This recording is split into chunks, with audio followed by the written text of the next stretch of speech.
Testing microphone 1, 2, 3.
So we're still preparing. I'm testing my microphone.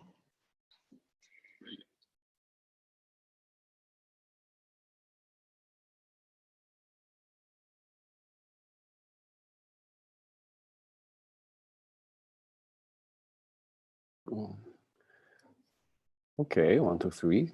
Microphone test. Okay, awesome.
Czekaj, teraz.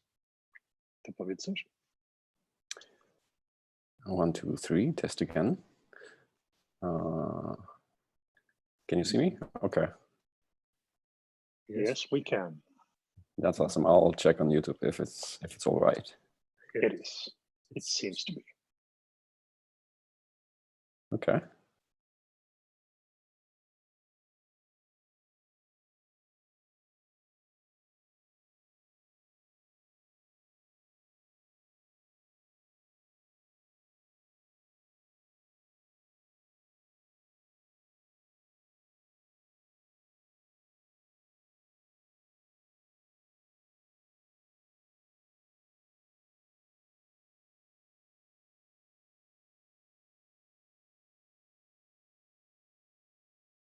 Yeah.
Perhaps.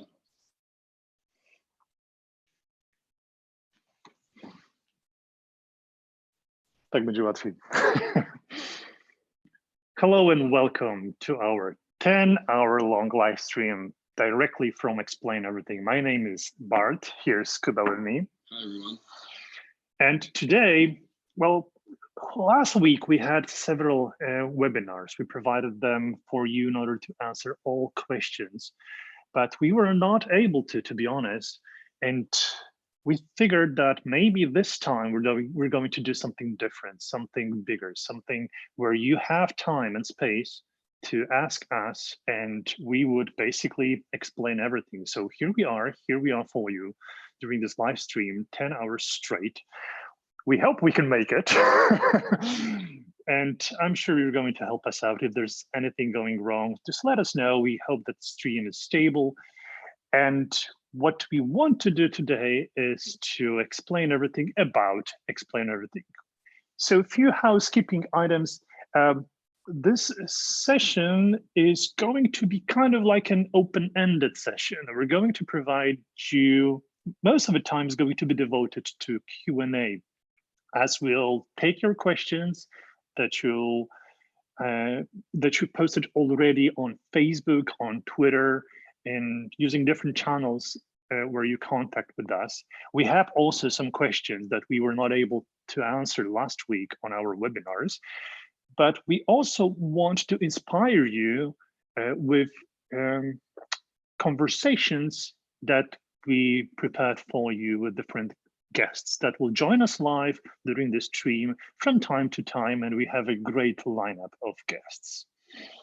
So Kuba, how does it look for you in terms of like what we prepared for today? Oh, it's exciting.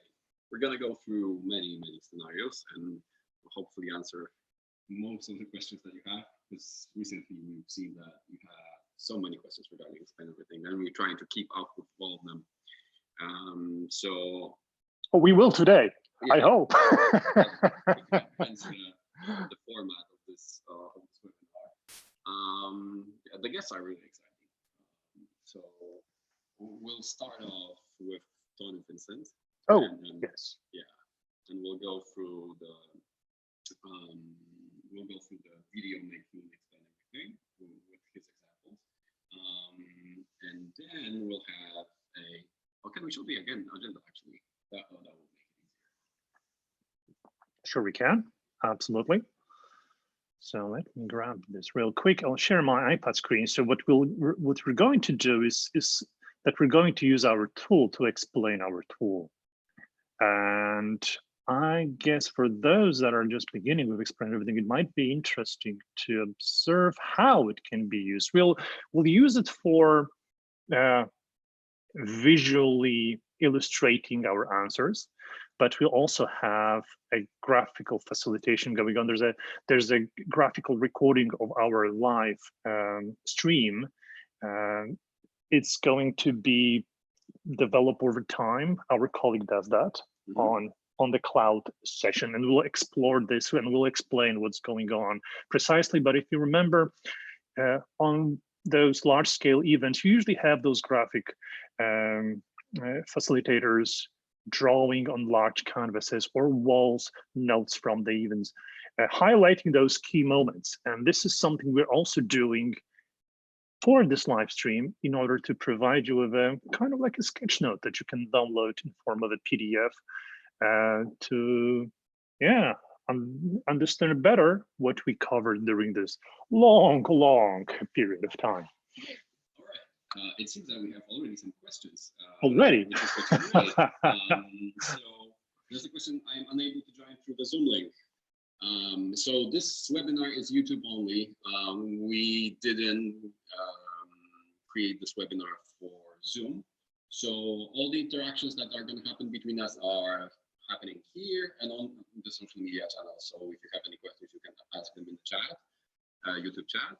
And that's how it's going to go. So if you, because it seems that the meeting ID is not valid, it seems that you've received an invitation to a webinar link. It might be some previous ones, I assume. No, that was a mistake we did on the very beginning. So there were like few people that sign up for the Zoom webinar, and yeah, so you're one of the first one to register. Congratulations. So we're not doing this on Zoom, we're doing this on YouTube, but feel free to use comments under the live stream to ask us questions. Right. Yeah, so sorry about that. We figured it's going to be much easier for us to create a live stream like this, because it's much more convenient and it doesn't have the time limitations. So we'll be able to just do the actually 10-hour live stream here. So please feel free to. All right, yeah. So because I received an email from Explain Everything giving me the Zoom link. Yes, sorry about that. Yeah, that was the previous email. So yeah, so the proper link is this YouTube link, this channel. So that you're in a good place. So don't worry about that. Thank you for letting us know, by the way. And there's another question from Daniel. Are you continuing your services during COVID-19? Absolutely. Yes, we do. And we actually have a very interesting extended trial offer where we allow teachers to use our app for a longer period of time than usual trial, so they can get comfortable teaching with our whiteboard. And we have a set of materials about how to do that, and we're going to show those materials today during the stream. We're going to go through the scenarios of how you can provide your teaching remotely, as we currently have, I don't remember exactly the number, but more than 500,000 seats provided for those that are just trying with Explain Everything. And we're work intensively to support them with their first attempts and first lessons on Explain Everything. So absolutely, yes, we're working hard to provide you with the tool that you need when in time of social distancing and schools closures, you cannot engage with your students in person.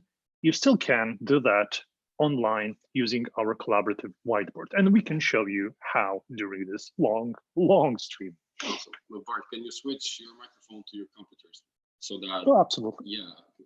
Okay.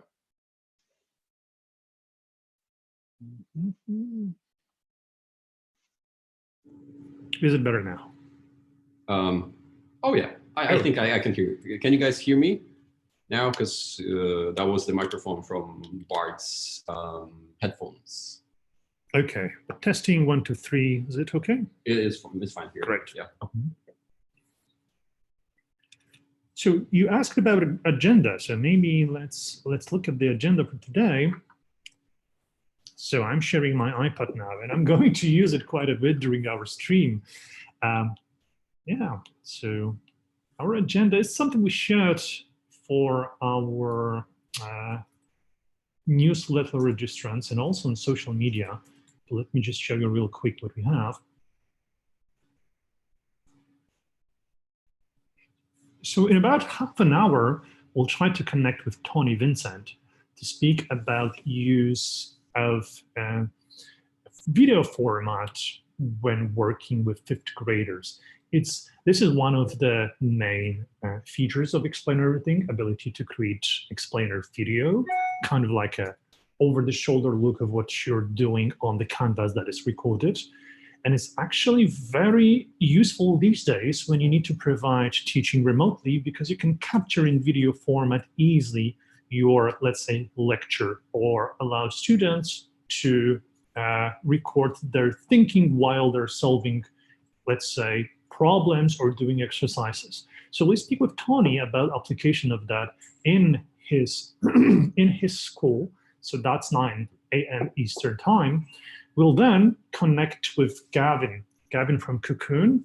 He's going to speak with us about onboarding schools, or rather helping schools in their digital transformation.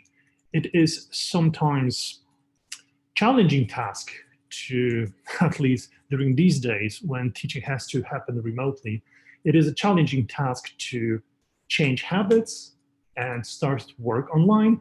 But Gavin and his company has a set of guidelines and suggestions for you. So we're going to cover that at 10 a.m. Eastern.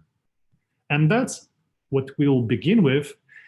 And we'll come back to the agenda later time, because we'll have Ronnie, we have Greg, we have Rashaan on agenda for later hours of our live stream. Right. So we can now answer some of the questions you've asked. And already? Yes. That's exciting. I'll let you just put them in the document that we're using, so Bart can insert it immediately to his canvas. Oh, absolutely. One sec. That's a funny interaction that you can use if you have something, a different app opened on the side of your screen. So maybe before we go to those questions, maybe let's cover first what Explain Everything is for those that are not familiar with our software and would like to kind of like understand what is it about, okay? And then we can move to questions and answer some of them before we connect with Tony. So I'll share my iPad again. So what we're doing here is that at Explain Everything, we provide digital whiteboard that is mobile first. What does it mean? It means that I do have a tablet computer with me here, and we're using Chromebooks, we're using Android devices and Apple iPads. I'm using iPad here. And this software that we create allows you to work remotely and teach in class and also remotely, using few scenarios or kind of like a use case that we call it, that I'm going to show you real quick using our software. So these are the use cases. So what I did, I just used my software here on my iPad. I use our software on my iPad in order to bring in few visuals to illustrate what kind of use cases we support. And those are recording, animated, explainer video. What does it mean? It means that I can use the record button that is positioned here on the bottom of the screen. It's just here to record what I'm doing on the canvas. So if I press this button, and I'm not going to record audio because we're broadcasting this, if I press this button, everything I do on the canvas is captured by our software. So as you see, I'm moving this object here, this here, and what I'm recording as a video is illustration on our live stream of how to do recorded animated explainer video. And I press stop, and what happened now is the timeline popped up on the bottom of the screen. Now I can see all of the things that I created on the canvas. So as you see, these are visually illustrated here. So I can say, okay, this is the moment where I used hand tool to move this object. There's this moment where I use pen tool to circle around the title of our session and draw this arrow, and everything is kind of like captured and recorded and can be played back when I press play, exactly as it happened on the canvas. Explain Everything can capture your voice while you're recording animation, but also can capture your video. So if I add a video object here, now you see me twice because the main view is from the camera on the Zoom session, but this object here that I'm just using is actually video object that I have on the canvas of Explain Everything. And we can do crazy things on the top of the on our canvas. Like for example, now I set the auto rotation of the video object that I use on our canvas. So my recording is a little bit more interesting. So now I can press record and provide illustrations while moving around, rotating like that. If it makes sense, because when you look at this later, Explain Everything, when you play it back, will exactly repeat what I did when recording. So that's the first use case. Why is it important? Because we see how many teachers use this to provide lectures when they are not able to meet their class at school. So currently, this is one of the top use cases used by those that use Explain Everything in their teaching. This is also a great way to summarize meetings. It is a great way to document thinking, express ideas in the form of a video. And we will explore this use case later on. For now, is just to give you an overview of what is possible, and I'll remove this rotating video object for now.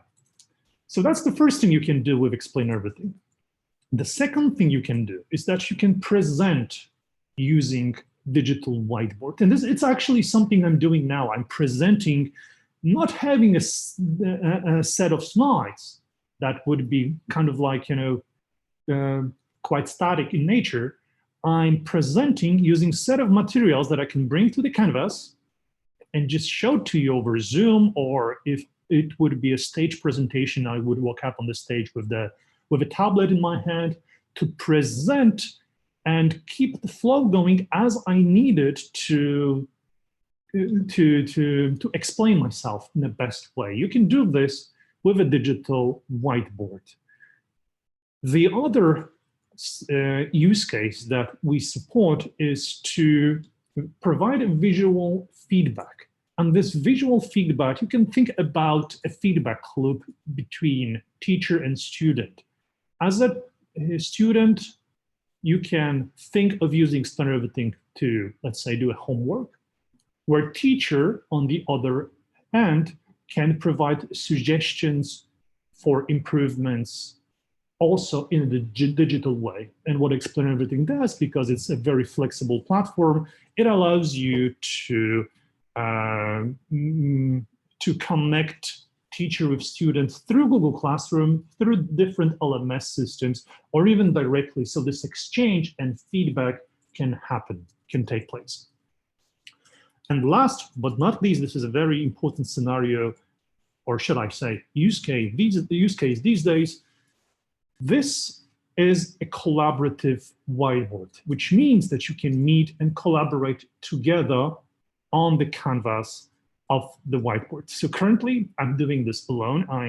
I'm the only user of this space, but I could ask Kuba to join or others to collaborate together, and it's something we're going to do today with participants at some point of time. For now, it's just an overview where I'm suggesting that could be a solution for current situation, where if you need to have a group project, because we suggest to use this by smaller group. This is not for large meetings, but rather groups of 6, 8, 10 people working together. If you need this kind of this kind of solution that would allow you to bring people together so they can express visually their thinking, share ideas, and just work on a canvas as they would with Flipchart, let's say, you can do this with Explain Everything. So this is kind of like an overview of what we're providing. It's a very versatile tool. And I must admit, sometimes we are quite surprised by seeing the ways it is used by our users, and we learn also from them. This is one of the things that for me, this live stream is a great opportunity. I would like to learn from those guests that we'll bring in to explain to us how they use Explain Everything, how they work during these times remotely or providing teaching, and yeah, what kind of lessons learned we can take from their experiences. All right. So there are a couple of questions, actually two that's correlated. And we have one about the video exporting. So since we have almost 20 minutes still, Tony shows up, I think we can cover those. Absolutely. So the first one is regarding collaboration and importing PPT files. So the question is, I try to insert PPT slides as separate pages in the whiteboard. However, when I click the next button to go to the next page, my collaborator's view is still on the previous page. Is it possible that when I go to the next page, or the other collaborator's view will also be changed accordingly? Additionally, if I insert PPT files directly, all the fonts are messed up. Any idea why? Okay. Mm-hmm. So there are a few things that we should provide you here with. So first of all, I presume the device that is used that's an Apple device, right? That's what I think is happening here. So inserting PowerPoint files directly is possible. However, we see that sometimes the format of those files is kind of not reflected when you import them to any app on iPad, not only Explain Everything, but actually any app. And therefore, what we suggest to do is to import PDFs instead.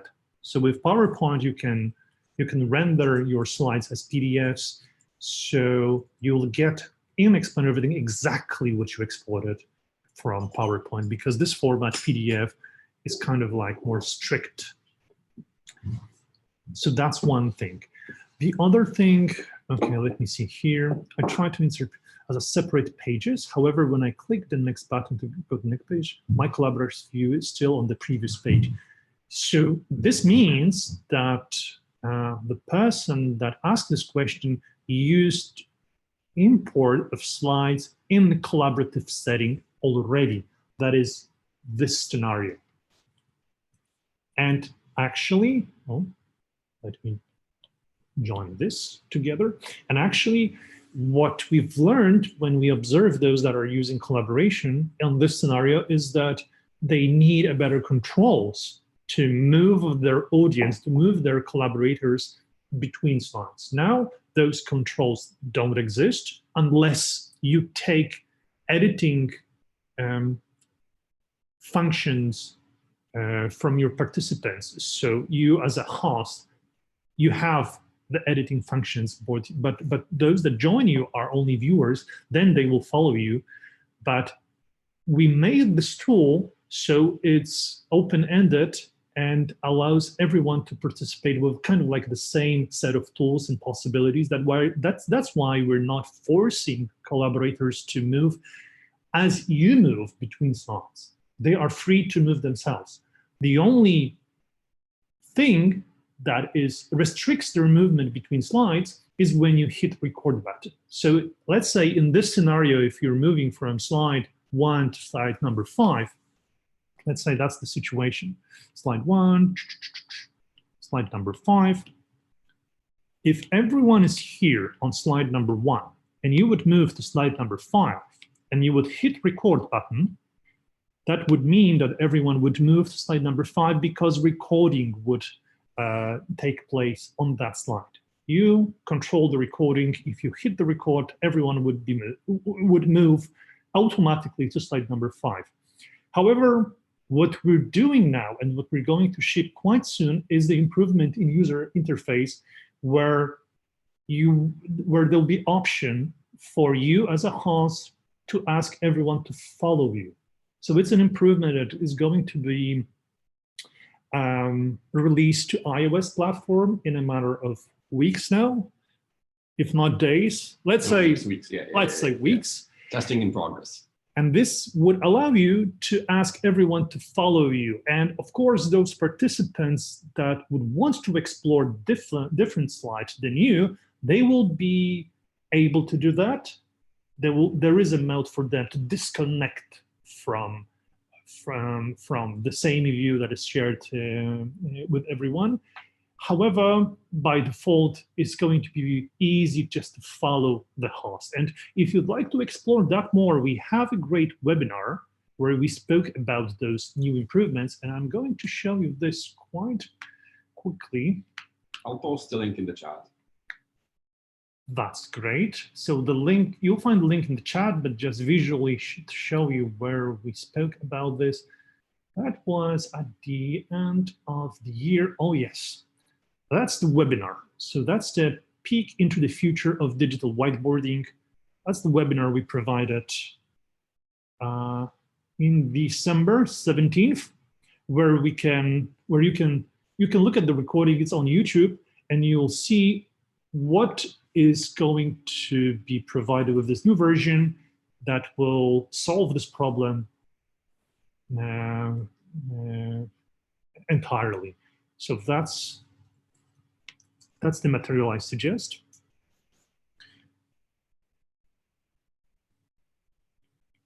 Right, and even if I give my collaborators view-only option, they will still not following my pages. Yes, that's how it works currently. And we're about to change that behavior. So correct. So improvements are illustrated here, and you can go to explain everything. So Kuba is going to share a link, but you can also find this recording under explaineverything.com/webinars.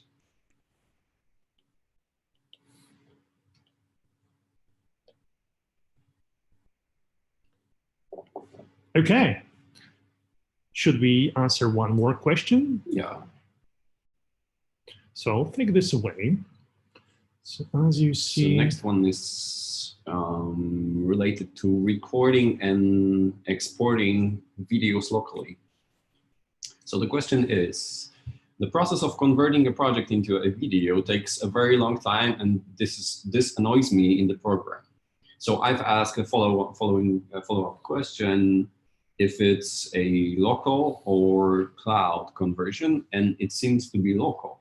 So let's try to cover that. Of course. So we're aware of that sometimes if you create a long recording on Explain Everything, the conversion time of converting what you capture with Explain Everything to the video, to the MP4 video, takes time. And therefore, what we provide is a cloud conversion. That means you have actually two options. With this, in this situation, what Kasim tried to do is to convert file locally on iPad. So that's export that you can find here. If you do the export here, or let me just put it underneath the question so you can find it easily later. So I'm just adding a screenshot of my canvas. So that's option, okay, let's do it one more time. So that's option number 1.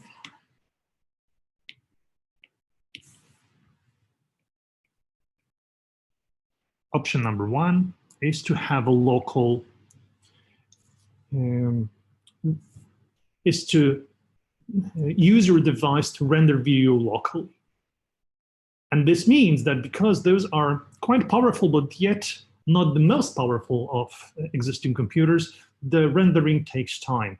And since we know that it might be an issue when the recording is long, and we sometimes observe teachers creating like hour-long recording on Explain Everything, or even longer, then what we suggest to do is to use web video link, as this recording is actually rendered in the cloud. We take the project to the cloud and we render it using very powerful computers in the cloud. So what you receive is a short link that you can almost immediately use. You can immediately share it, but the recording, once completed, will display video. So the video streams under the link.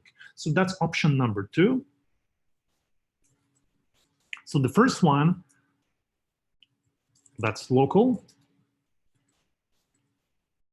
And the option number 2, that's cloud rendering. Cloud video creation.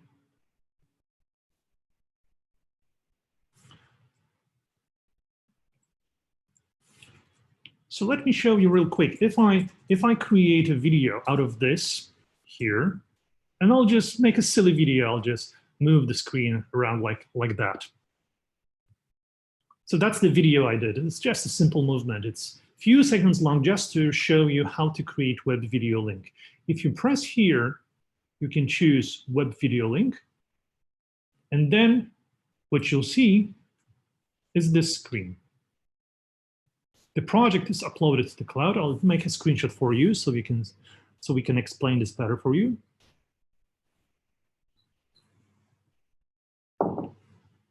And I'll use the screenshot to explain.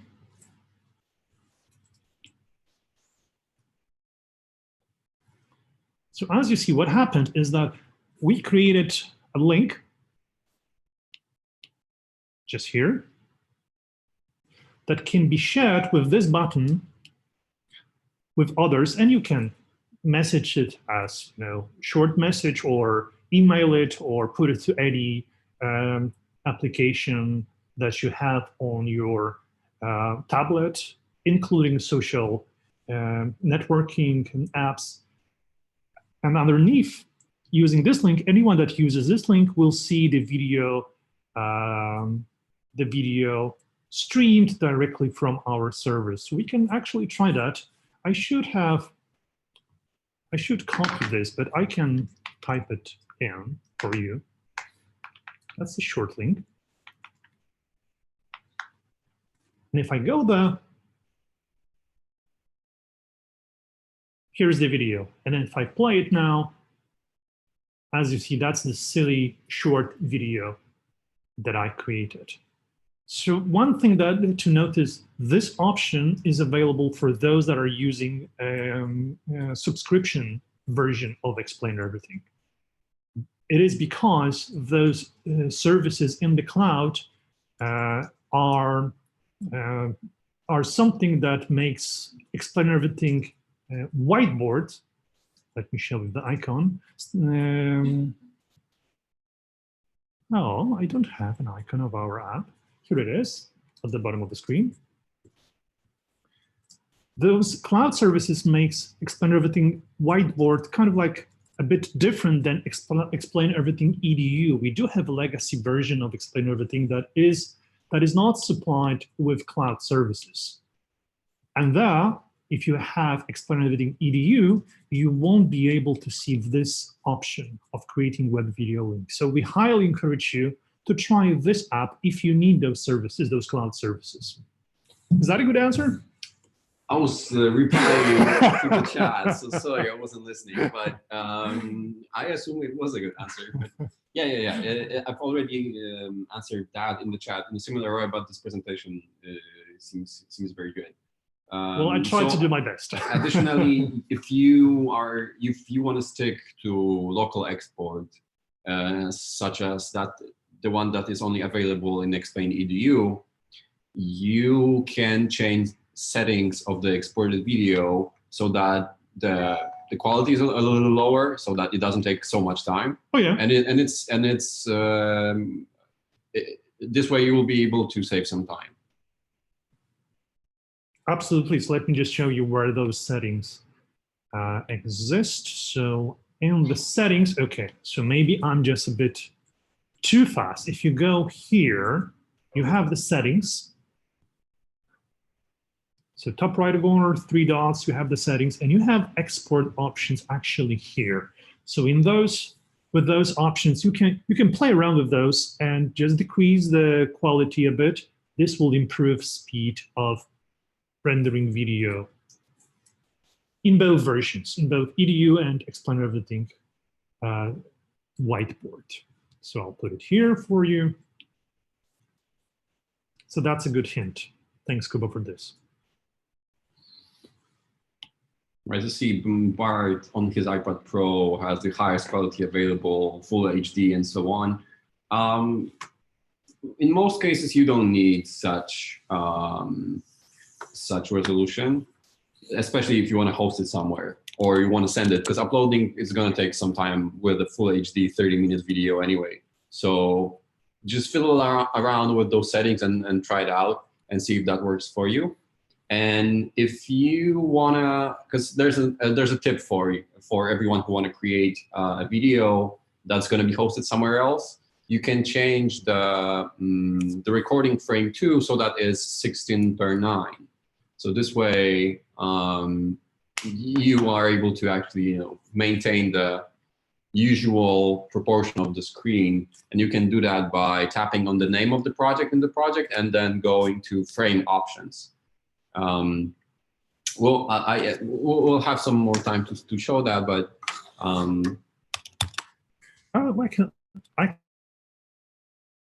let me do the following. I'll share my iPad again.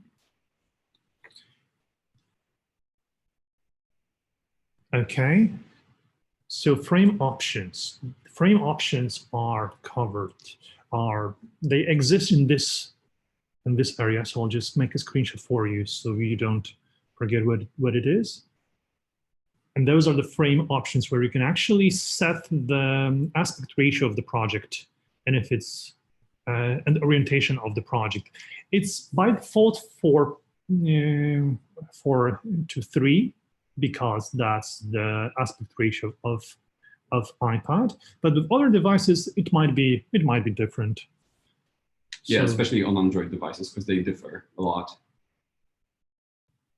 So that's the frame options for you, and we'll put them here.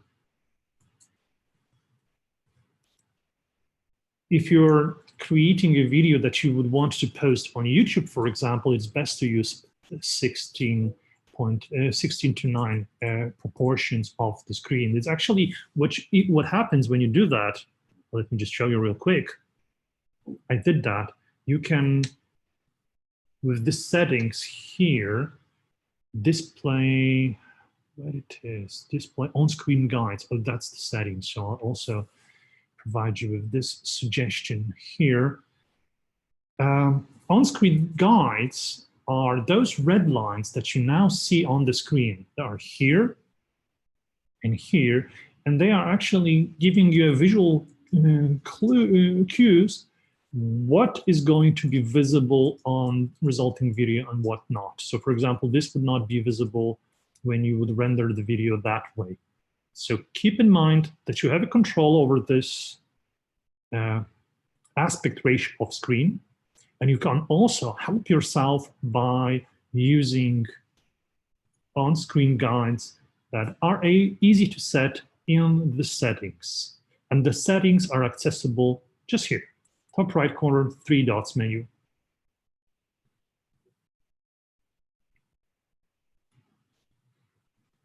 We're covering quite a bit. Yep. And there are more questions coming. Okay. So, before we take them, maybe let's take a short pause. mhm. Wait for Tony to join us. Let's see his availability, and then we can continue with those questions. Okay. So we'll be back very, very soon.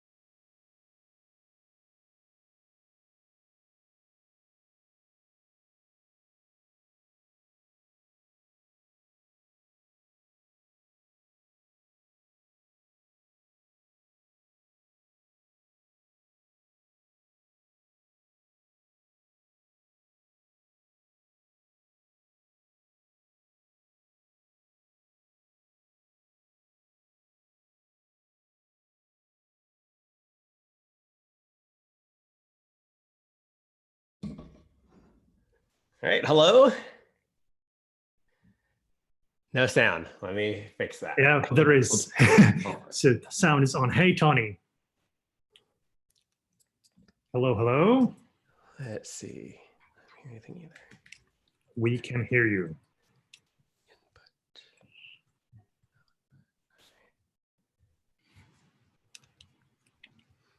Oh, hello. Can you hear me? Hey. Yes, yes. No I sound. can All right. hear you. Can you hear me okay? Hey, Bart, how's it going? Fine, fantastic. How about you? Good. Hopefully it's coming out. I have this big fancy microphone here, but I don't, sometimes it doesn't use it. Okay, So okay. Just checking. Do you have Ooh, camera with you? big echo. Okay, big echo. Let me see why. It's okay on the stream. And in There the is no stream- echo on the stream, I've heard. So maybe it's on your end. Maybe you have 2 devices, perhaps? Oh, I lost sound again. Oh, that's weird. We're good with sound? Yeah, we can hear you very well, Tony. Audio settings, microphone. So Tony, we can hear you fine. We cannot. Okay, I can hear you. Oh, you can't see me? Oh, No, we let's fix cannot. that. Okay. Oh, fantastic! Hey, You. great. All to right, see you. finally. How are you, Tony? Yes. Good. This is the earliest I've been up for a while, so Oh, really? haven't had anywhere to go. How is it working from home these days for you? About the same. I taught 5th grade for 1 year, and it was last school year. So most of my work is home, or there's travel to do workshops. So those things are being canceled, which kind of stinks, but totally Right. understandable. Absolutely, absolutely. It's a difficult time for everyone, and that's why I was so excited about our conversations because Tony, you're kind of like just to give a bit of perspective of what you're doing and from where you're coming from. And correct me if I'm wrong, but Okay, I will. you are one of those that have the experiences of using handheld devices that go back to the time of palm handhelds. That's 2002, 2003, if I correct? Yeah, 2001, I was teaching 5th grade, and the school district came to me and asked me if I wanted to do a pilot project with Palm Pilots. And if you're not familiar with those, they were just black and white electronic organizers. You poked at the screen with a stylus, but they had applications that they could run. You could download from the internet and do some things. And I would say my favorite app on there was called Sketchy, which allowed kids to draw a frame, duplicate it, make some changes, duplicate it, make some changes, then it played it in a row, like an animation, an animated GIF. And I still have some of those around, and it's fun to watch because they're so blocky, because the resolution was like 150 pixels by 150 pixels or something. But that got me started on a path of really seeing when students can create, when they have a device in their hands, that they can do some amazing things. It was I guess I said it wrong, not 2001. No, it was 2001. And then 2003, we got more Palm Pilots around the rest of the school. So the other 5th graders had it too. And it was really fun to show the other teachers what the possibilities were. And that was 8 years before iPods, right? Before those large size devices with fully capable multi-touch screens that were so successful then in education. And I understand at some point of time you decided to be a consultant for K-12 teachers. When was it exactly?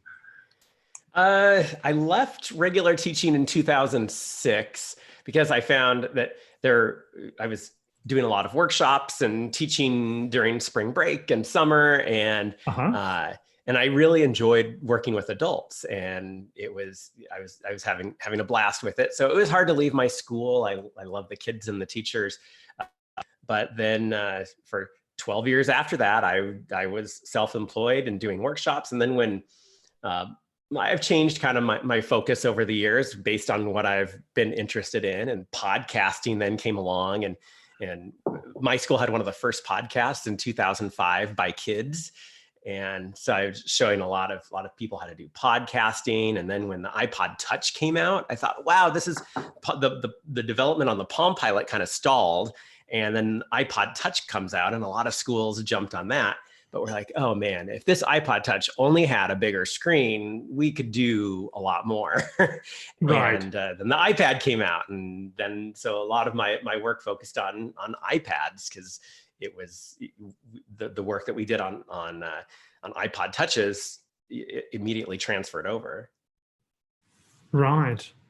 So when let's think about the current time when so many schools and teachers are kind of like forced to catch up with technology, and in order to work with students, how do you see us doing in this accelerated digital transformation of so many schools around the world? What do you see?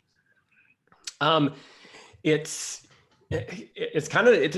varies from place to place, but I got the itch to go back into the classroom. So I went back and taught 5th grade when my own twins started kindergarten. I thought I'll go back to school too. So nice. For the 2018-2019 school year, I went back to teach 5th grade, and there are completely Chromebooks there. And that's what I've seen. At first, there were so many iPads in schools, and then the transition to Chromebooks, or as more schools came on, Chromebooks are a little more affordable for them and maybe a little easier to manage. That in my school district, there really wasn't any PD on using the Chromebook.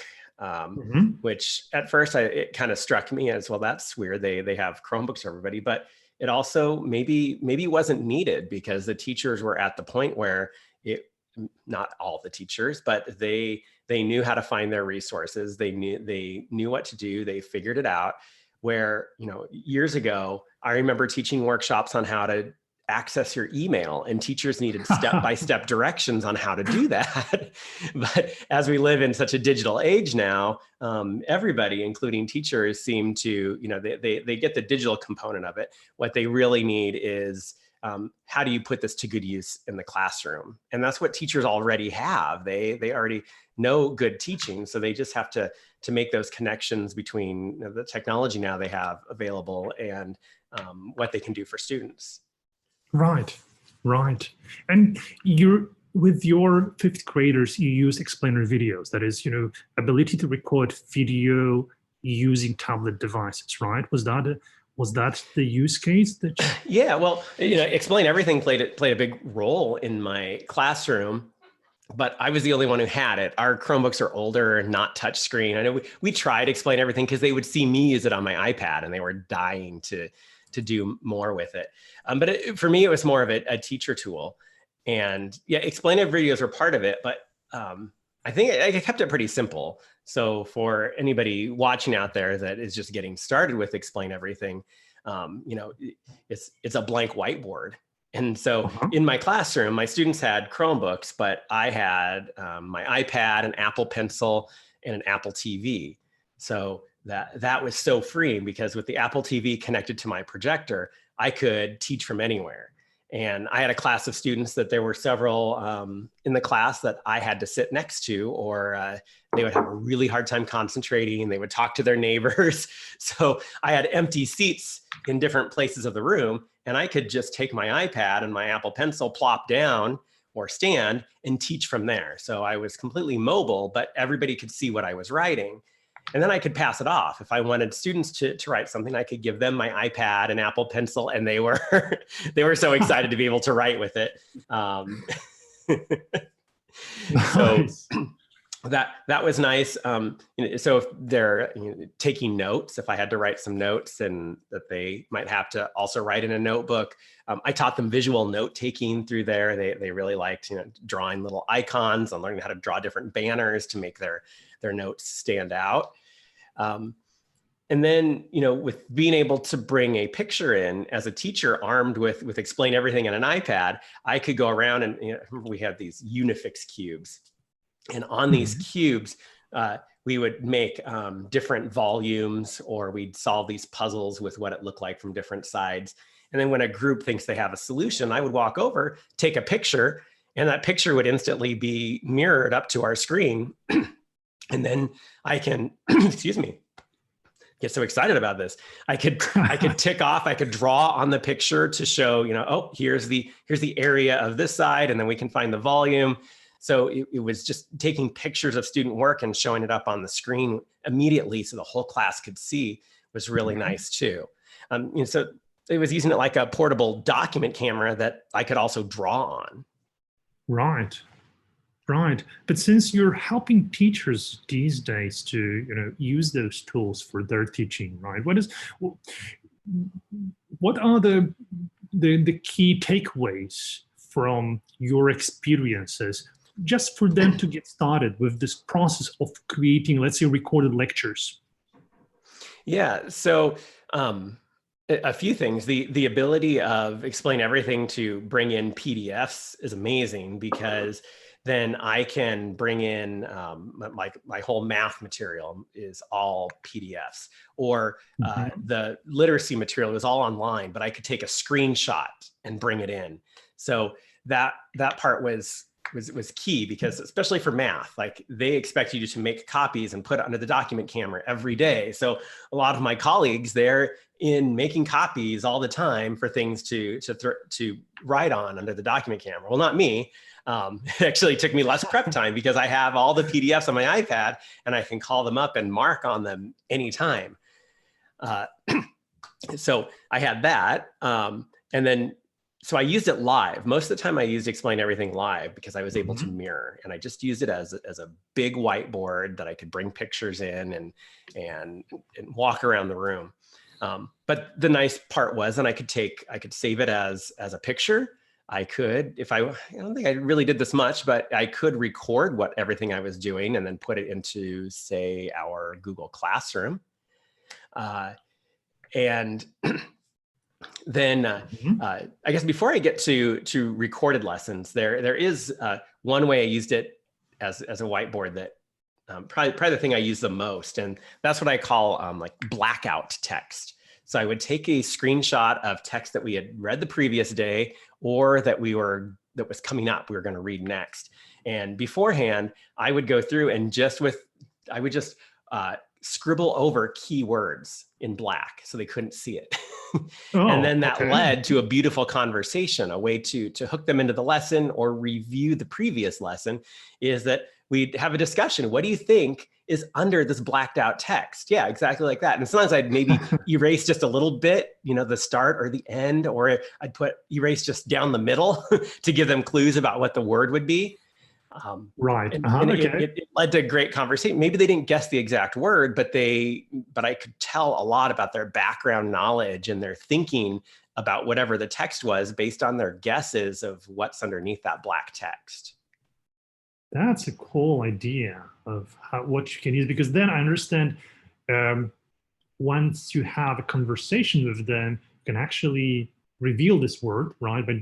Yeah. Oh, yeah. And so they're so invested in the reveal. Then it was, and it was often text that was we had to do from our textbook, and it was kind of boring. But this was a way to make it so they make these predictions, and their brain becomes invested in it, even if it wasn't something they initially thought would be interesting.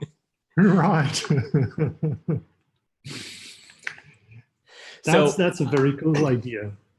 Yeah, so like I said, I did that several times a week with different lessons, and it was also fun too. If we had some science text or an article coming up, I would just take a paragraph from that, and then we maybe do that even separate from the lesson. We'd do it the day before or in the morning, and then in the afternoon when the real text came up.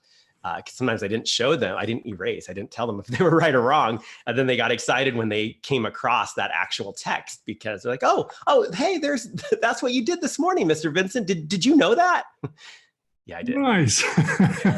I made it, but I'm glad you're excited about it.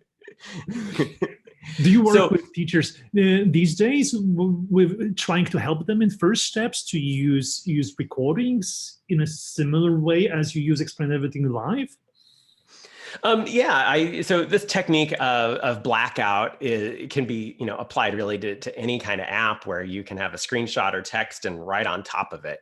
So a lot of the schools I work with, they may not have Explain Everything. So I show them how to use Google Slides or Google Drawings, but you can't, scribble on it in kind of the cool way here. Instead, you just put a black box over it. Not quite as fun as being able to erase and all that stuff. Just like that. Yeah. So I show teachers a lot of video making techniques, and I had a lot of success, particularly with math, and using Explain Everything to record usually math reviews. It was real for, it was an eye-opening experience to go back to the classroom after so many years, because I think kids are a little different. Society has changed. The materials they're used to has changed. And from everything I could tell, their attention spans have changed. It was really hard for me to do a traditional math lesson where I would have the whiteboard even and try all my tricks up my sleeve to try to make it interesting and interactive. They wanted to talk to each other. It was just felt like there were so many more distractions that I had years ago. And maybe I just blocked those out from when I was teaching in the 2000s, but I do think that there's something about the students where they're a little bit different. But one thing I found was that if I gave them a video to watch, they put their earphones in, and I didn't have those distractions. They have a keen capability to hone in on video in a way they don't in a live lesson, which, really irritated me, because I thought, no, this lesson's brilliant. Why don't you want to be part of it so we can make it interactive? But when there were things, again, with math reviews, that if I did through Explain Everything, because I could write on the screen, write on the PDF of the review sheet that they had done previously, they were in their own world. They weren't talking to each other. They weren't distracting themselves or each other. And the students who got it, they could just fast forward and see what I circled for the answer and make sure that they were all right. The ones that needed it, they could watch it again and again. but also the beauty was that those that needed extra help is that I was free. I was walking around, so they could then ask me questions that they may not ask in front of the whole class or may not have time always to get me.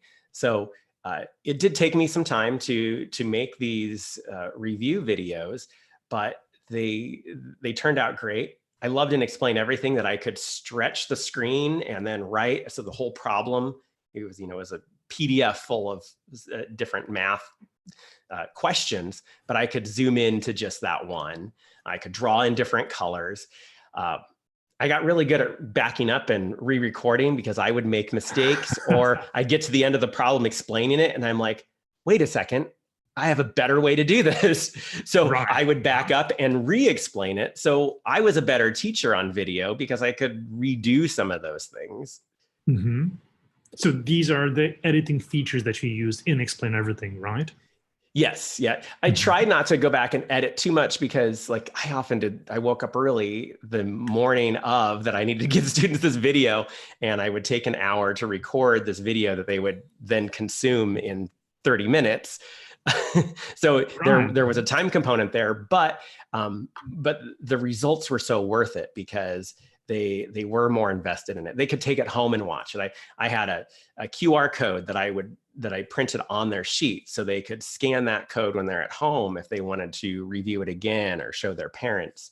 And then I ended up just teaching fifth grade just the 1 year. I love teaching kids, but I found I was reaffirmed about that I love teaching adults, and teachers and specifically are the best people on the planet to work with for me. But if I was teaching another year, then I would have these videos made and I'd have a library of them and I wouldn't have to spend quite so much time making them. But of course, with a lot of things I do, I wasn't as efficient that way, but it was good practice for me. And again, the students watching the videos, so much more effective than me trying to go through this review sheet in front of the class altogether. Right. Tony, you use different digital tools, and when you teach teachers how to use the technology in classroom, and you're in your consulting job, right? You have like a variety of tools to use in order to create a video lecture, but yet Explain Everything is designed with this idea in mind that video creation should be simple, should be fast, but not ideal, right? You can do some quite elaborate result, including some animation and highlights quickly, just in time. I would call it just in time. So what do you see? What's the good balance between quickly made but informative video and, let's say, YouTube style quality video that perhaps some teachers are aiming for? Yeah, that's tough. So I'm in the middle of teaching a workshop called Classy Videos, and it's 12 weeks and there are 6 like modules, and we share our videos with each other. And I have a big lesson on perfectionism and how perfectionism is, a lot of teachers are cursed with it. Everything that teachers do, and I'm really guilty of this myself in that. With perfectionism, like even with a video, like it's okay if you stumble a little bit. It's okay because you got to really think of your audience, your purpose, and how much time you have. And so when I consider those 3 things, then I know how quick and dirty the video would be. If the audience is my class of 5th graders and they're going to watch it once and I have 1 hour in the morning, I'm not going to edit out mistakes because I won't have time. But if my audience isn't, and I make, talk about stress, making weekly videos or bi-weekly videos for a class called Classy Videos, I've got to make those videos really good because I'm trying to show them how to make good videos. But then at the same time, then it looks like all videos have to be perfect. So I'm not even great at striking that balance. But for a lot of teachers, time is just, they don't have it. So if they see something super polished that they know they will never have time to do, it's a big turnoff. So when they see videos made by other teachers in say explain everything, and they're like, oh, well, the handwriting isn't perfect. But it has some simple animations. It grabs students at the time. Students get to hear their own teacher, their own teacher's voice teaching them, not some stranger from YouTube. So there's a lot of benefits there, even if it doesn't look as polished as some of those YouTube videos are. They have that personal connection to the person in the video. Exactly. So that's something we try to explain ourselves when we're speaking about this, balance between polished and quite rough, but yet informative, is that it's not a matter of perfection. It's a matter of authenticity that is there even when you're not recording your face, because usually those videos that are captured with explain everything that are just kind of like an over-the-shoulder look on the canvas, right? Yeah. What is your suggestion for those that are okay with kind of like a rough feeling for the end result and would want to get started? How you would like suggest them to what kind of steps they should follow from your perspective? Yeah, well, in classy videos, we actually start by looking at what makes a video sticky. And I base it on the work of Chip Heath and Dan Heath. They have a book called Made to Stick. And so we look at sticky videos, and they pull some from YouTube to see, but those videos are simple. So you have a simple message. You don't want to try to cram too much into your video. And they are unexpected. There's something in there that particularly for students that they're looking for, whether it's, for me, I like to tell jokes or have puns in there, something they're just not expecting, or lead with an inquiry question. You may be wondering about why Jupiter has so many moons. Well, we're going to talk about that in this science lesson, something to hook them. Then other things they have several parts of the model, but that it has a story to it. So if you can wrap the lesson in a story, and then if you can add some emotion to it, sometimes emotion would be a little hard to put in there, but some emotion, and that you make it concrete, that they can really understand what you're talking about. And that making something concrete is showing pictures of the exact thing you're talking about as a way to make it concrete. And explain everything allows that too. So I frame it around that, they call it success, the success model. And then we go into making simple narrated slideshows where there's not even movement on the screen. We just have pictures on the screen that we talk about. And we try to incorporate a few of those things of keeping it simple, maybe having a story and being unexpected. You don't have to have all of those qualities of the success model, but the more you have, the stickier the video is, no matter the production quality. The content is more important than the glamour and glitz of what you can do in a video. Right. That's super interesting. And for those that are watching us live, this is a page, Tony, this is your page, and I'm just looking at classy videos here and description of online workshops that you provide. So for those that would be interested in checking out this course, that's the page that they should go to. This is quite rough.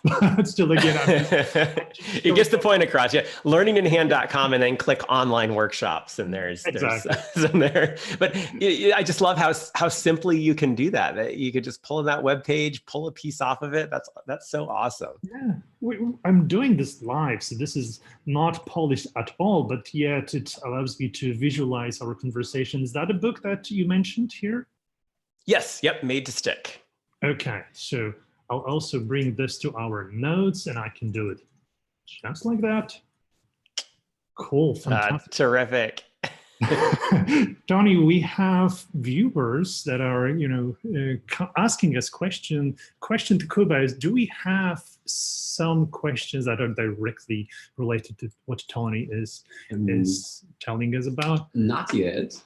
Though I'm answering some of the technical questions behind. So maybe if we go to a specific scenario, then we'll probably have some questions in regards to that. Okay, fantastic. So Tony, just one question before we close this part. And if there are questions to Tony, please go ahead and ask them in the chat of our YouTube live stream. We're happy to relay them to Tony so you can get his answer while he's with us here on the stream. So Tony, my question is, because we, as software producers, we are very much engaged in getting the feedback from our, let's say, young users. These are the students, 5th graders, and even younger sometimes. And I wonder how it is from students' perspective, the complexity of experience. Because, you know, sometimes as you look at my screen now, there are quite a bit, there are a lot of buttons, right? And I've heard about the trial and error that happens for those that are trying to use Explain Everything for video creation for the first time. They have to check for themselves how all this works. Is it actually troubling for students? How easy it is for them to overcome this kind of like a barrier of entry? Well, from what I've seen, there really isn't a barrier for them. So kind of funny thing, you know, we got Explain Everything on their Chromebooks. And like I said, they weren't touchscreen Chromebooks, so they weren't ideal. They're kind of older, but they had a whole school year of watching me use Explain Everything in front of them. And then, you know, me having an adult brain fart, I'm like, oh, how come this is moving and I'm not erasing? And they had never even touched the darn thing. And they're telling me, no, Mr. Vincent, you got to click that first. I'm like, okay, you've never used this. You've only seen it up on the screen, but they get it that easily. And so then when we are doing apps like this or others, I'm thinking also of, we were doing some video production in WeVideo, very similar, where there's a lot of tools all at once. And there are some kids who are a little overwhelmed with that, but then the other kids, they are more than happy to help. And they are so collaborative in their problem solving. They'll say, oh, you don't know how to do that? Let me show you. Oh, over there, Dan knows how to do that part. I saw him do it. Go ask him. And they figure it out. They really do. And so I had a class that, while they were so rambunctious and they were very social, they're very caring and they're very helpful. It just sometimes at the wrong times during my lesson. How dare they? But they helped each other figure it out. They were really good problem solvers. And anytime we had some software, an app, something that was new coming their way, it excited them. They liked going in and figuring it out, having some trial and error time to see, you know, what does this do? What does that do? And particularly things that were video production, they loved, because almost every kid nowadays wants to be a YouTuber when they grow up. So they want to know these tools, because they, you know, in the back of their head have this vision of them making awesome videos and getting paid tons of money to make them. Right. Yeah, it all makes sense. This is something that even makes it more appealing to them to try out a video creation tool. And you know, Whiteboard is not a video editing tool, but yet has this capabilities that allows to polish the end result. And for students, and the animation, like sometimes they don't want to appear on, you know, in their video, and they don't have to. They can have characters, they can have movement, they can tell stories on a you know, change the whiteboard and think of it as a stage, and they have characters moving around. So they could do a lot with it. Oh yes, you're right. Yeah. This is actually a good tip, just to allow students to experiment with the tool and express themselves, because it's all about being authentic, right? Everyone has different style of presenting information. Yeah. And, you know, with so many kids home now, and they have, and with Explain Everything running on so many different kinds of devices, you know, teachers could throw that out there as an idea. Just have some creative time, figure out, you know, tell a story with Explain Everything. And, you know, there are tutorials. You could, as a teacher, send some tutorials your students' way, but chances are they won't watch them, because they will just go in and get started to figure it out. Yeah, so this is also, it's very similar to our experiences. We usually help teachers to adopt Explain Everything in their practice, but we rarely help students. I don't actually remember that situation because they are so, it is so easy for them to figure things out. Oh, great. Thank you for sharing that with us, Tony. If you have any suggestions for teachers how to Explain Everything in their practice of creating videos these days, what should be the starting point for them? Keep it small, keep it short, and keep it simple.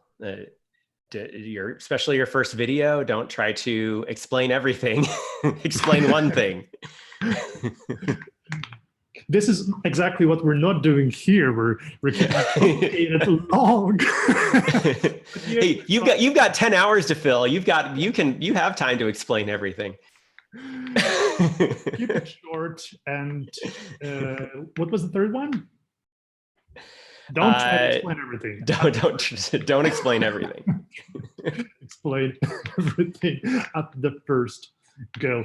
Thank you, Tony, for sharing your thoughts with us. If there are some teachers that we want to contact Tony, please go to Learning in Hand website. I made this website visible here, and you can connect with Tony or use one of his online workshops to, be more awesome, as you call it. That's what you provide to teachers. You allow them to be teachers are already awesome. I want to help them be even more awesome. Using digital technology. That's my specialty. So there's a lot of ways to be awesome, but digital technology is one way to boost your awesomeness. Absolutely. Thank you, Tony, for sharing. All right, thanks for inviting me, and good luck with the rest of your April 1st, you fools, putting on 10 hours. I don't know what popped up in our heads, but we still see that it's needed, and we got so many requests these days that we're trying to do our best to explain everything, and let's see if we succeed. Yeah. Thank you, Tony. You're welcome. Bye, everybody. See you. See you.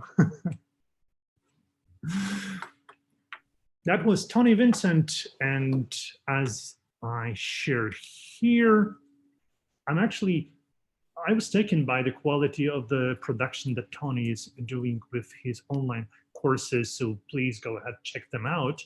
Tony can respond to some of the questions that you post us. If there is something specifically that you want Tony to respond to, please mark it in your questions on YouTube chat as a comment, and we'll try to relay this to Tony and provide you with an answer.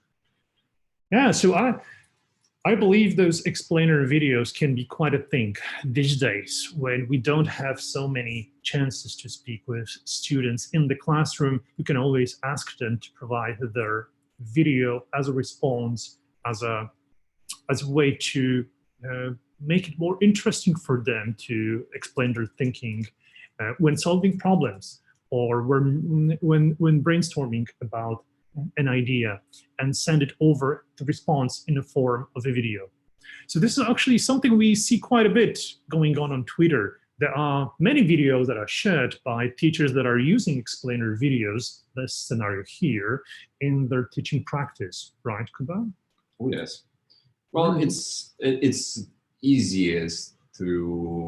easy to share a video created and explain everything on Twitter. So maybe that's the reason, but because it kind of, it doesn't require you to get a permission from the students' parents to take a photograph of them using explain everything. So it's mostly like that. But the things that we are seeing on Twitter are quite amazing, actually. I mean, we often get very, very excited by watching the things that people come up with.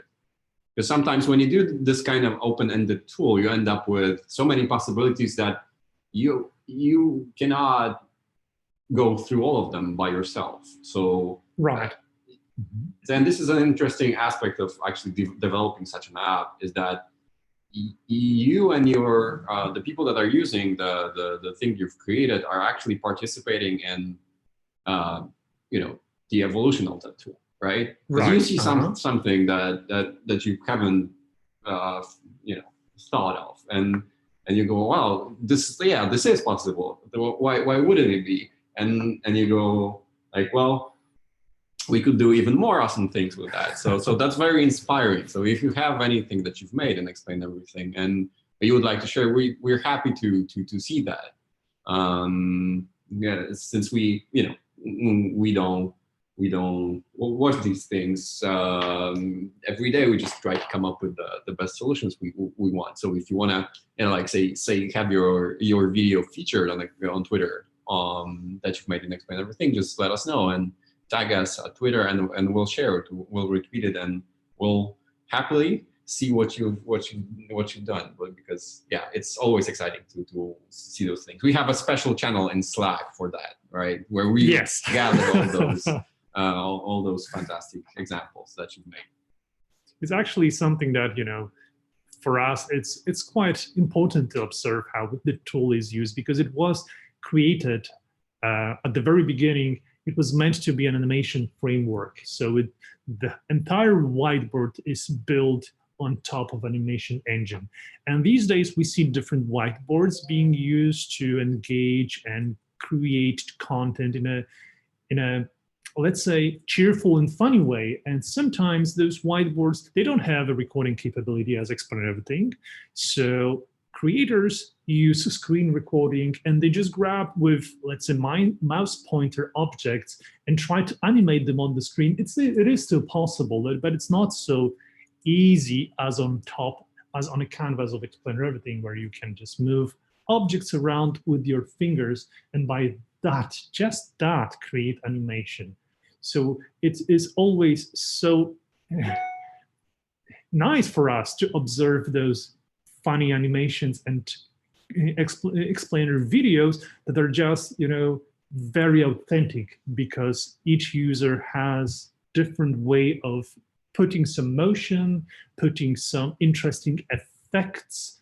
So the video is kind of like resembling someone's point of view, right? Visualizing his or her thoughts. This is what is the most amazing for me. That's the style that you can see coming from someone, because there is no polish. It's just what it is, right? Yep. But it's done fast. Yeah, that's something that we always recommend, as Tony has spoken about that. You don't really want to go perfect on that, right? It's not how you, if you wanted to make a perfect video, you would probably be using a video editor and, creating a super high quality content on YouTube, but that takes a lot of time and practice. Oh, it's a lot of effort. So that's why the reason why it is a whiteboard is because you use it as a whiteboard, right? You don't think of a whiteboard as a thing that needs to be perfect in a visual sense. It is a medium for you to express what your like the thought process is, right?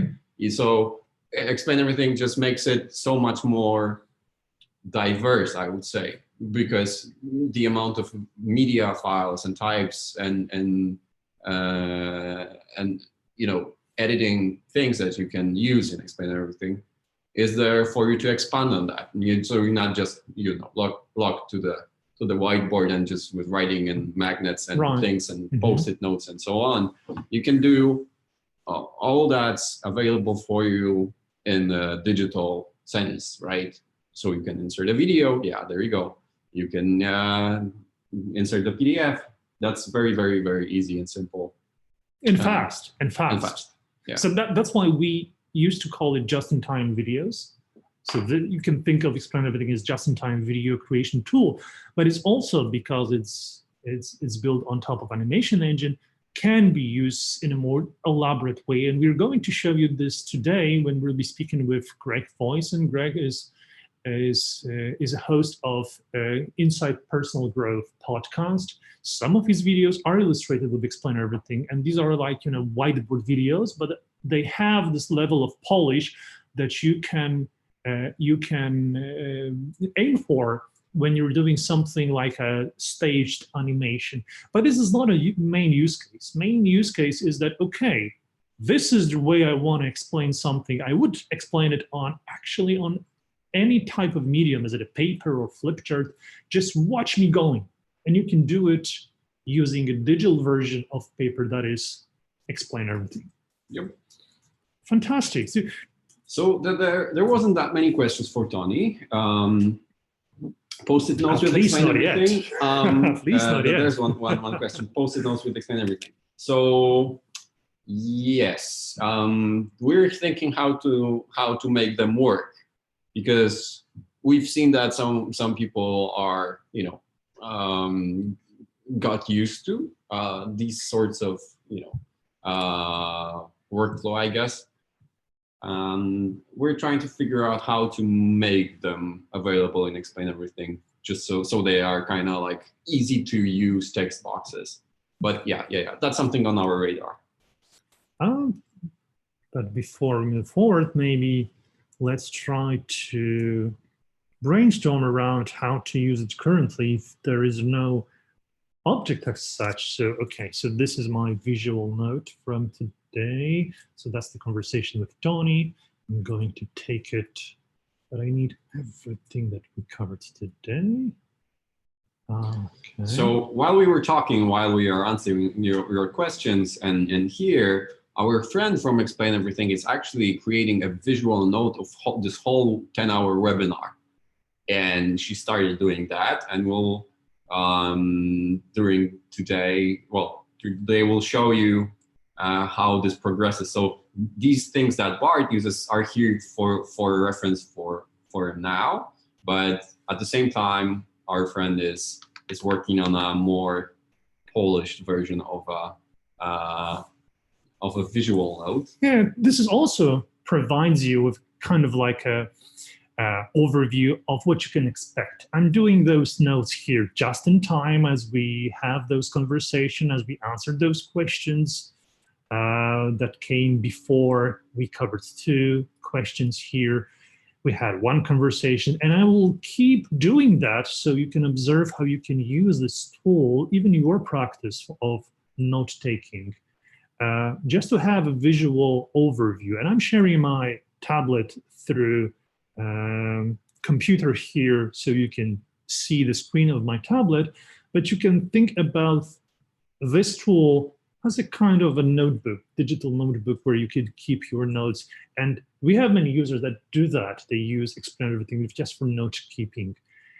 We have great resources on sketchnoting coming up, but this is one of the many possible uses of Explain Everything. What I wanted to do is to add what you mentioned about post-it notes, because it is not like a feature that we highlighted and Explain Everything, but if you create an object here, and I'm going to create text object, you can set the background of this object to, let's say, yellow, and expand this so it takes more space. Let's fill it with yellow that is solid because there was a transparency. So, and I'll make a text white. And if you really need those objects to fill them later while having a discussion, I just duplicated 1 text object. And this is the simplest way you can use our text objects to keep notes like that. And of course, visually, it might be different than what you would expect from a post-it note.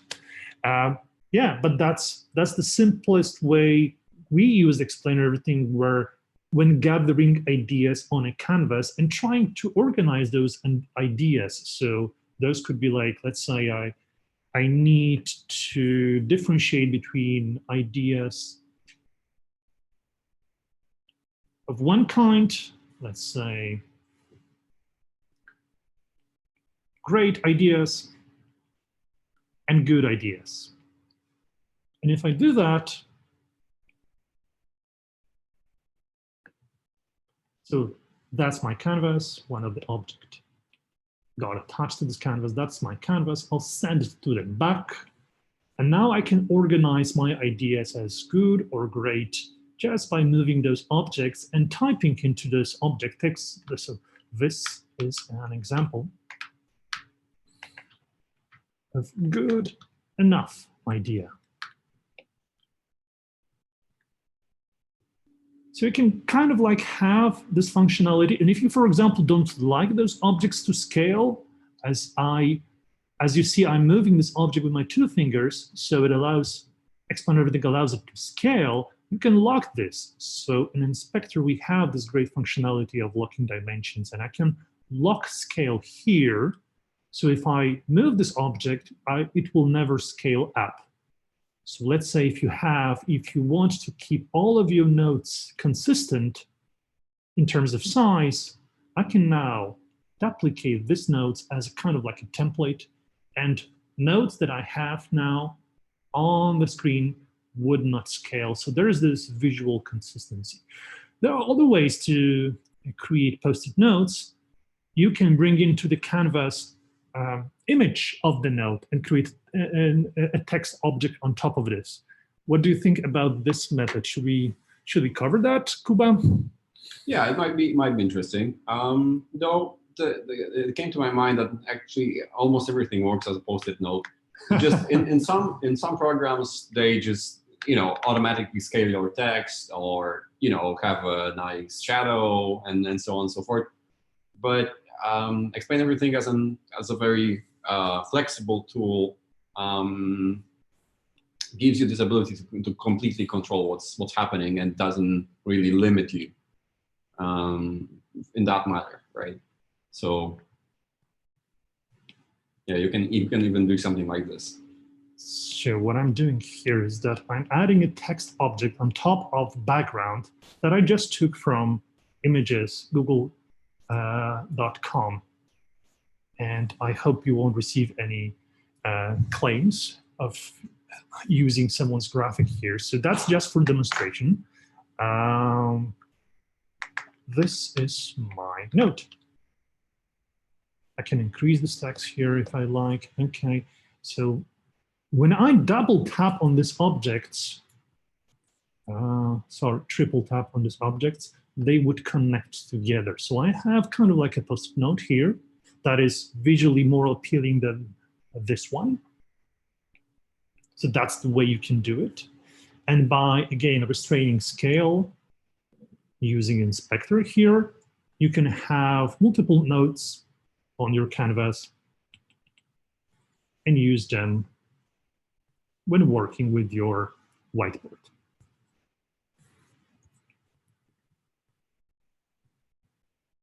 So that's a quick demonstration of what you can think of when trying to work with, we call it text objects, but those could be as well post-it notes.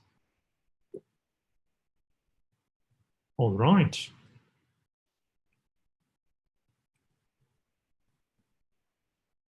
So as Kuba mentioned, we have a graphical record in process of our live stream. Once some result is ready, Kuba, let us know, so we'll take a peek look into that. I think we can already check it. Okay. The link is available on our Slack channel. All right, so why don't we look into that?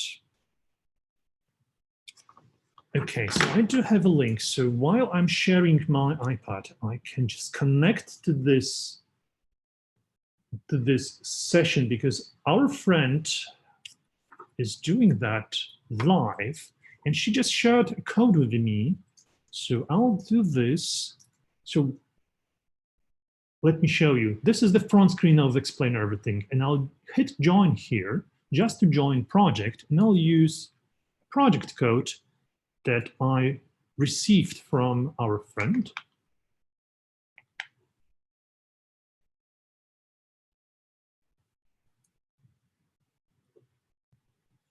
Okay. But I can download this project now because the permissions allow me just to download. So if we could ask Angelique to open it up for us so anyone can join and observe her doing this sketch note as we talk.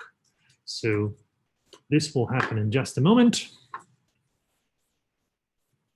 All right, we've got 5 minutes, about 5 minutes, 7, sorry, to our next guest, if everything goes fine.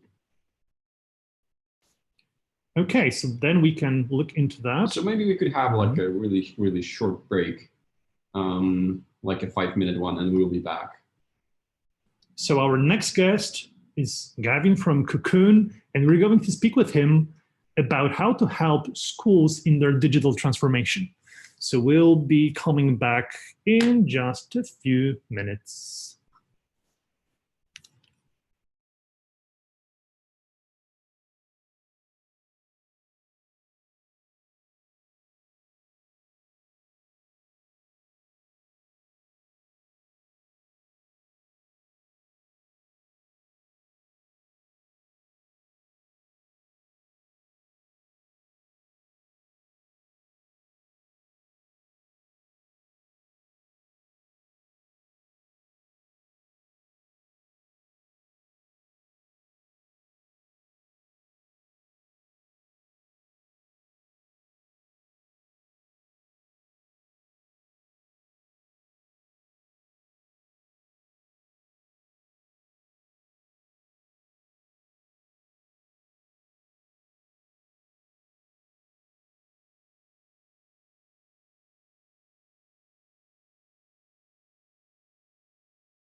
And we're back for a conversation with Gavin. Gavin, I see that you connected already. Hi, how are you?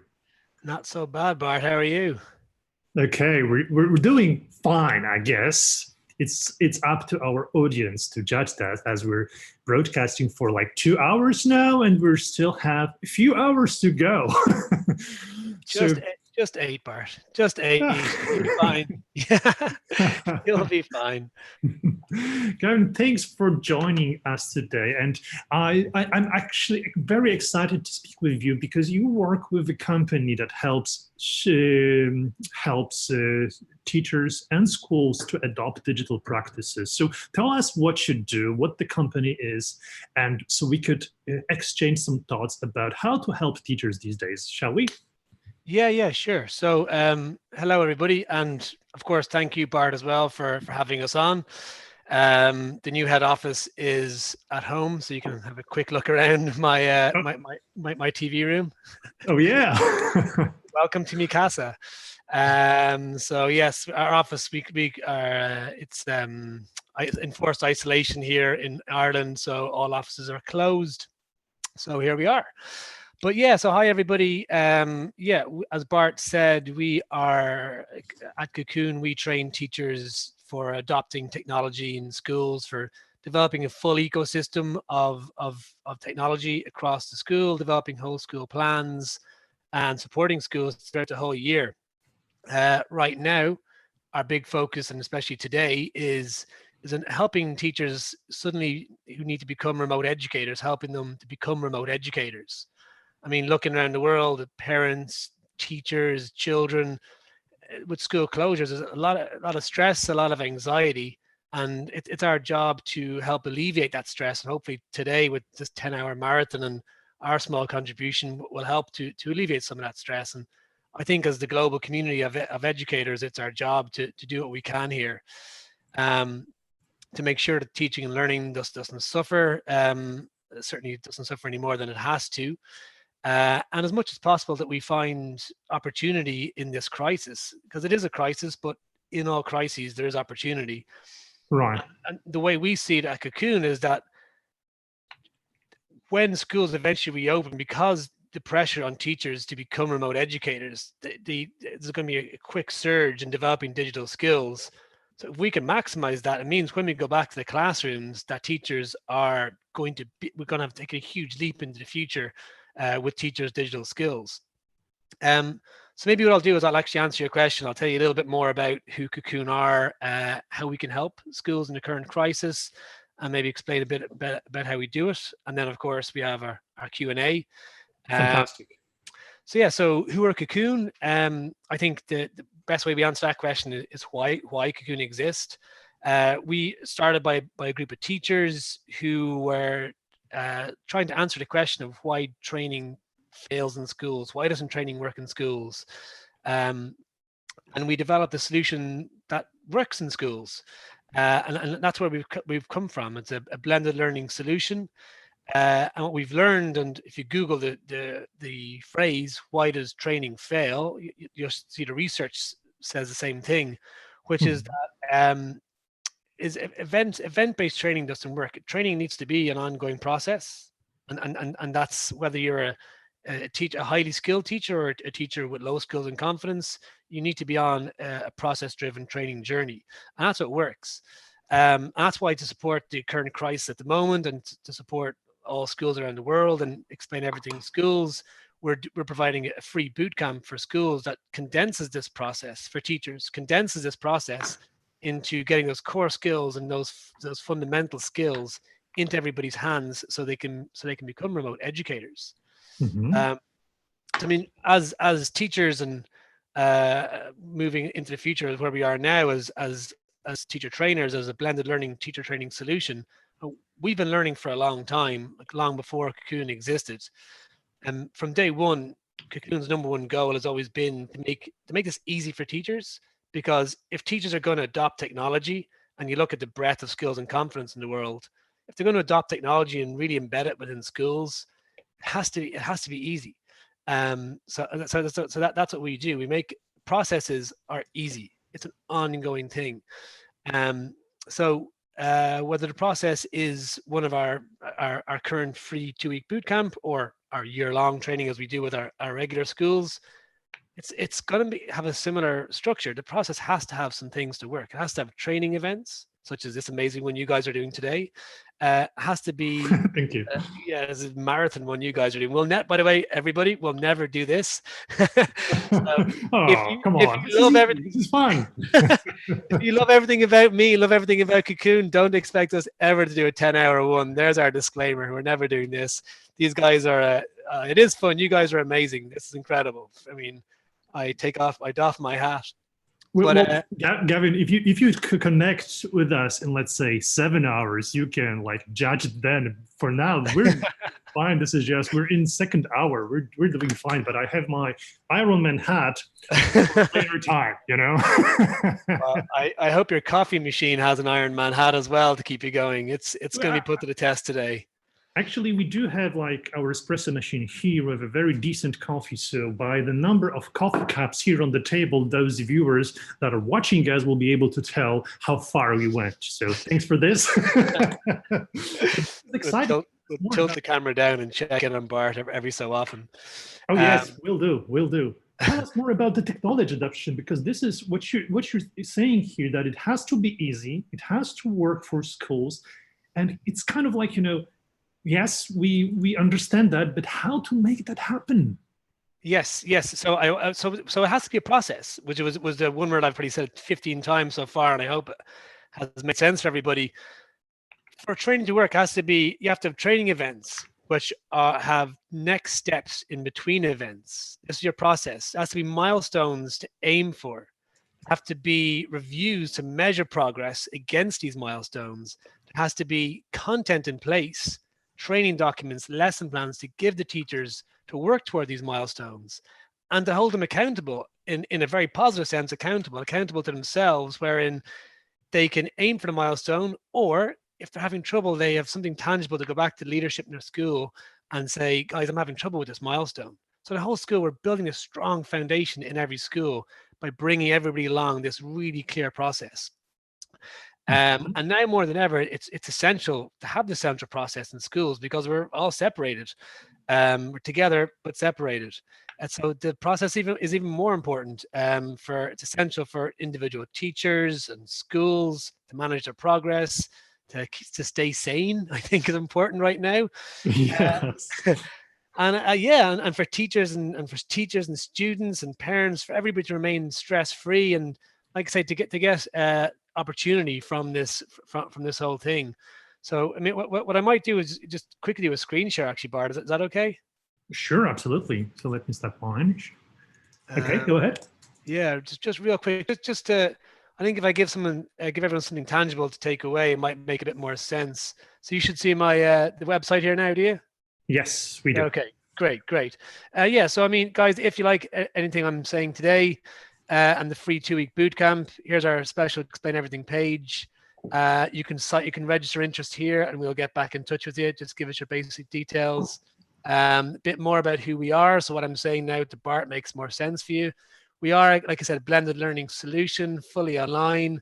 All teachers get their personalized dashboards, leadership gets dashboards with curated content for becoming remote teachers, and even going beyond that. Like I say, it's supported by webinars, video training, assigned mentors.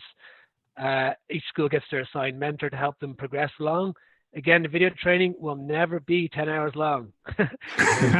We're not as nice as Bart and Explain Everything. More details there about it, how to become a remote teacher. You don't need technical skills. This is something we come across all the time. People say, "Oh, I don't have the skills or confidence to go on this program." The whole point of these programs, the whole point of training, is to find your starting ground and to develop these skills. As I can't think of his name. The last guy, who's the last speaker? Last guest speaker you guys had?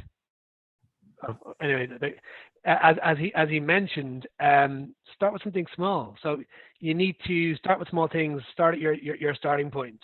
That was Tony. That was Tony Vincent. Tony, yes. He said, "Don't explain everything. Just explain something." That's the point. He couldn't be closer to the truth. That's exactly it. you don't need technical skills to become, you don't need to have them already to become a remote educator. We need to work on all these things together. We'll help you build these fundamentals of cloud usage of Google or Office 365, whatever your school has. And of course, Explain Everything, one of our favorite platforms, which is why we're here today. We'll build a full ecosystem with you and start at your starting place. A quick look at what the bootcamp looks like. It's a very simple structure. There'll be 6 webinars. The blue ones here are the webinars, but they repeat and get reinforced. But the basic structure is we onboard you, give you a bit of homework to do, so you go practice. You use the Q&A document, come back to us. We go into more skills, Explain Everything, answer your questions you've had, send you off to practice again, and you come back to us. This is your boot camp. You get skills, you practice, you come back to us with questions, and we work together in this condensed process. Of course, you go beyond that if you want. That's it. That's our condensed process to help everybody become trainers. So, Bart, you can share that link for everybody so they have all that. I'll stop screen sharing now. We will. Okay. Yes, absolutely, we will. So from the perspective of teachers that, let's say, would want to onboard this and use this opportunity to prepare themselves better for, let's say, remote teaching, it actually, before I ask the question, it is a good tip to just provide you at this point of time when you're applying for extended free trial for Explain Everything, as we provide this for teachers that would want to use Whiteboard in their teaching practice. We send onboarding information that include information about services of Cocoon. So the link to that page to register yourself is available there, but we'll also share it with those that are watching in comments and in follow-up materials. But back to my question, from the perspective of teachers, when they're thinking about using Explain Everything in their practice, I understand that you provide entire course on Explain Everything. Is that correct? Yeah, correct. So we provide the training courses. We bring the teachers through. We do it in different ways. But the training courses, we bring teachers through a basic, intermediate, and advanced use of Explain Everything.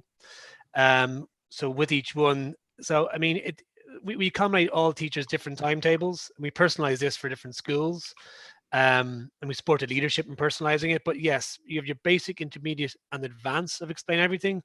And you know, the idea of separating it like that is going back to Tony's point as well, is you don't have to explain everything straight away.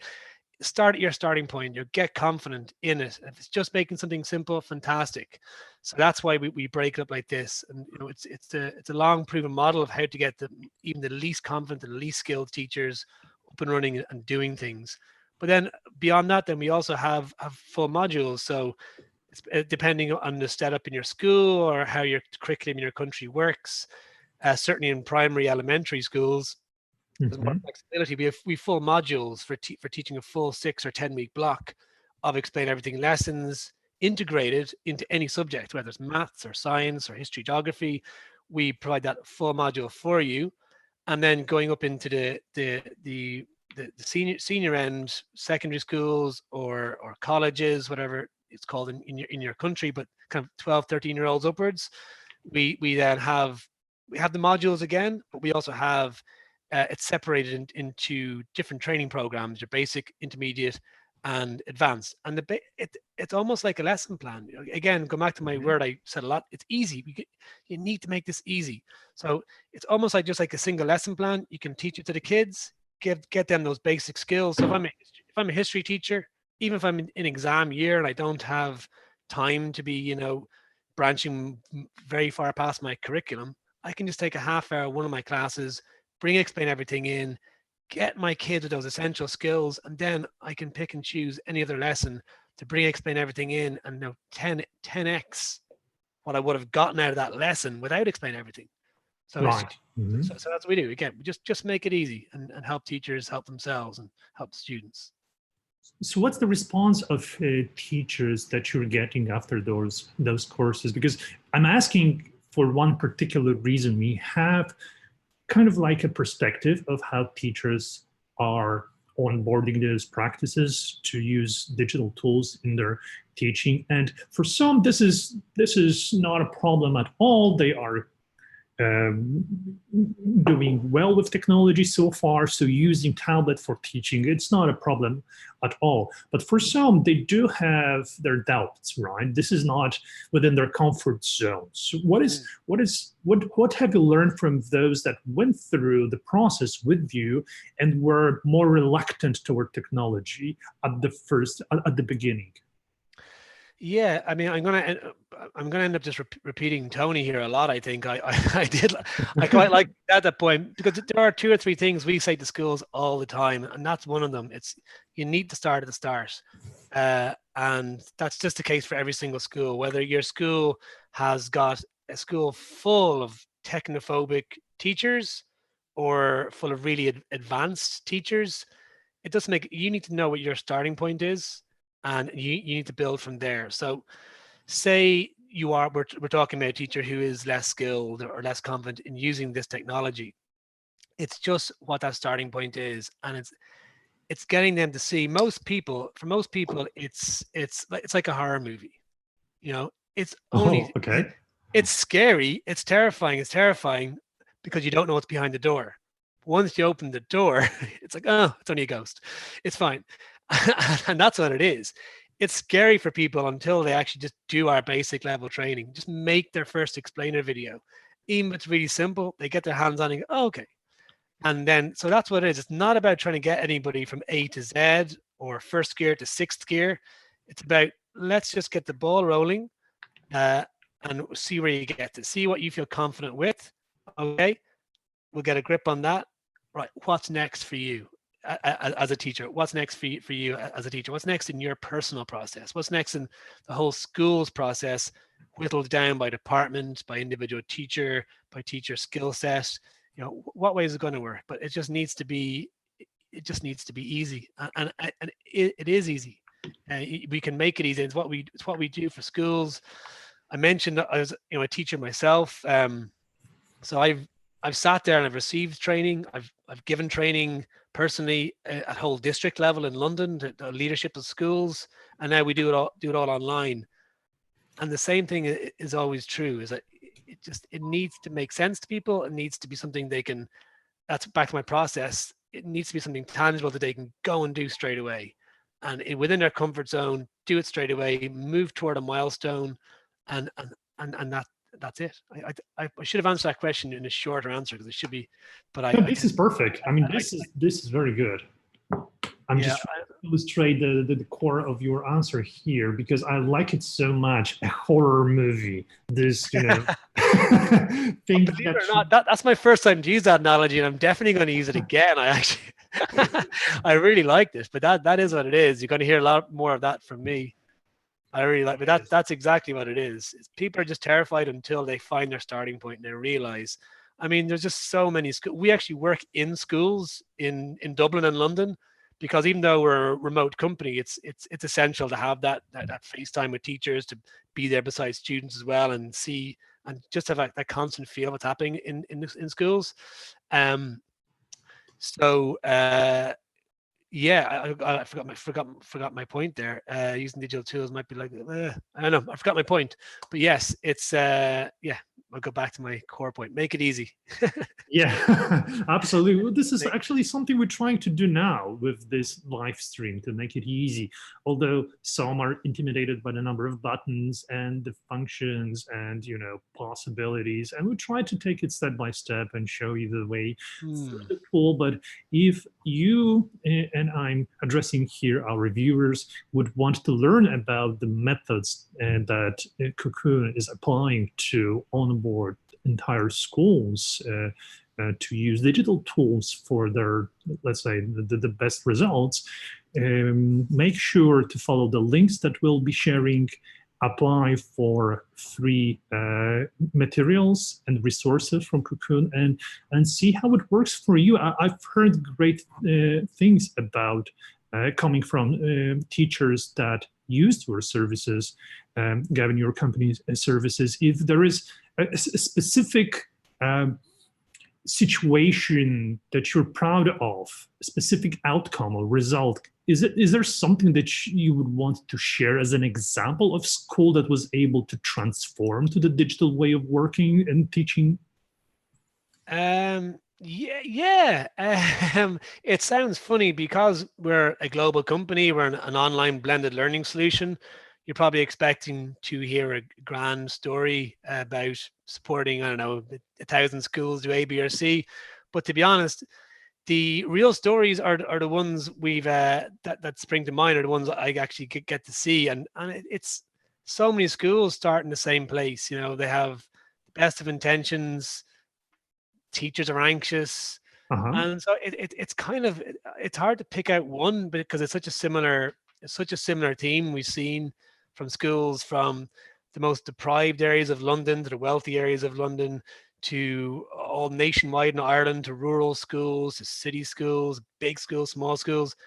The journey is just, there's so many similarities in the journey, and for us to actually see that firsthand is always better than even getting, we get very kind words virtually and people telling us, but to actually see it with your eyes and to feel it in the school and to see it smile, to see a teacher who you knew had never picked up an iPad before, or never used their whiteboard to blue tack A4 sheets to see them in September and then see them again in June, or June the following year or the following year, and to see them all of a sudden using Explain Everything videos is just, it's genuinely just a great experience for us to know we've been a part of getting them from a terror of technology to someone who just worships it and is pushing technology on other people.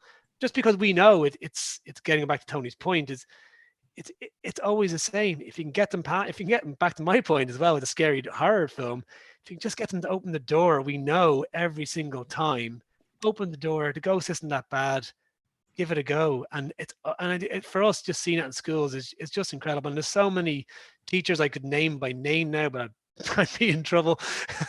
I can picture their faces that I just know, you know, they looked at us and in day one, or my trainers would come back and we'd talk it out and be like, no, we'll say, well, I'll use your name.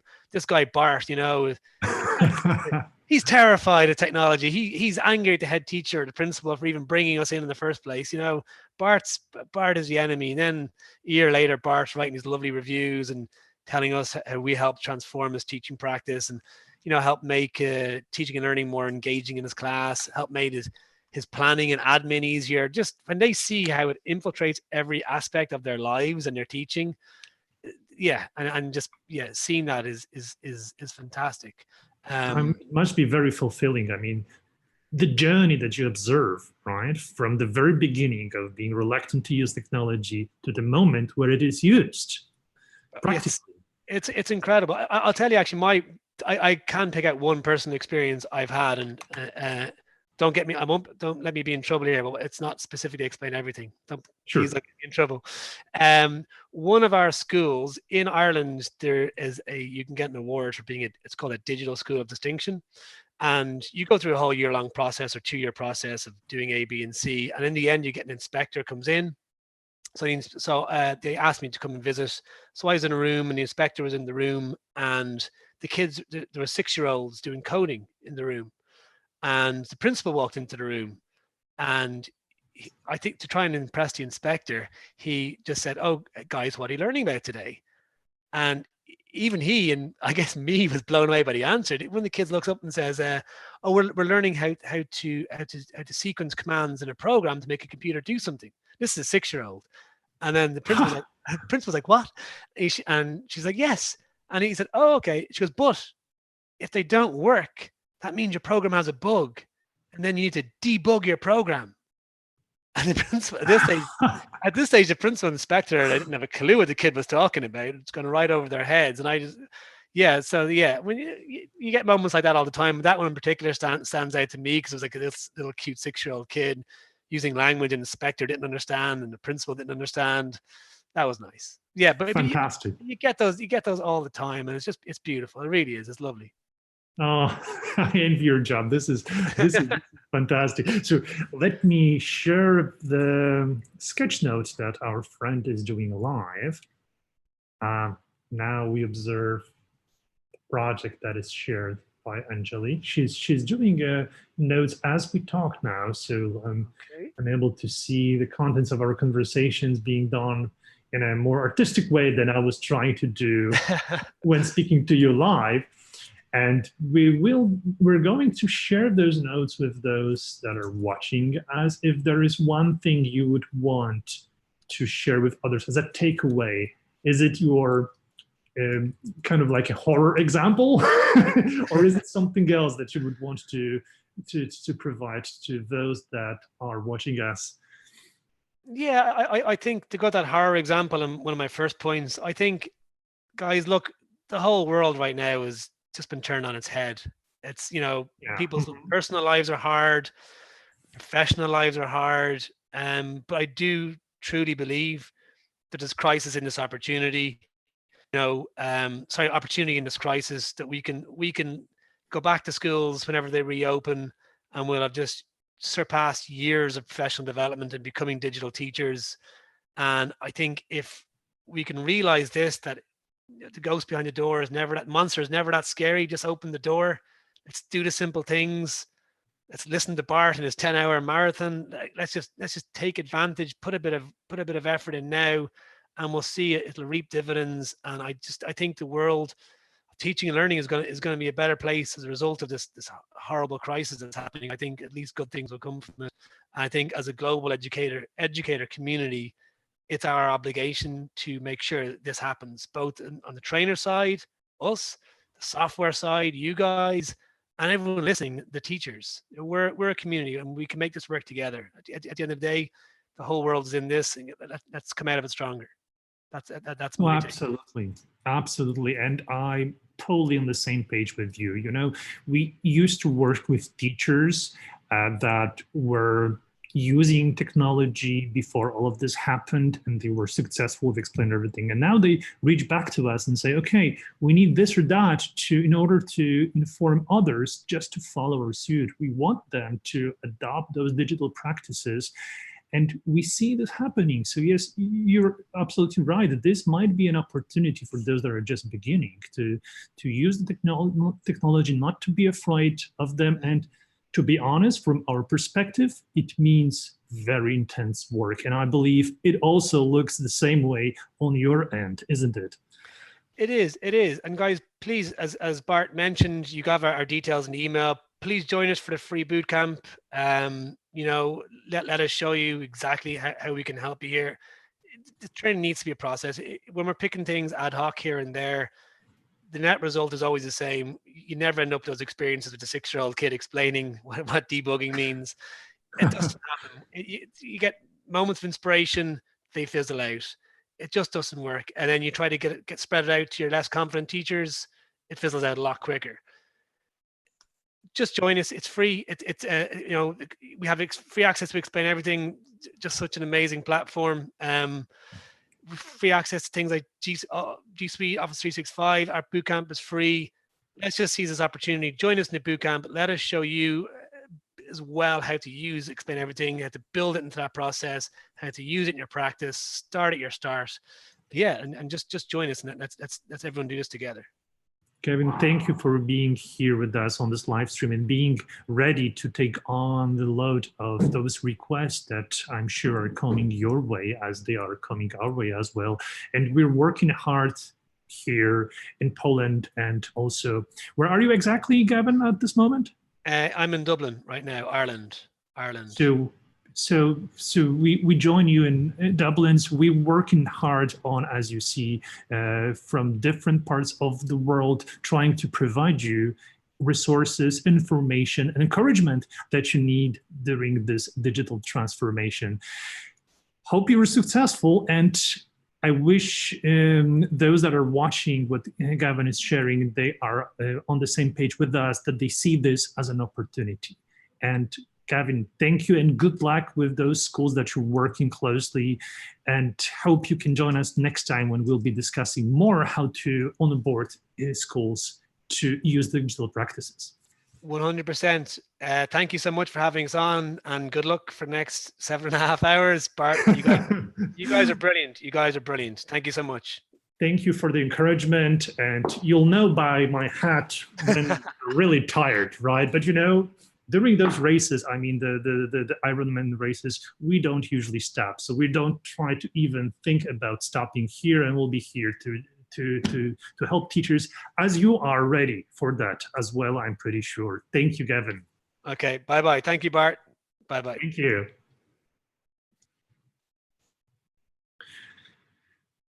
So we're going to continue at the in a second with questions, Q&A, because I believe we gathered quite a bit. Oh, there weren't so many. Not so many. It means that your talk with Gavin was very interesting. Fantastic, fantastic. Can we share on a comment section link to the form that Gavin shared with us? Yeah, we've shared it there. Fantastic. So before we make a very short break, I'll show you our sketch note. This is a visual record of our conversations during this live stream. So as you see here, we already had 2 guests. There is Tony Vincent sharing with us his thoughts on using explainer videos with 5th graders and tips for teachers how to get started with technology. And Tony provided us with a kind of like a foundation and kind of, I would call it step-by-step suggestions to start small. Don't try to explain everything at the same time. Well, it's actually captured here. Very nice. Love the cat, by the way. Now we just concluded conversation with Gavin from Cocoon. Gavin is providing with his company free trainings, and we're sharing links to that as well. We're going to have another conversation soon, but before we go before we speak with another guest of ours, we're going to devote some time to answer some questions. So for now, I'll stop screen sharing and let's do just a second coffee break, just a few seconds for a coffee break, and we'll continue answering your questions. All right.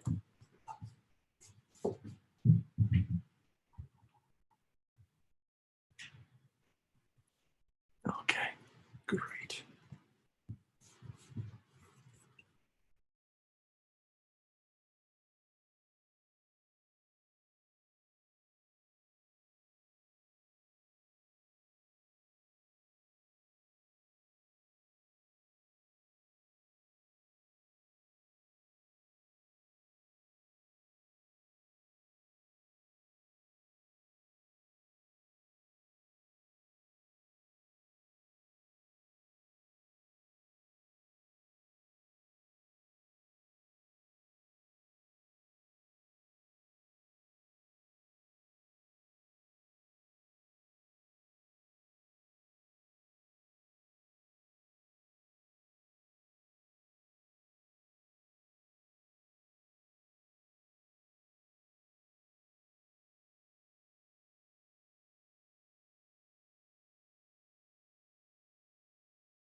And we're back. So before we head on to another conversation, let us answer some questions. I'll share my whiteboard so we can also visualize those answers and questions as they come in. And I'm currently using Explain Everything to visually explore questions and make my quick notes, but of course we have a more pleasantly looking visualization, a sketch note of our live stream done by our colleague. Actually, not done, it's being created as we speak. So maybe before we head on to the question, I'll show you the sketch note. It is a cloud project that our colleague is creating by watching us, actually. And this cloud project can be seen once you enter it. Okay, here it goes. So I just joined a cloud whiteboard just to show you what is being done here. Just This is fantastic. Quick comment. Bart, you can use the chopsticks very well. So we need some sort of fuel, and we thought that sushi might be the easiest thing to eat during this 10-hour marathon, triple marathon, I would say. The average of the marathon is 4 hours. That's the average for human being, but we thought maybe in 10 hours we would do 3. So that's what we're doing. And sushi, yeah, sushi is working well, at least for now. Yeah, we'll see later. We'll see later. By the way, this sketch note here, as you see, it's being created as we speak. I'm just a viewer. I don't have my tools. On the left side, there is no toolbar. It's because our friend shared, she's actually doing that here. I can watch her going. As our friend shared this canvas for us, just to view only. This makes it easier because I don't want to spoil her creation here. We'll be just taking a look from now and later as well, just to see how is she doing with that. But I love this already, and I believe this is going to be a quite large sketch note after 10 hours. We'll see. We'll see. Let's move to my rough notes. And there's a question coming in related to the privacy issues with Zoom. Oh yeah, so cloud solutions, many of cloud solutions, they had some problems, privacy problems recently, or in the past. I can think of several companies that suffered from kind of like attacks or processes where users were able to understand that the foundation, technological foundation, it's not resilient or secure enough for the needs of their users. And Zoom is on the spot now. They have kind of like a increase in the usage of their services. So there's actually no surprise that currently the privacy issues with Zoom were revealed, and we hope those guys can fix them quickly. In terms of our cloud services, I can show you a few things in order to make sure that your videos, because that's actually the question here, are not exposed in a way that they can be watched by anyone if you create them in the cloud. So let's dive into how you can secure your videos. As you remember, at the beginning of our session, I created a short video, but I'll do one more. So I'll just hit record here, and I'll just do this. It's a very simple 5-second recording when I drew those 3 arrows. And what I'll do is to share this as a web video link. So this video is rendered in the cloud,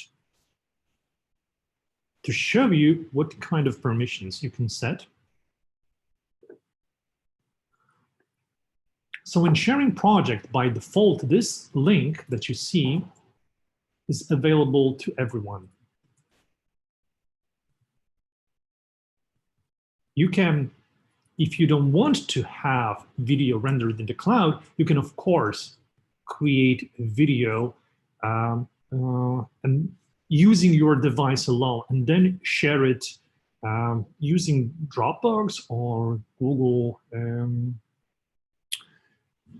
Cloud Space or any other solution, just to secure them. But in order to make it super simple, we made it in a way that this code here, this link, could be used by anyone. You can try to restrict it, of course, but by default, it is something that anyone can use. In the past, we had a set of permissions that you would be able to apply when sharing videos, but it was like adding another step. So that's why when you're creating a video in the cloud, make sure to understand that those links are available to anyone. And yeah, there are additional steps you can take to limit those as a school-wide setting, for example, as an account-wide setting, so you can limit those.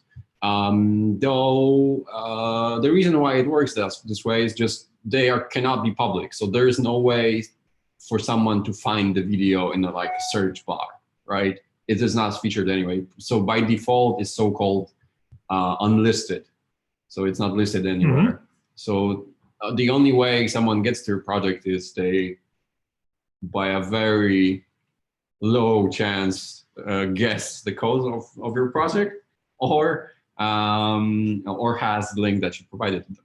So exactly. So just keep in mind that this link here, I'm just checking the link because the video was rendered already. Oh, sorry. Let me show you one more time. Web video link that I just created does not have permissions and controls related to permissions. So as Kuba said, it's available for everyone. However, in school deployment, we can set restrictions. So if you have a deployment of Explain Everything for your school, we can work it out so your space where you share movies is kind of like restricted. Right, and since you're here, we can show, because right now, there's a question from Tara. Once you create a video and Explain Everything, that's under a web video link, the MP4 file is available for you to download. So right. You can just go to the video and select download, and it will download the MP4 file for you. So let me show you this on web. Because on iPad, it actually downloads the project, right? But if you go to the browser, for example, you're doing this on computer, let's say. Oh, I can copy the link here. Or I can just type it in.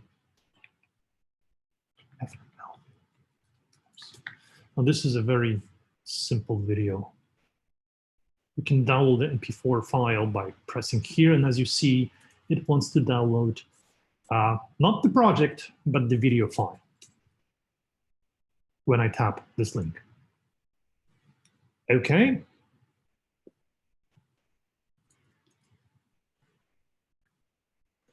So getting back to remaining questions. So what I'm going to do, because I created a video from this project, I'm in the slide sorter, and I will remove a video from this slide because we don't need this video here on the canvas. This is a canvas where I explore questions and conversations, and I do my notes. So this is something, this object here, this question that we just answered is something I will put here as one of the answered questions. So I'll try to keep all of the questions that we answered in kind of like a group so you can visually see what we provided, because sometimes if those questions would come up again, I'm happy to use those resources that we have here within those answered questions. Okay. And our team is gathering those questions that come here in this notes section. So let me take another question, maybe. So this one we already answered. Oh, you can delete those stuff that you. Yeah, I will. I will. So this is something we covered as well. There's going to be remote teaching question. Okay, let's take this one. Can you explain how to create such a stream using Explain Everything Whiteboard, or provide some tutorial link? Yes, right. We can, of course, and we'll show you what kind of resources we have where you can learn how to broadcast Explain Everything over. We're using Zoom and YouTube streaming now, but you can kind of like replicate the setup by yourself. And we're actually going to have great guests speaking about great setup for this kind of remote whiteboarding and creating tutorials. So for now, let me just quickly show you where we have resources that you can use. I'll go to explaineverything.com. And I'll go to our blog section where we have stories and articles on various uses of Explain Everything. And what I would suggest to use is this article here. We have tips on how to use Whiteboard remotely for, it says creative group thinking, but you can also use the same set of skills when creating tutorials or teaching remotely. So that's this resource that I encourage you to use when exploring the same scenario that we're using here today. We're using Whiteboard to visually illustrate materials and share it with you over conferencing solution. And Explain Everything works with many conferencing solutions, so you can broadcast your Whiteboard on calls and provide instructions that way. There is also a tutorial how to stream your Whiteboard, and this tutorial is something that we have on YouTube. So I'll show you. Oh, here we have a link. It's an online course that we call Better Online Meetings, Use of Digital Whiteboard on a Call. And it's a set of 8 videos that we created specially for explaining what's the process, how to use visuals and why visuals are helpful, what kind of situations exist that benefit from the use of digital whiteboard. And we kind of provide dry run of digital whiteboarding, but it's not the most comprehensive overview of what is possible to do with a whiteboard, because that's not the purpose of this course. The purpose of this course is to show you how you can stream your whiteboard using Zoom, Cisco WebEx, Microsoft Teams, BlueJeans. There are many solutions we cover, including examples. So that's Sam. Oh, that's one of the episodes. And this is something we published quite recently. So if you look into that, this is a new resource coming from us. And I'm just previewing 7th episode, clip number 7 from this course, where Sam is demonstrating how to stream his whiteboard using an Apple device. And then, as you see here, he's also demonstrating that using a Google device. And I believe he used Chromebook for that. And then also how to use a desktop computer for the same purpose of streaming your whiteboard. So I highly encourage you to check that resource.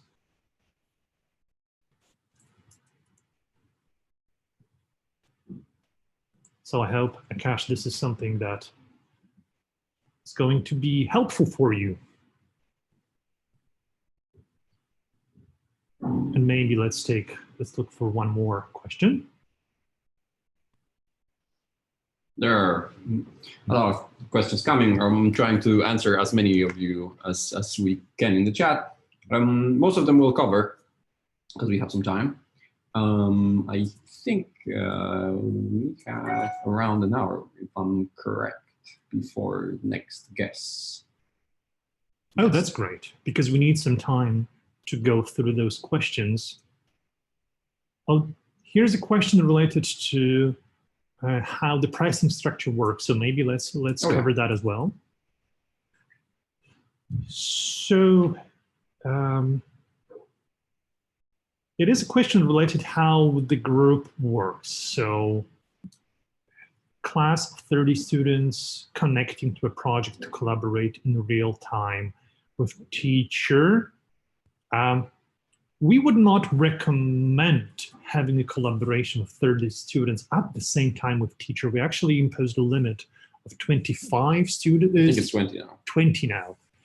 We're under heavy load of usage these days, and we try to secure our services so they are reliable, and that's why we imposed a limit of 20 participants of the session. And it's done on purpose because the collaboration that we provide, it's meant to be for small groups. And we, by our test and by what we've learned from teachers, it makes most sense to open up a collaboration for groups of 5 to 8 students. Why is it so? Because it is an open-ended solution. Everyone that connects to the session by principle has the same set of tools to work with. And by this, if you have too many users on a canvas, it might be a bit chaotic, I would say, unstructured experience for many.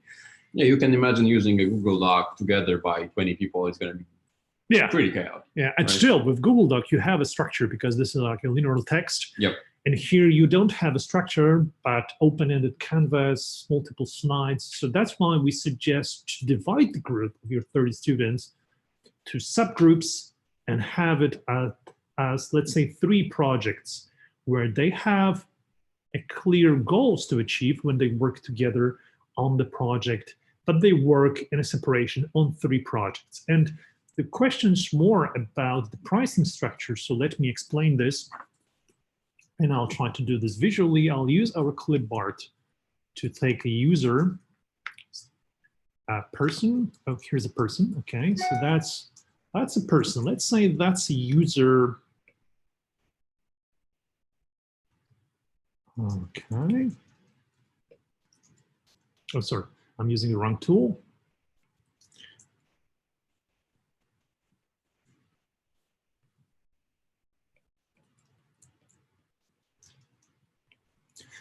So here we have teacher with the subscription to explain everything, right? So subscriber. And we want to open a collaboration for the group of students. So that would be, let's say, student would wear yellow t-shirts, and we would have a group of students just here. If you have this situation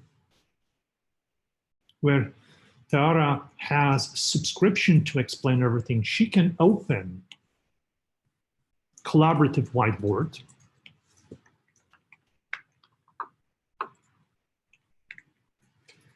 As online project, or we call it cloud project. And this project will always be available under a short link or with a code. I'll just put here code.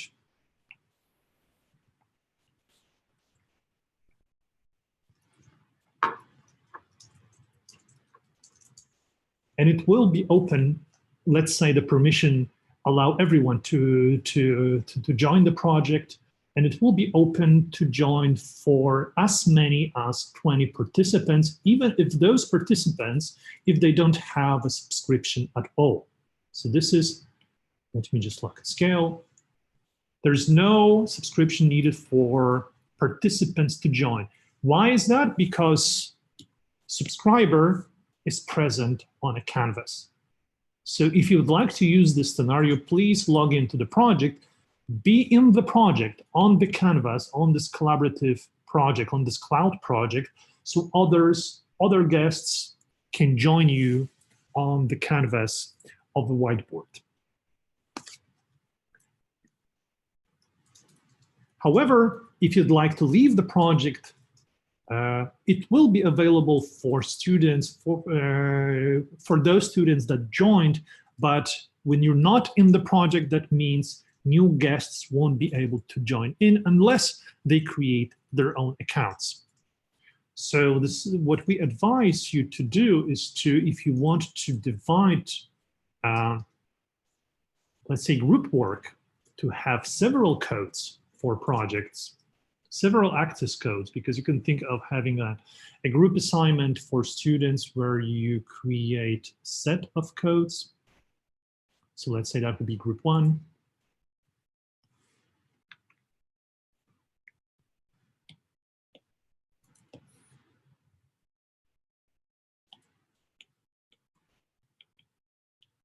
And we could have group 2 using different code and group 3 using different code. If you want to have this situation where you open 3 cloud projects,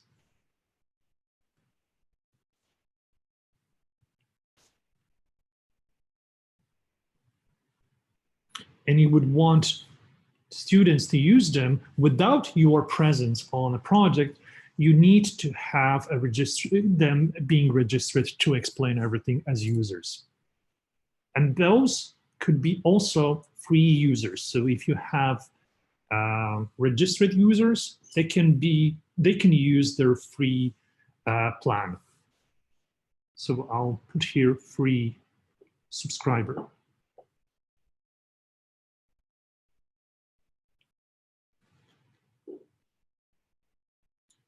However, if you have unregistered user, they can try to join, but won't be able to join unless a registered user would be in the project. I hope that's clear now. Yeah, Terao says, okay, this makes a lot of sense, but sorry, apologies. But only up to 20 guests can join the project at once if the subscriber is present in the project as well, correct? Yes. Yes. That's correct. Though, yeah, having 20 people in the project, well, as we said before, can be tricky. And while the limit is 20, I think 8 people is the max you want to have that allow them to edit things on your whiteboard. We usually present 3 ways of having an online educational interaction with Explain Everything. Sorry, like remote meetings, 3 remote reading scenarios. And the first one is, well, collaboration. One of them is collaboration, where you have a small group of people that join and work together and have a brainstorm, a lesson, or activity that needs this interaction. The other one is remote scenario. So the way it works so that you share your Explain Everything screen to a large group of students and they don't interact with your whiteboard, you're just presenting the whiteboard. So it would work like in a normal setting. And then if you want to invite someone, you just send a link to that particular person and they will join you and then they can work together with you. And once they're done, they can exit and they get back to the conferencing solution you use. So that's the recommended scenario for large groups.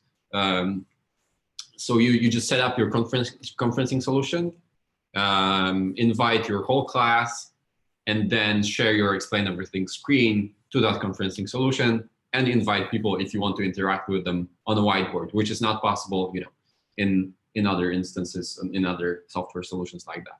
So that's, yeah. Let me check I like the group idea, thank you. It's an interesting concept, especially when remote and can see a whole class would want to join us to view possibly in the real time, but not collaborate. Yeah. So yeah. That's the easiest way to go about it. This is, yeah. Oh, and the third scenario is just create a video, right, and send it to your students. All right. And Explain Everything covers all of them. The only, well, exception to that is that you need a conferencing solution to share your screen, but there are a lot of even free resources that you can use with no problem. So, and we've just published a instruction on how to actually share your screen to a conferencing app or video meeting app, and it's available on our help center. So I'll link it in the chat. So there's a follow-up. So if you are just presenting to others, you can have more than 20. The 20 is limited just for the collaborative. So no, what I mean is that, say we are currently using Zoom for this meeting, for this thing, and from Zoom we are streaming to YouTube, right? That's how it works right now. So you start your meeting on a Google Meet Hangouts or Zoom or BlueJeans, WebEx. There are a plethora of conferencing apps that you can use. And you send a link to invite your students on that conferencing solution. So yeah, so you invite them to Zoom meeting, for example, or WebEx meeting, or Microsoft Teams, because there was a question about Microsoft Teams. Yes, you can share or explain everything screen. And then after they join in to your Zoom meeting, for example, now you are able to share your explain everything screen to that conferencing solution, right? And this is how you can get above the limit of 20, because most of those meetings don't have those strict limits and can handle more than that. And I'll show you in a second where you can look for more instructions on that scenario, but Kuba is perfectly correct here. Without interaction, or with, let's say, limited interaction, you can have your whiteboard broadcasted over those various conferencing solutions. So yeah, we've covered that on our latest 2 webinars. Oh, not latest, because there was one about Chromebooks before, but yeah, we've made 2 webinars just about this topic. And you can check it out to see how we can go about it, and where we cover those 3 scenarios in detail, so you can just follow them and see how they work. So at best, we would suggest to use. I'm just moving around real quickly, but I'm looking for answers for you. If you go to explaineverything.com/blog, there's a good article on those 3 methods that Kuba just summarized. Okay, it is here. 3 collaborative strategies for online education. So awesome. Please look at that. And the webinars that Kuba just mentioned, I'll just show you real quick. If you go to webinars, webinars. So that's our subpage, where you can look for recordings of past webinars. This is one of them, Remote School, where we covered those scenarios for, let's say, those that are just beginning with Explain Everything. You see here, it says beginners, basic. But we also had a session on more advanced uses. But each of those, both webinars were modeled after this article here. So we kind of like use the structure here, and the structure were based on those 3 scenarios that Kuba mentioned, creating explainer video as the first one, then broadcasting using conferencing solution as the second one, and then using our tool for small group interaction where everyone can engage and have the same set of tools to begin with. That was the third one. And those 2 webinars are available on YouTube. You can check the recordings following the links on our webinars subpage and learn more about them. Right, and there's a question kind of connected to that conferencing scenario. On the question on using code to join, can we send a URL to the user days before we do the actual collaboration, such as Zoom on WebEx? So I'm not sure whether it's a question about pre-made conferencing meeting or pre-made Explain Everything project. So we'll cover both in just for, so most conferencing solutions have the ability to preset meeting that will have a unique ID or unique link, right? So you can you can check out your solution that you're using and see if they support such thing. For Explain Everything, you can set up your project before you collaborate and send the link to your students and set the project to private. So once they open up the link that you've sent them, the project will not be available for them, right? It will have a link. It will work once you change the permission, which I'm going to cover in a second. And then they will not be able to see what's in the project. So once you tell them the project is available now, you can just, they will be able to join. And so how to make it available? You just then change the permission of access to that project. So I think we can show that to make it simple. So sure. So let me just right. create a new project and I'll show you the entire process here. So I'll just, instead of using the first button, new, I'll use the second, invite, in order to begin with a cloud project. Right. So what I actually did, I'm opening new project, and I'll change the background a bit. Oh, I'll do that in a second, because what the first step when you're creating a cloud project is this pop-up here that allows you to change those permissions. So as you see here, that's the link that Kuba was referring to. It is available from the very moment where you created this cloud project, but you can restrict access by, let's say, this. Right? Yes, and then select only specific people. Specify specific. Okay. And right now, since you haven't shared it with anyone, it's private. Correct. Right. So now you just prepare your project, and then. But the link is there. Yeah, the link is there. The link is there. It's just private, and no one besides you have access to it. Exactly. You can use it. Share it with your materials if you have some materials in advance of the session, but only you will be able to access this from various devices. Using this code, you can access as yourself, as your user, but others won't be able to unless you change the permissions. And let's say that's a cloud project.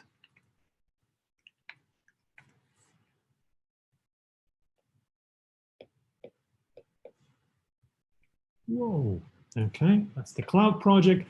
You can tell that it is a cloud project by the code that is available here. So if you use the code now, you won't be able to access this. However, at any point of time, I can change this and allow, let's say, anyone with the link to just view. And that's a situation, let's say, where you want to provide your participants to check the project in advance, but not edit it before you actually meet. You can set permissions that way, so others can just view the contents, and there will be just one tool they can use. It's a Zoom tool. Right. So you can create a preview of your project that you can later collaborate on. Sort of, yes. Yeah. And then during the meeting, when you want to allow them to work with the project, you can change it again. And let's say you have 10 participants, but you only want some of them to edit content of the project. You can specify them by names, putting their email addresses here. So, for example, I will be able that way to select Kuba and provide him with access, editing access. So others, and let me change this for others. So anyone with the link could view, right? That's what I want to do. So anyone that would enter would be a viewer, but Kuba has the editing rights. He has the editing rights, so he's the only one that after logging in will see the editing tools. Yeah, right. And we have follow-up questions on that. Can you convert a local project and put it on the cloud? Absolutely. Yes. Short answer is yes.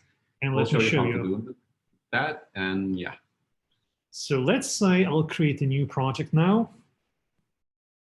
And this one is going to be Red, why not? And while we do, and while we do that, because there was a question, how did you change the background color? Okay, let me show you that real quick as well. So that's the local project. Local project, that would be better in white. Here, where you can change the background color of your project. So it's a slide sorter. If you have more slides, it will, the control here will display number of slides, and I have just 2 now. I will remove the second slide. Oh, sorry, not duplicate, but remove. And by this, it shrinks to just this simple 2-button control where you can add new slide or display existing slide. So when you display existing slide, you choose Edit, select your slide, and you have this rainbow-like icon here where you can select background color. And if you want to extend or simplify the picker, the color picker, you can, or you can even choose the color that way, or provide precise color of your choice. So that's what it's possible. I like this red here, so I'll make it red. And getting back to the answer, how to convert it to the cloud project, well, actually there are 2 ways to do this, intended for different purposes. If you want to have this project open for collaboration with others, use this tool here. This is an invite button that allows to open for collaboration. However, if you'd like just to store it in the cloud for later, just for you, there is a new option, copy to explain drive. It's just here. That will also take this project to the cloud, but will set default permissions to private only.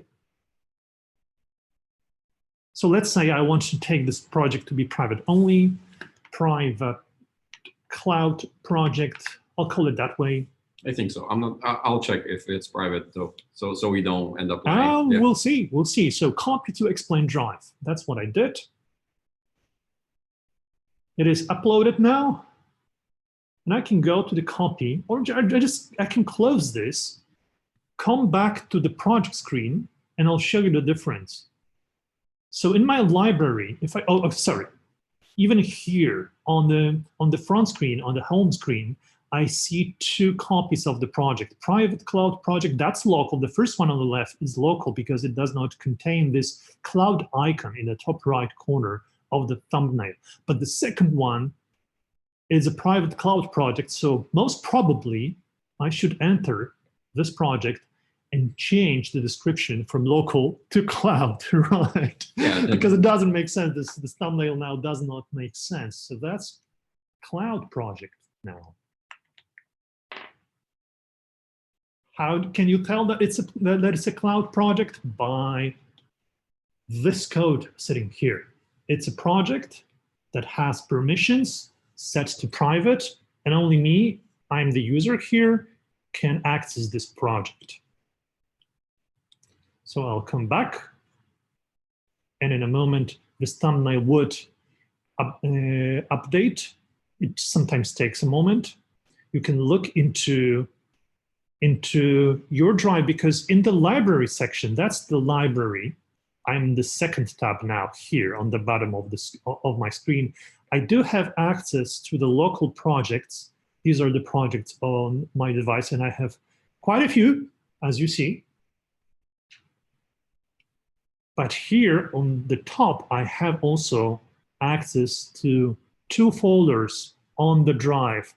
Folder with projects shared with me, where I'm not the owner, or my drive that shows all projects that are on the drive. And I see this project that I uploaded with the icon here that shows that it's a cloud project. Each project of those contains this icon, suggesting that these are the cloud projects. Hope that helps. Yep, we got confirmation that it was helpful. Great. Glad that it worked for you. That's what we're here for.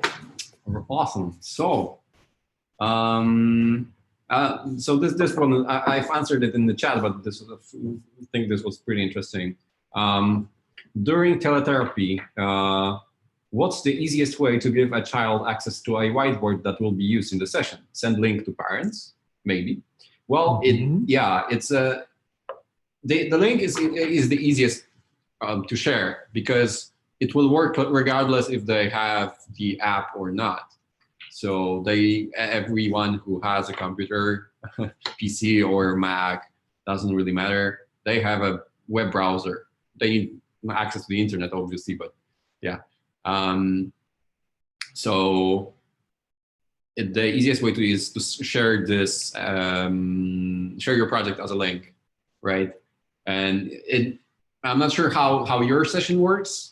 If the child is supposed to interact with you on the whiteboard, or is it just a passive thing where they watch you do something on the whiteboard? So depending how that goes, you may want to give the access to editing. Even if they don't have the Explain Everything account, as we mentioned, they will be able to join you if you're in it. So yeah, just sending a link is I think is the easiest and most convenient way of sharing your projects, because it makes sure that regardless of what device they are on, they will be able to access it. Because you actually have two options here, and I just want to illustrate what Kuba shared with you here. So you can either share code or link, but with code, you need to get on the page of Explain Everything or to the app and put the code in. But link is actually a link with the code inside. So let me just show you this. So each time, if you only have a code and you want to create a link out of code, just do this. This is a domain that we use for short links. And if you put code here, if you put code here, it will create a link. And if you launch this link on, let's say, tablet device that has Explain Everything on it, it will initiate Explain Everything and will open the project in Explain Everything. However, if the device is not equipped with Explain Everything, but it's a tablet device, you should see that this link opens in the browser and suggests use of Explain Everything to access. On computers where there is no Explain Everything app, it will just launch the browser and Whiteboard will open up in the browser.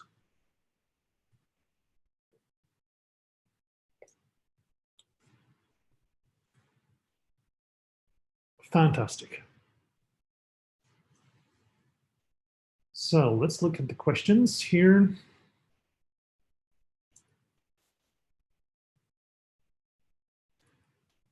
All right, so we covered this one.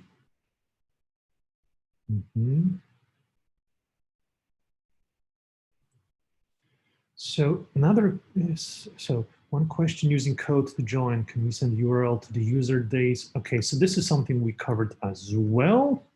I'll just put it to Canvas for clarity. Okay, this is something we covered. And here, converting local project to cloud projects, we covered as well. And I'll just put some illustrations that I made when explaining that a few minutes ago. We mentioned ways of sharing and restricting access. So that's what we spoke about just 2 minutes ago. A lot of questions coming in. Oh, yes. There are a couple of those. So let's start with this one, because the other ones are a little bit more technical, I would say. So I just realized I'm not sharing my screen and I'm... Oh. Sorry about that. I'll share it in a second. So the question is, because it's a very basic one, and I think it's great to answer this. I have been creating videos of a chapter book where I insert clip art that supports the words. Is there an easier way to insert images not already on clip art rather than screenshotting it? So that's the question. Yes. Coming from Lauren. Yes. Thank you for watching, guys, by the way.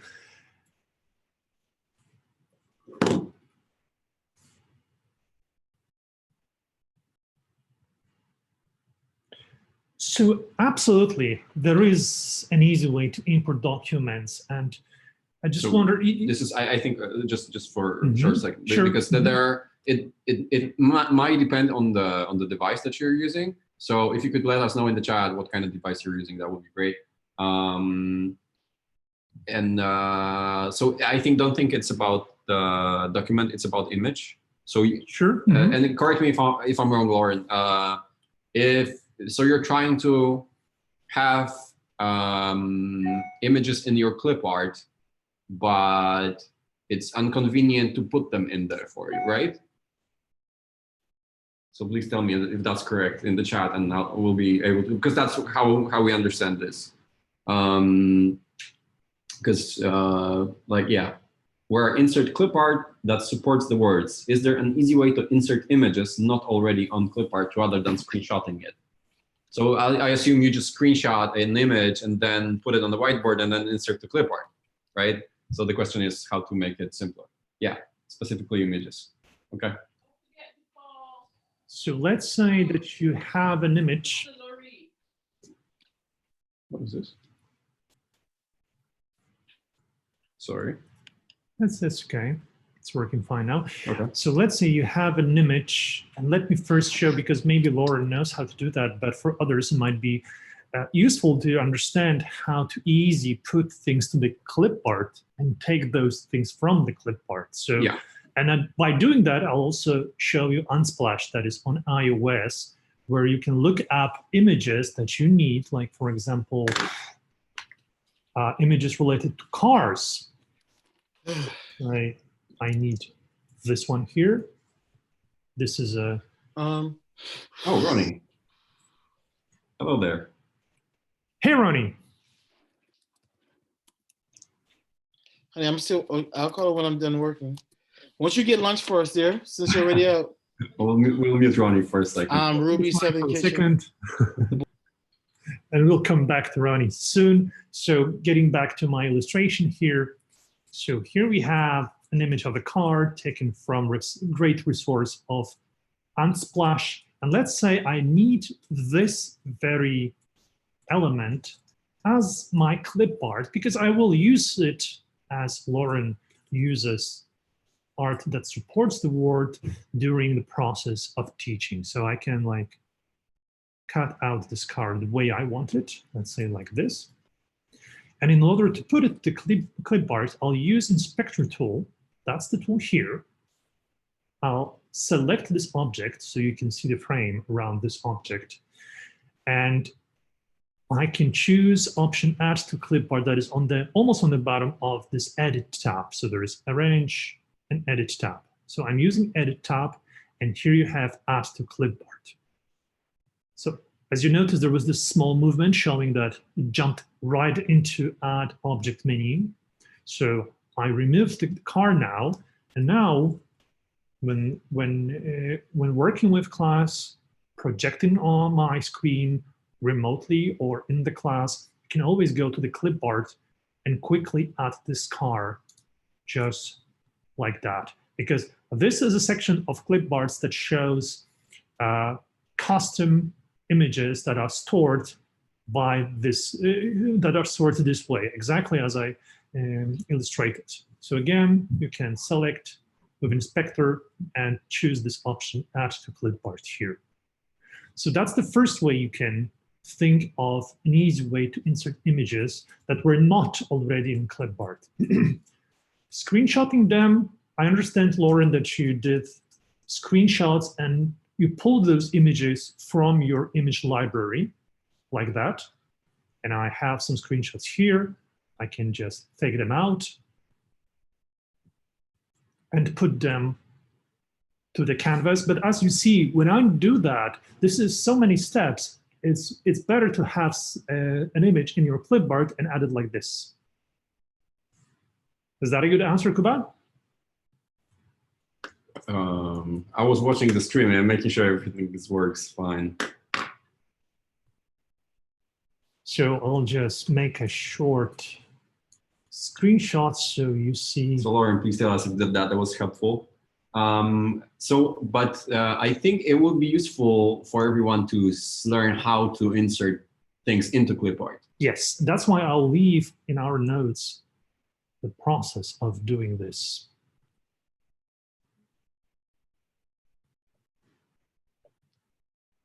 So as you see, I'm screenshotting my screen in order to provide you with a visual illustration of the process. So I'm going to add those two images quickly to provide you a just-in-time tutorial. Maybe I need just this, not this. Okay. So that would be, and I will remove the car. That's step one. Add existing image to the clipboard.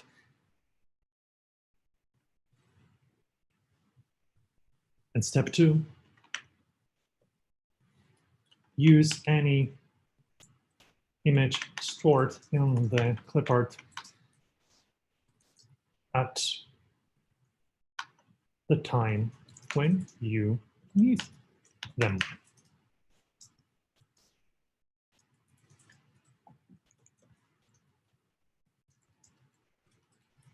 And here you are.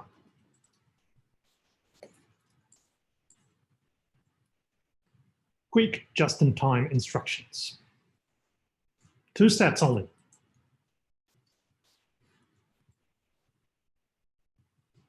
Is that a good answer? I hope so. Please let us know. Lauren, let us know if that works for you. If not, we have plenty of time to dive into different solutions. Laura also asked how to make it on Windows. So I think I can share my screen and show how to go ahead. How to do that. So hopefully I will not mess anything up. So the experience on Windows is exactly the same as on Mac. I am using a Mac right now, but no worries. Let me just mute myself. Okay, now. So you'll see that I have a lot of tabs open. Sorry about that. Google Chrome. Yeah, there we go. So right now I'm using Google Chrome, and there's a new project. And wait, let me check. I'll just mute my microphone right now. And so I'll add media right here and just choose file and choose my device to select a image from my device this way. So there's a screenshot with your questions. So let's just include that. There we go. And so those will upload really quick. And now, so the questions are here. So I can select every one of them separately with the inspector. So I'll choose inspector, then select one object on the screen, and then just go and, oh my. Yeah. So right now I'm in the corner because there's no way to, what? Wait a second. Wait a second. Oh my, that's, I shouldn't be doing that. I should have checked. All right. There's no way to add that to the clipboard and web version yet. So this is sorry about that. So this is something we need to add. This is something that should. Yeah, I mean, you can do that. You can request custom clipboard if you're having a group account and explain everything. It is possible. I played myself. All right, but this is still possible. But yeah, as you can see, that the easiest way to import, you can just select file and select my device, and then just insert those images, or you can drag and drop them. I won't be able to do that right now, but because I'm the full screen mode and so on. But you can select your Explorer or Finder and then just drag and drop those files onto the canvas automatically. But definitely adding this functionality to the web version of Explain Everything should be the priority, as we're actually trying to make a feature set of various versions of Explain Everything even. So regardless of the platform, you have the same experience. But because the web version of Explain Everything, the development of that started later than the development of mobile version, some features are still not there, but we have a fantastic team of developers working on that version. And currently they're working they're doing great progress in terms of performance and feature sets. So stay tuned, this function will come, I'm pretty sure, quite quickly.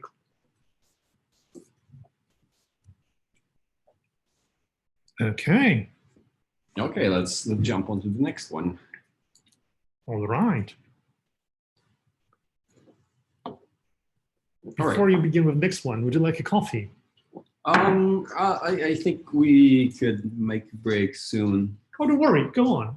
I'll just make one. All right. But still. Okay, because I'm not sure which one we've already covered from my document. So I'll pick one from the chat.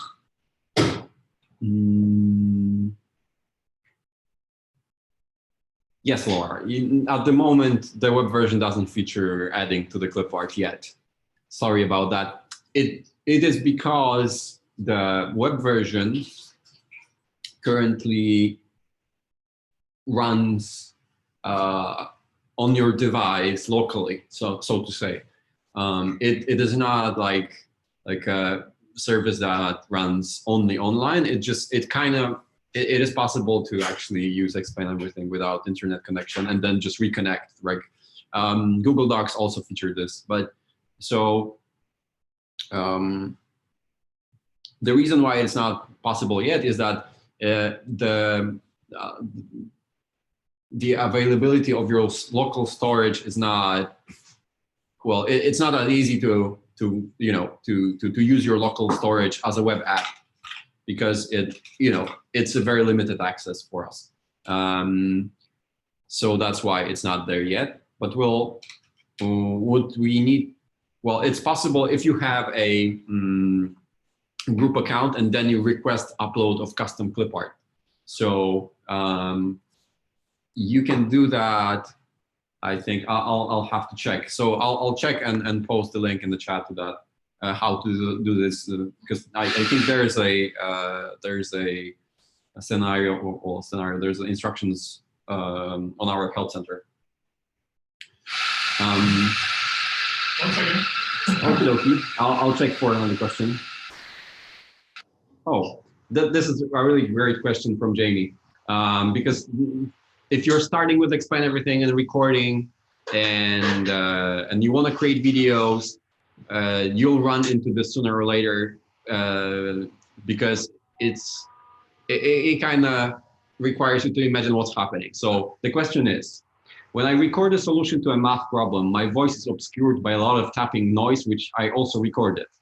So if you want to adjust the solution, use headphones with microphone. That's the easiest way to solve this problem.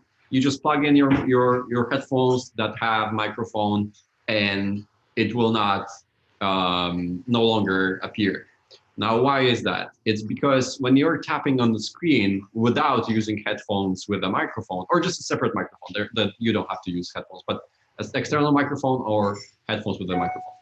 When using Explain Everything or any other app that records your interactions on the screen, your taps on the screen will make sound, and while you record what's happening, the sound will travel alongside will travel through the device, let's say, and microphone is in the device. So when you tap on the screen, the microphone, it gets the records the sound. So if you have your microphone near your face, it won't record the sound because it's far away, right? And then that's how you get rid of the taps and clicks in Explain Everything, or any other app for that particular matter. Yeah, and our friend has just replied, yeah, just power of headphones. That's the easiest way. That's a nice question too. Love EE, and the toolbar is very user-friendly. Just wondering if there are any keyboard shortcuts for EE. So yes, there are keyboard shortcuts. Let me share my screen, so I'll show you where you can find them. So they are not yet available on the iOS app, but they are available in the web version. And I think it will soon be available also in the Android version. There was some problems that we have, so we had to change them, but they are working like this. I'll show you really quick. So let me just share my screen. Right, there we go. Let's get back to there we go. All right, so now if you tap on the 3 dots menu right here, keyboard shortcuts are listed here. So you have all the tools, interactions, hand tool, inspector, zoom and pan. So by default, let's go through the general. By default, the selection of tools is available under numbers, so 1 through 0. And then we picked the letters based on the most common used shortcuts in other editing apps. So say if I want to draw something, it's D. If I want to highlight something, it's H. And if I want to erase something, it's E. So D, H, E, and let's try it out. So I'll just press D on my keyboard. All right, and now we can draw something. And if we select H, it will highlight. So let's change color, right? And so sorry for the doodles. And if you want to erase it, we'll just press E, and then it will just erase the, oh, sorry, that's the current volume mode. Oh, what a huge eraser. There we go, right? So that's how it works. You can find all the shortcuts on the 3 dots menu under keyboard shortcuts, and they are here. I think that's a fantastic tip. Oh yeah, it streamlines your work a lot. I will put them in the help center too soon. But yeah, we're giving a lot of love to our help center right now, and we want to make it a lot better because we think that's a very, very great resource to check, and we want you to find answers to all your questions there. Good help center helps. Fantastic.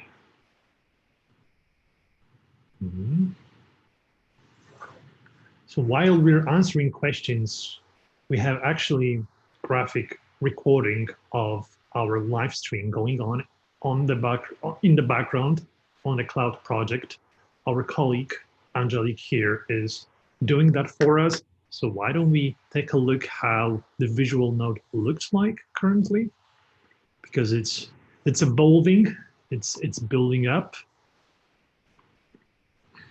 So what I did, I used my tablet to join project where Angelique is building her sketch note from our conversation here. And as you can see, there's quite a bit already. This is something that will end up most probably as a quite large graphic file where we will share with you, where you can look up minute by minute what we covered during the live stream, including questions. Like here, we covered privacy issues, how to collaborate with students in real time. This is fantastic. And resources, like our article here, so you can read later, all within one graphical sketch note. And now our next guest, Ronnie, will connect with Ronnie in about 20 minutes from now, and we'll be speaking about using Explain Everything with Zoom for math and science. I'm really excited about this conversation. We're going to have this one soon. And before that, maybe just a few questions we can cover. While we interact with you guys using different channels. We're on Facebook, we're on Twitter, we're also on YouTube, taking those questions in and trying to provide you with all of the answers. So within this 10 hours, maybe at this time, we can explain everything to you. So stay with us and hold your breath for answers. If you need to wait for getting answer to your question that you posted, just be patient. We're doing our best here. Okay, so I'll open up my quick notes here. So that's the space that I use to explain our notes. And as you see, to explain solutions to your questions. And as you see, there's quite a bit already here, including 2 conversations. We have Tony Vincent speaking about use of video with 5th graders, and Tony shared great tips with us how to get started with Explain Everything in video format. And we had Gavin from Cocoon sharing his thoughts on technology adoption with schools. Gavin works with schools and helps to accelerate adoption, and he shared some great thoughts as well. You'll find them in the notes that we will be providing, or you can just scroll back in time and watch those conversations as we had them just a few hours ago. Kuba, is there any specific question you would want to focus on before? I was just checking with the Android team about the keyboard shortcuts. Okay. So sorry, I wasn't paying too much attention. But there's, I think we can point again to this answer to this question, because Yvonne asks, I'm interested to know how easy it is for students to join EE and set up Zoom to use them in parallel. So, but you mean from perspective of teacher, right? Yeah, so to join EE and set up Zoom. So I assume the Zoom setup is on the teacher's end and join EE is on the student's end, so. Okay, yeah. So why don't we do the following? I'll use one resource that I prepared for one of our webinars, just to show you a few things here. Okay, and I'll use that. I'll take 3 objects from this project. I'll jump right back to the project that we're using currently to explain, share my screen so you can see what I'm doing. Here it is. Now you see my screen. Okay. So let's speak about use of Explain Everything and Zoom. It is actually a good pivot to our conversation with Ronnie that we'll have in just a few minutes, because what Ronnie does is actually exactly the use of one of those scenarios, or maybe 2 in parallel. So let me just show you what I have here. So these are the 3 illustrations of how you can teach remotely. So that's remote teaching, right? Use of Explain Everything with Zoom is one of them. It's actually this one here. So, but just to give you an overview, you can do the whiteboard videos. You can create whiteboard videos with this tool because it's supplied with the very powerful recording functionality that is visible here. You have this record button. And when you press this record button, solution actually captures everything I do on the canvas. And I'll keep it running for now so you can see later when I scroll back this recording that it's currently happening on Explain Everything. So this is one scenario. Think of that as a way for you as a teacher to record kind of like an over-the-shoulder look on your canvas. What you're doing on the screen can be captured in the video format and shared with others as a streamed video. But the question was related to this, broadcasting your whiteboard on a conference call with, let's say, Zoom but we also support other solutions like WebEx, for example, and Microsoft Teams, Google Hangouts, and others, where the situation is a bit different. And here it is. Here you have a user that uses Explain Everything together with conferencing solution, and we choose Zoom as we're using Zoom for now. So you have a situation where two apps are running at the same time. Zoom is providing a way to connect with other participants, so we can use Explain Everything as a visual layer to the conversation that is occurring, that is happening within the Zoom here. So that's actually the situation. Zoom broadcasts what Explain Everything provides. So you're screen sharing your screen and providing others access through Zoom session. However, there is another way how you can provide remote teaching here. Let me just change the background of this real quick. So you can also provide remote teaching by using kind of like collaborative whiteboard functionality of Explain Everything, where you have, that's the situation, where you have everyone connected using Explain Everything to the same canvas. And the difference is that this works for small groups. It is because everyone has the access to the same set of tools. So it's not so controlled experience, not structured experience as with conferencing solution, because you can imagine, especially younger students playing around with tools at the very beginning of the session, as by default, we provide full access to the entire set of those editing tools that you see here on the side of the screen. So what is also possible is that you can think of having a session that is kind of like using both of those two worlds. You can have a broadcast and collaborative whiteboard at the same time. So while you're broadcasting your screen as a teacher, you can have students joining your session on Explain Everything if you open it up as a cloud project. And that's why it's kind of like a blended version of those two scenarios, where you're sitting in the middle, broadcasting your screen to the, let's say, larger audience, but having few students engage with you on the canvas of your whiteboard. And actually, this scenario is quite fascinating. We use it all the time when we provide our webinars, because those sessions are transmitted live to hundreds of teachers, yet we allow teachers at one point to engage with us, and let's say group of, last time we had 20 teachers joining us just to practice what we were talking about.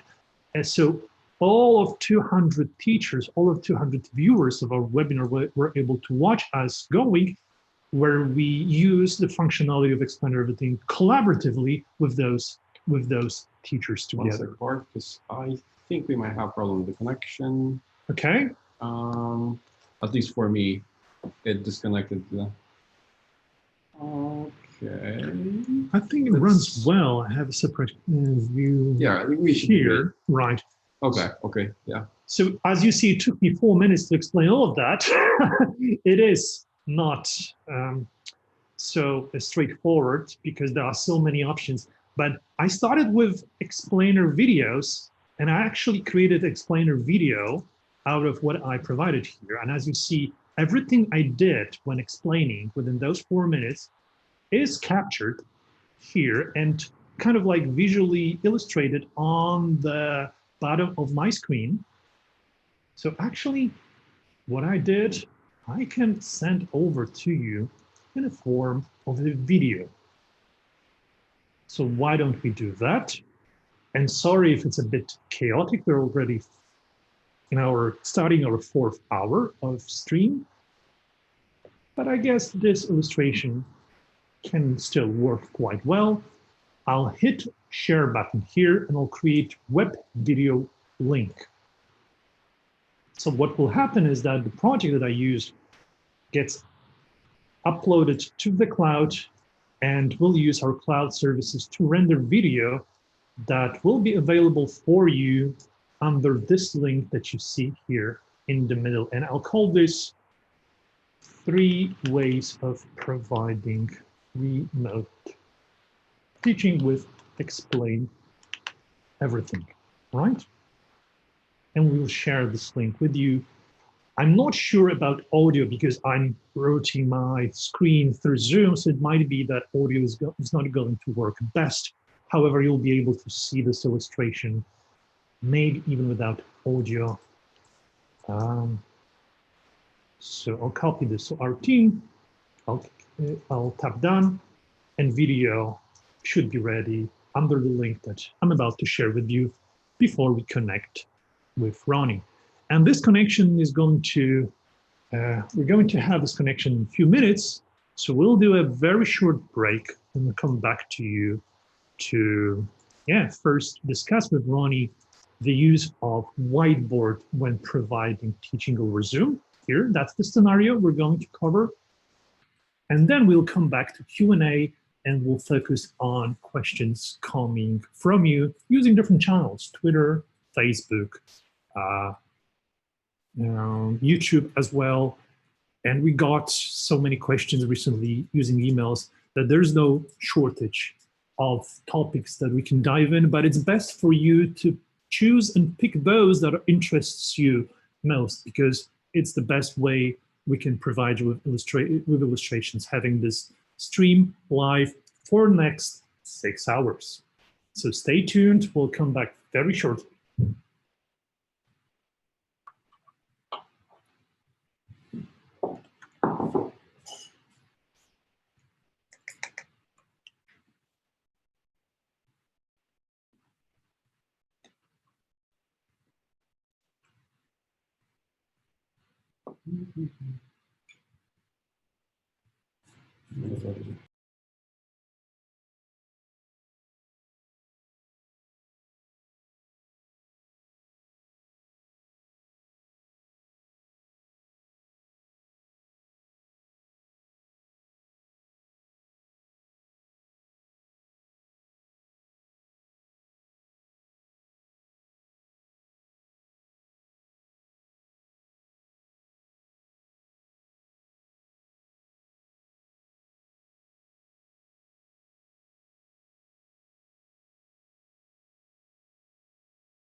So we're back, and I see Ronnie is connected with us. Hey, Ronnie, can you hear us okay? I think your microphone is muted. I'll unmute. I just unmuted. Ah, great.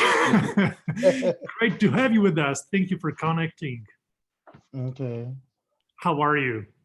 I'm doing well, doing well. Just finished a lesson using Explain Everything, and students once again loved it. Tell us about this, Ron, because, you know, I'll share a short story how we discovered what you do. You tweeted the other day your setup of using Explain Everything together with Zoom, and you shared some fantastic tips with teachers. So Yes. Tell us, how do you teach with Explain Everything? Where do you teach, and what are the experiences from using technology in the classroom in this remote setting? Well, for me, what was happening, I used to use the app. I was using an app called the Siri, and it wasn't allowing me to do some of the broadcasting that were needed. And what I was doing, we have some attendance issues where students weren't coming to school on a regular basis. And when they do show up a week or 2 weeks later, they are way behind in the learning.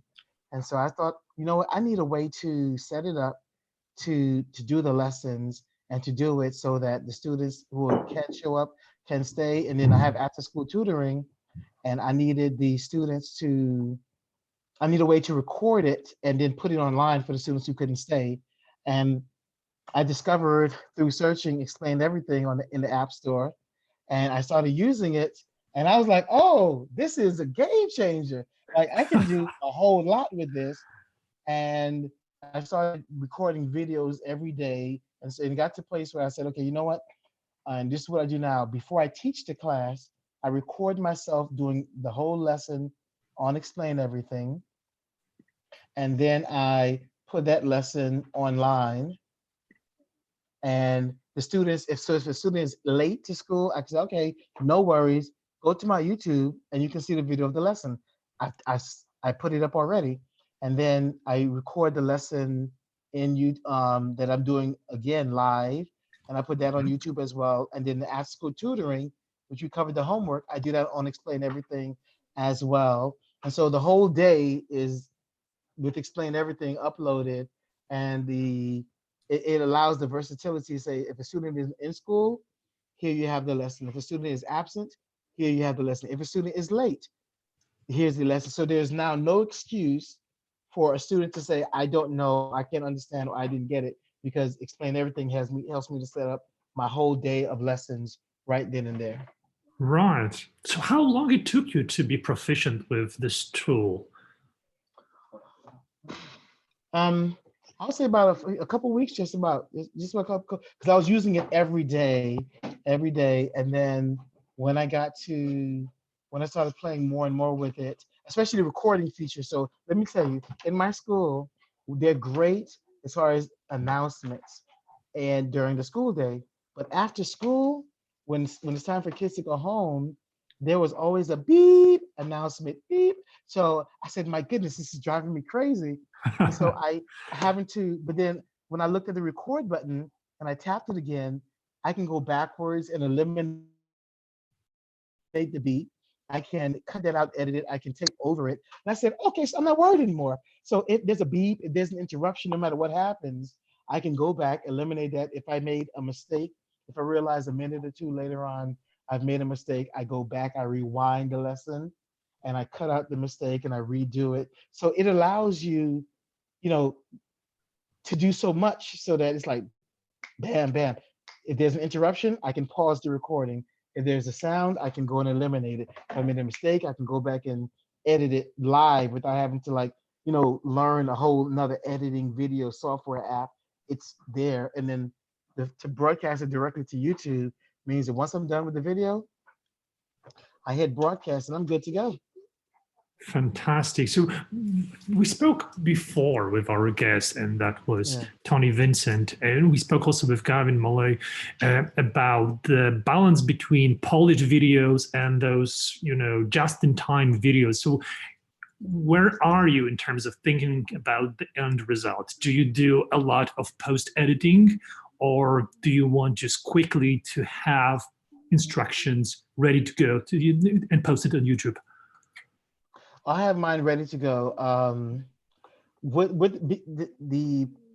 With education, with teachers, your students really learn from you as a person.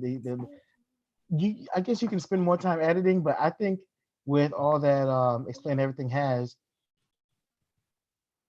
I don't need it, because if you would see the videos I'm doing with explaining math and going over and putting the visuals and the presentations, the students are engaged and they're adaptive to that. So I don't necessarily have to. It doesn't need to be a $10,000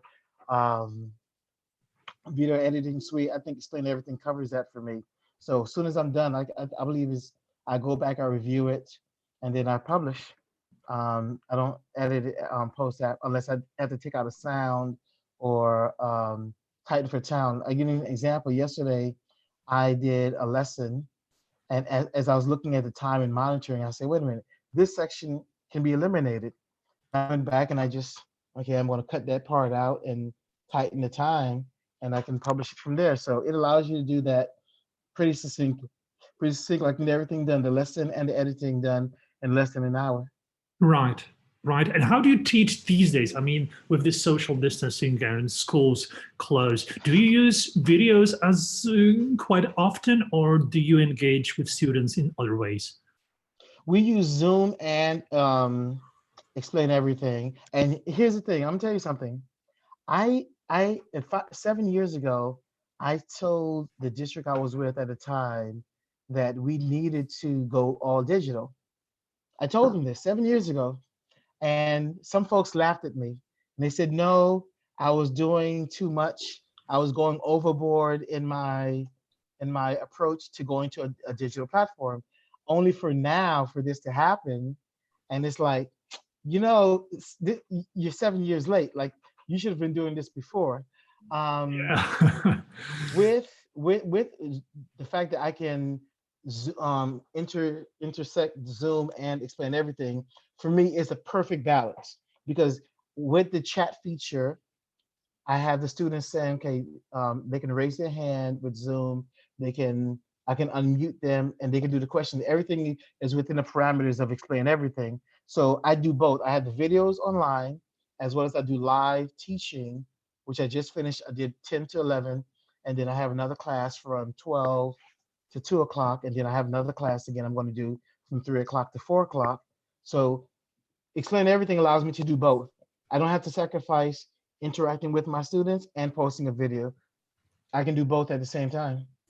So fantastic. If I want to do a video, yeah, I do the live one so that I can interact with the kids if they have any questions in real time. So I think this is the perfect combination. If you have it to do, I would definitely do this. Is the Zoom and Explain Everything covers all my bases.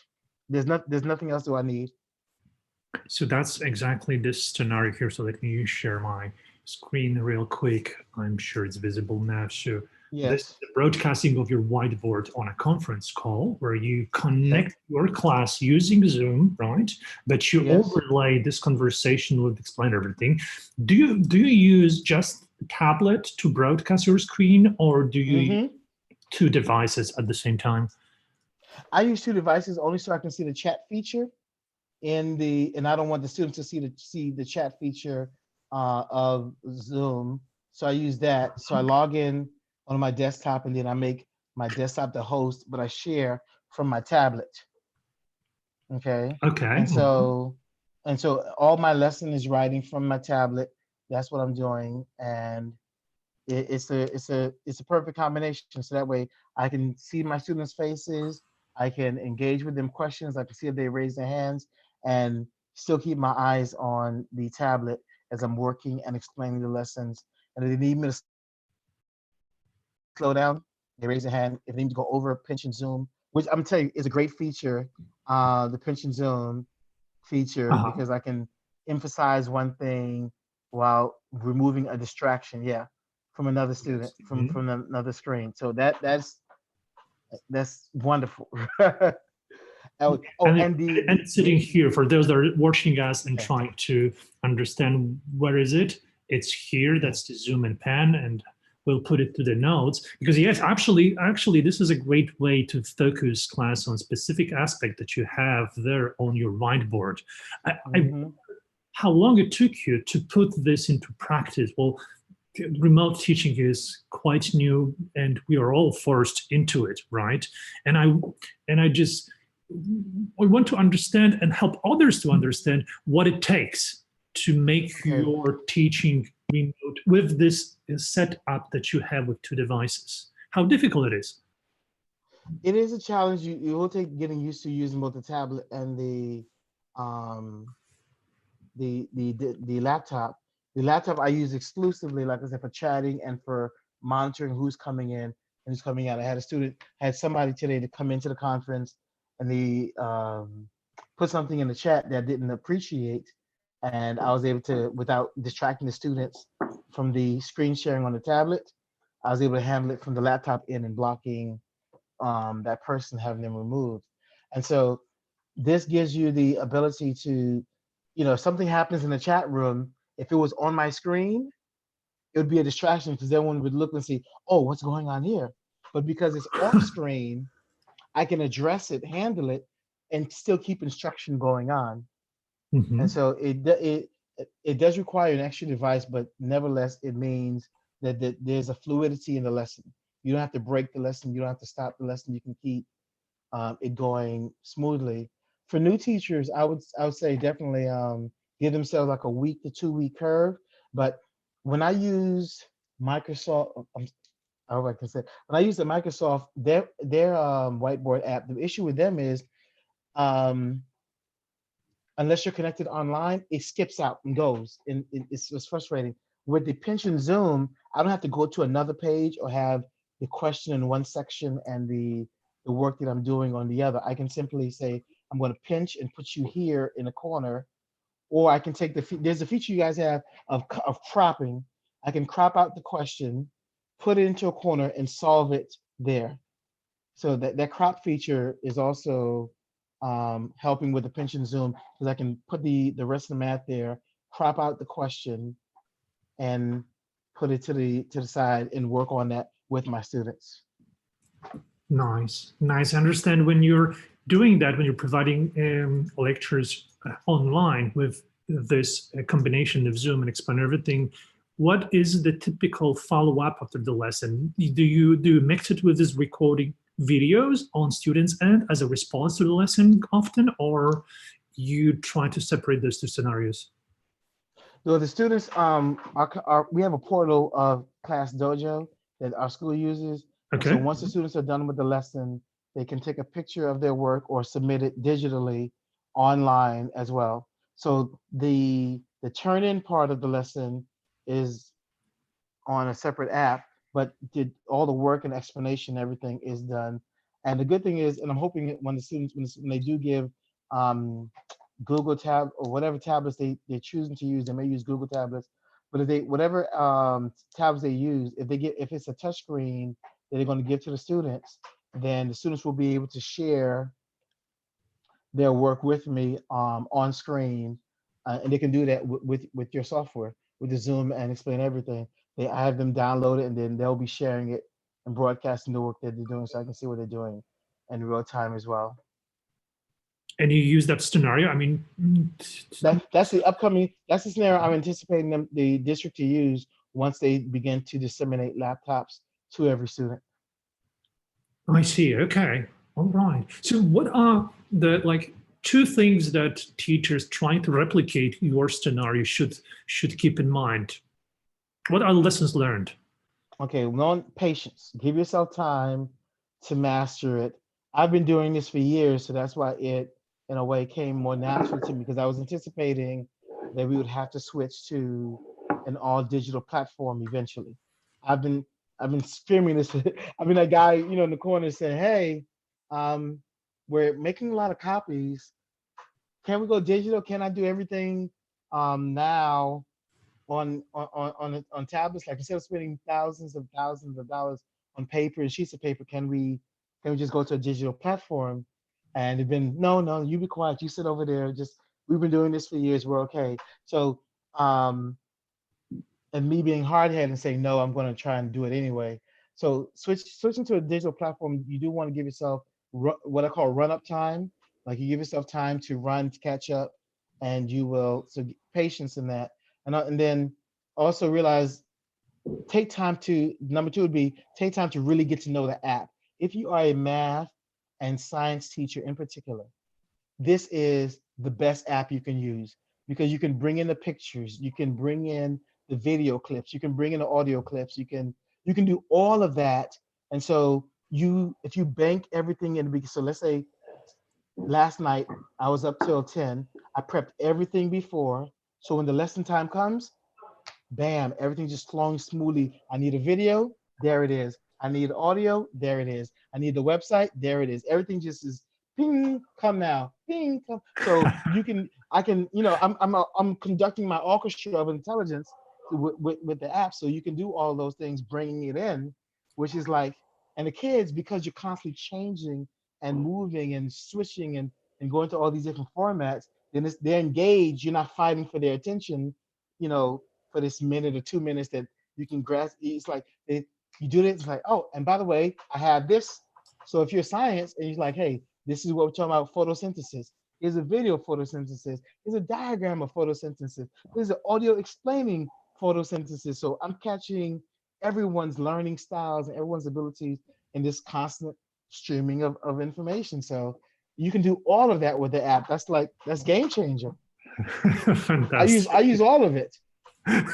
But at the same time, you were the pioneer, right? You were one of the first one to adopt this way of teaching. And I can tell you, I sympathize with the problems that others were raising and their let's say inability to catch this wave early on with the digital devices, that they are capable of using those methods.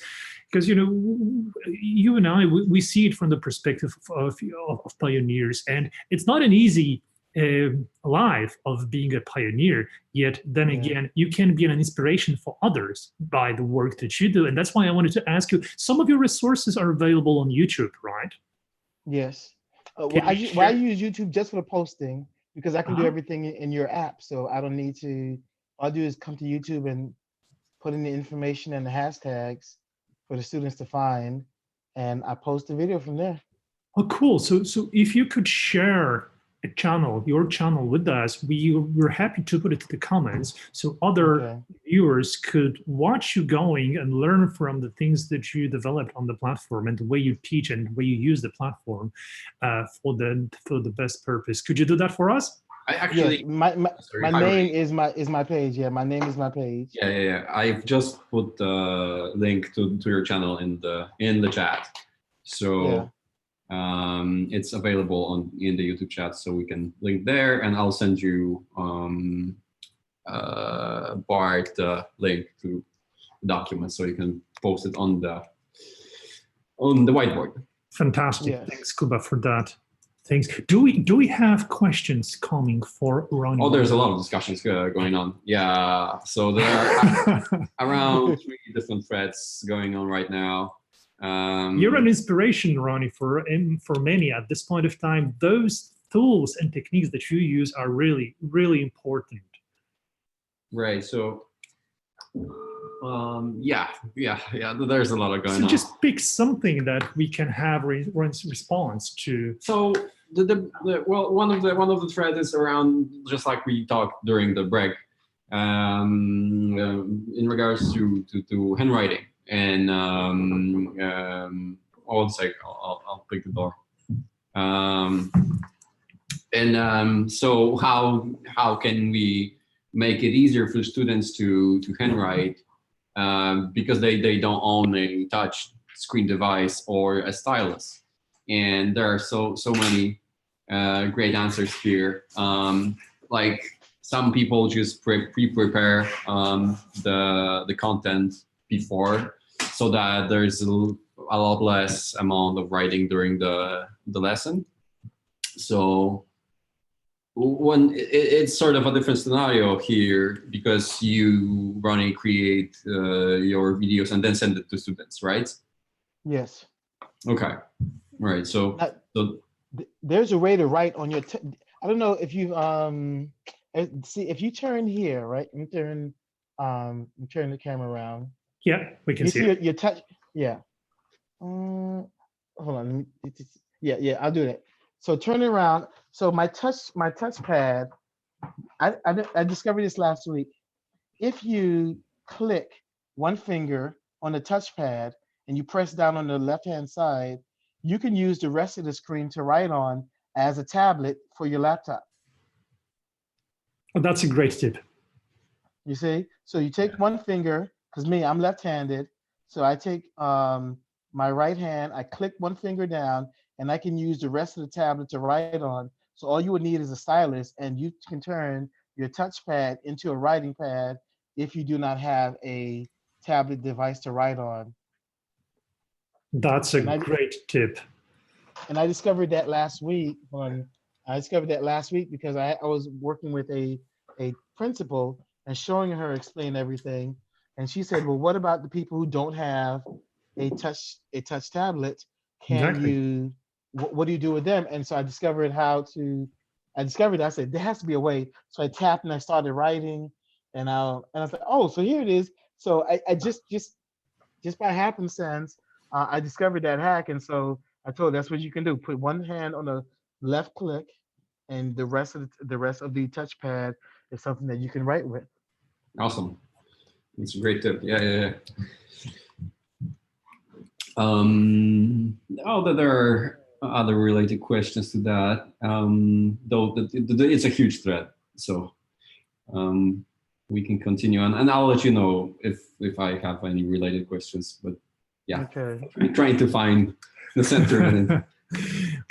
But thank you for sharing your scenario with us. And we understand the patience that you ask for, and we understand the practice that is needed to be comfortable with the solutions. So is Zoom the only platform you're using to broadcast, or there are others that you tried as well?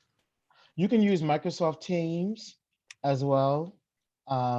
So the same way we use Zoom is in the same way you can use Teams, bringing the students in. So it's not married to only Zoom. You can use Microsoft Teams as well. Our school made a decision to use Zoom because you did not need an extra account to do so. You can simply put in the 9-digit PIN and it would log you in, and it made that much easier for our parents.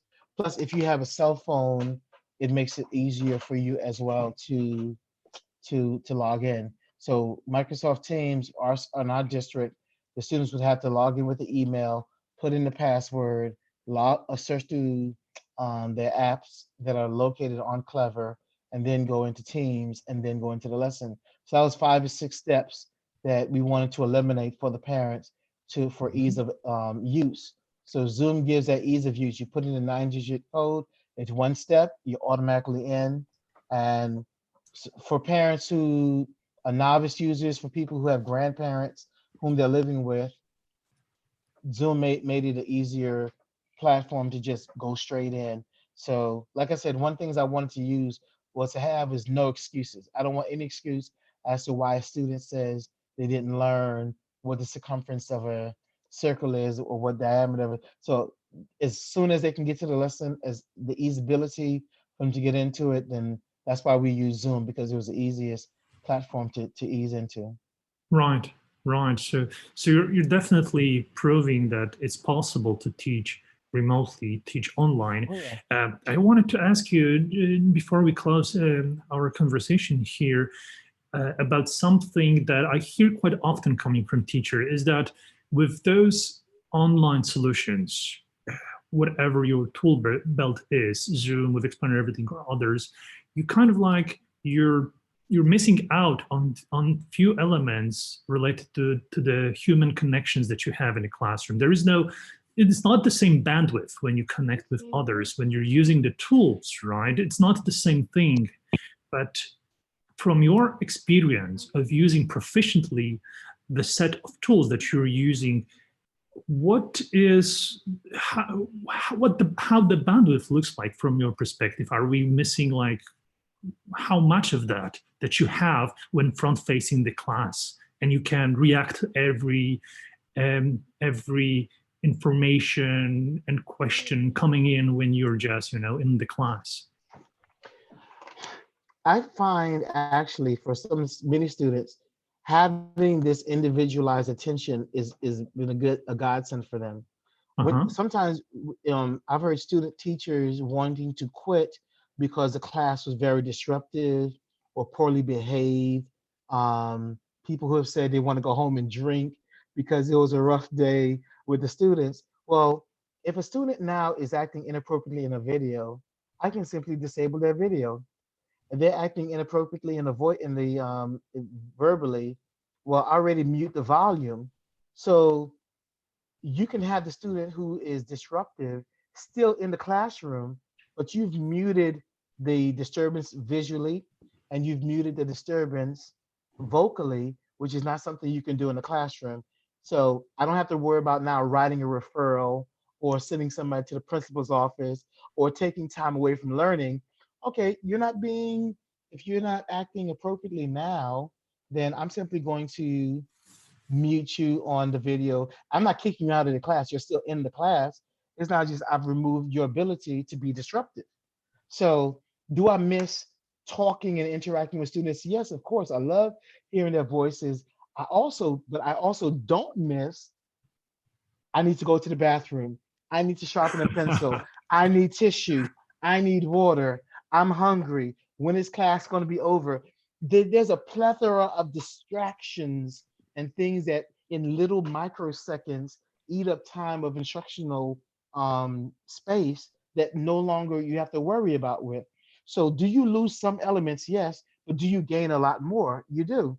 I have a friend who's a pastor in California, and when he told me he was going to church to have a meeting, I blew my mind. I said, why are you doing this? Why are you going physically to do a meeting that there's technology for you to take? Why are you wasting? You've wasted gas. You've wasted time. You've done you've wasted so much when you can simply connect and jump on. And my kids are in front of me now, and they have been out of school. I'm monitoring them. I can teach my whole lesson and teach my own children next to me at the same time. So have we lost some things in the personal touch? Yes. Have we gained a whole lot more? Oh, yes. I don't have to worry about bathroom breaks. You know, that kid who goes to the bathroom, who spends 2, 3, 5, 6 minutes in the bathroom, that's lost instructional time. That's not happening right now. If they go to the bathroom in their house, they go to the bathroom, they flush, they do number 1, number 2, it doesn't matter to me because I can't hear it, taste it, smell it otherwise. So you gain. So now when your class says it's an hour long, your class is actually an hour long, and everybody who's in there is learning for that whole 60-minute block. You've gained much more than you've lost. I think this is, for many districts now, they're going to have to answer this question. Even when we can have school in session, especially for students who miss a whole lot of days, well, let's set up a digital classroom. Now you have no excuse. There's no excuse going forward for why we're in cars in rush hour traffic for an hour going and come. There's no reason, there's no rationale for any of the stuff that we've done before that wasted time, that I got to go to coffee store and get coffee and then get to work and find parking or someone says, I can't get to class today because I'm late. You can Zoom. I can't get to class because my child is sick. You can Zoom. You can explain everything. There's a lot of the excuses we had for why we couldn't accomplish all the things that we needed to accomplish are gone. Yeah, You're set up correctly now. There's no excuses. Yeah, absolutely. I think that's a great bottom line, and that's a great summary. So thank you for. One sec. Before Ronnie goes, there's a question Yes. from the chat. Okay, sure. So I have lost it. Wait a second. By the way, Ronnie is making me grateful. I teach college. So any suggestions from Ronnie for solving math problems on the fly during a lesson? Solving math problems on the fly during the That's lesson. perfect. That's why I explained everything is. I mean, if I were to hold on, I'll show my screen Okay, hold on. and do that. So with my answers and go to, so today when we were doing the lesson, and I would say to this was the original question. You know, Sherry wants to go home in a taxi, so I'm eliminate that. See, bam, clear screen. So this is one problem, right? And so on the next page, it says, it asked us to if we change double one quantity, would it double the other? If I can erase that for you. And so these were follow-up lessons for the students to do. But because I knew it would take time to go through all 4 questions and then go back, I said, listen, here's what you're gonna do. You are gonna solve this. $1.50. Right? So, and then I could say to the students, once they finish completing this, I said to them, hey, what about if I were to double the number of miles? So now it's 14 miles times $1.50 plus the 4. That's on the fly. So you have that ability to do so. I'm monitoring the chat as the students are responding to the question, right? And you can pose these kinds of questions. You can say, well, what about if I triple it? You know, so this gives you, I'm broadcasting, I'm doing it on the fly. The student has a question, I can answer that question real time, everybody can see it. You see, so again, the pinch and zoom, if I need to crop it, you know, I can crop that question and move it over to the side. See, I love that feature. So you can do all of those aspects of it. So yeah, you can do on the fly learning and answering of the questions with that. Fantastic. So let me share one tip that might be helpful for you. Do you know that when you replicate part of the screen, like with the tool that you just used, that's the cutout tool. You can. Yes. Oh, I'm sorry. That's the default setting. That is a rectangle, right? You can use second finger to reposition your window, so you can actually do this. So it's not awesome. just one tap. You can use second finger to move your area that is you want to cut out. That's how you do it. but yes, I love it. I love what you said about keeping things on balance and gaining, not only losing from this situation that that is forced upon all of us to teach. And this is actually this is a great story to share with others that would want to use this practice. Once you get familiar with this, you actually gain quite a bit, not only lose from not having your students in front of you. You can gain, and you're a great illustration, and what you're doing illustrates that in a fantastic way. What we want to do is to share your videos, your YouTube channel with those that are watching us, and we'll put this feel free. in the comment section. Yeah. Well, feel free to do once the video goes live, right? Yeah. Okay. It goes live. And so there's one more question for you, Ronnie. Yes. What kind of stylus you're using? Is it a passive stylus? Is that an apple? No, our school gave these pens out to the staff and to parents. Brooklyn Middle School, Washington D.C., and it's a little soft touch, soft touch stylus that I use. So if you don't have the $100 in the States, that's what it costs for the Apple stylus. I just use the soft tip stylus, and I get the same results. All right, great, thank you. Now, if I can add one last thing, Sure. It is in difficult moments that greatness comes out, and right now with the shutdown across the world in many places, this is the moment that's really going to pull out of us what great teaching can be. And so this is the perfect time and opportunity for those of us who are dedicated to serving children and our students. this is the perfect opportunity now to show that no matter what the circumstance and what the situation is, where greatness lies, and pulling that out of us. And this is a situation that was thrust upon us. It's nothing that we asked for. It's nothing that we wanted, but yet still it is a wonderful opportunity to demonstrate a resiliency that we often ask our students to bring forth. A student is going through a troubled time. We want them to be resilient, to come out of it. Well, now it is our time as the adults to demonstrate to our students what true resiliency looks like in making sure that whether we're in a classroom or whether we are online, that we're dedicated to their advancement in education. Absolutely. So that's a great way to put it. And, you know, that's actually why we work on technology to allow to do that. So teaching never stops. That's what we aim for. And it's great to look at what you do and what you illustrate as a good example that it can be put to practice. We do have means to connect despite the lockdowns, despite the situation. So the teaching does not stop. Thank you for sharing your story and examples with us. Yeah, there's a really cool closing comment from Jamie. Appreciate Ronnie. Yes, when the going gets tough, the tough gets going. Get going. Yes. Yeah. that is it indeed.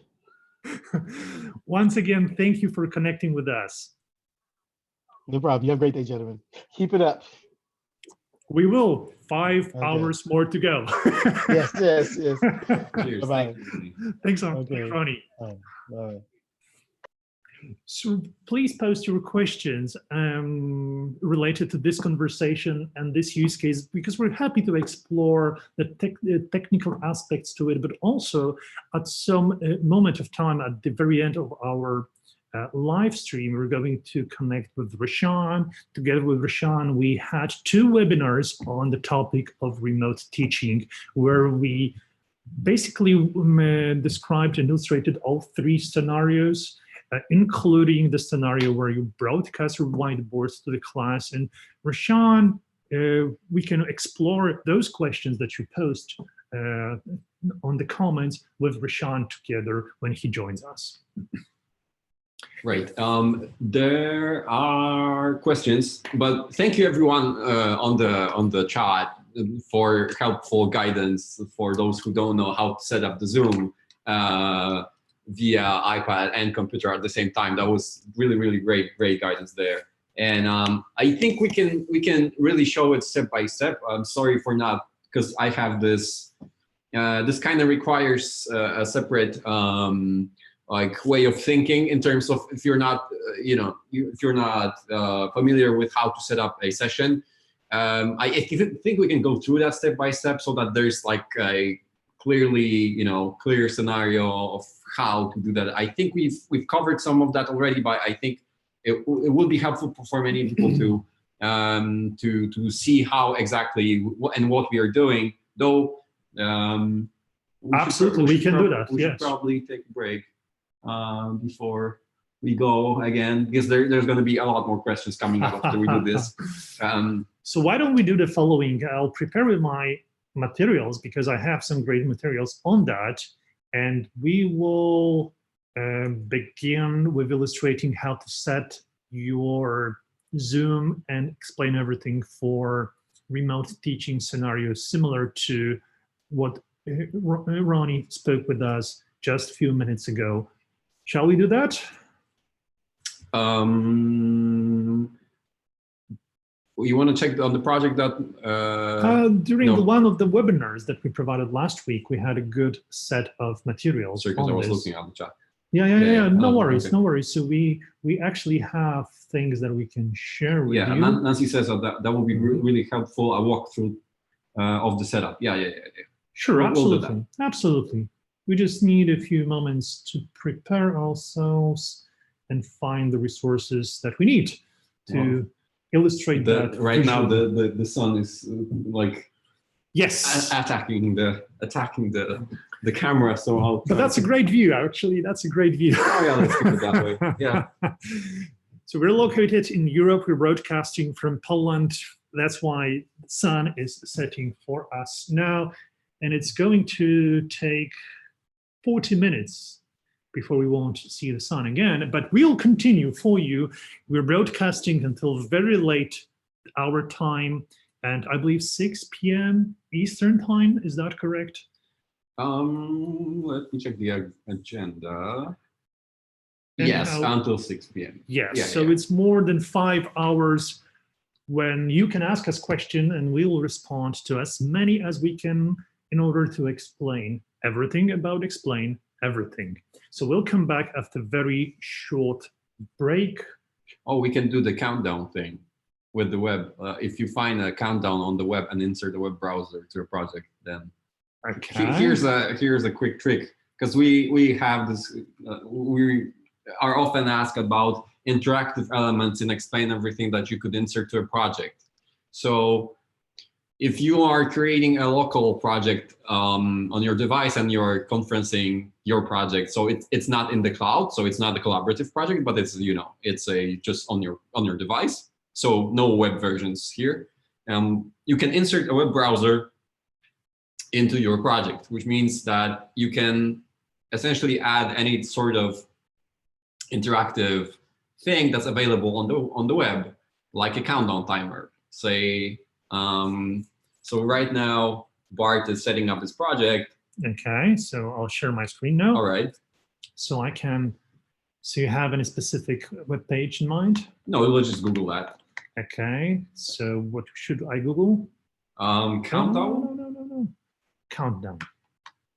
Countdown Okay. timer or something like this. All right. Online stopwatch. All right. Yeah, there we go. So let's say we want to have like 10 minutes or 5 minutes. 5 minutes, right? We'll be back in 5 minutes, and you just go set, and start. So as you see, this is a countdown clock in Explain Everything. Yeah, now we can add a text on top of that so that right. we'll be back in. We'll be back in, right? So I can even cover that. Okay. Expand the text a bit. Put it here. Okay. We'll be back in. I can even cover the this lower section of the screen as well with some object here. It might be just white. And by that, you have an interactive element on the canvas of your Explain Everything that you broadcast. I can replicate this object. You see, this is quite fun when you do that, because these are very simple steps. Once you understand what is going on, it's super easy to implement your countdown clock as a web page that shows the countdown, and you just overlay this web page with a set of elements, as you see here, with the drawing and a simple text object. So we'll be back in 3.5 minutes to continue our live stream explanations.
So I see the time is up for us.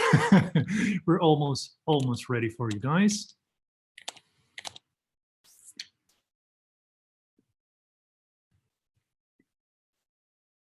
One of the comments was that we gave ourselves only 3 minutes. Well, the thing is that, you know, when you're doing those marathons or Ironmans, you don't have a rest time. So we actually prefer to keep it going just to explain as much as we can and answer as many questions as possible, because we can rest later, right? Okay, stop share. So before we explain next scenario, let's enjoy this beautiful sunset that we have that makes it almost impossible to see what we're doing here.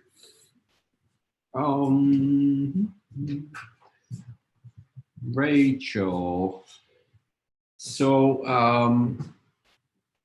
are we muted? No. No, we're not. No, okay. So you will be able to review the video later on. We'll create timestamp. What we did is we inserted the web browser on our iPad and just Googled countdown timer and just used the solution on this website, the first result from Google. Let me unravel this for you. So I'll share my screen one more time. So if you take a closer look, what we did here is that I have an object. Maybe I'll just paint those rectangles.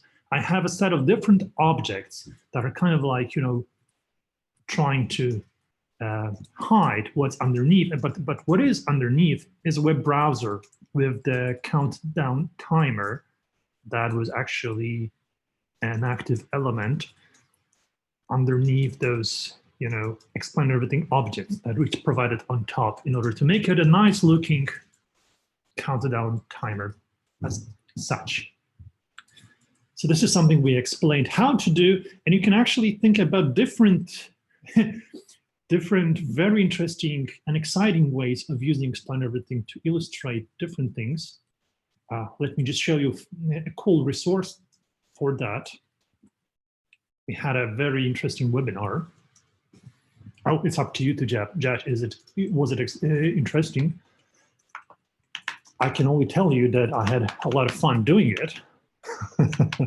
You remember the one where we showed different ways you can use explain everything with animations and motion and oh yeah, that was. So let me show you. If you go to webinars, there is this webinar.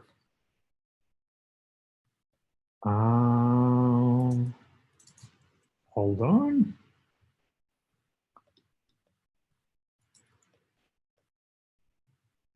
Must have skipped it.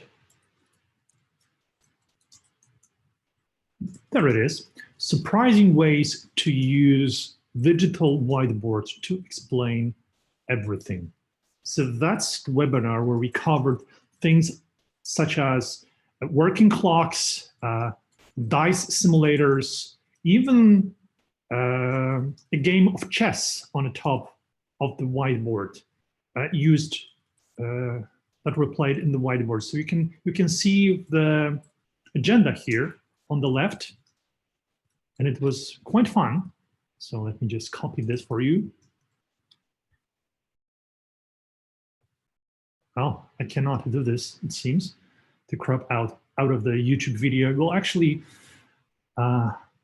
we don't suggest to use explain everything browser on the canvas of explain everything to play videos. I'm just doing that to show you that it's somehow possible to show the resource. But if you would like to use YouTube video on the canvas of explain everything, there is a better way to do it.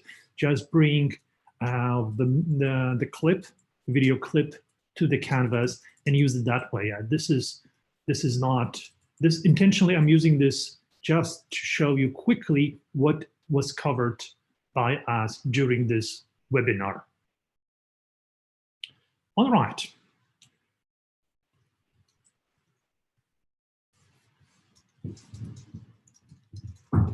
So last time when we just spoke with Ronnie, we spoke about the scenario of broadcasting your whiteboard in order to provide a lecture to students.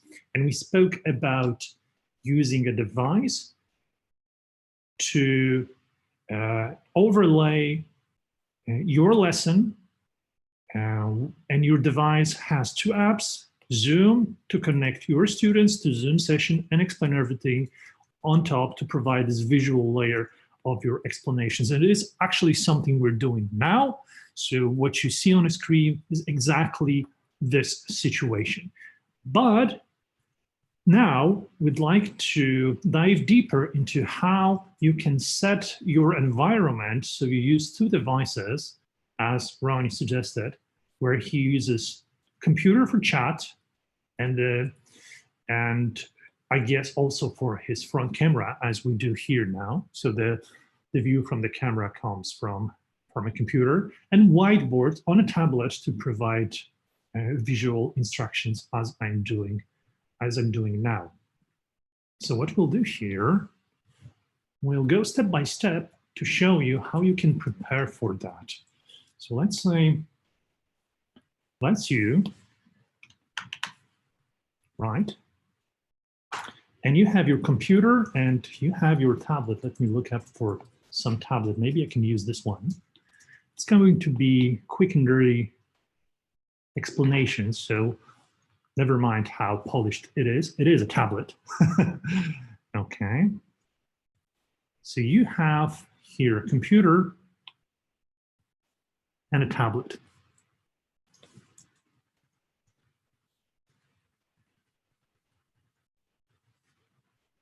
Okay. And here's your tablet. What we advise to do is to have Explain Everything installed on your tablet, but also have Zoom there as well, because there are two ways you can broadcast your screen, and we'll show that real quick in a second. On a computer, you need Zoom as well. Okay, so there's your class of students just here, and you want to provide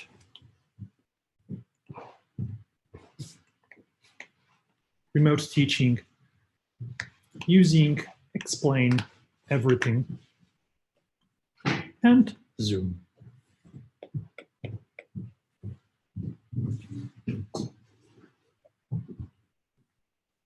So these are your students. Great. How to do that? You need to first, step one,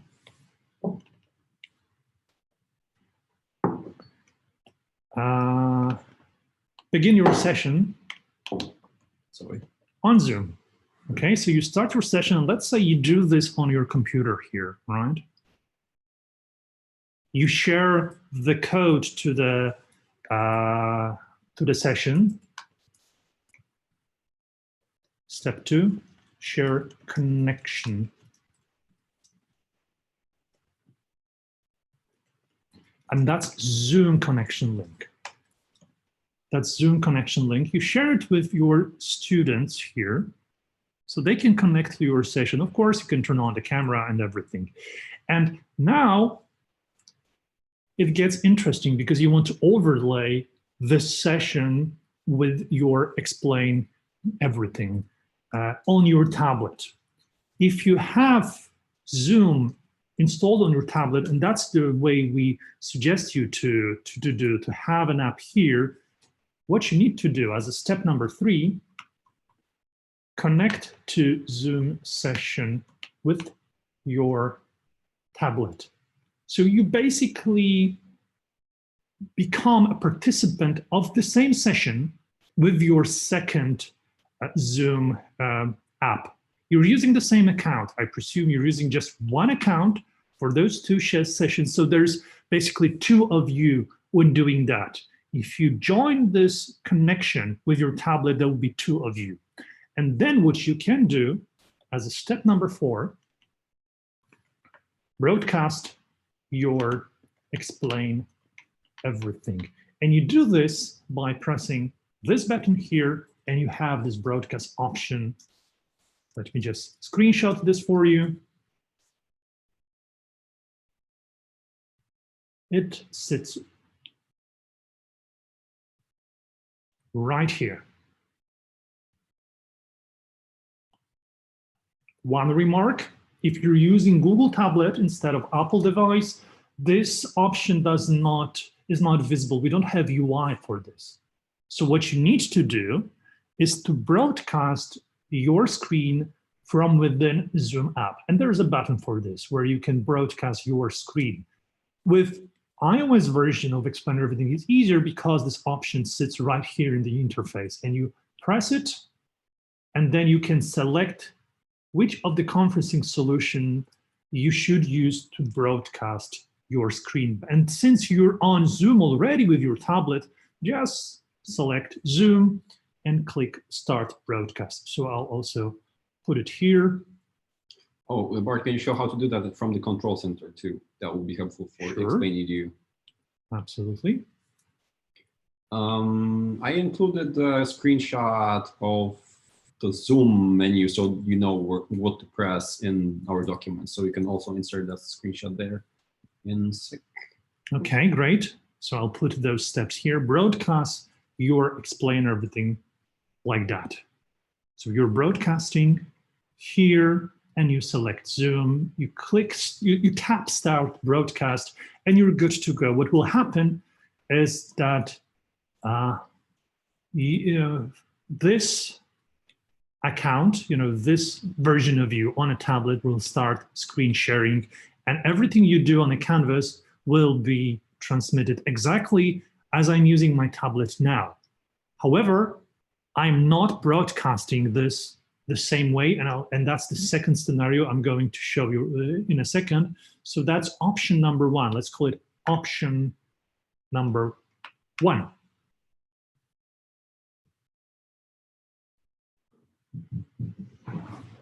This allows all of your users, no, sorry, wrong tool. This allows all of your users to connect to your Zoom session and see from your tablet your visual instructions. And if you have, for example, some of them, there is instructions in the form of pre-recorded content on Explain Everything, you can play it back. Just make sure that your audio plays, but it should play if there's audio in project. And it's a very powerful and simplest way to use Explain Everything using two devices. On a computer here, you also can use front camera. Use front camera.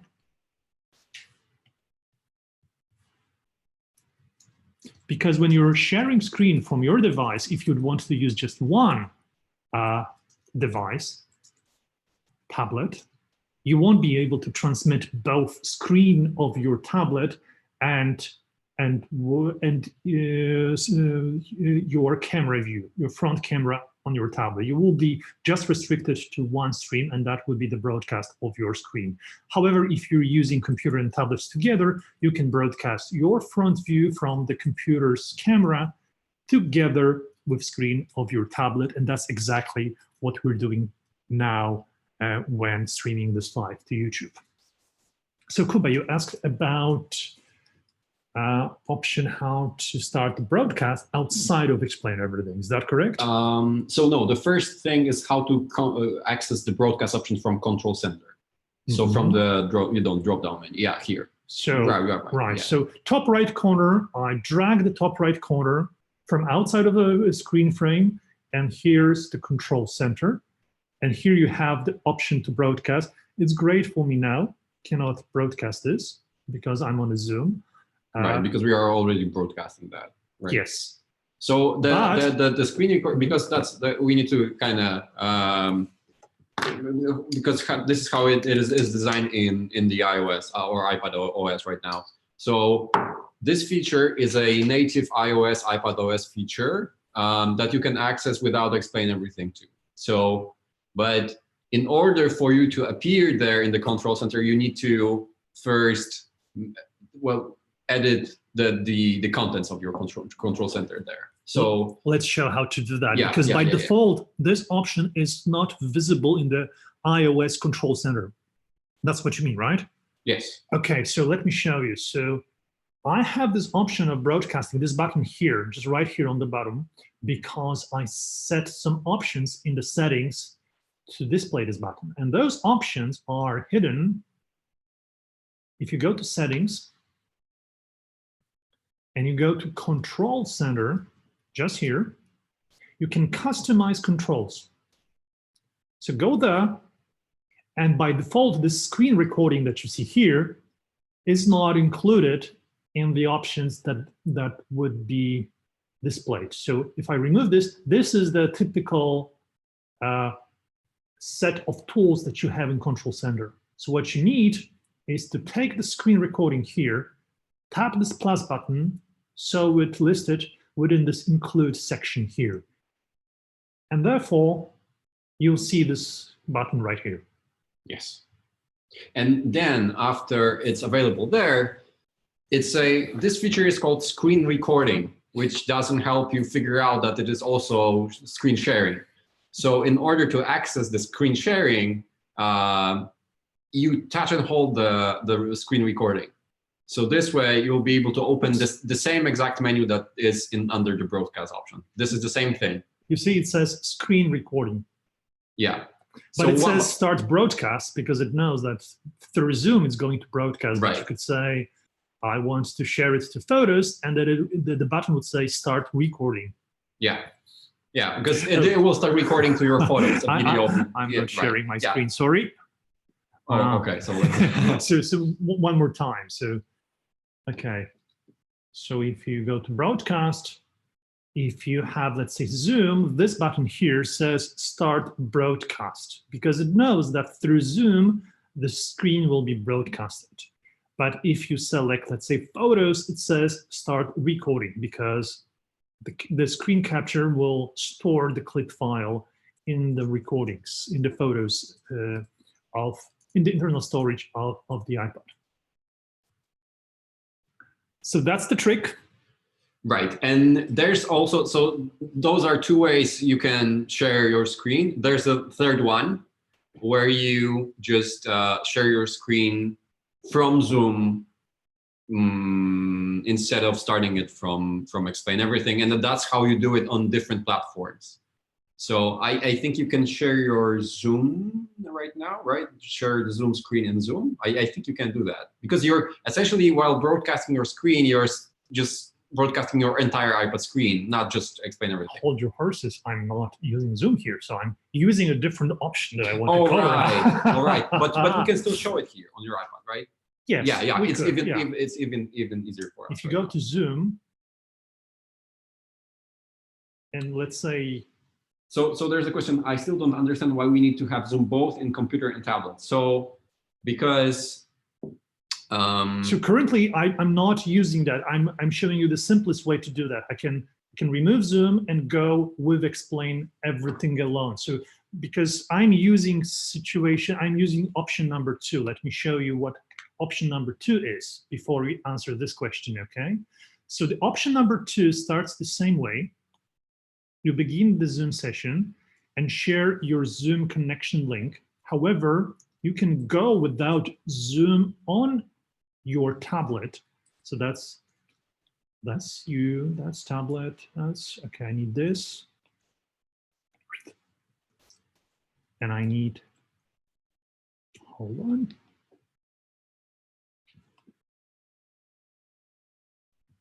Yep. Okay, so that's the option number 2. Option number 2.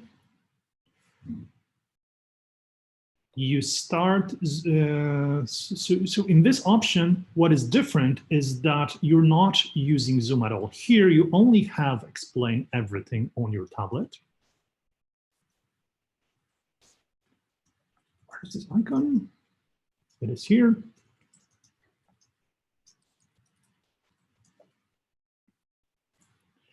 But what you need to do is to link your computer with tablet using a cable, okay? So here's this cable connection between your computer and tablet, and you need to share somehow your tablet screen with a computer. And with Macs, we use QuickTime for this, because you can actually run QuickTime, and if your tablet is connected and you give permission, there is this question when you connect your tablet, does your tablet, can your tablet trust your computer? Just tap trust, make sure that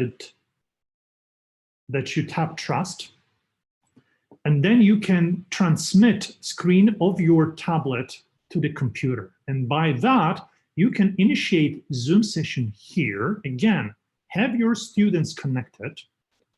So I'll take students here. You can have those students connected to your Zoom session. And because you're transmitting computer screen using this cable, as I'm doing now, you're not using Zoom app here at all. What we advise to do is to use Zoom on both devices here, because this is not much different in terms of like a result, but it's much simpler.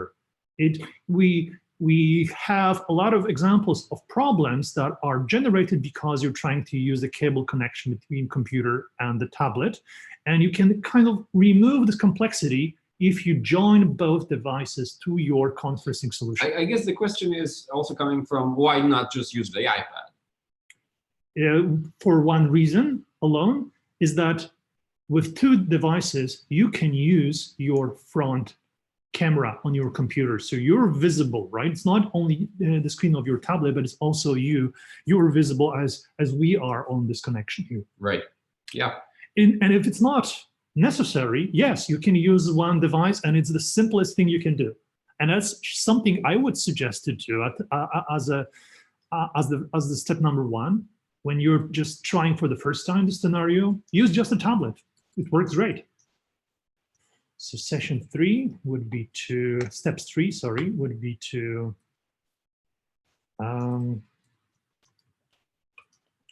screen of your tablet using QuickTime on Mac. And there are other tools on Windows, it's possible as well. And for share window where you see your whiteboard with participants on Zoom.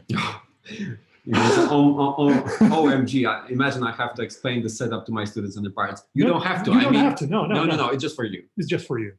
So your students, they will be just, they will see your tablet on a session, and that's it. Well, what they need to know is how to connect to your Zoom session. If you're just lecturing, then you don't need to engage with them, because it's also possible if you want to have a connection with them, so they are using Whiteboard as well. But in this scenario, it's just for your use of the Whiteboard for instructional delivery. So you have all the tools, and students can engage with you on a chat, let's say, on a Zoom's chat to ask you questions.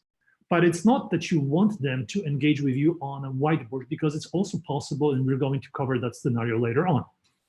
So either you choose option number 1 or option number 2, you'll be good to go in terms of teaching remotely with the use of Whiteboard for visual illustrations.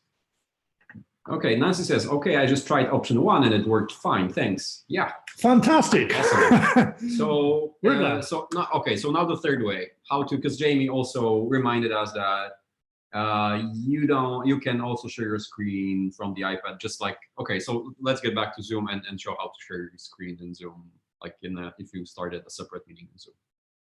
Okay. Right? So you just select share and then. Okay, sure, we can do that. So if I go to Zoom here. So that's the alternative for option. I just lost the. Yeah. Okay. I think we're good. So let's say you're just using your iPad, right? Well, okay. Scratch that. That's the alternative. That's the same. It's the same result as you would expect from a broadcast option that we've covered, right? It should work the same way. It just it just starts from the Zoom. Right. So on your tablet, you have Zoom and you want to just broadcast your screen. So the simplest thing you can do, I have a Zoom session here. As you see, this is a Zoom app.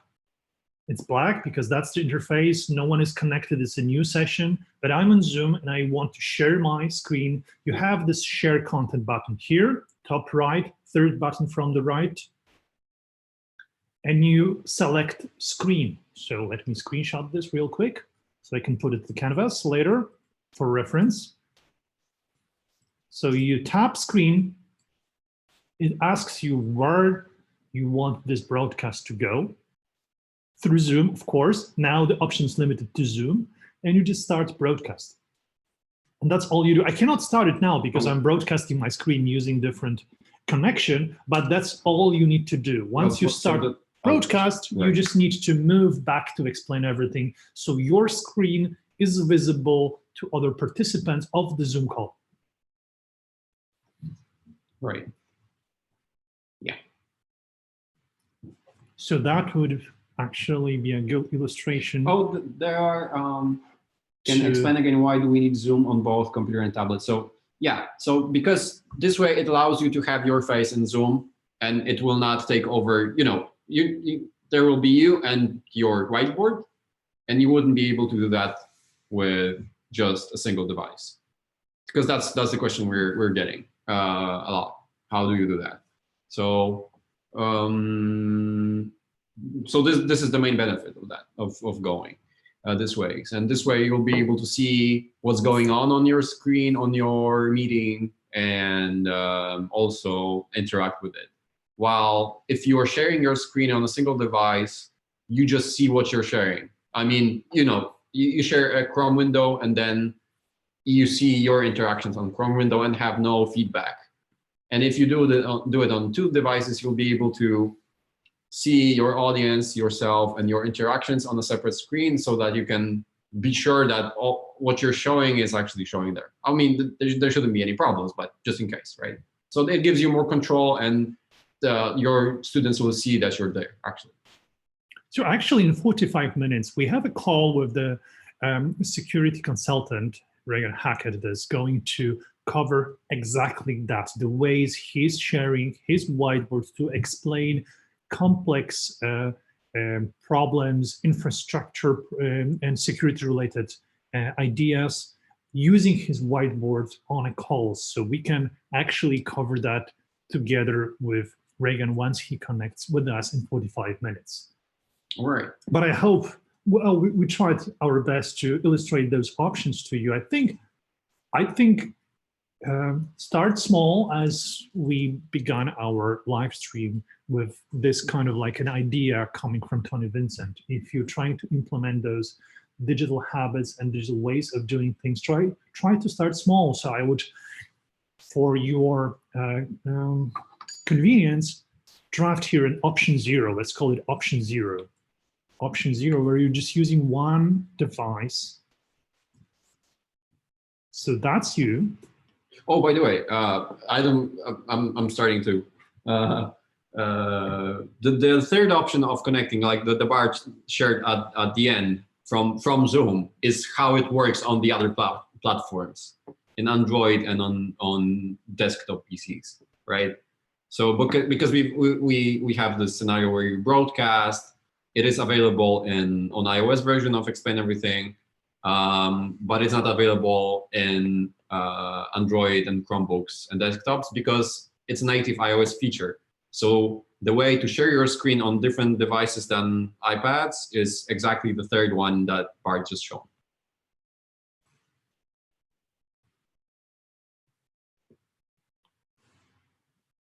So step 3 in this option 0, in this simplest simplest scenario we can think of, share your tablet screen and use Explain Everything.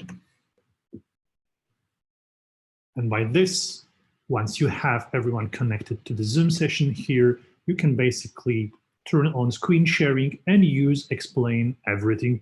But as Kuba mentioned, you won't see what's going on session. You won't be able to respond to chat messages on Zoom because every day everything will be covered.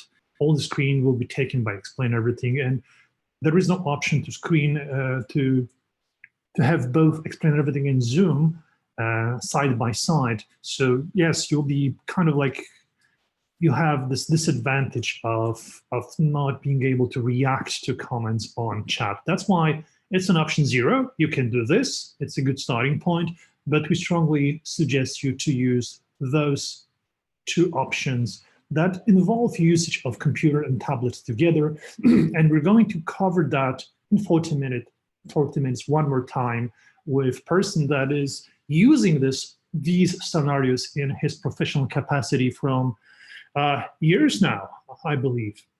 Before schools were closed, we had the situation. We have professionals using whiteboards in order to engage better with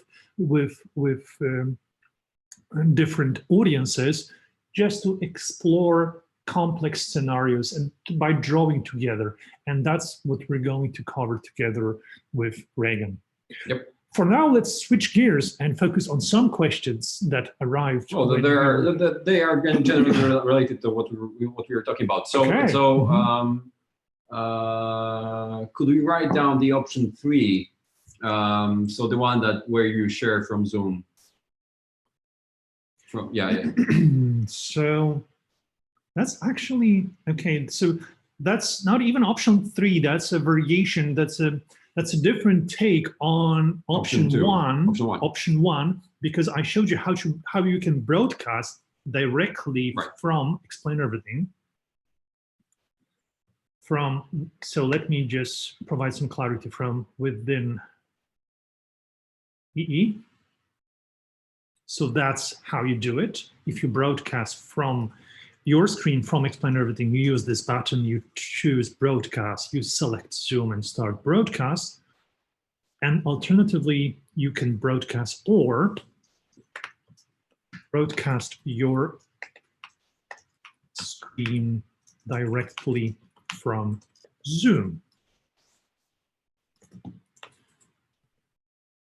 So that's another way you can broadcast your screen, but essentially the result is the same. You turn on screen broadcasting.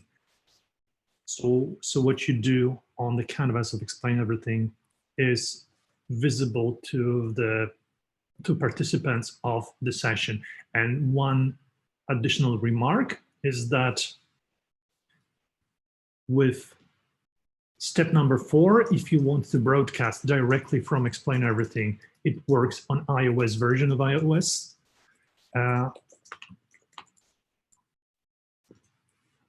With iOS version of Explain Everything, so that's for those devices. Oops, sorry. Okay, that works for iOS version, but for Android, Chrome, you need to start broadcast directly from Zoom. So that's Chrome, that's Android as well. And we'll soon have the same option in UI of Explain Everything, so you can broadcast your screen directly from the UI of Explain Everything. For now, you need to start your broadcast directly from Zoom here. So that's Zoom. Let me just find an icon. Okay, that's Zoom. Okay.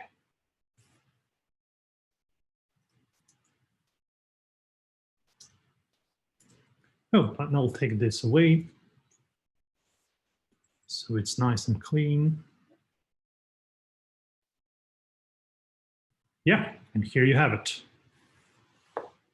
Just-in-time visual illustrations of your options to using Explain Everything and conferencing solution to provide lectures remotely. Option 0, where just tablet is used, and 2 options where you use both computer and tablet to have your front camera together with your canvas, and a better way to control what's happening on chat, to respond to questions and reactions coming from those that are watching on Zoom, watch you going on Zoom.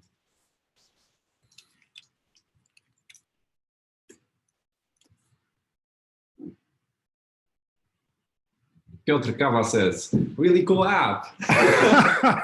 Piotr is our friend who used to work and explain everything. Hey, Piotr. We're drinking a lot of coffee, and in Polish, kawa means coffee, so There you go. yeah. No problem, Jamie. So Jamie says, thanks, guys. Thanks for the inspiration and tips. We hope that they will be helpful for you. And that you stick to explain everything. Don't forget to eat your dinner. Yeah. Yes, we're doing that as we go. I guess we'll take a larger break before Reagan because it might get really intense with him. Yes, yes. So Reagan is one of the guys that he's very, very proficient with digital tools, and he's sometimes going too fast, even for me. So that might be quite interesting conversation. Yeah. But feel free to post your questions related to the Prograde setup for your remote conversations and lectures, because we can then use those questions when speaking with Reagan. Yep. All right. So let's take a longer break this time, and we'll be back in 20 minutes? 20? Yeah, 20. Yeah, 20 seems okay. all right. So one more time, let's do this countdown clock, yes. right? Okay, so let me do this trick one more time. I'll Google up timer countdown. Okay, is there a, yes, there's online stopwatch, and I'll set this to 20 minutes, set, start.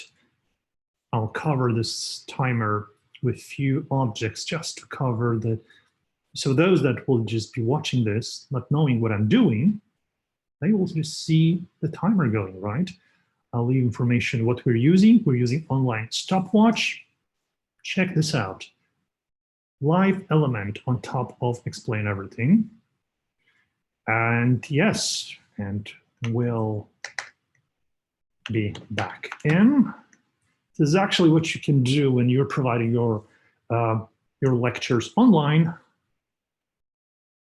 It's a really cool tip.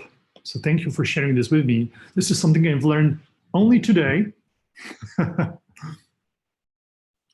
We'll be back in to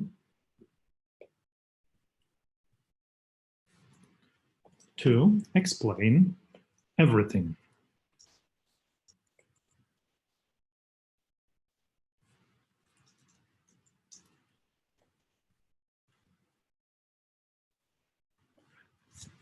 Thank you. We'll be back shortly.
All right, welcome back.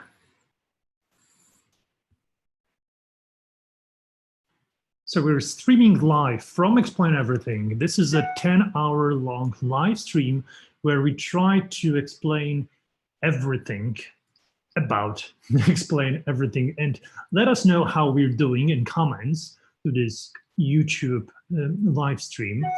Let me show you what we covered so far. I'll just share my screen real quick with you.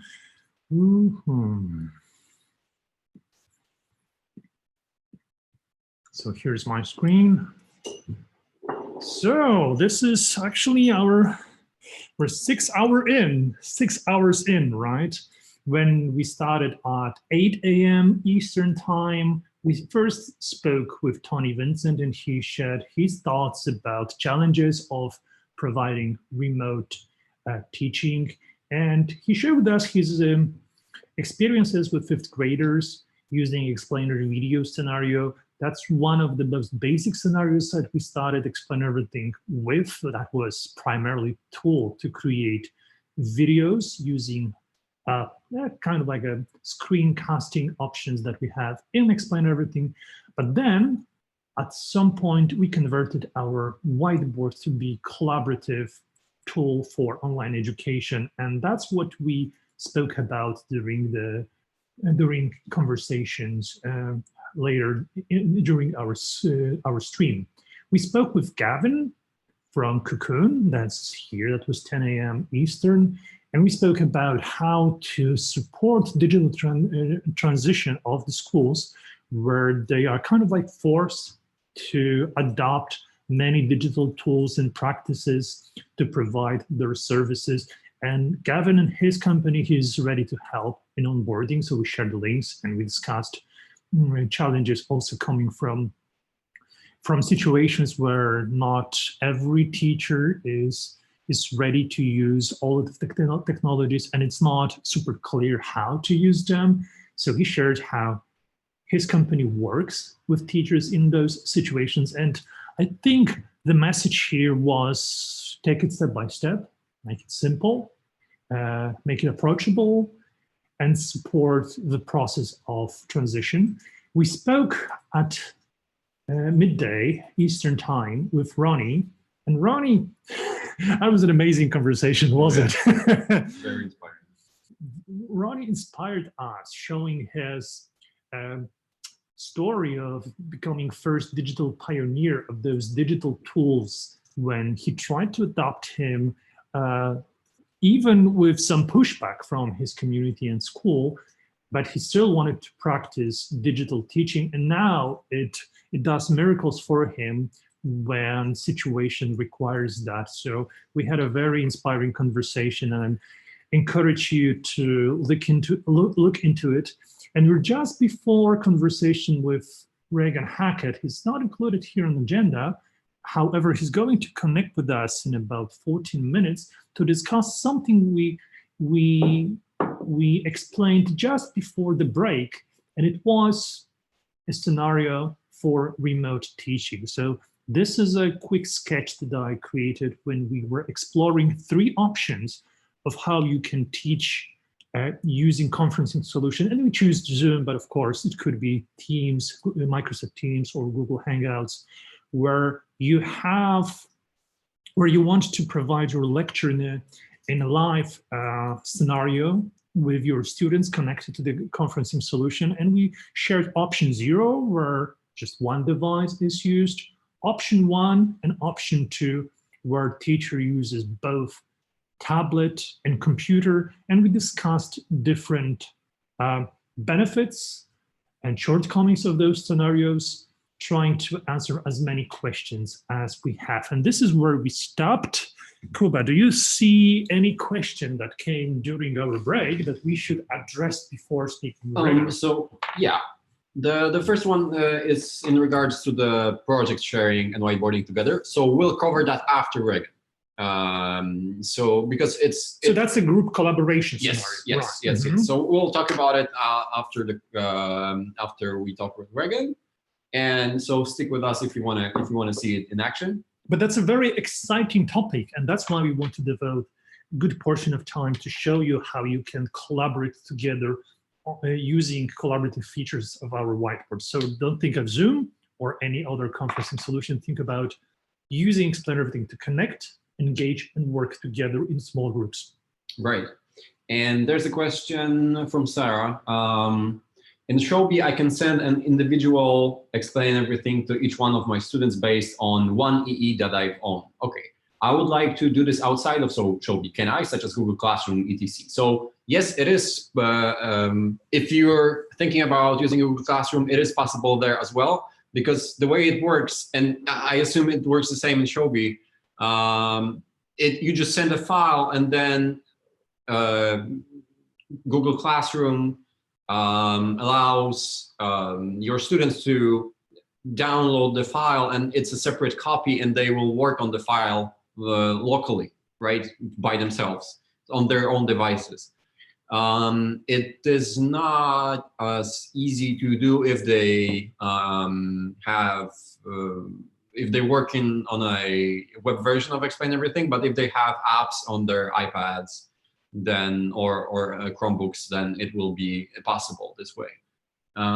So yes, in short, as a short answer, yes, it is possible, and it's working almost the same. So that's a scenario where teacher creates one project, uploads this to Google Classroom, yes, and students are just downloading that project to store it locally and work on it locally, because Explain Everything works in this offline mode. Is an app. It is an app for all of the mobile operating systems. You can implement this scenario.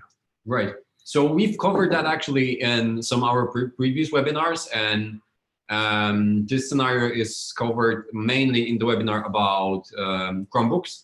So that's where we show how to do it exactly. The latest webinar from last week, we had a webinar about Chromebooks. Oh. We covered this exactly how it works with connection to Google Classroom. So while you're explaining this, maybe I can show you which webinar was it. So please continue. So Sarah, so yeah, so the question to you, Sarah, what platform are you using right now? Is it an iPad? Is it a Chromebook? So that would be helpful, because well, essentially, if you create a video by tapping export and selecting share and then choosing web video link, it's gonna be a video, streaming video where your students can download the file. But you can also export a project, but this feature is not available on the web version of Explain Everything. It is doable, but it requires some additional steps. So yeah, so you're using laptops. So that's why you're, there's a, let me check if I have enough time to show that. I think I do. Okay, so let me show this really quick. I'll share my screen and okay. And show so I'll stop my screen sharing. Laptop, MacBook. Okay, so that's a. How do I mute myself? Because I will hear. Okay, so let's do it this way. I'll just open up the web version of Explain Everything. Just show your screen first. Yeah. There we go. So I'll just start a blank project right here. Let's just assume this is a project that I want to share with my students. Okay. So there are a couple ways to do that, actually. Let me just move this. So example project. Let's. Whoa. So this is my example project that I've created. Very, very robust. So now I am in the cloud, right? So you can see that there's this icon here that means this is a cloud project and it's available online. So let me just change its name. Well, for now, we don't support offline use within the browser. Yes. Right? It might come in the future. We're actually working on that. But if you're using a browser version that is on laptop, you're always working on a cloud project. So right now I'm in this project, and now I want to share the project file. So if I go here I will be able to create web viewing. That's not what I'm looking for. This will create a video here, right? Though you can also embed a project in that video, but let's not get into it right now. So we want to share a project. So I created this project, and now I'll go back to my projects. So I'll see that it is available here, example project. Yeah, there we go. Okay. So I'll click on the 3 dots here and to open up a menu, right? So now I click on the 3 dot and select download project, and it will download the project file to my device. I'm using a MacBook right now. Hopefully it will start. Yeah, it seems to be still in this weird mode. Oh, okay. Now we should be able to do that. Download project. There we go. So now it's in format explain file, right here. So this is a explain everything project. So I'll select my desktop and click save. So now the project file is saved to my device, and now I can do what I want with it. So now I can share it to the Google Classroom or Shobi, and this way I'm not going to show that because I don't have those app installed here. But you basically use the file, right? I'll basically use the file, though. There's a quick explanation to that. This file, you will be able to import this file only if you have a app, Explain Everything app, because you won't be able to upload it to Explain Drive without it. That's the only well, I guess, blocker. So if your students are using laptops as well, they won't be able to have their own copy of the file. As for now, we'll work on that, and we'll figure out how to make it work. But for now, it is not possible. But I understand the need is that we want to provide students with their distinct versions, right? Their unique versions of projects, right? And they are using laptops. I know. Well, let me check the chat. I'll stop sharing my screen for a second. Let me check that.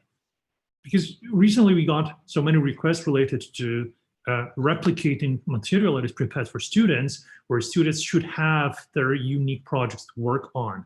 So most probably very soon we're going to provide a functionality where it's easier to replicate project. For now, it's a very manual process. Yeah. If you're using just cloud on computer to replicate project, duplicate project so many times as many copies you need. You can do this, but it's just time consuming. And we want to make it easier by providing functionality of replicating the project in the cloud. So we're aware of this process, that it's just too time consuming for teachers to follow, and we're going to improve that soon. Right. Because right now you don't have, on the web, you don't have the ability to like create a copy of your project and insert it to your own Explain Drive. But that's something that, we're working on and want to include on the web version too. But yeah, it will take us some time to do that. I'm trying to figure out if there's a workaround for this, but I'll think more and get back to you on that too. If I figure it, I'll ask around and see if the team has figured out a workaround for that. But for now, yes, there's a limitation on this. Cool, great. What question? Right, but Sarah, so your students also use laptops, right? They don't have Chromebooks or iPads. All right, awesome, thank you. Sarah says, thank you, long time EE user and very happy. Thank you. Regarding the previous scenario, there's a question: can I use 2 laptops if I don't have a tablet? Yes, that's absolutely, yeah. How long EE has been around? Oh, since 2011. Right? Yeah. 2011, 2012. We started as an animation framework under a different name, but then we converted Dash to Explain Everything when it become EDU focused app. And it's quite successful ever since. If you think of the educational use, we measure our success by success of the teachers using our app in the classroom, and we're most excited, including these days when we see Explain Everything being sometimes very helpful in providing remote teaching to students during this quite challenging time.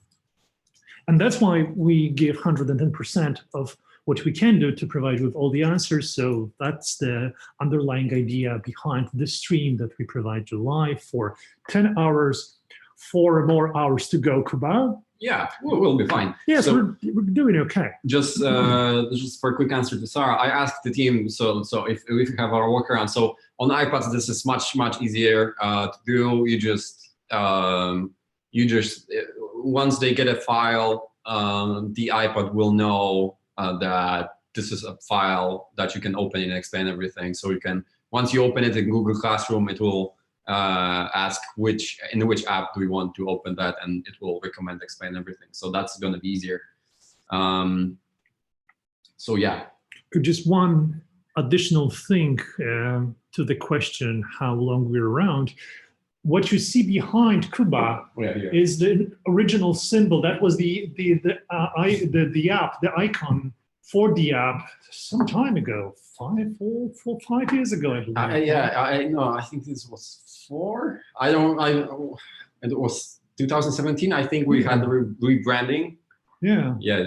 Because the light bulb, now it's a bit cliche, but we always thought of this symbol as something that illustrates what this app is for. It's to illustrate your thinking and coming up with ideas and exploring those ideas by drawing and engaging in this very free form way of working with different materials just to explore ideas. So that's how this symbol came to be, but we changed this to this E some time ago, about 4 years ago.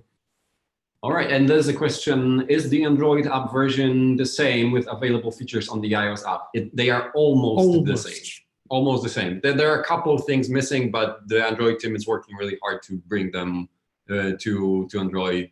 So that means Android and Chromebooks, because that's the version that runs on, the Google Play version.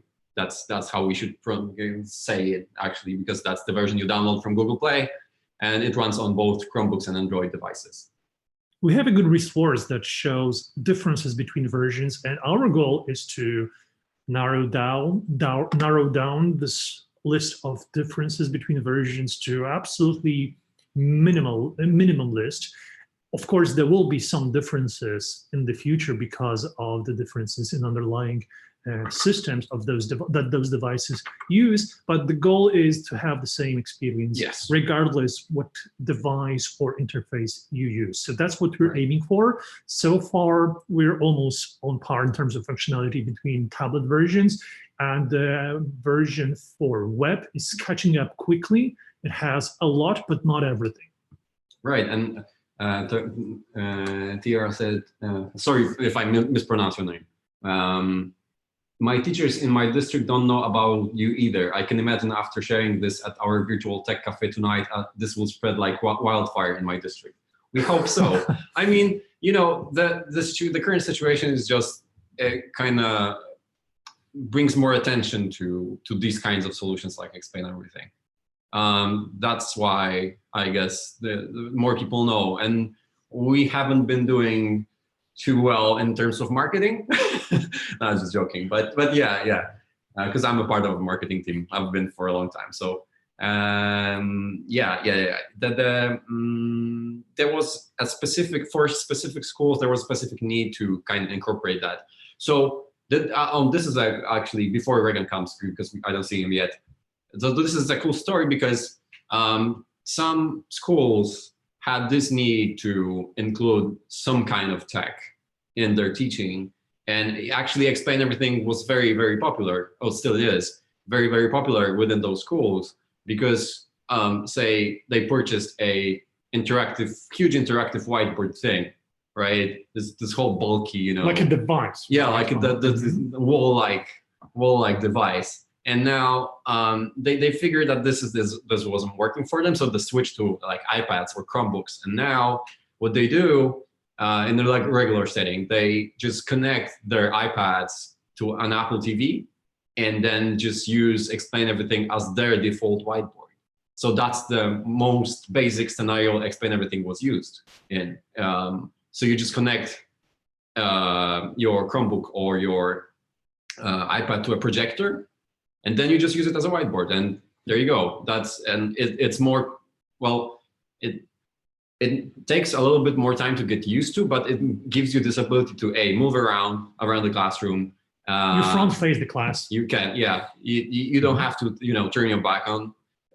You'll be able to assist and help directly your students, and all you need is just a device and a projector, right?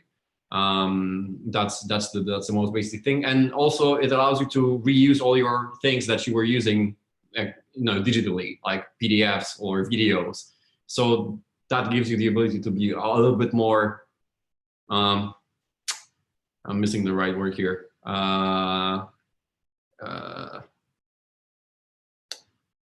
Okay, so my English just stopped. Sorry. It gives you the ability to insert just the digital media, so that your teaching becomes a little bit more robust, I guess. And visually enhanced. And visually enhanced. Right.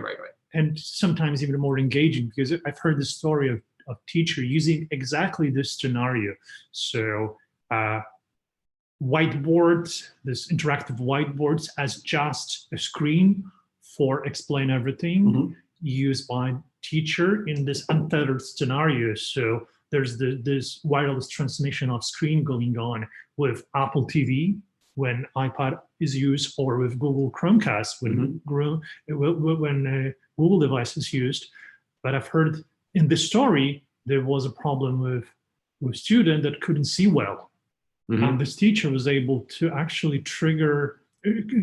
convert this project to a cloud project to engage with this student, and not to, for the student to work actively on the canvas, because teacher was just using this device to present materials that she had on the device. She allowed this student, a single student, to connect, just to observe her going on his screen. So you can imagine the one kid looking at materials shared by student using his device, because that way he could observe that better. Yeah, you just can imagine that just simply by doing this. When you're in the classroom, see, the collaboration doesn't have to be online, and you don't have to use it just in a remote setting. You can just use it in your classroom. You just have your devices like that, and then instead of just looking at the whiteboard somewhere at the end of the classroom, you can simply look at your iPad and then just go like, okay, I can see everything right now, right? That's the advantage of having a collaboration inside of the classroom rather than on a remote meeting, right? The cool trick about this is that this kid could actually move around the canvas using the pan and zoom tool. That means that when teacher was like, too fast paced and he couldn't catch up, he could always move around the canvas, having his own distinct perspective on materials. And this is very, powerful if you think about this. Yeah. So the people also were asking, what's the Ninja Zoom feature for?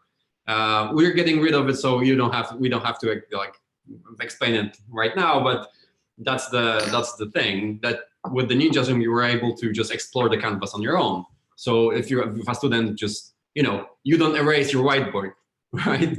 So it's not like they were doing something else or it didn't catch up. The project is always there, so they can get back to it. That's the advantage of having a cloud project. And even if they get lost, it's not like the whiteboard is erased and they have no longer access to the information that were, where they were going slower. So, Explain Everything allows them to get back to it whenever they want. So that was the cool part as well.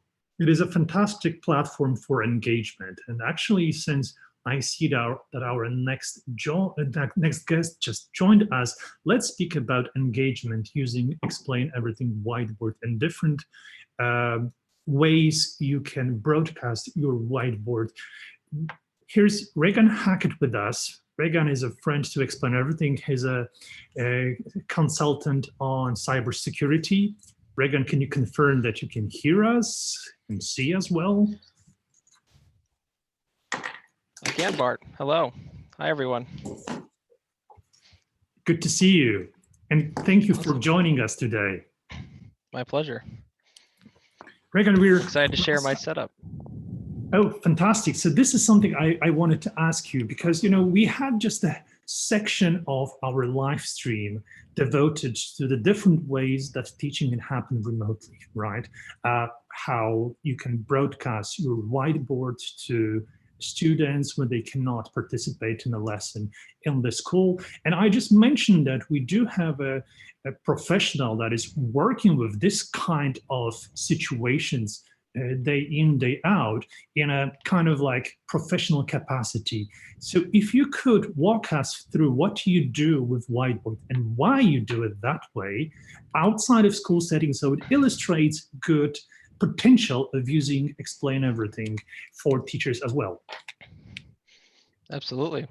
Be my pleasure. So I'm going to go ahead and share my screen. I think when I first talk about the why here, and I'm going to do it with sharing my desktop here on Zoom. So let me just confirm that everyone can see it. Yes, we can see it now. Excellent. Okay. So why explain everything? So what I'm going to go over through is why I use a digital whiteboard when I'm meeting remotely, when I'm working at home, as we all are now, and talk a little bit about my setup. But what always attracted me to explain everything was really that ability to put the personal into virtual. So to kind of have the ability to make that human connection at a distance. There's nothing better that in my professional life when you're having a conversation in person on a whiteboard and you hand someone in the room the whiteboard that you're working with and you just have these instant connections and aha moments. So it's really trying to figure out how to bring authenticity and engagement with the existing tools. And so that's what I want to kind of show you today is how I'm using, existing tools we use in business, whether it's PowerPoint, tools like Slack and Zoom. I've been using Microsoft Teams quite often, but honestly, whatever tool I'm using for the meeting, whether it's Teams, Zoom, or I have a PowerPoint, what gets me most excited to meet with people virtually is the ability to explain everything, to have a whiteboard, because I know I'm going to be able to have a very engaging, delightful experience. So that's a little bit of the why I use Explain Everything. And it is a learning curve, but it's definitely worth it, especially now as we're all trying to figure out how to create a more sustainable way from working home remotely. You really got to think about your design and setup. So what you're actually seeing me do now is I'm sharing my screen with Zoom on my workstation. So I can show you a picture of that. So I just took this picture before I started. So you can see here, this is my desktop. It's actually running, it's kind of dark here. I have my Mac plugged in right here. So this is my MacBook Pro plugged into a workstation, but I use the same setup, even if I'm not using monitors, it still works the same. You have your kind of primary workstation that you're using. And then I'm using my tablet down here to control everything. And actually, Bart, I wonder if this will work here. I'm going to try to, you see here, I have this webcam that I'll use sometimes because a lot of people ask me, well, hey, how are you doing this? And so I actually move my webcam on top. And then I have my phone down here, which is how you guys are seeing me now when I'm waving at you. But you can see here, I've spent a lot of time to think about how to have the best virtual experience at a distance. You really got to think about your physical at-home workstation setup and how it can be something that you can easily walk in, join a meeting, share a screen. So you can see here, I actually have an older iPad that I use for my chat messaging right now. If Bart wanted to message me, say, hey, Reagan, stop sharing this or share this or give me a good idea. Or if I want to see your chat, I can take a look at it here on this device or even see someone else is sharing their screen. And then I have over here spreadsheets or notes or websites. So if I want to do some research while someone's talking, but when it's my turn to ask a question or input, I'm always going to be using Explain Everything. And again, it's that ability to join on your iPad, but use the browser experience to control the screen. Because sometimes it's just easier to share your screen on your desktop if you're already on that meeting.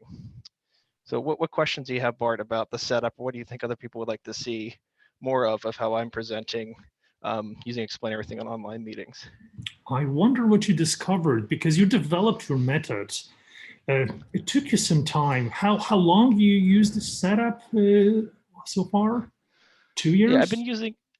Yeah, it's been probably a 2 to 3 year process to really figure it out. Explain Everything was really what kind of took it to the next level, to know that I wanted to use a tablet, because the tablet was always important, but I was kind of taking notes, but those are just for me. But be able to visually show what I'm thinking, where I'm saying, okay, it is a workstation plus a tablet is what I'm using. And then if I have a relevant document, be able to bring that up and show it immediately. And then I stop sharing my screen, and then other people can go through there. So we know Explain Everything, you can collaborate real time. It's one of the great capabilities. But what I found was, when you're on online meetings like now, typically it's better just to join the meeting with the existing conferencing tool for the majority of the people. And if there's a couple other presenters, or for example, I'm working with another consultant trying to teach a client about cybersecurity, I'll invite them into the whiteboard, and we'll kind of present together. And that's really powerful. And every now and then the clients will get interested and want access to the whiteboard, and then we just put it in the chat and send them the link. That's exactly the thing that I wanted to ask you about, because I remember one of the conversation with those professionals, and I was a salesperson, and he shared with us, because he's using Explain Everything, and we asked him why. He shared with us that the best thing you can have when having a professional conversation with your client is to engage with him. So that's the situation where you're in front of the flip chart with your customer, and you have those pens lying around, and you both are discussing the problem, whiteboarding together on the flip chart. Now, during this time, that's impossible, obviously. And even before, when those conversations happened online, because there was like too much of a distance to cross for one meeting, those conversations happened online, and this person used Explain Everything just for that. Do you see the same in your work when you try to engage something, when you open up Canvas to explore concept? Do you allow others just to dive in and work together? Does it work? That's usually, I would say, after the meeting. So you kind of have, if we just kind of draw this out here, so you have your live meeting session, and typically, that's something that's scheduled. It's at a specific time, but you have this time, before and after, and that's usually where I'll have an EE project linked in the meeting notes, and then I'll send it out. So it's basically having, and I'll take a screenshot of this so if people aren't aware of this, you can see what I'm talking about. And I would say screenshots with my tablet is kind of my superpower. What I like about Explain Everything, because I can immediately just bring it up and show you exactly what I'm talking about. But that ability kind of after the meeting to be able to share this link, sometimes I'll share it in OneNote, or I'll paste it in the meeting chat, or I'll also put this link in the Outlook calendar invite. So it's always there. It's just, I'm not going to, just like if you're meeting with someone in a room, you don't force them to go up to the whiteboard and start drawing. But as they see it's there, and as you're moving it around, it's always an option for them. Right. Looks like maybe my, are you guys seeing my screen? Is it sharing the Zoom, or do I need to stop share and try it again? No, it's fine. It's okay. It's sharing. It froze for a moment, but it's working. Okay, I can stop and do it again there. But I think the key is just always having the Explain Everything collaboration project there, whether you put it in your meeting notes with OneNote, you put it in the chat for Zoom or your conferencing solution, and then sending it out before and after. And eventually clients will be interested and want to be a part of it, especially if you use the recording feature to record an explanation about something that's complex. It's really good for contracts like that. If you have a 20-page contract, you want to zoom in and highlight one piece, just speak over it, and then I'll attach the Explain Everything link with the standard PDF. I do that quite often. Right. That's really interesting. So what have you learned during those 2 or 3 years now of using whiteboards at a distance? What is the major takeaway? Is it, because sometimes I hear from many that this drawing on a canvas, why do we need it for? We have great tools for working with projects, with, like, let's say, structured content, and this drawing altogether, this is kind of like a a visual trick for many. Is it important from the way you see it? Yeah, you can see I'm not an artist, but I think it's important for everyone to be able to communicate visually when they're speaking. So there's certain, times when we create a nice, clean, polished PowerPoint or presentation. Everyone does that in business, and sometimes, we only allow for kind of the just-in-time, authentic, back of the napkin type of scribbling on a whiteboard or a napkin. But it's kind of finding that digital napkin experience now that we're forced. I haven't seen some of my best friends and colleagues in person now for almost 3 weeks.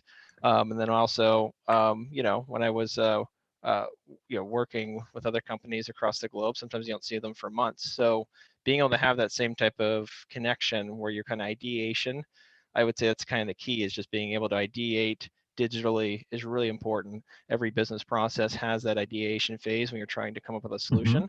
And it's really important. Sometimes you're all shaking your head saying, yeah, I understand, I get what you're saying when we're speaking, but with different cultures, language, and even just in the United States, state to state, it's a little different. It's better to draw it out and show someone exactly. So I could talk to you all day about how I have multiple monitors set up, but if I'm able to zoom in and show you specifically and talk through it and get some ideas, maybe how I could make my setup better, it's just going to have better outcomes if you have the ideation phase. So for me, it's about ideation, about connection, and really trying to collaborate and get participation, not just kind of go through the motions of collaboration, really trying to get participation to be your key, so you can get better outcomes. Right. I love the back to of the napkin digital experience that you mentioned about. This is a key takeaway here. This is more of a digital napkin than a solution to have structured work, because we have so many tools for that.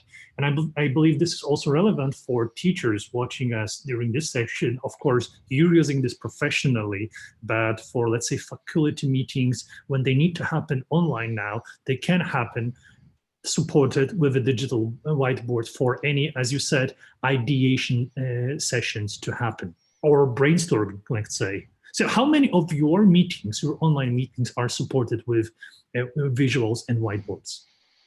Yeah, for me, every one, since I've been doing it for years, and whether I share it, or not, that can be different. And I'm actually going to share my iPad now so you guys can see that experience. Because sometimes I will be, if I was back when I was traveling, or I like to work outside before social distancing, and I really enjoyed just using my iPad as well. So I don't always, work. Sometimes I'm just on my phone using the iPad. So I join every meeting that way. But I think the key is this basically, the mother of all invention is necessity, and we're trying to figure out now to invent online learning, whether that's in the school setting or in business. Even just creating that process and curriculum of how you're going to teach online, I would recommend a lot of teachers use Explain Everything, create a project, and as they get on their Zoom meetings for internal administration, as they try to figure out how to deliver online and on-demand learning, where people are just learning as we go, taking a break and just having a collaboration session for people to show videos and pictures of what they're doing. And that's one of the kind of key things I'll kind of leave off here, is just the ability to add videos in is just so powerful, to have video clips. So if a teacher wants to take a video of how they're presenting and take some pictures of some of the tests they've got or activities and share those, I would definitely, for teachers and administrators to think about using Explain Everything to help design their online learning program, in terms of just not even using Explain Everything to be a part of it, but using Explain Everything to help connect teachers and administrators to create a better online learning program for their students. So we have a question. Hi, Reagan, by the way. Great to have you. We have a question from the chat. What is the iPhone for in the setup? Great question. So I always recommend, I like to connect with my iPhone. So right now, you guys are actually looking at me through my iPhone, and I'm on my headset. The reason I do that for a couple reasons. So say you're at home, and if you have kids at home or pets, or it gets kind of noisy or loud, you need to leave, I can just grab the phone and leave very quickly. So I like connecting to audio and video on my phone, so I can just be mobile. And then also frees up the webcam you can see on the top here. And again, I think if Bart, if you want to stop my share, it's I think my Zoom froze. So if you stop sharing, I can reshare again. But Okay. I like to put the camera, I like to put my webcam on top. I bought this little kind of $10 easel on Amazon so I can have my webcam on top to show people when I'm drawing and working. Seems to work out very nicely. So I use my phone just for the audio and video, and that way, and I use my devices for either sharing or watching. So I have, again, a screen where I can look at, do Google or spreadsheets or have my notes, have a device just for chatting and engaging in the chat or text messaging with my presenters. And then I have my tablet, which is I do all my drawing, and then I can see the big screen to see how it looks for everyone. Okay, so I was able to.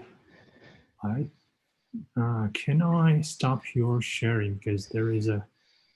I can share my screen, but I cannot stop sharing yours. Yeah, That's sorry about interesting.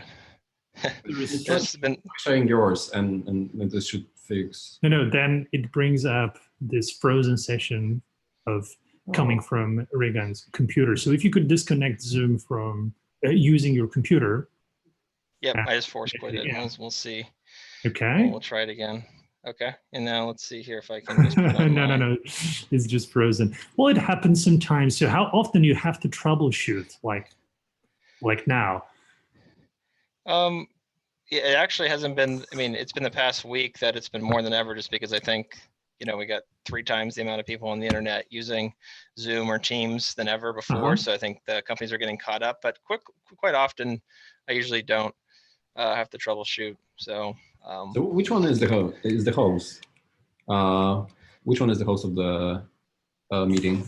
Maybe you can just kick the device. No, I cannot. Yeah, you should. Yeah, why don't you kick? I named it MacBook Pro. You can just kick MacBook Pro out. On the participants view. Well, there we go. Yeah. All right. Nice. So you can share again. Okay, so what I'm gonna do now is share on my iPad. So, and the reason I share my desktop quite often. So if I go back to my setup here, we'll just be a second here. I'm just gonna go back back into that project that I was just in. So, because usually when you're sharing your screen on your desktop, you might have a PowerPoint or slide or website or other things to share. So, if I am going to be sharing other stuff on that I'm going to need that are on the browser on my desktop, that's when I share my screen. But what I'm doing right now is actually just sharing my iPad screen. So everything I'm just moving around on my iPad, and yeah, so the phone here is definitely just used, as you guys were asking about. This is just my audio and video. And so I'm connecting my headset. I don't connect to my computer. I like to connect it to my phone, just so it's more mobile. I can move around if I have to. Because Explain Everything's also on your phone as well. So I mean, I've done lots of just-in-time meetings, whiteboarding on my phone on a Zoom call. So it can, at the end of the day, you don't need all these pieces. They're nice to have, but sometimes I'll use my iPad and my phone. Sometimes I'm just using my phone, or like you see in this setup, I'm using everything. So I can kind of pull pieces out as needed.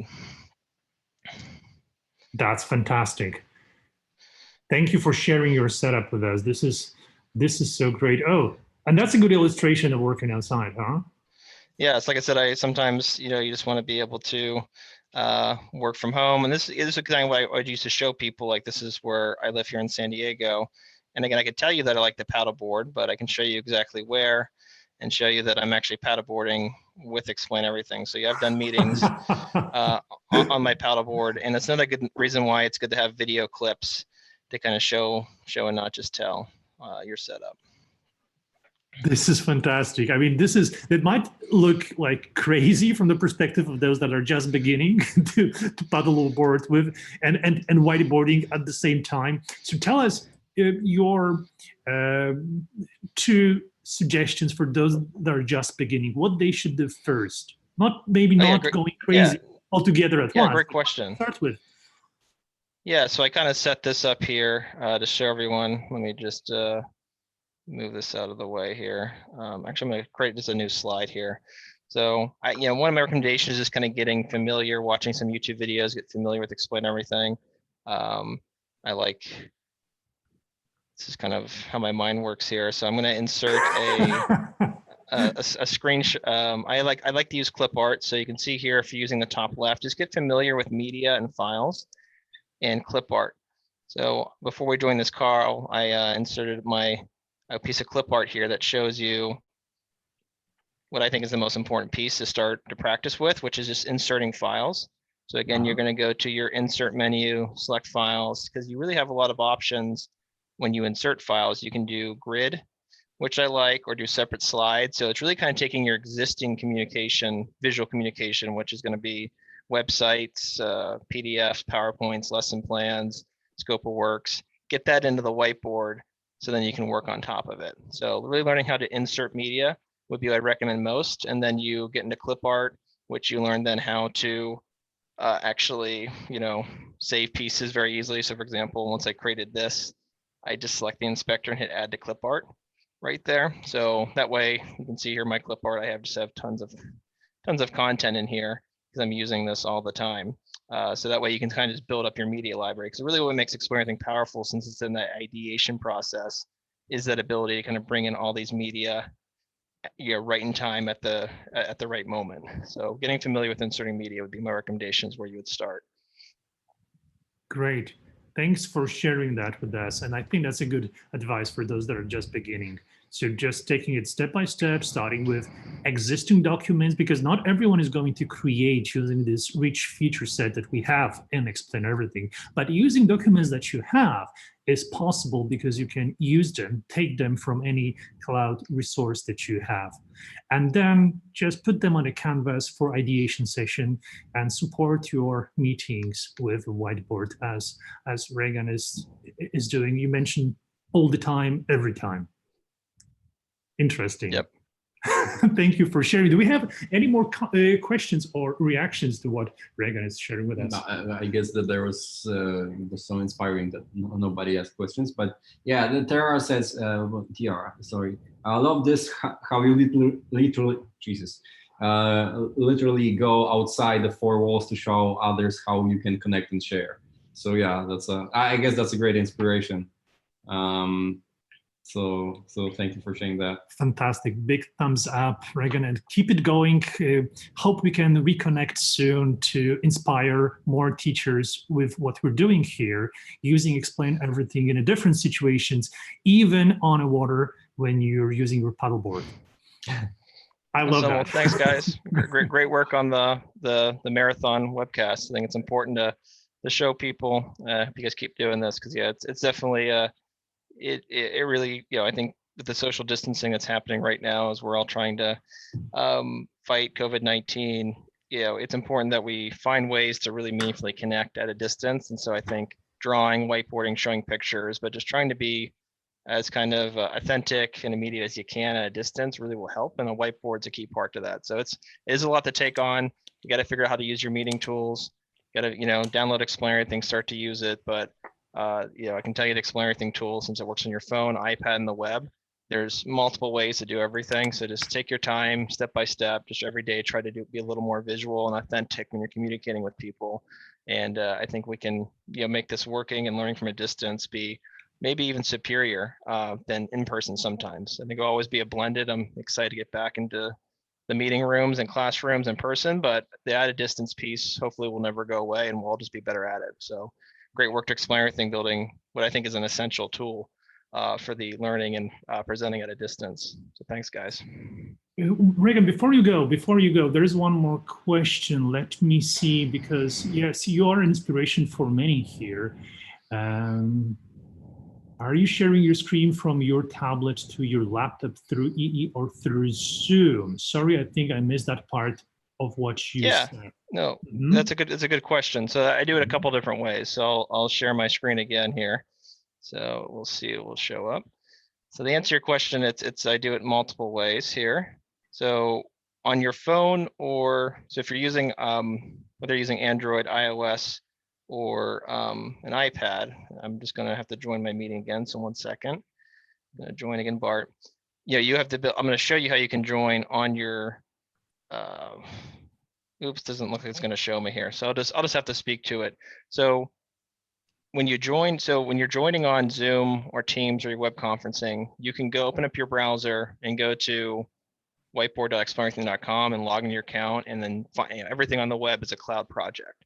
So I'll go to my cloud project there and I'll type in that same code into my phone or my iPad. Now, when you're signed into your accounts, they explain everything, they'll just pop up and display. And so then that way I can just, everything I'm doing on my iPad will show up on the web. So that way I can just share my desktop screen. Now, if I want to, I can sign into Zoom or WebEx on the iPad. And if you're signed in on the mobile apps on your iPad or phone, then there's an option to share your screen. I think Bart's going to show you that.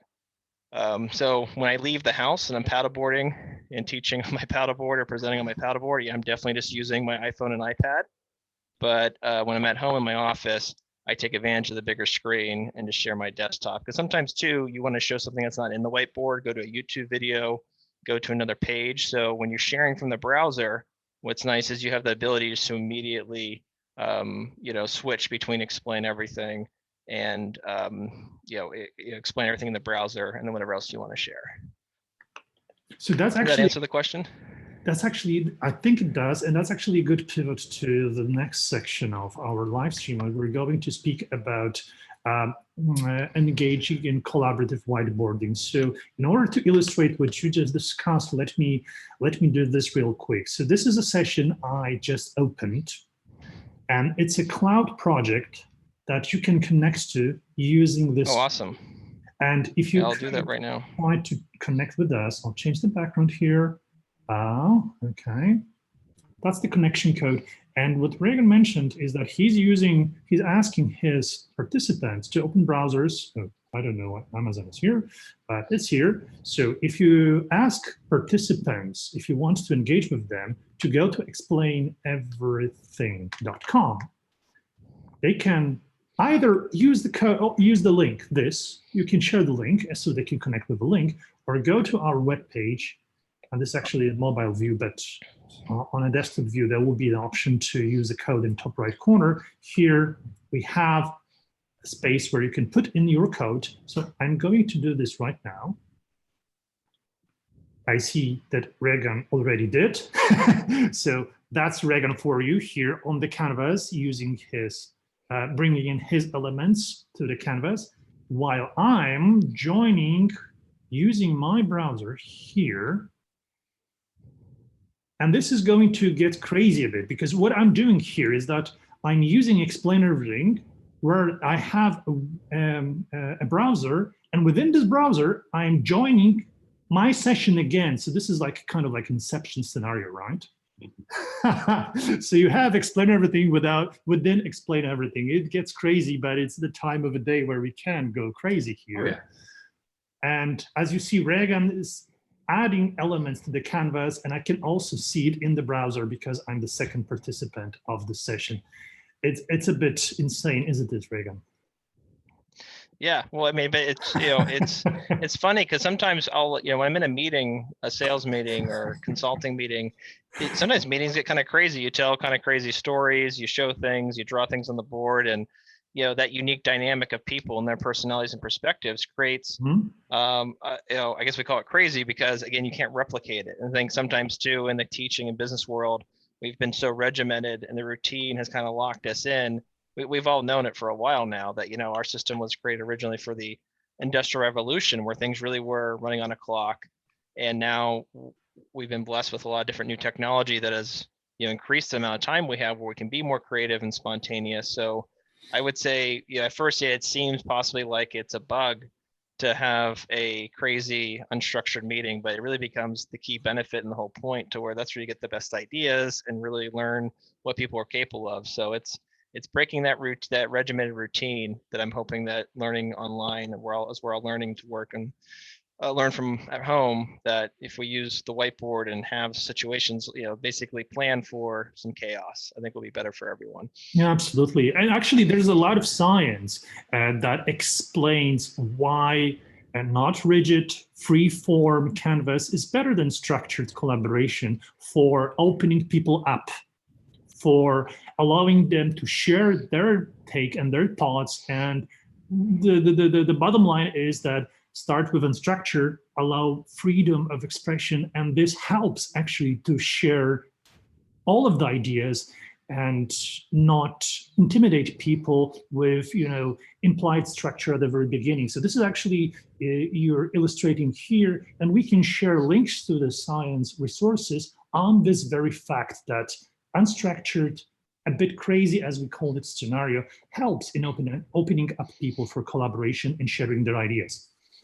Yeah, So no, I think it'd be great. And then one thing just to show you guys how, since Bart was able to share his screen real quick, if you let me kind of take control, Bart, so you'll see guys, I can now, even though Bart's sharing his screen, you share your screen, Bart. Yeah. One more time. Yeah, so Bart can share his screen, but since I'm inside the project, I'm actually going to guide moving around. So I'm the one, Go ahead. As I zoom in here, you're going to see it zoom in. So the question was earlier, well, how can you share? Well, if you are going to share on your phone or your iPad here, this is kind of the view. You will basically select this record button, and then it's going to give you this option, and you'll just select whatever meeting tool you have, and you just hit start broadcast. So I believe that's, is that what you're doing now, Bart, or are you using the web right now? I'm actually using cable, but we covered how you can broadcast using Zoom as you're pointing right now. So this is also something we covered. Yep, so that's how I do it with my mobile devices. And then again on here, this is my desktop here that I'll circle in yellow. When I'm doing this, it's exactly what Bart just showed you here, which is you just kind of go, move my video out of the way. You're just going to the website. But again, right now, Bart's not moving any of this around. Even though this is his screen, I'm able to zoom in, zoom out on my own. I think that's very powerful as well, because sometimes as long as you have one person that has the kind of like the setup to share their screen and move things around, you can have other people that can be working from the, just walking outside or working from a park or working from maybe the airport and just on their phone or iPad. So I think that's kind of the ability to kind of move around the screen and have someone else share their perspective. They don't necessarily have to share their screen. So I think that's a very powerful way, again, to just guide the conversation, and again, Bart's allowing me to share my perspective and talk. I'm not waiting or asking for Bart to move things around the canvas. He's just sharing his screen, and I'm bringing up whatever I think is relevant in the conversation. And so just think of it as a teacher, consultant, that's very powerful. It is, and you're guiding me through the materials on the canvas, but let us illustrate one cool trick, because Reagan can continue with his story, and let's say I'm more interested in the use of his phone here. I can always use my own perspective.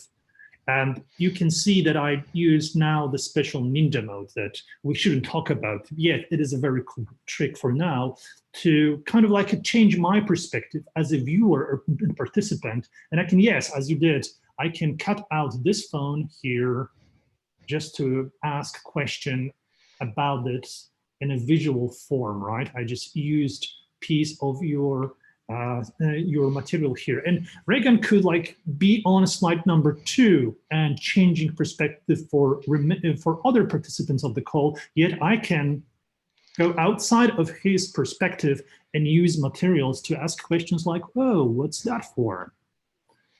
What's that for? To discuss this later on. So that's quite different from a scenario where you're just broadcasting your screen to the participant on a conferencing solution, because they can just watch, but they cannot work with you as we are doing. Now you see Reagan moving additional element. What's that, Reagan? Is that headset? That's my headset. Okay. So yeah, I think that's probably, again, it's a good question. I think more people will be very happy. Everyone has a smartphone. Just get a nice headset. I got this headset for $30 on Amazon. Always when you're searching for headset, I search for trucker headsets, because trucker headsets are good at canceling out noise, and they're usually cheaper than like the real expensive ones. So I get a trucker headset, connect it to my phone, and you're gonna have a better audio experience. And then just rely on your devices for sharing the screen or viewing the screen. But that's a great way to show how we can work in real time. And yeah, maybe as you're talking to everyone, you're working, you can see here, I actually create a new slide as you were talking, and put that PDF that I showed before. Oh yeah, but so, you didn't even see me do that. I didn't, but now I can move to slide number 2 and see this PDF coming up for me. So this is very powerful. Reagan thank you for sharing this with us. I think we went far with this scenario. I hope it was not intimidating for those that are just watching. But we usually, when we connect, we do crazy things with whiteboards because we love it. I mean, this is a freedom of engaging in a discussion using any digital media that you have at your fingertips. So thank you for demonstrating that with me today. And I hope that for others, it's going to be an inspiration to not to be afraid of those digital meetings and supporting them with visuals, because you can, and there is a technology to do that. Yep. Thank you. My pleasure, guys. Take care. Stay safe and clean. Take care. Bye. Thank you. Too. Thanks. All right. That was something. Yes, that was quite a bit. I mean, it was intense. And if you look at it from the perspective of someone that never used those tools, it's like, whoa, what's going on? Yeah, the openness of explain everything gives you so many possibilities. It can get crazy. If you want to see crazy things happening on Explain Everything, see our webinar on surprising things. We mentioned it before here. So, but yeah, it is available there. So many cool things you can do. Rolling dice, chessboards, and etc. Collaborative chess.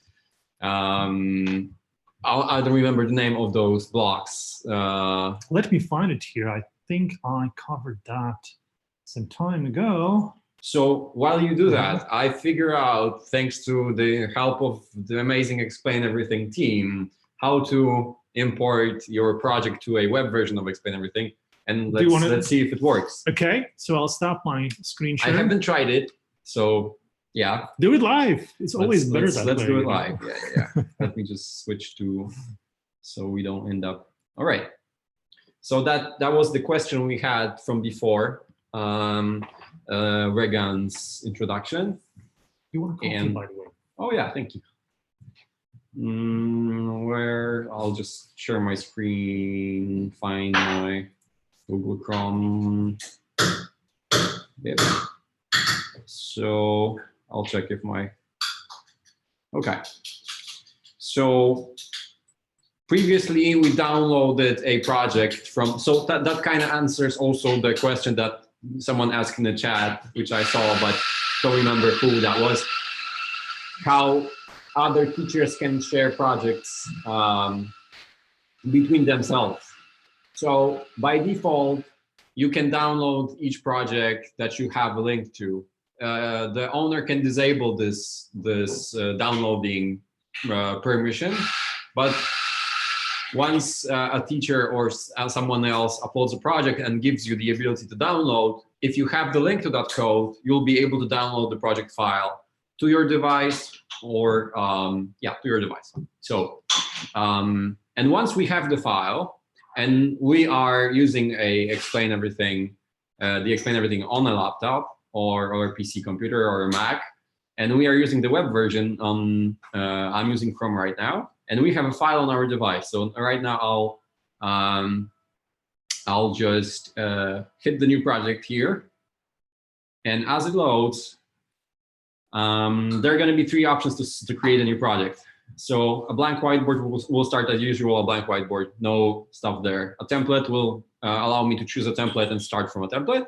And a file will allow me to select the file and start from it. So I'll select the file, since I want to import the file, project file to my Explain Everything. And now, here's an example project that I've prepared before. So now I'll be able to select that and click open. And thank you. So, and here's the project that we've prepared before Reagan, right? And it automatically opens up the cloud settings so that it is available online, since we're using Whiteboard in the cloud and on the web version of Explain Everything. So I'll just click save, and right now I can just start editing the project that I've got from, say, Google Classroom, Shobi, or something else. And so right now I can just, do the stuff that I was meant to do. I'm not sure which camera is on. I think this one.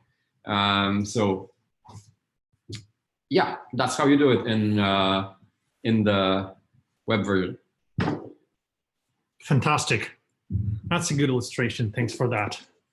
All right. And as you see by number of espressos we got so far, it has to be like 6 hours of our stream, is it not? Pardon? Sorry, I was Judging by the number of espressos we already have, it seems that we're live for at least 5 hours. Yeah, it seems like 1 cup per hour, though I have some. I had some more. All right. So I've seen another question because our next guest comes in about. Oh, we have time. We have time. Oh, so Greg is at 2. All right. So we have more than an hour. Right. Is it? Yes. Yeah. We have an hour and 10 minutes before before Greg Voisin joins us, and then we'll have a conversation with Rashaan an hour later before we close our stream. So it's still. So we have an hour and 10 minutes. Okay. Yes. So it's still. If you have questions, please post them to the comment section of YouTube, or you can tweet us. You can use our group on Facebook. We have solid 3 hours to go through your questions, and we won't leave any question behind today. Can I have one roll, please? No. That was Mariana. That's our friend from Explain Everything. I can believe you are all doing a marathon. This is incredible. I have learned a lot. We're happy to do that, and thank you for coming. And it's a pleasure for us that you all folks came and because we want to learn more about Explain Everything, and that's what we love about this. So. We're also learning. We're trying to see if this format is actually useful for teachers and people that want to use Whiteboard, let's say in their professional capacity, because it's a different take. We used to provide webinars. We provided quite a lot, about 35, 40 webinars during last 6 months. And we often, recently we discovered that we're not able to answer every question posted on webinars. So I can tell you, we checked the statistics, and last time during an hour, we answered more than 80 questions. So there was like live illustration going on the canvas of a whiteboard that I did together with Rashaan, while Kuba was answering question on a chat. And it was so crazy with so many participants that we decided, okay, let's see if the live stream makes more sense. So please share your comments, how this format is working for you. We're happy to, find best way to explain everything. Yeah, we kind of, it's kind of, we understand that this is, because we've talked about it briefly before. Oh, there was an error when I was trying to send I'm gonna get disconnected from, yep, all right. So hopefully you're okay with the internet. All right. This is what we're transmitting. Okay, great. Yeah, okay, I go back to the chat. So we kind of briefly mentioned that before, that Explain Everything kind of allows you to do a lot. And this is if there is a takeaway that you should one thing that you should take away from this whole thing, 10 hours, is that just start simple. Don't explain everything. Yeah. The introduction from Tony was just on point. That was great. Mm-hmm. Yeah. Don't try to explain everything at first go. Yeah. Take it slowly, start step by simple. step. Yeah. And Gavin, he shared the same thing, right? When he's helping schools and teachers to use those those technologies and those practices, he takes them step by step, learning one thing, applying one thing, getting comfortable with one thing at a time. So you can try to do the same. Yep.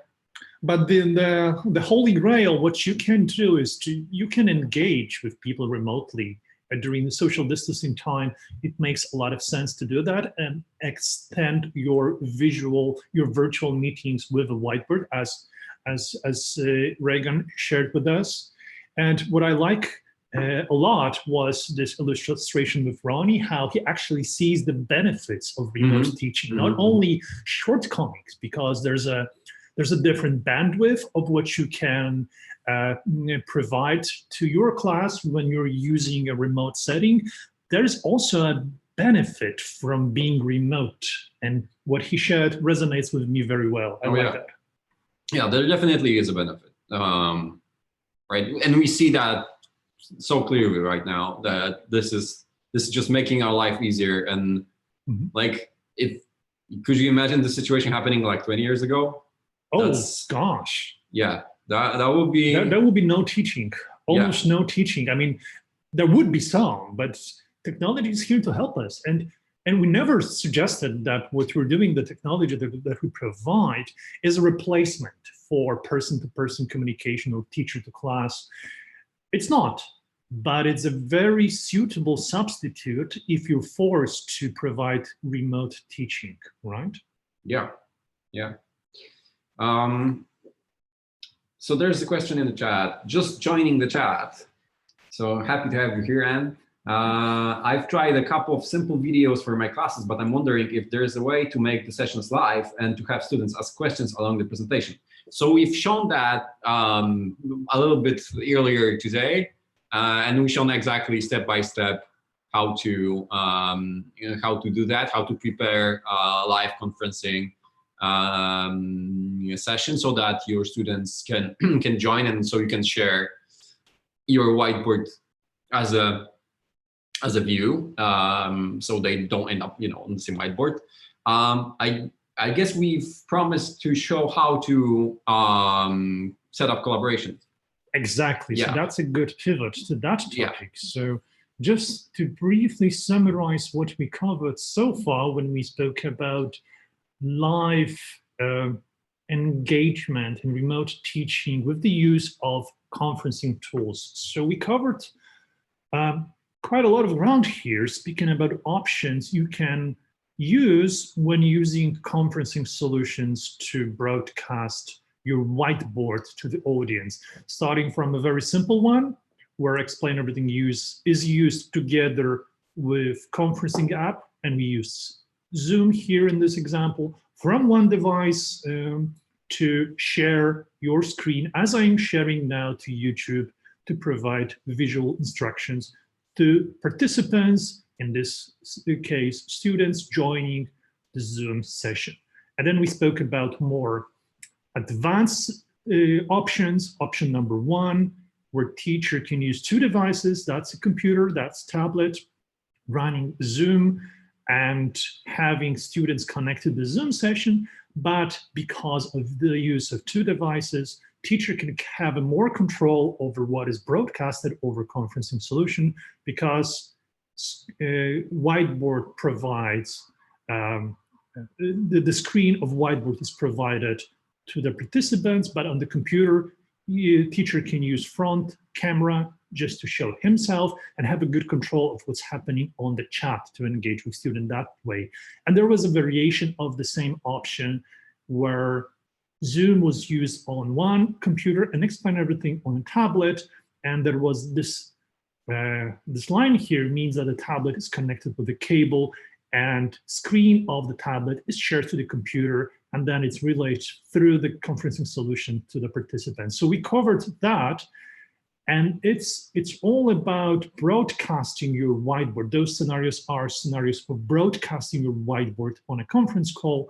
And now we're going to move to a different scenario, to the scenario of having a collaborative whiteboard. So that's the second scenario we're going to cover now.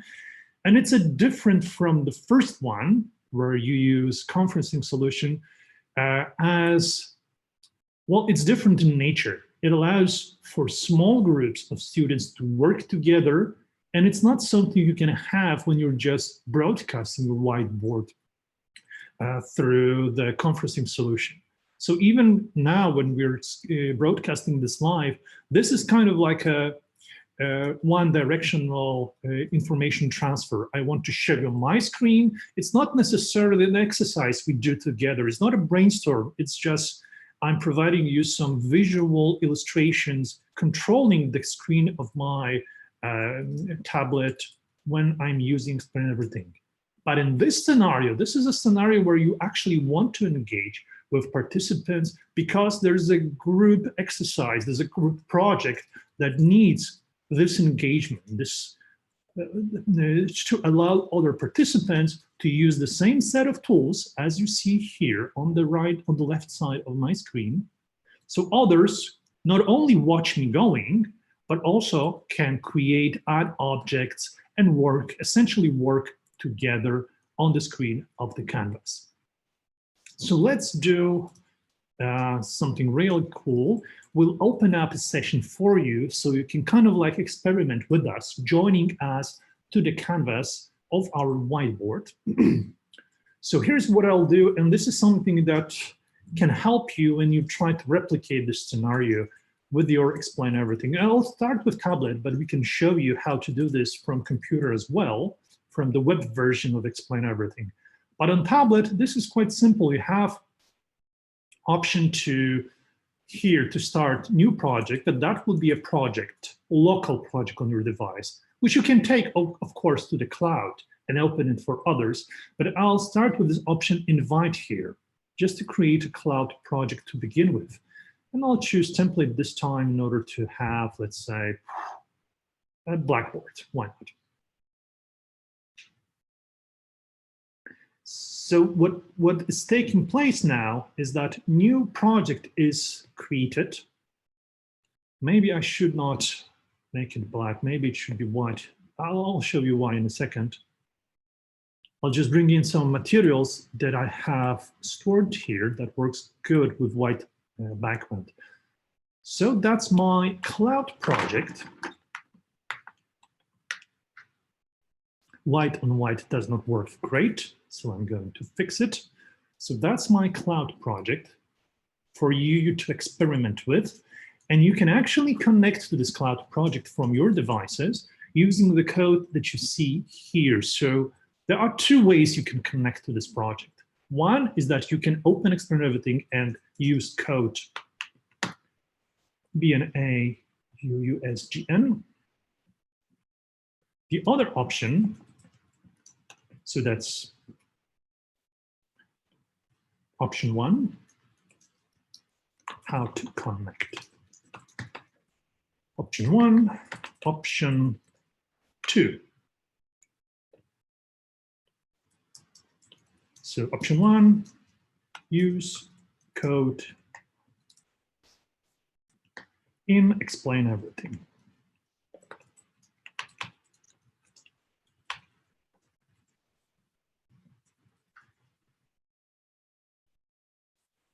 Option two is that you can connect by using this address, where we have this short domain that is handy when you try to share just a short link to the section. And there's this code, so that's the same code. And that's the option number two, just use this in the browser. Use in the browser, use following link in the browser. So for instance, if you have users, if you have participants, you want to engage with participants that don't have Explain Everything installed on their devices, they just want to engage with you using their browsers, you can ask them to join the session by just using this code. And there's a quite important information. If you're opening project as I do, so this is my cloud project. Under invite button, you have options to restrict access to the project. And for now, I don't impose any restrictions. So everyone that will use this code can join. And Kuba, if you could try this as well. Yeah, I was just replying to the chat questions, but they are in regards to recording. Okay. We'll cover some of that later, since we are in the middle of collaboration. Yes, but that's collaborative group projects we're covering. I think that's a question that some people might find interesting to answer, because it in regards to slide recording. So we'll why don't we cover that question in this collaborative project? Oh yeah, sure.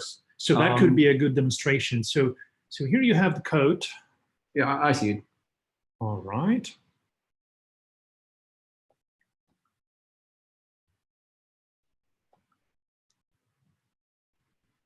So what you see now here in the top right corner there's this explainer that connected to us. I think it's Kuba. If you're using No, that's not me. Okay, that's someone else. Hello and welcome to Explain Everything. So here's Explain Everything user. I guess that's Kuba, right? Yep. Okay, so there's 3 of us. There can be more. That's fine if you want to connect. We won't be,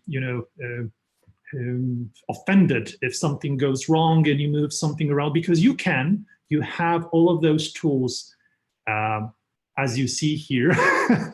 So let me respond. Hi, welcome.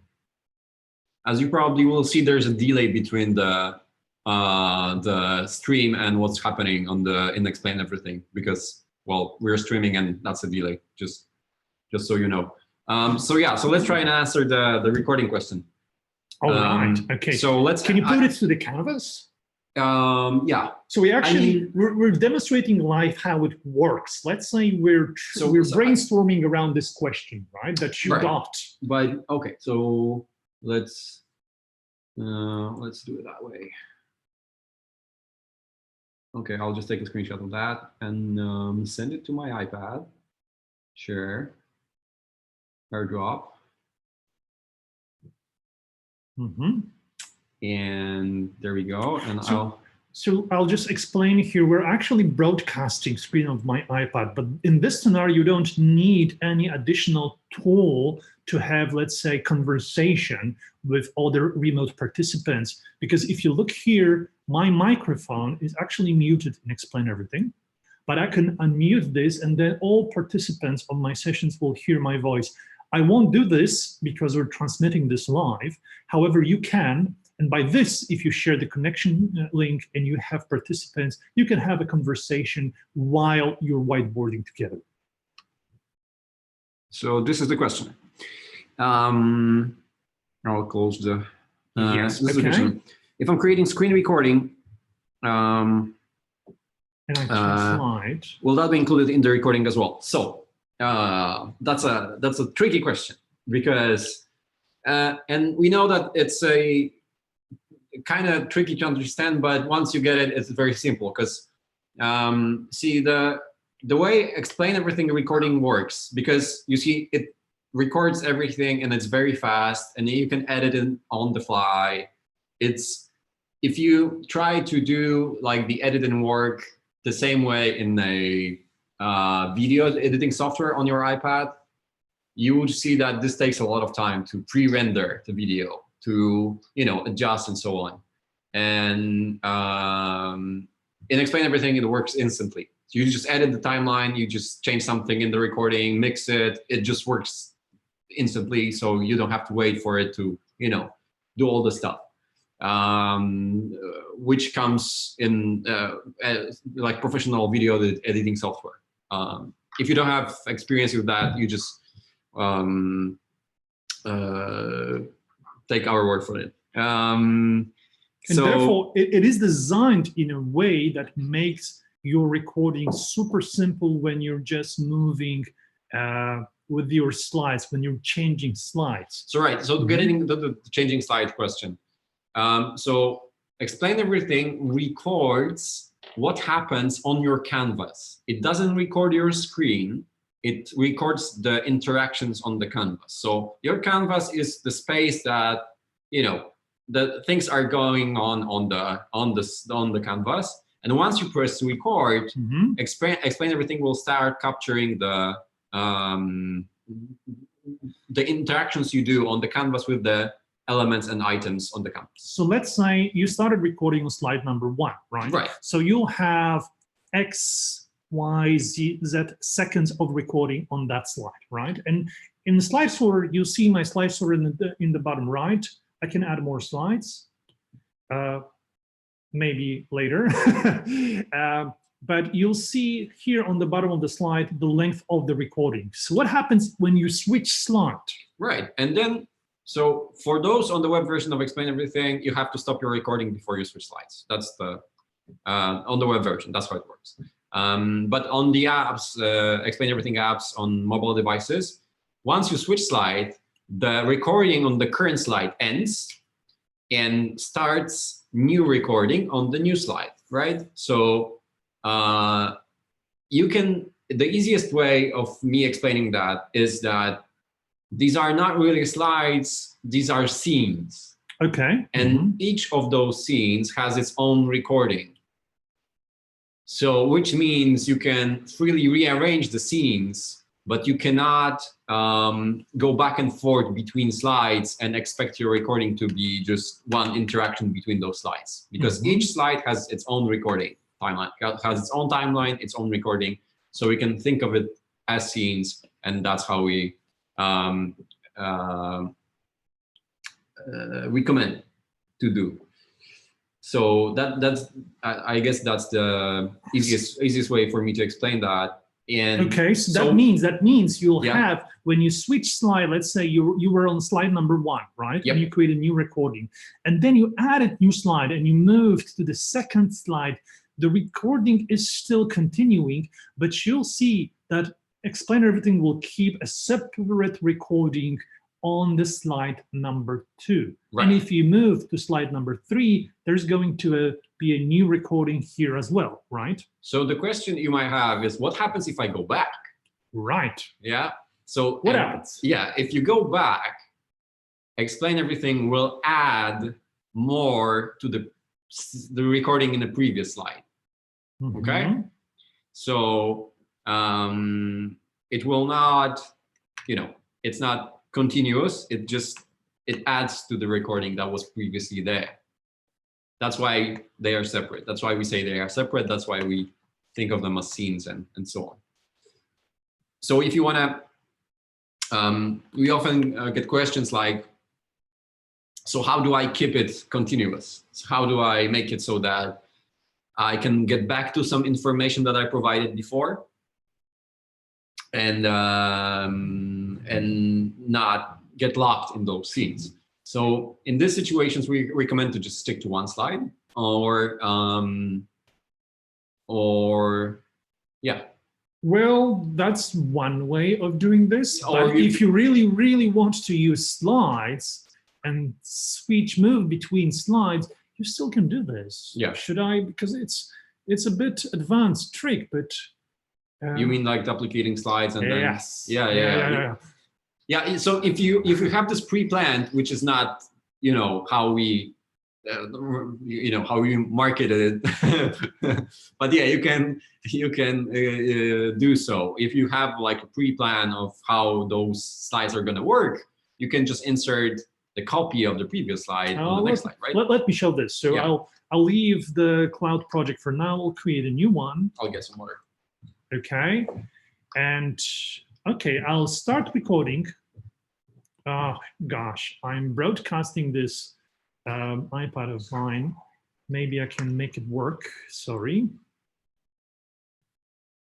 So sometimes there's a conflict between applications, but I don't need to use Zoom for now. Okay, so now it works. So one more time. I start new project, and let's say now I'm going to use different color for my slides. Oh, yeah, yellow would be good. So as I start my recording, right? And this is a slide number 1. Now I add new slide. This is a slide number 2.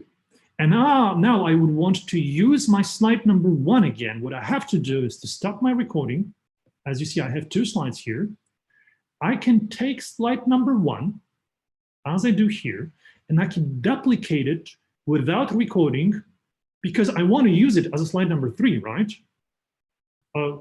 There's a mistake that I just made because I made, oh no, that's okay, sorry. Just got confused a bit. So that's the copy of my slide number 1, right? I can move it,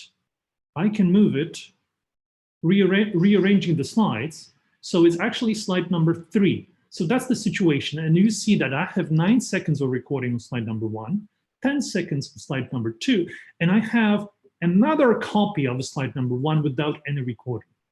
That means I can continue my explanation on slide 3. Now it's slide 3, just by pressing record. And now I'm reusing contents of slide 1 when showing you the new things on slide number 3. Stop the recording, and that's exactly what you can do if you actually need to go back and reuse pre-existing slides with recording. You can make their copy, removing the recording, and use it as a new slide. I hope that it does make sense. Yeah, it does. It does. So Yvonne just said it much better than I did. So it will append to the scene of the slide number 1 if you go back. Yes, that's how you should say that. I guess 6 hours of the live stream can just. Yeah, it does something with our brains. So, so and there is a question about, is there a control on the moderator? So that's not related to the recording anymore. So we've gone through that. Hope that answered the initial question of how recording works and explain everything. So let's get back to the the collaborative session. Yes. So I'm back on this collaborative project again. Yep. So let me share my screen. Is there a control on the moderator end to allow participants to ask questions live if they connect through their web browser? So explain everything features a live chat inside of the whiteboard. So what you do is just unmute the microphone, and the participants can. Yeah, I think I have sound on. Of course. Somewhere. Hello, stranger. Yeah. And then the participants can ask questions, though you have no control over it right now. With the new version that's coming soon to the iPads first, we'll introduce more control over what participants can and cannot do. But you can just, you can enable, ask them to turn on then their microphones, and they will be able to ask questions live there. Though I'm not sure if that's what you're going for, because I assume you are broadcasting a whiteboard in the conferencing software, right? So that's the other scenario that we already covered. Yes. Yes. So that was what we've talked about previously. What we're going to do later when we close our session is we're going to append the description of this live stream on YouTube with minute-by-minute list of the things that we covered. So it will be relatively easy for you to find the moment in time when we discuss broadcasting and options you have. And we hope it's going to help those that joined us now and not 5 hours ago when we started, 6 hours ago. 6 hours. Yeah. But getting back to that, So, and I'm not sure for how long have you been on this webinar. I assume you were not here from the beginning, but we've covered that, how to set up, explain everything, screen sharing in a conferencing software, conferencing app, so that you can interact with your students with a chat, for example. But if you want to stick to explain everything, yes, because that was your second question. Or can participants only type in their questions as I am on the side? I mean, probably slide. Well, you can try that actually. If you want to ask us questions through Explain Everything Whiteboard, you can connect to our session, and this is a connection code.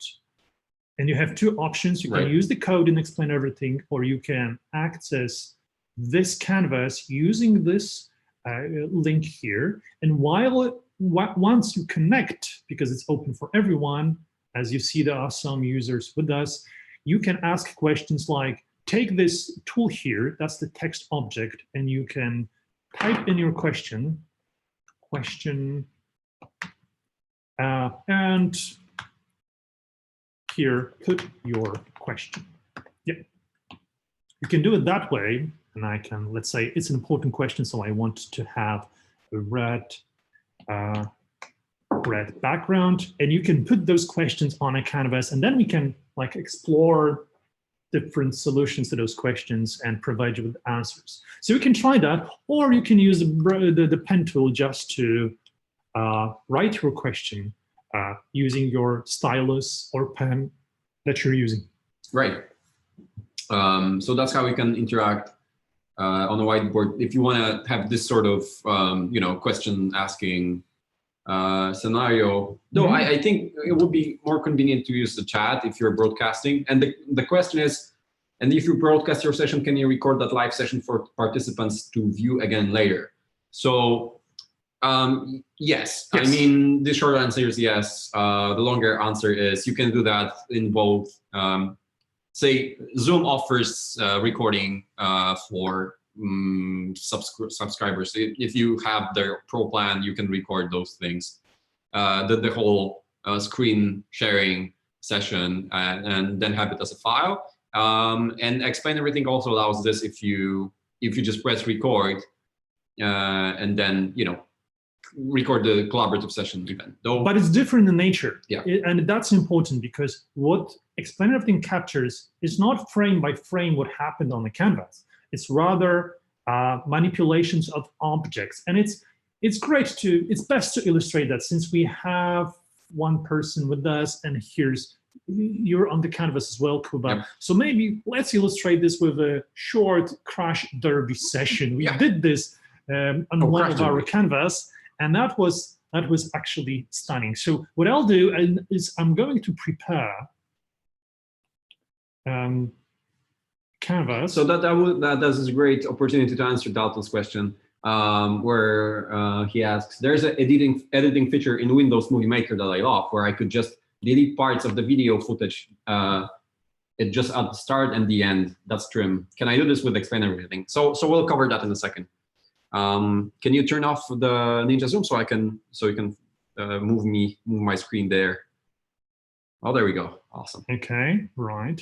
So what I'm doing here is that I'm preparing 3 cards for our Crash Derby illustration that will show you how recording in Explain Everything works.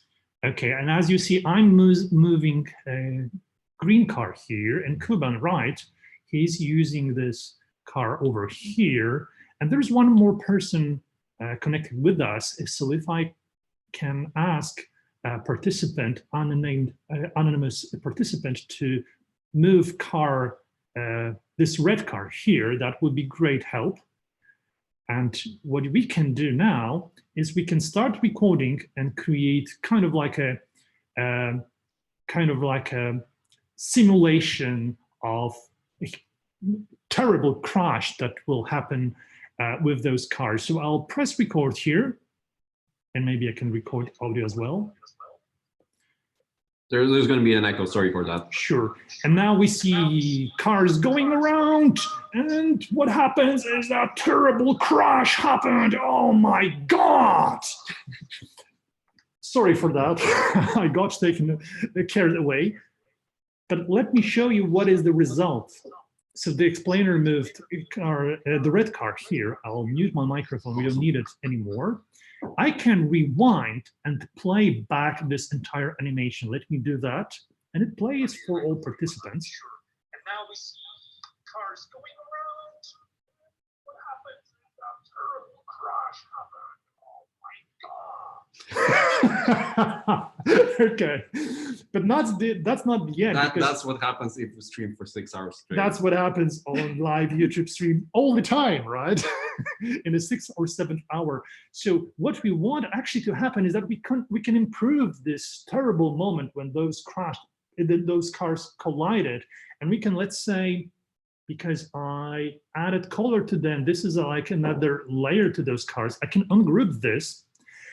Ungroup everything. So as you see, those colors fell off the cars, and we can press record again and increase this animation by additional movement. So Kuba, why don't we do that? Sure. You ready? Yeah. Because we're manipulating those cars together while we're recording. So I'll hit the recording and oh my God.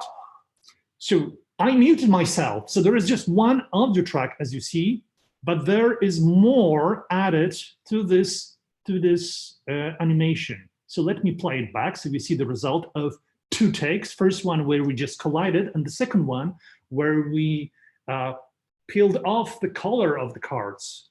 I wonder why the iPod's playing my audio. That's this is already a good result. But we need some smoke, right? Yep. And some fire. So let's rewind again. I'll prepare my red pen and hit record again. So are you ready, Kuba? Don't worry about this. Don't worry about this. Let's add some drama to the scene. We need some fire. So I'll record again. Oh, I was too late. Sorry. That's okay. You added something, mine. yes. Okay, Yeah. but I'll do it one more time, and this time I'll prepare better. Okay. So that's this. So I'll rewind again to second number 2. Record.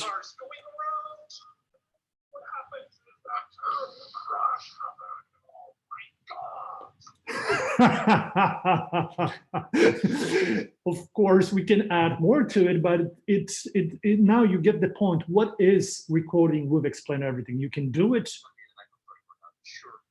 So yeah, and now it's a great moment to answer the question about trimming. So you see that at the beginning, you probably heard me saying that something went wrong at the beginning. I think we don't want that. We want to start just there. I don't know if, oh yeah, people can see that. That's awesome. Yes. So I think it would be better to show the menu and selects. So we want to trim the beginning and the end of this whole recording. So Bart just selected the selection, and now it's selected the part of the timeline. Right. And it's, well, I'm going to remove that. Yeah. And by this, trim our recording. So I'll use this function here and see how it begins. And now we see cars going around. Maybe let's start with cars going around. So I will select this first frame here and trim it again. And it will begin with cars going around.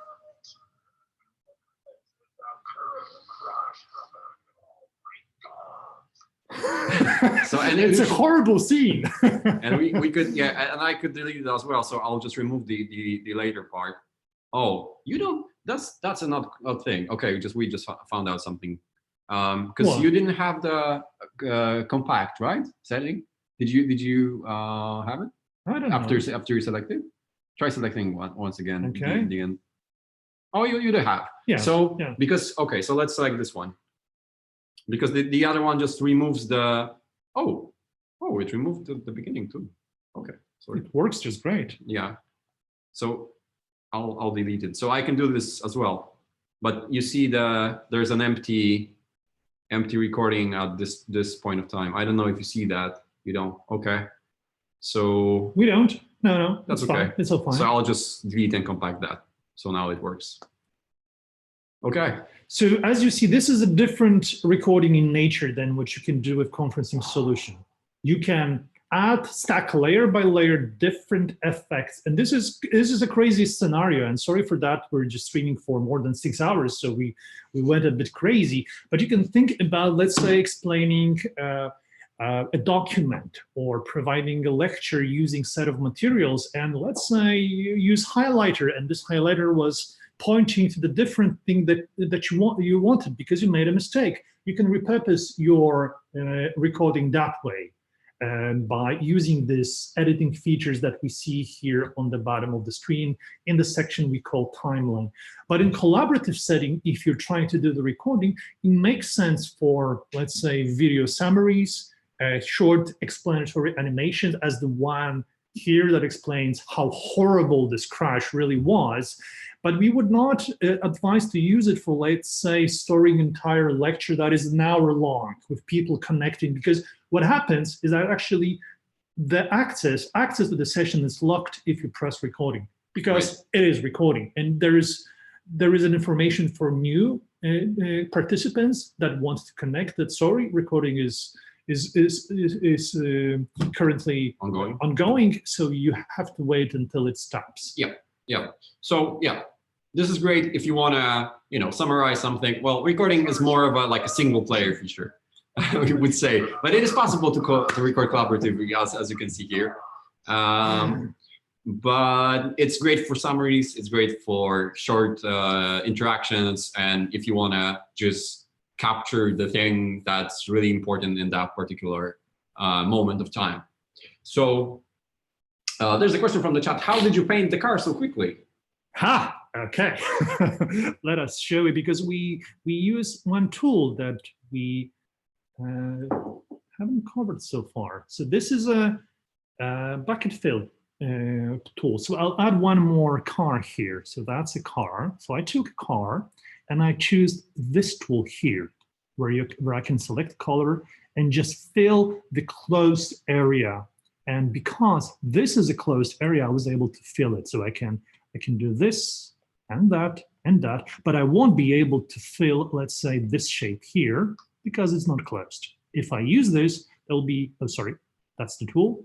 There'll be information, oh, sorry, please close the shape so you can fill it. And then, yeah, you can kind of like close it like this, or maybe with this tool. You can close it like this and then fill it with, I'm still missing buttons, and then fill it with yellow color. You can. What is really tricky is to understand what's happening, because we're not actually filling the shape. We're adding additional object on top of existing shape with this this yellow color here. So you can actually, using inspector tool, ungroup those elements, and you can see that these are new elements added to the canvas. So you can actually think about doing this. Yeah, that's like a pro tip. Yeah. But there's another way to fill your objects with color too when using a draw tool. Actually. Oh yeah, oh yeah. That's a good thought. So when you're drawing something, and I'm drawing now using the draw tool, you have an option just here to fill. Oh yeah, that's fatigue. Thank you. To fill shape with color, so you can instantly, without switching tools back and forth, for fill area with color, and it's going to be the background color of your tool. As you see here, I'm using black, and I'll choose red as a fill colors to demonstrate that real quick. So let's say I want to have a red rectangle with black outline. I can do it like this. Now I can have blue rectangle with yellow outline. Okay, so pen tool ready, done, and it's super fast. Yep, and it kind of closes the drawing for you, and it makes very quick and simple. So Tiara also asks, can you have multiple little recordings next to different things on the canvas so your students who needs the support or scaffold? I assume you mean the videos you insert to the canvas, right? Because that's how I imagine that. So you want to insert multiple videos, right? We can demonstrate that. I think, but I'm not sure whether that's the case, or if you want to have multiple recordings within the project, because you can also. Oh, so before we try to do that, can we answer the question first? How can you show how to group and ungroup things? Sure. Yes, of course. So before we get the answer from here. So I'll go ahead and add two rectangles again. So that's the first one, that's second one. Let's say that's not a rectangle, but that's a nice shape. So those objects can be moved independently when I use the hand tool, but I can group them together by using inspector tool. So let's say I want to group those two objects. We're not speaking about multiple videos now, but a grouping. So that's grouping for you. So I can group those two objects by selecting them with inspector tool here and choosing the group option. Oh, it selected the text. Yeah, I see that. So you can see the outline that is visible. I'll just add this screenshot of the tool so you can. Actually, when I watched it on the stream, this looks like two ghosts with eyes to the side, like you know. Yeah. when you press on them. That looks kind of nice. So that's the inspector for you. And what you need to do is to use this option here. So within edit section of the inspector, use the group, right? So that's the inspector here. So I'm going to demonstrate it right now. I choose first and second object, and I choose group. And now, when I switch to hand tool, they move together. There is another way to do it, is that it's much faster, but almost no one knows about this. Because it's kind of crazy. It is kind of crazy, but it's super useful. So we had a great tip coming from Ronnie today, another one coming from Reagan. So we will be having like a list of tips from that we provided during this live stream. That's the third one, and it's called triple tap. So if you look at the space where those two objects overlap, if you triple tap, or triple click if you are using yes, exactly, or triple click on them, they will connect or disconnect.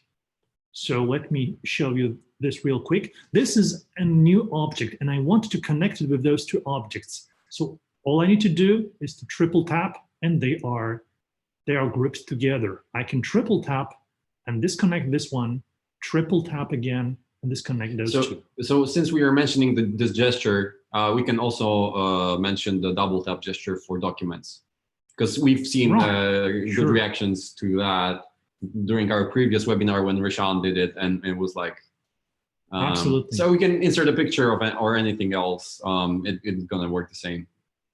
Absolutely. So let me show you. Here's a document. What is it? Oh, it's a document. Let's call it that way. These are the notes made. Nick explained everything, but never mind. This is a document that you would want to, let's say, double tap. What happens if you double tap such object?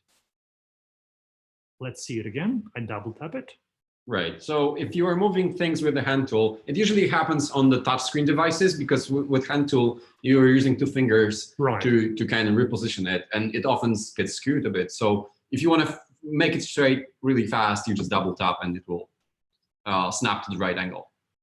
There is one cool trick that we can show you with Inspector. You can actually restrict rotations by using this lock section of Inspector, where you can have where you have different options. I can lock rotation for this document, and once it's done, when I reposition this document, as you see, it would not rotate. And I'm trying to rotate it with my fingers. You can see this by those two dots on the document.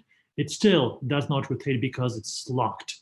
And I can restrict movement by, let's say, here, scale. So now this document would not scale, even if I try to do that, or would not rotate.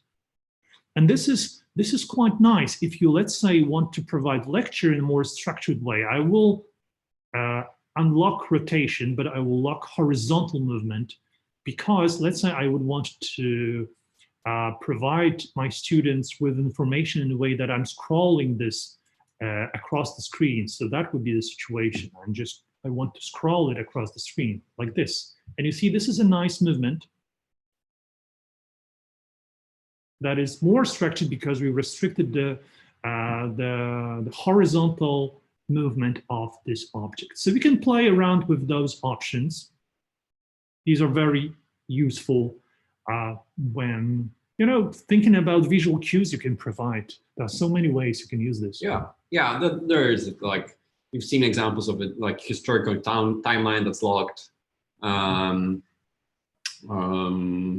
vertically. So it's just, you can just scroll it left and right. It's a great example too.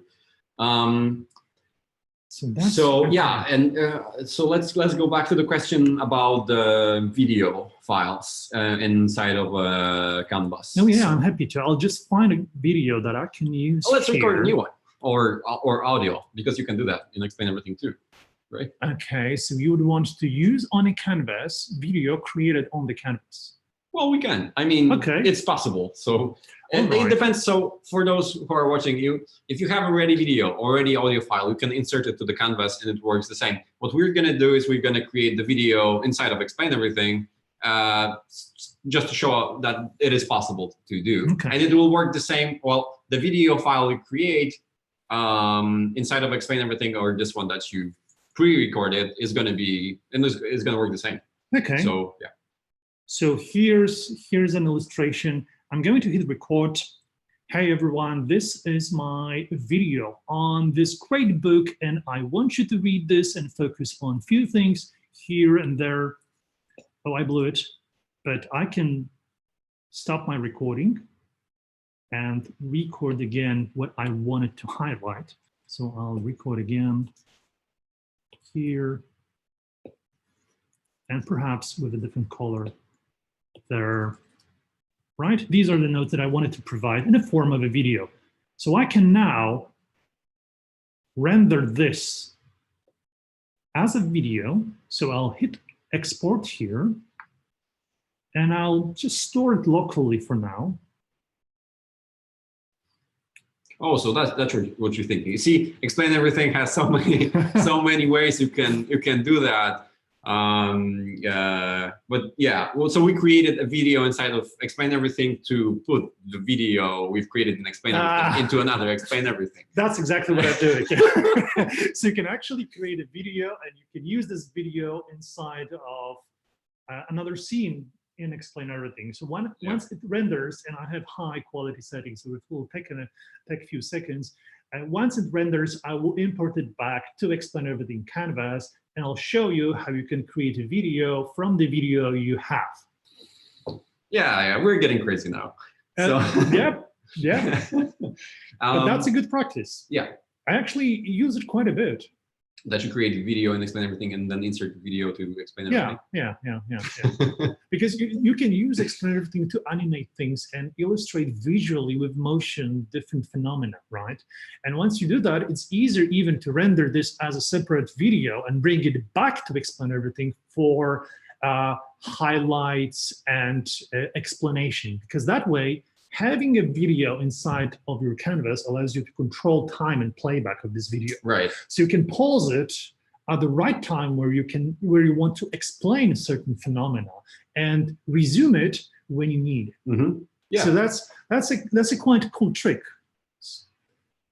Yeah. I hope we're not going too crazy here. I think not. I mean, because that's.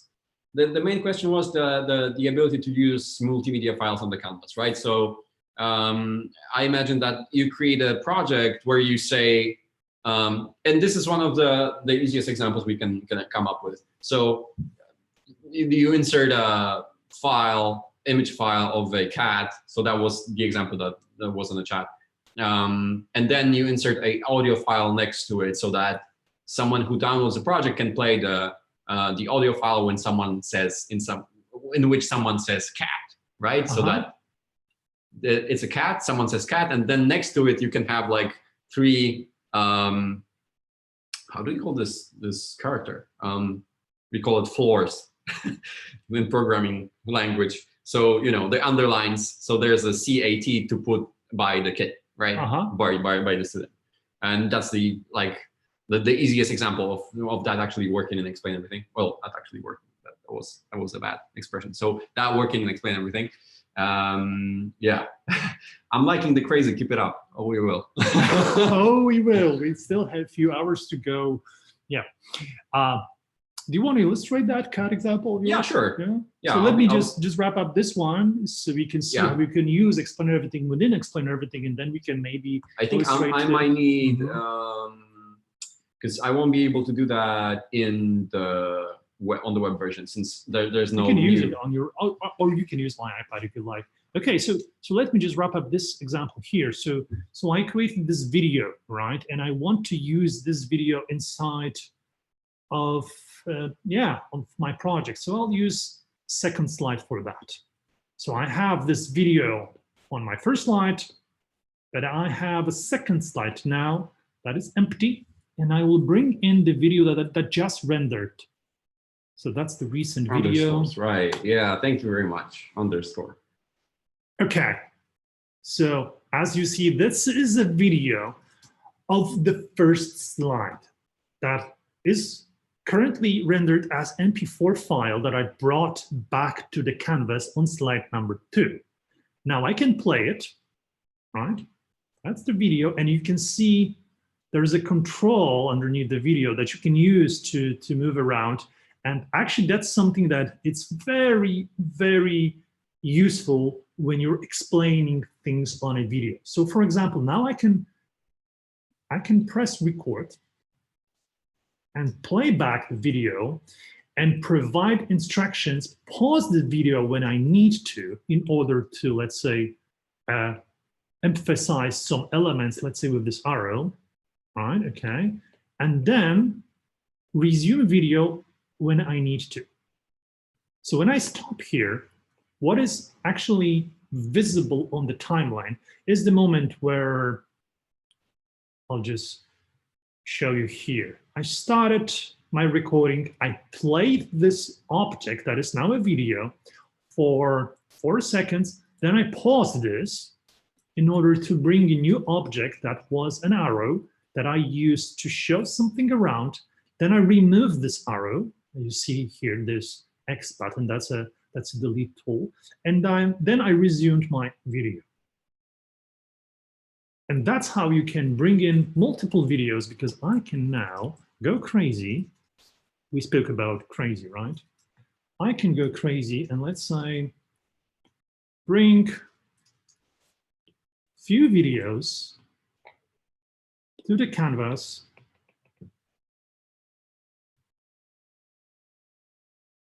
and play them even together if I'd like to, because there's this loop button here, right? So you have a set of videos, instructional videos that you can play together on top of your canvas. If it helps your explanation now, it's just a silly, crazy example to show you what the technology allows you to do, but you can think about using this with a different MP4s on top of your canvas, and you can move between those MP4s and pause them when you need for explanations. And if you'd like to render that as a video, you can. And that would be a video using video objects on the canvas of your whiteboard. Quite insane. Yeah, and I'll show in a second how to apply that in a simple scenario. Please do so. Okay. So I just joined in with my iPad, and I'll try to share my Explain Everything screen with a new project, and hopefully this will let me record my audio because it's crucial. I'll try to share, start broadcast, and let me see if that works. So you joined via the cable or the Zoom? I just used Zoom. So you should be seeing my... Yes, we see it. Okay. But just check if the recording works, because there might be conflict between those two apps. I didn't use my audio. So what I want to have is I want to first include a cat. So I'll go to clip art and go here and say cat. Oh, car, no. Oh, let's use this one. It looks like a C. Let me just turn on taps and gestures for a quick second. So if you want your audience to see the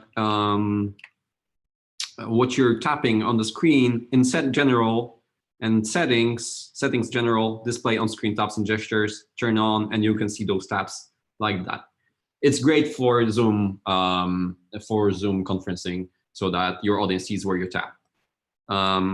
So we have a cat in the form of letter C. That's a great hint. So what we want to do right now is we want to add new audio. So I'll just press new audio.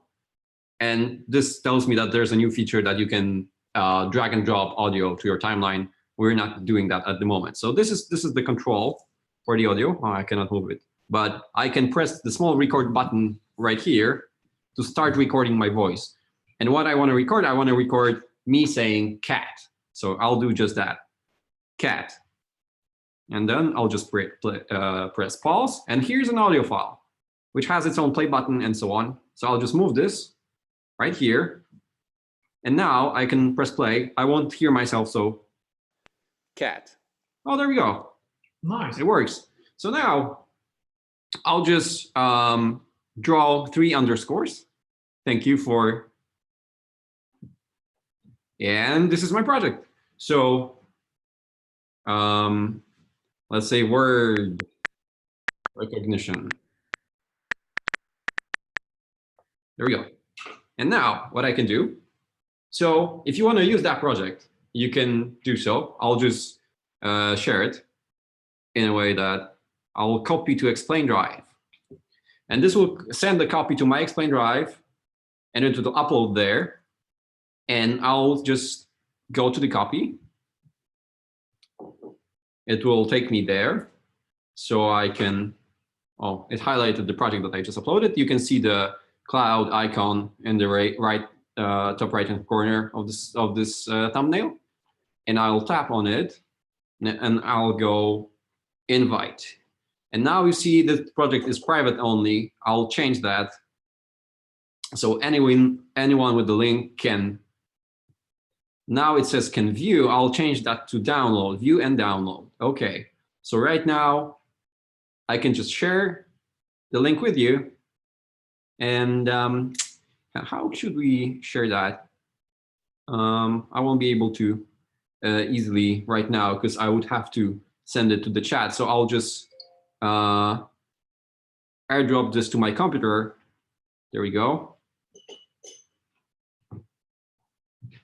And it will send to my computer and it opens up. And now I can send this link to the chat. So we can now download it from my account. And it's available for you too. So now, once your students, say, get to this project, and then they will be able to access that, they will be able to download that. And once they download it, right, let's go through that. So the project opens on my Explain Everything app. And now I can press record. And I can play this. Cat. Okay, that was cat. And I can write down what I've heard. This is a cat. So so just see. Oh, sorry. There we go. And we can play that back. And I can play this. Cat. Okay, that was cat. And I can write down what I've heard. This is a cat. So so just see. Oh, sorry. There we go. So that's how you, and you can expand this in many different scenarios. So this way, well, this shows how powerful and interactive Explain Everything can be if you want to share those kinds of interactive handouts or interactive projects for your students. So yeah. Fantastic, nicely done. That's actually a great illustration. All right. I'll just stop sharing right now. And there we go. Okay, we have next guest coming in a few minutes.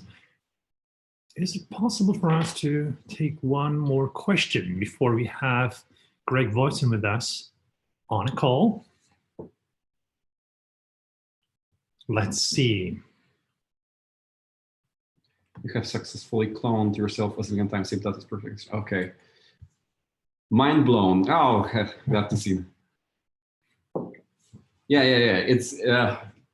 It's a very, very, I mean, I really like this kind of example because it just shows how powerful this can be and how quickly you can do that. That's, well, once you get familiar with those sharing features, settings, and so on, and you will have more ideas about how you can provide this sort of instructions or this sort of projects to your students. You can just go crazy with this. And yeah, it kind of ties to the previous question we had about sharing your project with your students via Google Classroom, for example, you don't have to use those. If you send this link to your students and they have access to Explain Everything, in which they can edit the project, because this particular scenario requires your students to have their own Explain Everything, because they will edit a project, right? So they need their own accounts, they need their own licenses. But this project will work on both versions of Explain Everything, Explain EDU and Explain Everything Whiteboard. So yeah, that goes a little bit beyond the usual remote teaching scenarios, but you can do it this way. So even if you say do not use Explain Everything in a remote teaching setting, you can use Explain Everything for that and just send those kinds of activities to your students, and they can work on them on their own. So it would be great if you included a instruction. I didn't do that in this particular project, but usually what you do is you say you create a project and then include the instructions on the first slide, and then say to your students to do the recording on the second slide. So that's the easiest way. So the first slide is static, and the second one is for them to work on. Question coming up on chat. Was chemistry your weak spot? Chemistry? Yes. Because there's a question coming from Anne, trying to figure out if there is a way to manipulate a bunch of chemical compounds to have students build their own chemical equations. Would you like to demonstrate that? I'm not really great at chemistry, and we've done so much failing. As we posted some very wrong chemical equations on our Instagram. Come on, this is just a manipulation of objects, right? Right. So it's definitely possible. It requires a bit of skill and courage to demonstrate that. So maybe after the conversation with Greg, we'll be able to show you how to do this. I believe Greg is going to connect with us in a few minutes, but this is definitely possible. And right. So before we go there, there are a couple of questions regarding to recording. So we'll show you how to move things around in a minute, but first we'll go through the recording. I'll share my screen again to get back on the CAT project. Let's start. Are we good? Yeah, we can see your screen. Awesome. So let's go to the timeline. Timeline is a crazy place where you can do all sorts of stuff. So the first question is, can you move those actions to another location on the recording timeline? Thanks. So not yet. So you see, this is the recording of what's happening. The line on the top is our actions that happened. The line on the bottom, the track on the bottom, is voice track or audio track. So, and we call those parts that are, those frame parts, we call them not tracks, but clips, sorry. So clips are in the tracks, right? So on the bottom track, we have audio track, which includes the audio clip. We've recorded it once. And in the top track, it's a action track where we recorded more clips of actions. So for now, you cannot move those clips around the timeline. That was the question. We would love to include such feature, and it's somewhere in the future for Explain Everything. We'll do it eventually, but for now, it's not possible. However, you can, as we've shown previously, you can actually edit those tracks or those things that happen here, right? So we've shown you how to select a part of the timeline and delete that, right? With the delete or delete and compact. However, you can also edit the clips, which is kind of fun. So let's say here, I made an error while recording, but it wasn't included because I undone it. I've undone it. So let's say like this letter, I didn't like this letter. C, the first letter I didn't like. So I can actually touch and hold on this clip and then delete that.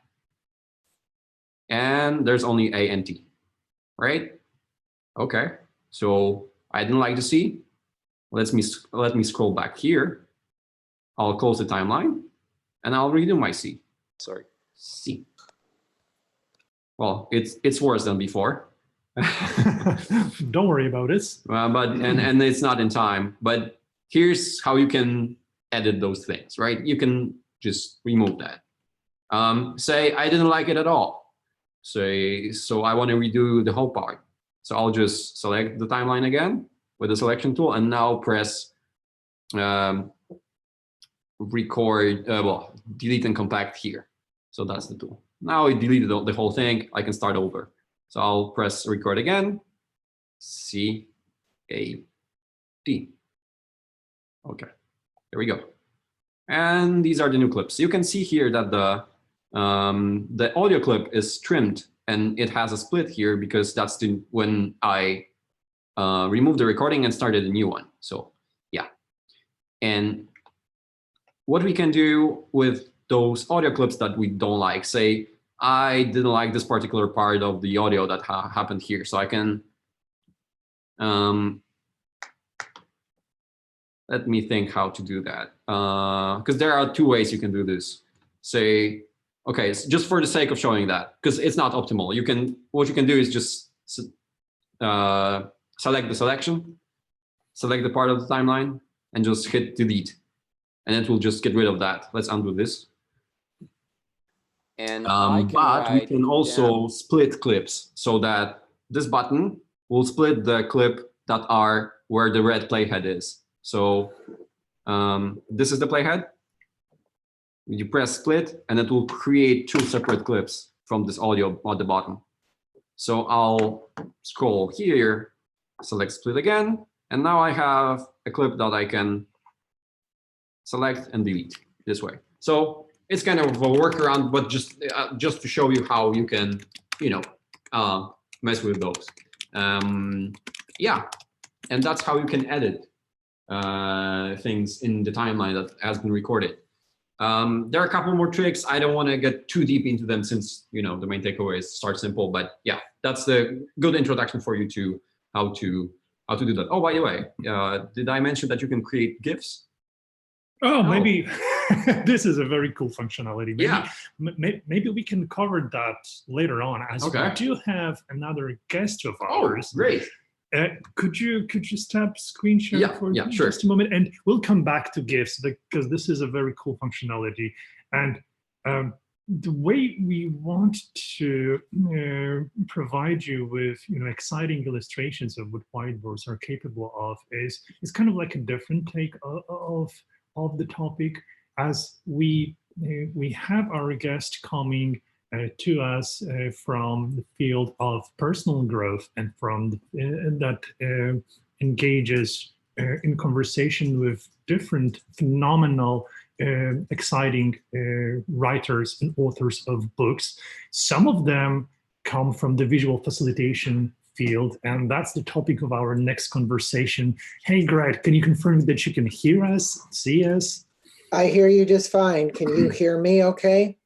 Yes, yes, we can hear you. Great. Fantastic. I can actually turn on the video as well for the viewers. Please. If that works better. All right. Yeah. Hey, great to have you. Great to see you. How are you? Wonderful, wonderful. It's good to be on, and I'm looking forward to your questions, and hopefully the viewers, I can impart some wisdom regarding graphic facilitation and how this tool can be utilized that way for them with graphic facilitation. Great. So for our viewers, just to provide them with some insights of what you're doing professionally, can you speak some more about the podcast, the Inside Personal Growth that I just mentioned before? Sure. So there's been a podcast show called Inside Personal Growth, which focuses on business, wellness, personal mastery, and spirituality. And that podcast show started over 13 years ago, www.insidepersonalgrowth.com. To date, we've done 779 interviews with authors in the arenas of all of those genres. So that when we did the podcasts with the graphic facilitators, I wrote a book called Hacking the Gap, a journey from intuition to innovation and beyond. But my journey started way before the book and having Michael Rohde, who's a sketchnoter, actually sketchnote the book. So I go back to the days when graphic facilitation wasn't being done as much digitally. You do see more of that happening today than you did. And then you and I were introduced and we started actually taking some of the podcasts and experimenting with them on graphically facilitating those podcasts.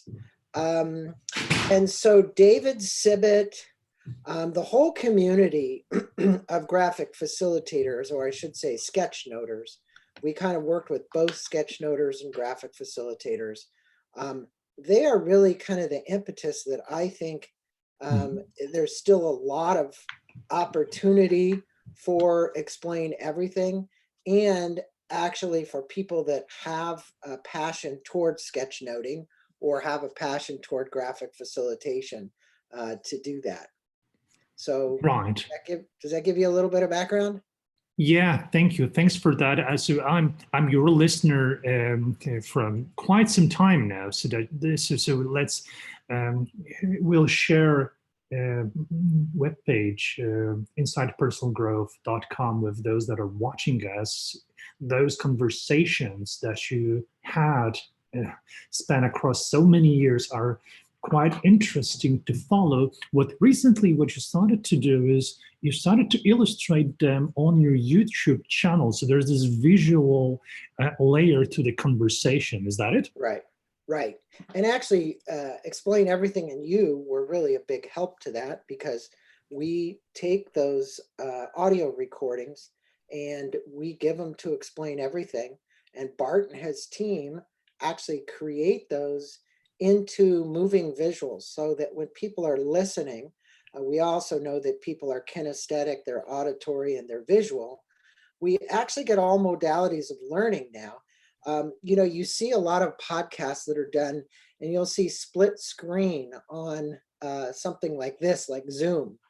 And I decided to actually experiment with something to see whether or not listeners would engage with this. And it's relatively new to us, I have to admit.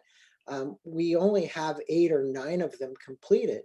But what I'm hearing as a feedback from both the person who is listening and watching this is that they really enjoy it and they get a lot more in-depth learning from it, because obviously, the old cliche that a picture is worth 1,000 words is true, because you have the opportunity here now to actually listen to an author speaking about a segment of their book, or maybe they're talking about a very important point, and we are emphasizing what is going on, and you're pulling out the best of the best. I call them wise notes, because I really believe, many people listening to this probably remember we used to have these things in college. They were crib notes, right? And you would buy, instead of reading the whole book, you would just buy this little booklet that would synopsize a 300-page book down into 50 pages or something like that, right? Right. Uh-huh. And those used to be called Cliff Notes. I don't even know if they're still out there. But Explain Everything, in my estimation, is the Cliff Notes version of a book. You obviously can't, in the course of an interview of 30 minutes or 40 minutes, get to every segment of the book, but it would be very easily to do if there were 2 or 3 questions from each chapter of the book that were the highlighted main points, so that you really got the points in the book. Absolutely. Absolutely. Yeah. So, and it's not just to be, just to provide you with some more background. If you look at this visual representation of a conversation, it's not for everybody, I would say. This is a situation where podcasts are often consumed by those that are in motion, let's say running or commuting. But the visuals that capture the main points of conversations are useful or seem to be useful for reviewers of those videos. And you provide them, Greg, on your YouTube channel, right? Yes, they can go to Inside Personal Growth on YouTube and they can look at those and watch the 8 videos that are up there. We have a new one coming up on the last podcast that was done. And not every author participates in this, but the point is that these are a great way for people to learn how Explain Everything could be used as a result of an audio recording. So if there was a pre-recorded audio and somebody wanted to turn it into a graphic facilitation, your product makes it very easy for people to actually convert that audio recording into something that has a lot more significance. So I would highly recommend it. I don't know if you could go to either David Sibbett or Michael Rohde. It might give the listeners an example of, actually, if you went to Michael Rohde, you would actually find what I call the sketchnoting. I don't know how many people out there are sketchnoters that are listening to this, but there's a big upswing in people that are sketchnoting and wanting to learn sketchnoting. And it's my personal opinion that if you incorporated what Explain Everything has with your sketchnoting, obviously if you have the right size, there's Doug, you can do right, Doug Neal. Yeah. And that's somebody who's really driven the sketchnoting community and has ways for you to actually learn how to sketchnote, right? But doing sketchnoting, whether you're going to do it on a whiteboard or you're going to do it, there's David Sibbett, because you've got David's written many books and is probably one of the, I'd say, grandfathers of graphic facilitation. I want to make a differentiation here because there is a difference between graphic facilitation and sketchnoting, okay? Sketchnoting has its own unique style, and graphic facilitation is usually done in very large rooms where people are leading groups of people through. Obviously, in our times today, all of these businesses, because of COVID, are going to have to be using a tool like yours to bring people together to actually do sketchnoting or graphic facilitation. And it's a wonderful tool for them. As a matter of fact, you probably will find these advisors today using something like yours or something else to actually graphically facilitate a meeting. And with the recording ability and the way you have to be able to edit something, it really makes it so much easier for people to get a hold of that and reuse and use that material. Right, so that's quite helpful. And I wonder, because we see more and more graphical facilitators using the tool these days, have you had any conversation with, let's say, David Sibbett, Mike Rohde, or others, where you discussed the opportunities that come with digital? Because I know those podcasts were recorded some time ago. I just wonder, was there a digital angle to your conversation with them about possibilities? Both David and I guarantee you that Mike Rohde, because Mike is using much of the material itself. In other words, when you go to Mike Rohde, he is already working off of an iPad. David was, because he was a little bit older, was having to convert to go to an iPad and work off of that. But I know that his team and his people now are using tools to actually graphic facilitate over the internet. You would almost have to be doing that today. Right. It's also a great way to bring in diverse groups of people from maybe around the world that you wouldn't reach in other ways. So that's the other thing, is the opportunity to bring in lots of people into a meeting and build upon that meeting's content. Maybe because normally when you're doing graphic facilitation, it doesn't end with one meeting. There isn't this beginning point and end point when you're working on complex problems you're trying to solve with lots of people in your team, right? So Right. that, and I know for a fact that David, even if you go back to those interviews, because there's many interviews on there with David, that they were experimenting with various tools to do graphic facilitation on using either an iPad or some other means. Fantastic. But I remember one conversation you had, and it was conversation with Rashaan. So we're just displaying this episode. That's a podcast 707, where Rashaan was creating a graphical recording of your conversation live when engaging into a podcast recording with you. Is that correct? Yes, and actually that is up at Inside Personal Growth. You can see Rashaad's recording there. If you want to show the listeners a sample of what Rashaad did while we were on the phone, he actually graphically facilitated while I was doing the podcast. Now, I wouldn't take a neophyte at this and have them do that, because that's, pretty, I don't want to say complicated, but you certainly you wouldn't want to start off that way and try and actually do an interview and do the graphic facilitation at the same time. And I think Rashaad did an amazing job of it when he did it. He even had said, well, they look a little like stick figures because you don't have time to turn them into anything else because it's live, it's moving quite rapidly.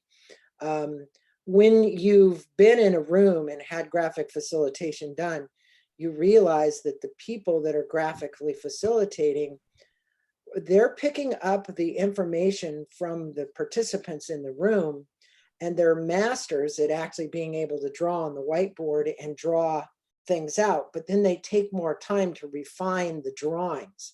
And so it looks like more of a piece of art when they're done versus something where you've just kind of pulled all the pieces together, right? Right. Yeah. Absolutely. Exactly. So I'll show a piece of that recording. I just found this on YouTube here. There you go. That's the screen. That's the recording that Rashaan provided to go together with your conversation with him and co-author of his book, Make Yourself Clear. And yes, you're right. It's not something to begin with. Rashaan is very proficient using the tool and the technique, but it shows that it's actually possible to do it that way. We, by the way, will have Rashaan on our live stream in about an hour, so we can, if those viewers that would want to ask questions about this specific use or others, you can post questions to the comment section now, and then we can ask those questions to Rashaan.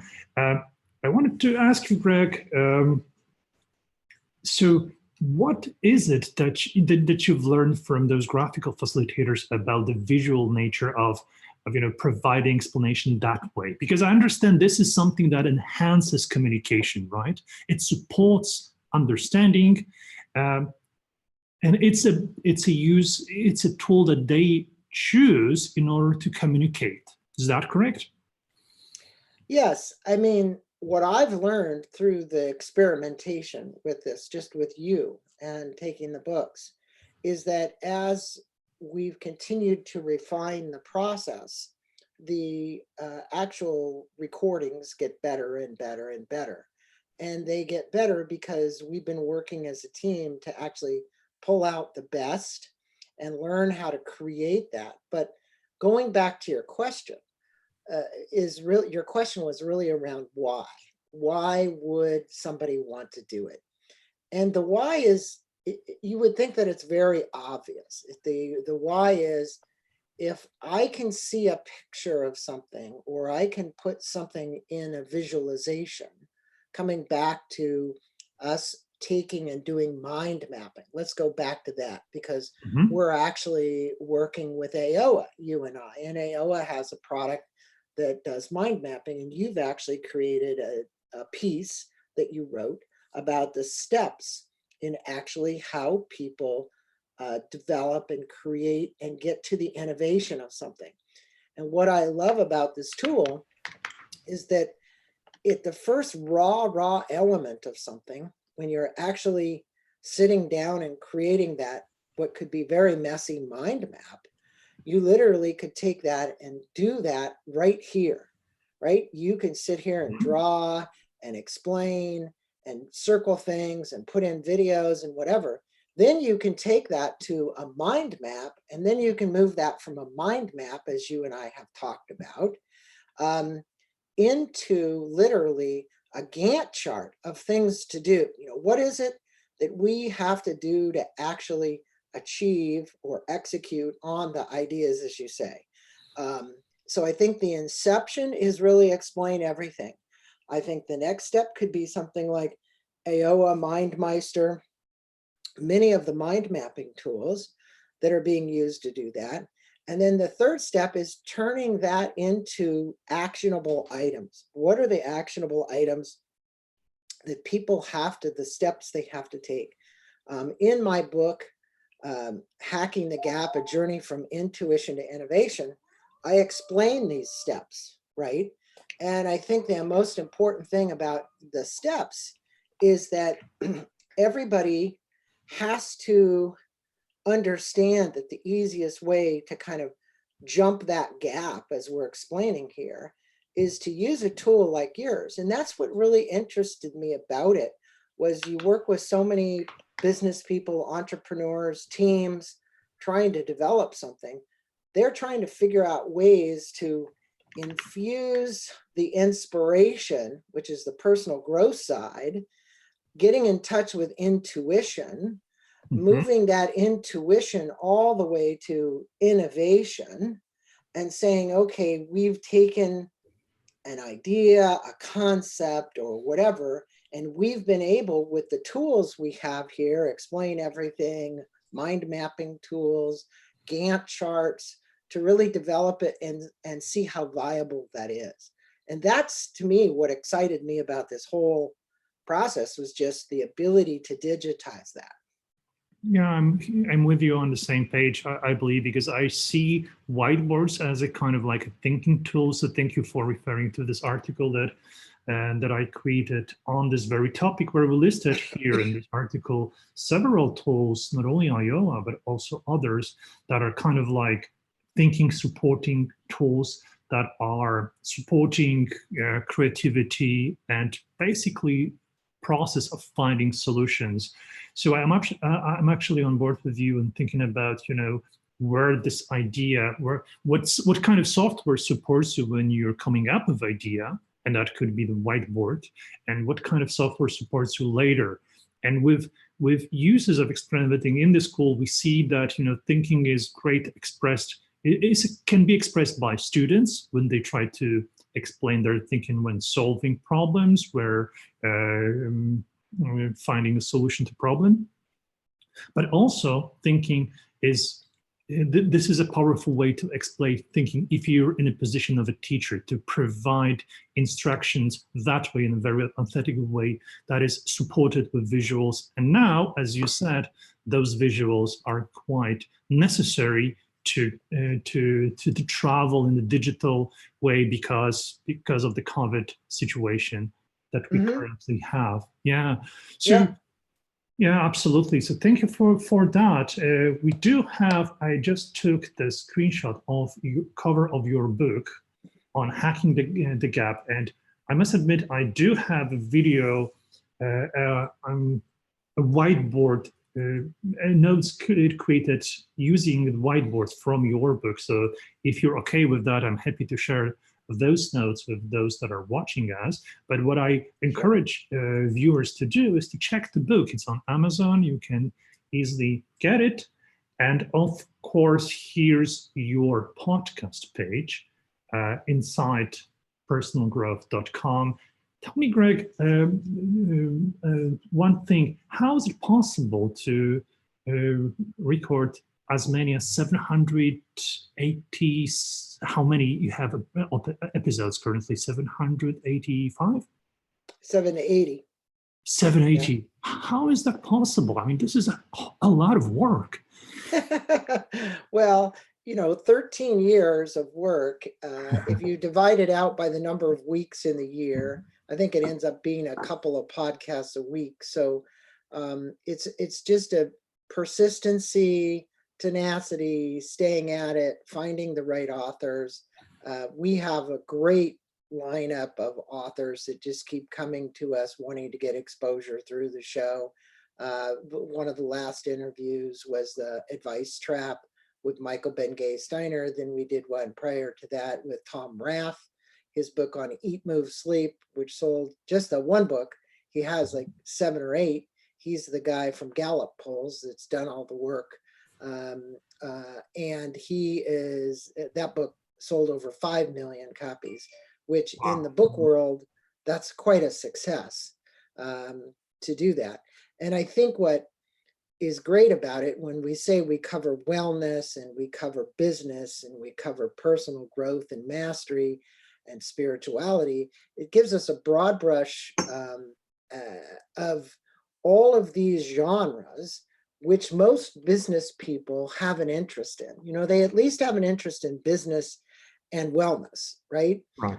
Maybe not spirituality, but the spirituality was because I have a master's degree in spiritual psychology, and that's what I wanted to do, was to bring a little bit more spirituality into the business world.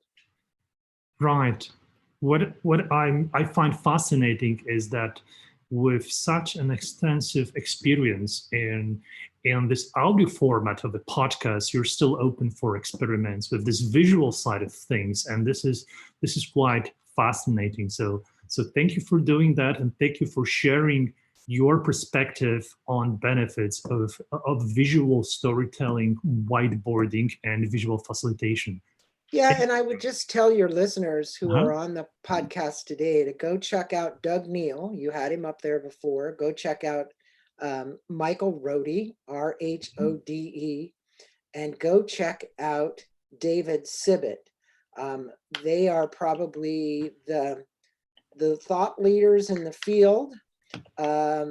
So I always say, hey, look, go to the source where you're going to find it. You're going to find their websites to be fascinating, especially Doug Neal. He's up in Seattle.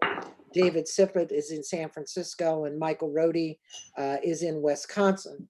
And all of those gentlemen are leaders in the field. They're accessible. They'd be easy to reach. They love your questions. You know, all 3 of them know about Explain Everything. They've been exposed to Explain Everything. And I think it would be awesome for some of your listeners to reach out to them. Fantastic. And to me as well. They can reach me at greg@insidepersonalgrowth.com. So if they choose to reach out and have any questions, I am open to taking any questions from any of your listeners anytime about how Explain Everything and how this can be used to kind of better facilitate them and the learning that's going on between them and their end customer or user or group or anything that they're trying to do. So great, but make sure, for those that are watching us, make sure to check this great resource that you have on Inside Personal Growth. Those podcasts, I found them terrific. So please make sure to check out that. And if you would like to dig more, check the Hacking the Gap book, as it's quite. It was a tremendous read for me when I had my first view on this. So, Greg, thank you very much for sharing your thoughts with us today. Thank you, and I really appreciate this. I'm going to hop back on your 10-hour event here. When does the event actually end? At 5 p.m. Pacific time? Is that 5 p.m. in 1 hour and 30 minutes? Hour and 30 minutes. Well, I'm going to jump out for a minute because I have another call, and then I'm going to go from there. But I love you, Bart. Fantastic. Thank you. Thank you, Greg, for all you're doing. Thanks. Okay, take care. Bye. Bye. Well, someone from the chat said that was so inspiring. So we're glad you liked it, because yeah, it seems like it was outside of Explain Everything perspective, but then yeah, it's a very, very much very much in this realm. No, it's a different take we wanted Yeah. to provide you, because Explain Everything is not only a software that is used in the schools, because if you think about it, the process of illustrating concepts, learning about things, and explaining things goes way, way beyond school and let's say university setting. This is something that we do all the time when we try to explain ourselves. We teach others. And this is just one illustration of converting a format where you have a podcast into more visual form just to provide clearer illustration. Right. And the knowledge and wisdom that comes from those gentlemen that Greg suggested, Doug Neal, Mike Rohde, or David Sibbitt, it shows that this is a format of communication that is used across different businesses, large and small, just to provide better communication between management and employees, between company and its customers. So I'm really looking forward how the forms of communication are going to evolve over time, because we see that we're becoming more digital. We use more and more images when we communicate, and Explain Everything is just one of the tools, but we wanted to provide you with this perspective. It's not only a tool that is used in the school setting, it's also a tool used even in situations like conversations and podcasts. Yeah, and it's like, for us, we want to, I don't want to like speak for the whole company, but I feel what we are looking for. You're part of it. Come on, tell us what you think. But what we're looking for is that the solution that works for all learners. So regardless of if you are in a school, university, in a company, there is gonna be a time, and it's gonna probably in schools it happens more often. That's why the education kind of worked first, but. You're gonna run into a situation when you want to explain something, and Explain Everything is gonna be your best friend.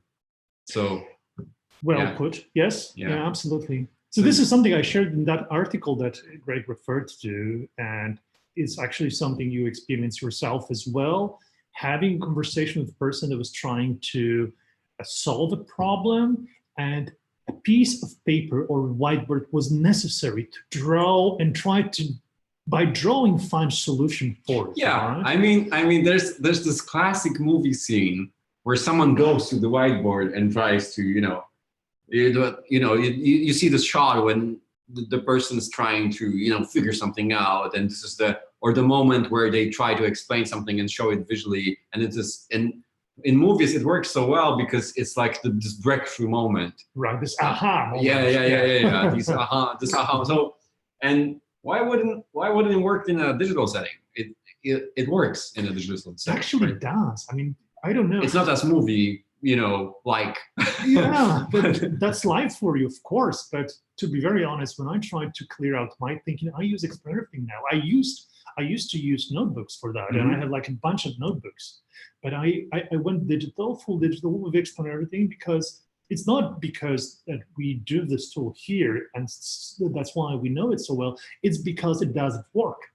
So you can use this canvas to just explore concepts, save it, come back to it later, and you have the space to explore them. You're not constrained by the sheet size, let's say. Right. Yeah. That's the thing. I mean, it takes a while to get used to, but I guess this is kind of, you're.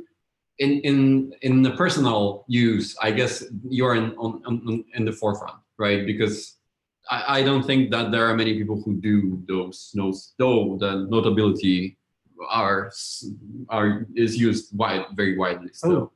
But guys of notability are great, yes. Yeah. So I guess, Explain Everything does so much more, but it kind of takes this urge to like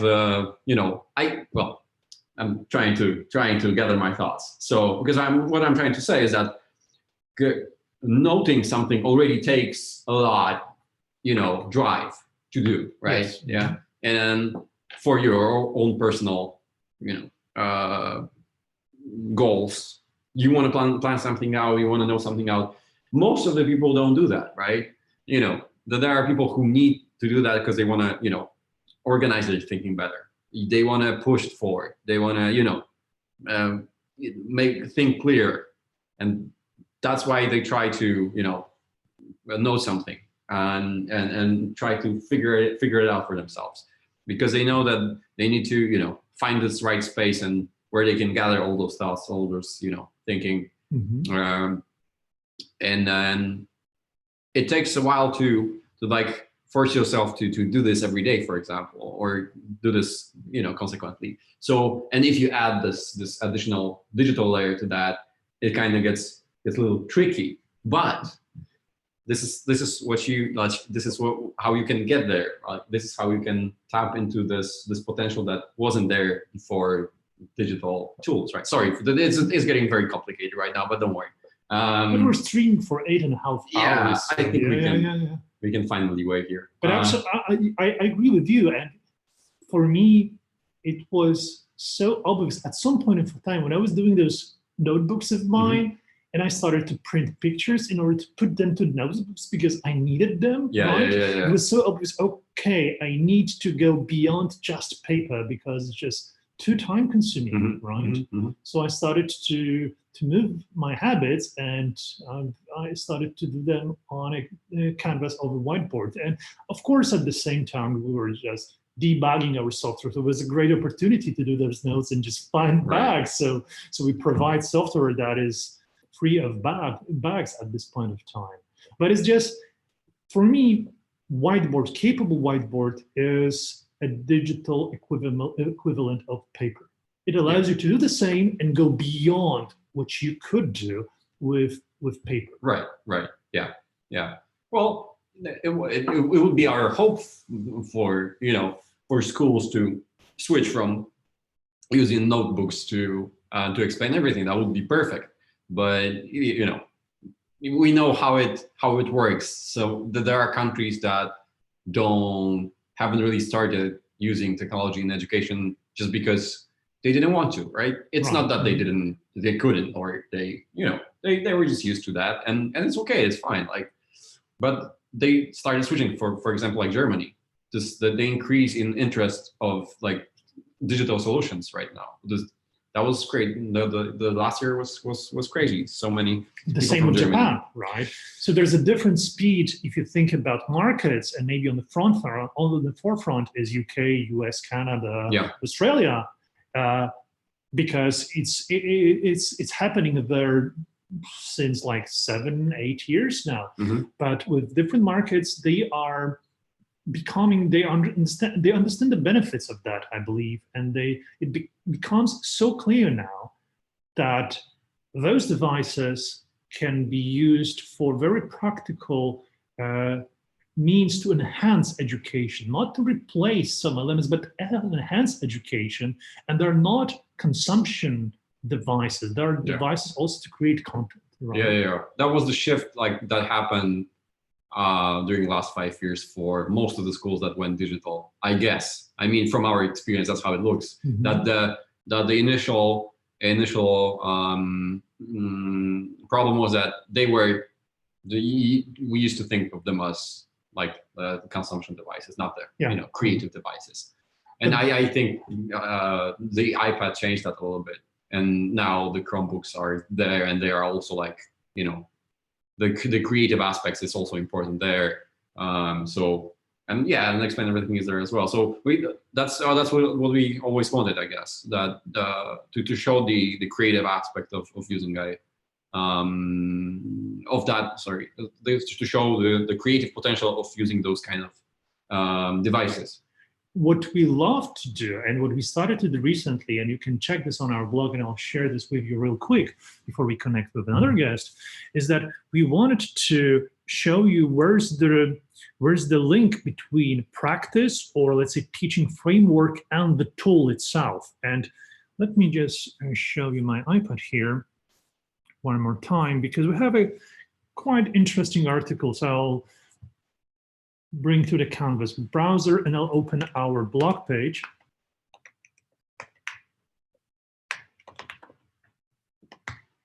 And if you think about, hold on, I'll just, okay, that's the article. Documenting and improving students' thinking using Whiteboard. This is an article that we wrote as a reaction to the practice that is in literature described quite in a detailed way, where recording allows to open a window into students' thinking. And actually, Explain Everything is a great tool for that.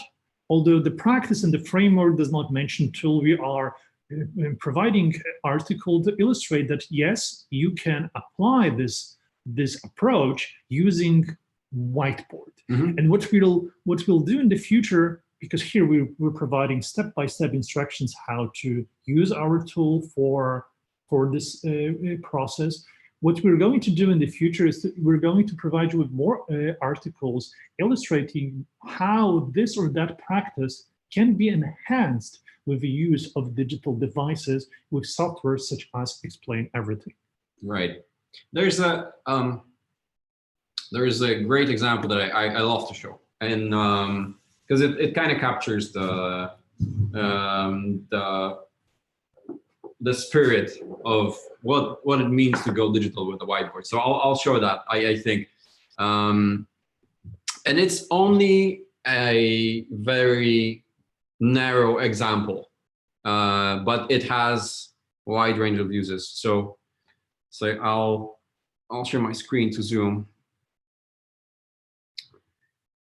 So we'll do a little break after that before Rashaan comes in. All right, so I'm sharing my screen, and is it on? Yeah, yes, there we go. We can see it. So I'll go really simple. So Okay. Pardon about the example, but say there's a math example, and it's like primary school example, and you've created this project, you haven't recorded anything, but so you just go through a couple of like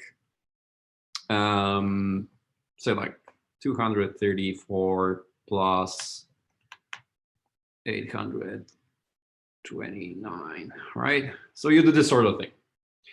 And this is the example that we've seen made by, I forgot the name, but it was surprised by a sum. If you Google that, you'll find this exact example live. I'm not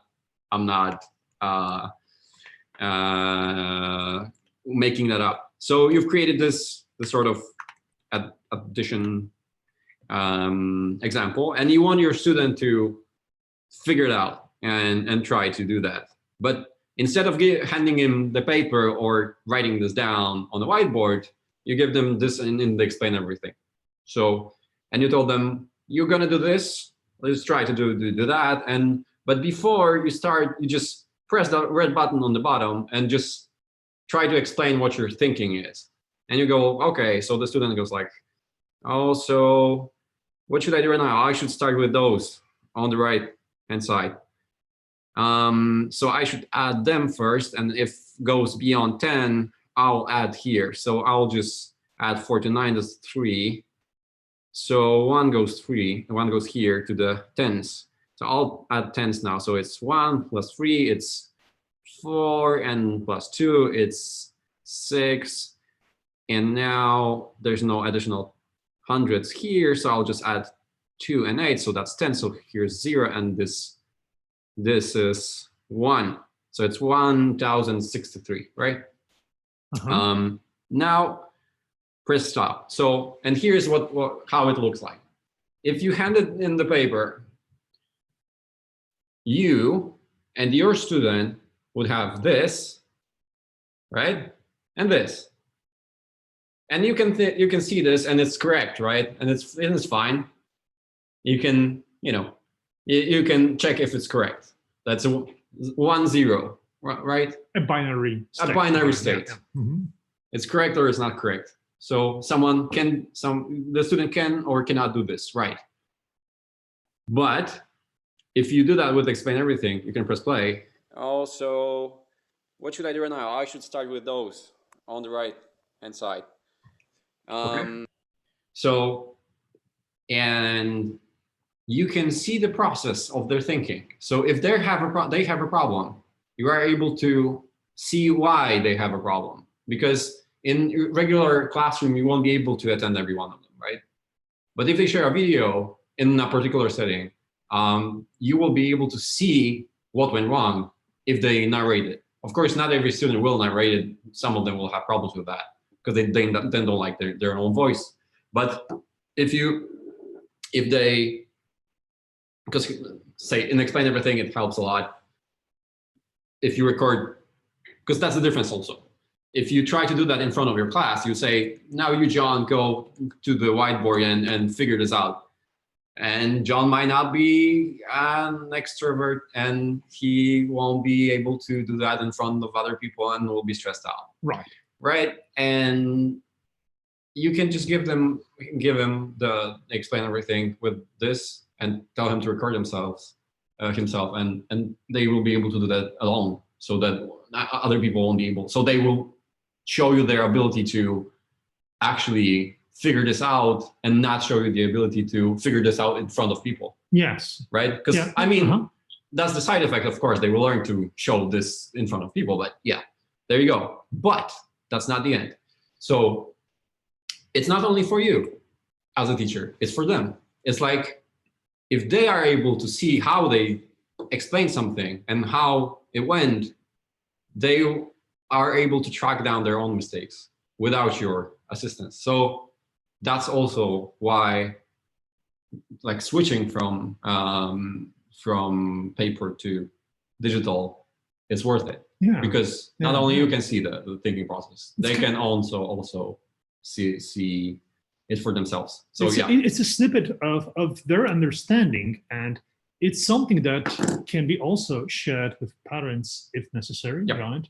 So it exists out there, it's helpful in the process of learning and can be used in so many ways. I mean, even we had this example coming from one of our users the other day, that this process of recording was working great with students that stutter, right? Mm-hmm. They couldn't express themselves because they were getting nervous in front of the class.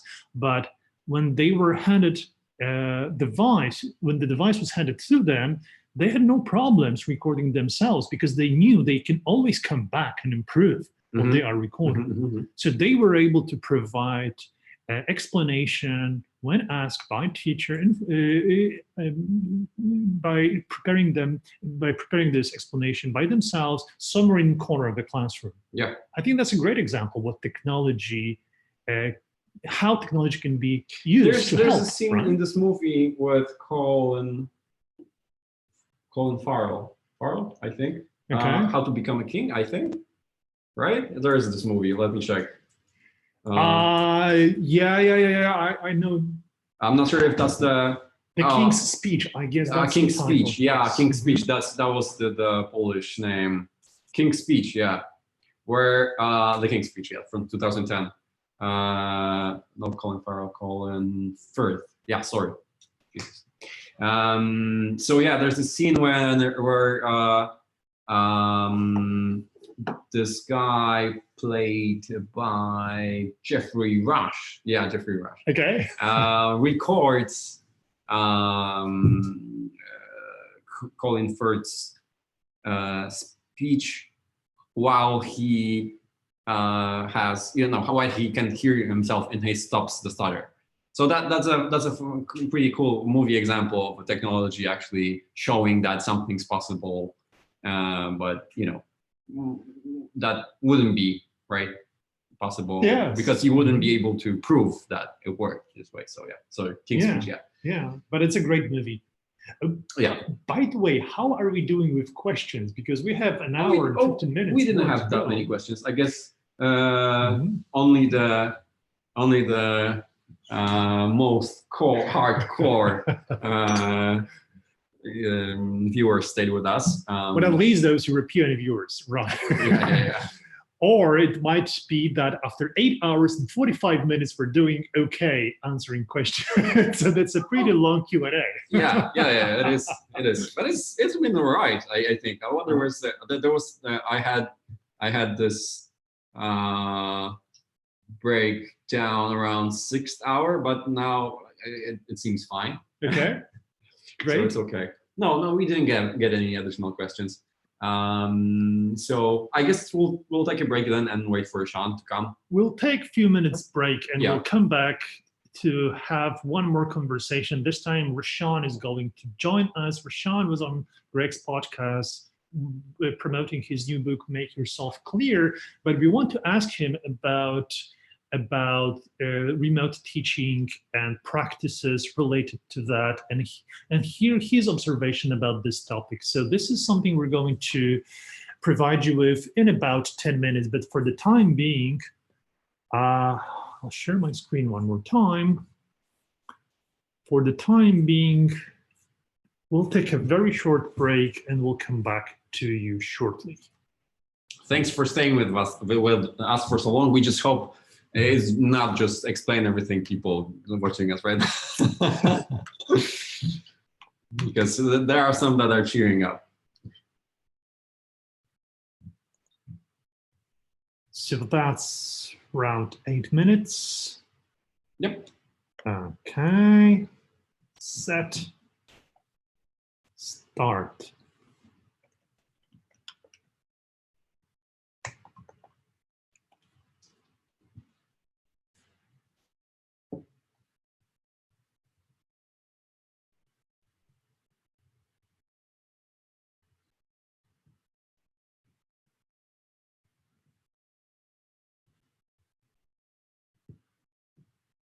What have I done?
Welcome everyone, we're back. This is 9th hour of our live stream, and we're going to soon have one more guest of our stream. We're going to have a conversation with Rashaan Richards. We're waiting for him. In the meantime, we'll look at questions that you guys post on comment section of our YouTube stream. You can also use Twitter or Facebook group. We're trying to follow everything in order to answer as many as we can. And yeah, I guess looking at comments that we're doing okay for now, but if there's something that is lingering, if you want us to take on your question, way to use Explain Everything, please go ahead and provide those questions before we conclude our session today. Kuba, how do you feel? That's the 9th hour of our stream. Pardon? That's the 9th hour of our stream. Oh yeah, we're doing great.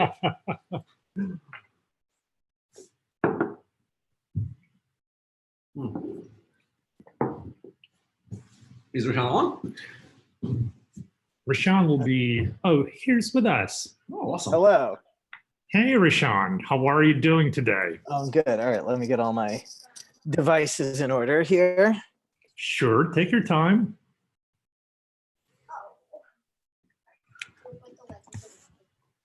While Rashaan is doing that, what have we learned today from those questions and reaction of participants?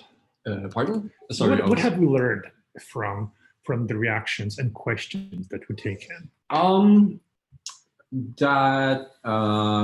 Well, it's hard to sum up. There were so many. Was there a particular one? Well, the most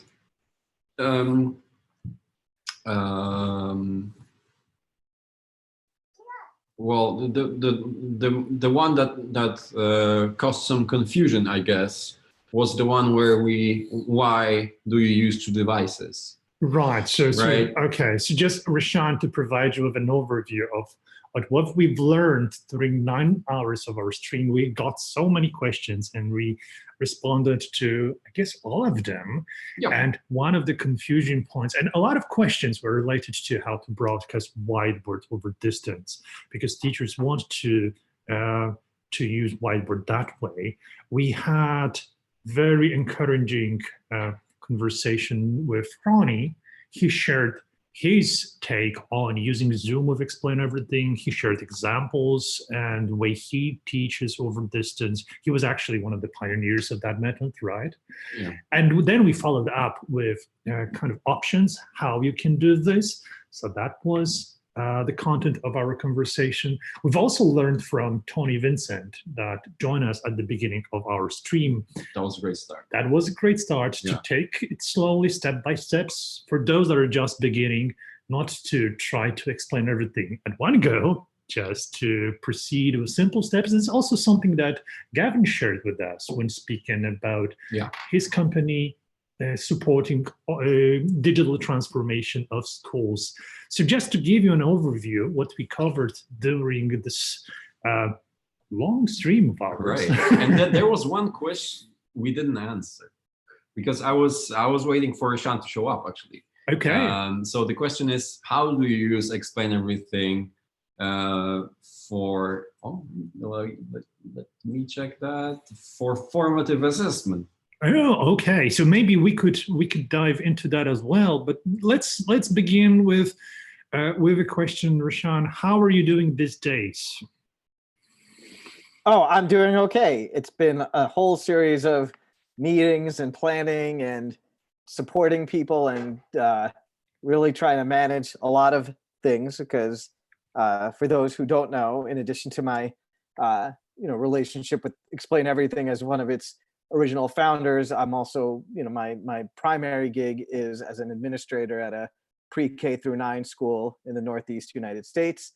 And then I also teach at the university level. So I'm experienced, and then I have 3 young kids who are not able to attend their school. So I'm experiencing this situation from a variety of perspectives, from the perspective of a school that needs to plan and operate in a distance setting, to somebody who is now required to teach primarily in a online setting, to also managing home differently because I've got children who are learning in a distance setting, and then of course working with the company and managing and trying to be supportive in that way for a company that's also experiencing this. So it's a lot.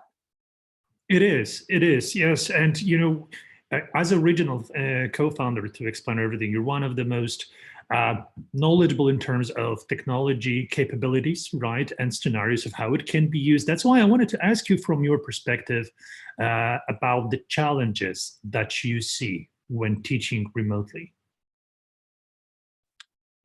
I think one of the challenges is you can't, you can't try to replicate everything that you were doing face to face. So like, right there, there's experiences that were designed for online or distance from the outset versus what most schools are facing, which is trying to transform very quickly what was designed to be in person for an online setting. And I think the safest solutions are often in like, well, how do I replicate as much of that right away? So how can we have as many synchronous video meetings?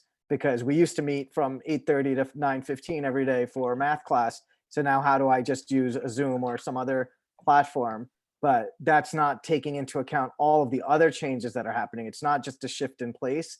It's a shift in surroundings. It's a shift in not being around other peers and physically near classmates and the teacher. So you have to account for that and realize you can't just look at one element or one piece of technology to immediately substitute, because there's many other dimensions to the school and learning experience that are disrupted. So I think it's okay to start from that place of safety and familiarity, but I think folks will quickly realize that it's exhausting. I mean, you probably know it from your experience today. It is tough to be on a video call for multiple hours in a day. It's not even almost conducive to learning in a way, right? Because you've been on for however many hours here, and I'm sure I'm sure you've got some fatigue, right, from that. So now try to imagine both a teacher and a student who are not used to operating that way all of a sudden being thrust into it, and it's not necessarily a great match. So I think when you're looking at solutions, whether they're technological or not, you have to realize you're bridging both a distance and a time gap and a place gap and a human gap. And it's all of those things that are subtracted that you have to find, like, how do I tend to all of those needs? And this is, of course, assuming that you have addressed some other kind of like basic needs that get disrupted when a school is closed. For example, if a school is a provider of food or security or supervision, like those needs have to be met first before you can even start talking about what can learning look like or what can formal school look like, I mean.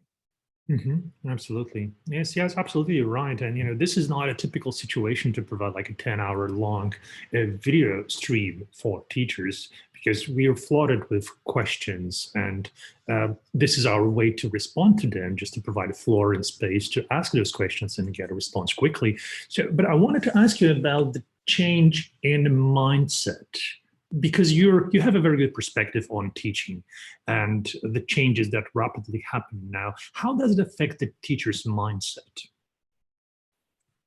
How does what change? This current condition, or exactly? How much is it different and what kind of transformation has to happen in terms of the mindset of a teacher? I think everybody is kind of forced to mine down to like the fundamentals of like what is it that I'm trying to achieve, and then what are the resources and constraints that are around me that I have to design around. And so I think there's this opportunity or almost this need to get really clear about, well, what do I want my students to learn because of this experience that I've designed?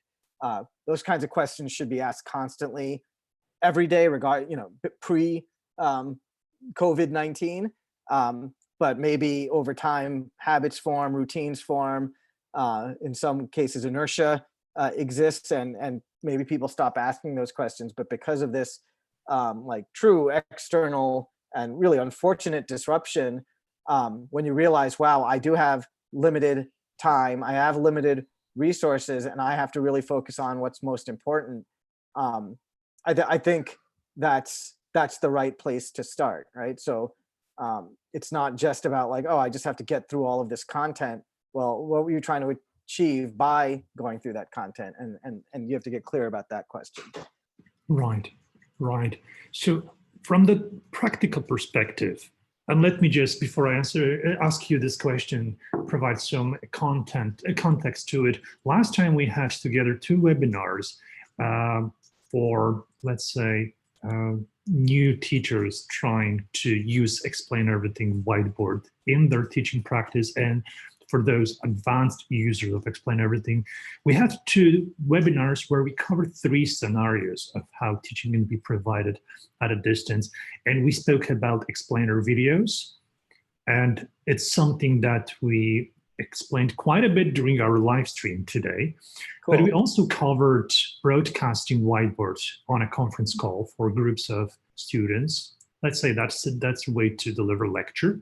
But, and the third scenario was collaborative whiteboards for group projects.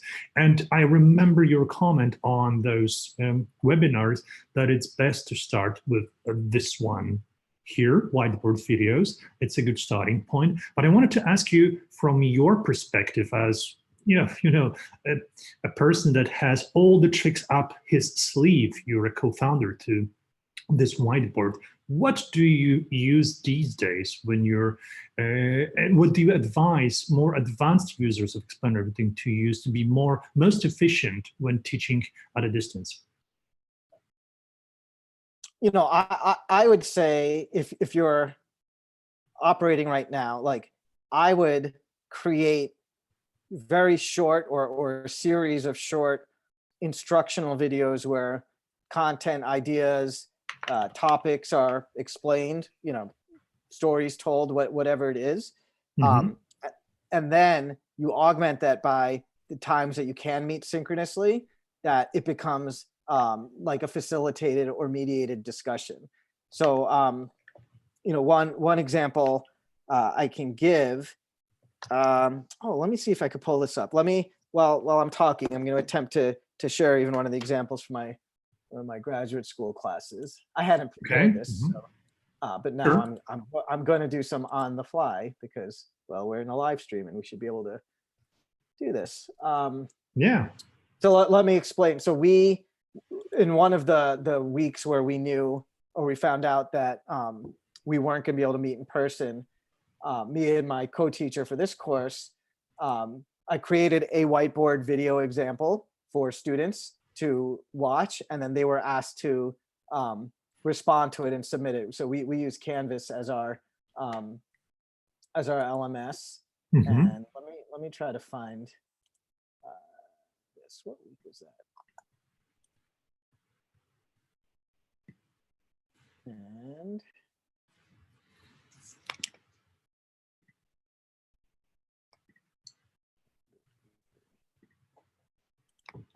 sorry for the. No problem. I think this is a good example.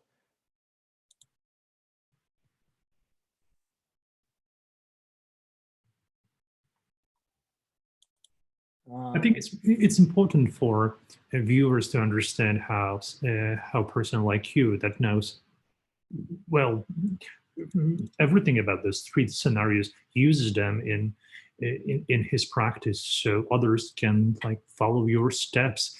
We see a lot information being shared about remote teaching, so that's why we're looking for those practical suggestions. Yeah, can I share my screen? Is that okay? Absolutely. Yeah, I stopped mine screen sharing. So I'm right now on the. Can you see that? I'm on the back end of yes. my Canvas course. So here's what we did. I just have to make sure I'm not accidentally showing any student names.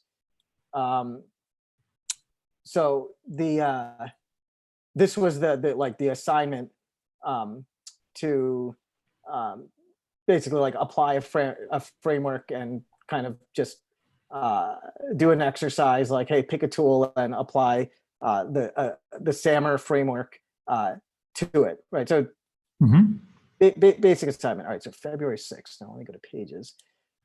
Let me see when I'm like having trouble finding what date that that session was. I thought it was here.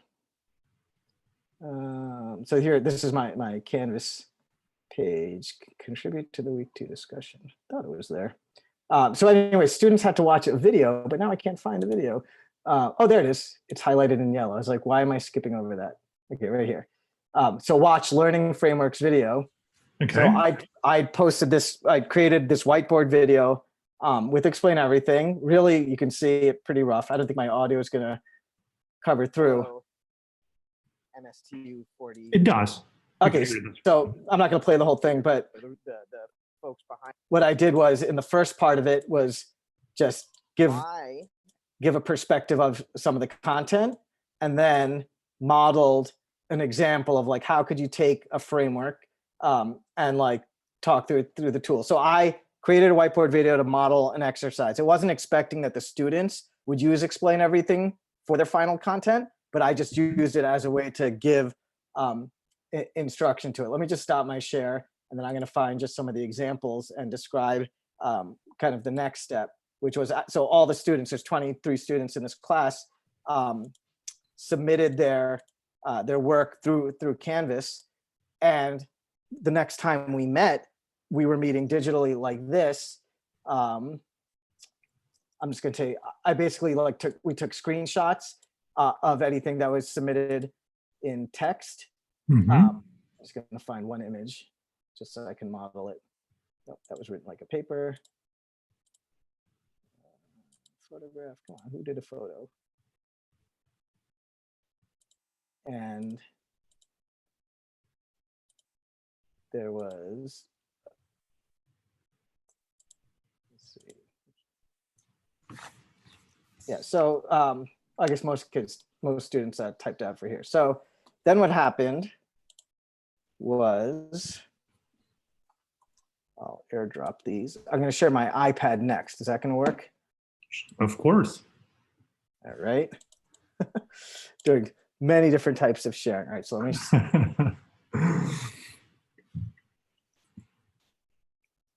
Okay, I'm going to send my iPad to Zoom. But that's still exciting. I mean, using those many types of technology. Kuba asked the question like 5 hours ago, I believe, what would happen if the COVID would spread 20 years ago, right? What kind of tools we would have in order to change our ways of teaching?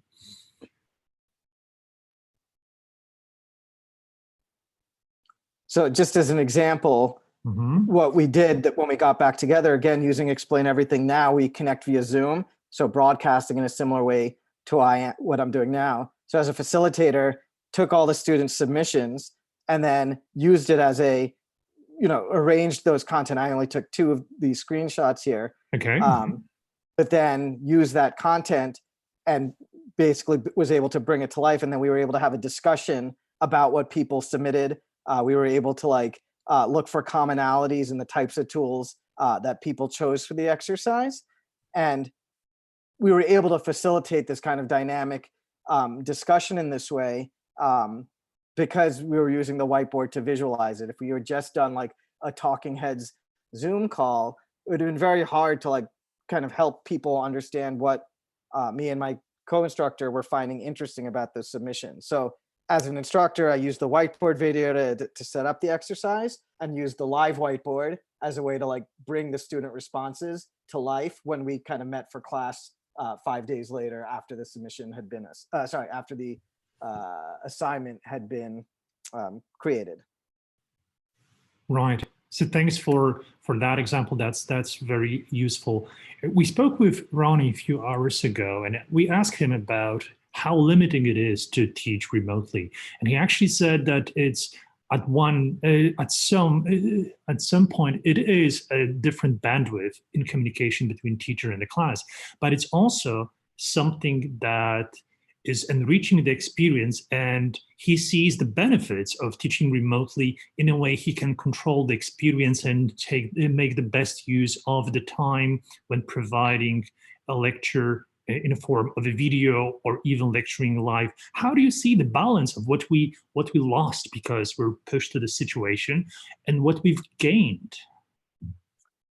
Well, I think the responsibility of any teacher is that if people, and this is the same for anybody who's even just like calling a meeting, right? If you're telling people to all gather together in the same place at the same time, you have to be certain that like there's a purpose to all being there together at the same time, right? Because if not, everybody knows like there's a million different ways that something could have been communicated. Could that have been in an email? Could it have been in a whiteboard video? Like, did we all need to be here for that? Which isn't always the case. So even in a virtual setting, if you're getting everybody together for a synchronous meeting, you have to be sure that like, all right, what's happening in the synchronous meeting couldn't have been done another way. So if somebody's getting everybody together, but they're just talking at everybody for an hour straight without any Q&A or participation or breakdown or anything like that, then it was almost meaningless to get everybody together there. Like it wasn't a good use of time or attention. So I would say anybody who's doing long, lengthy live lectures over Zoom and getting everybody there at the same time is probably not thinking about all of the other ways that it could have happened. There is something nice to being there live in the moment, but you want to then also give everybody else options. Be like, hey, I'm going to be recording this 30-minute lecture on, you know, topic XYZ. Anybody who wants to join for the live recording, please come on in. Otherwise, watch it, right? So then you create a choice and people can opt in, because some people like to be there in the moment for that spontaneity, while maybe not everybody can be.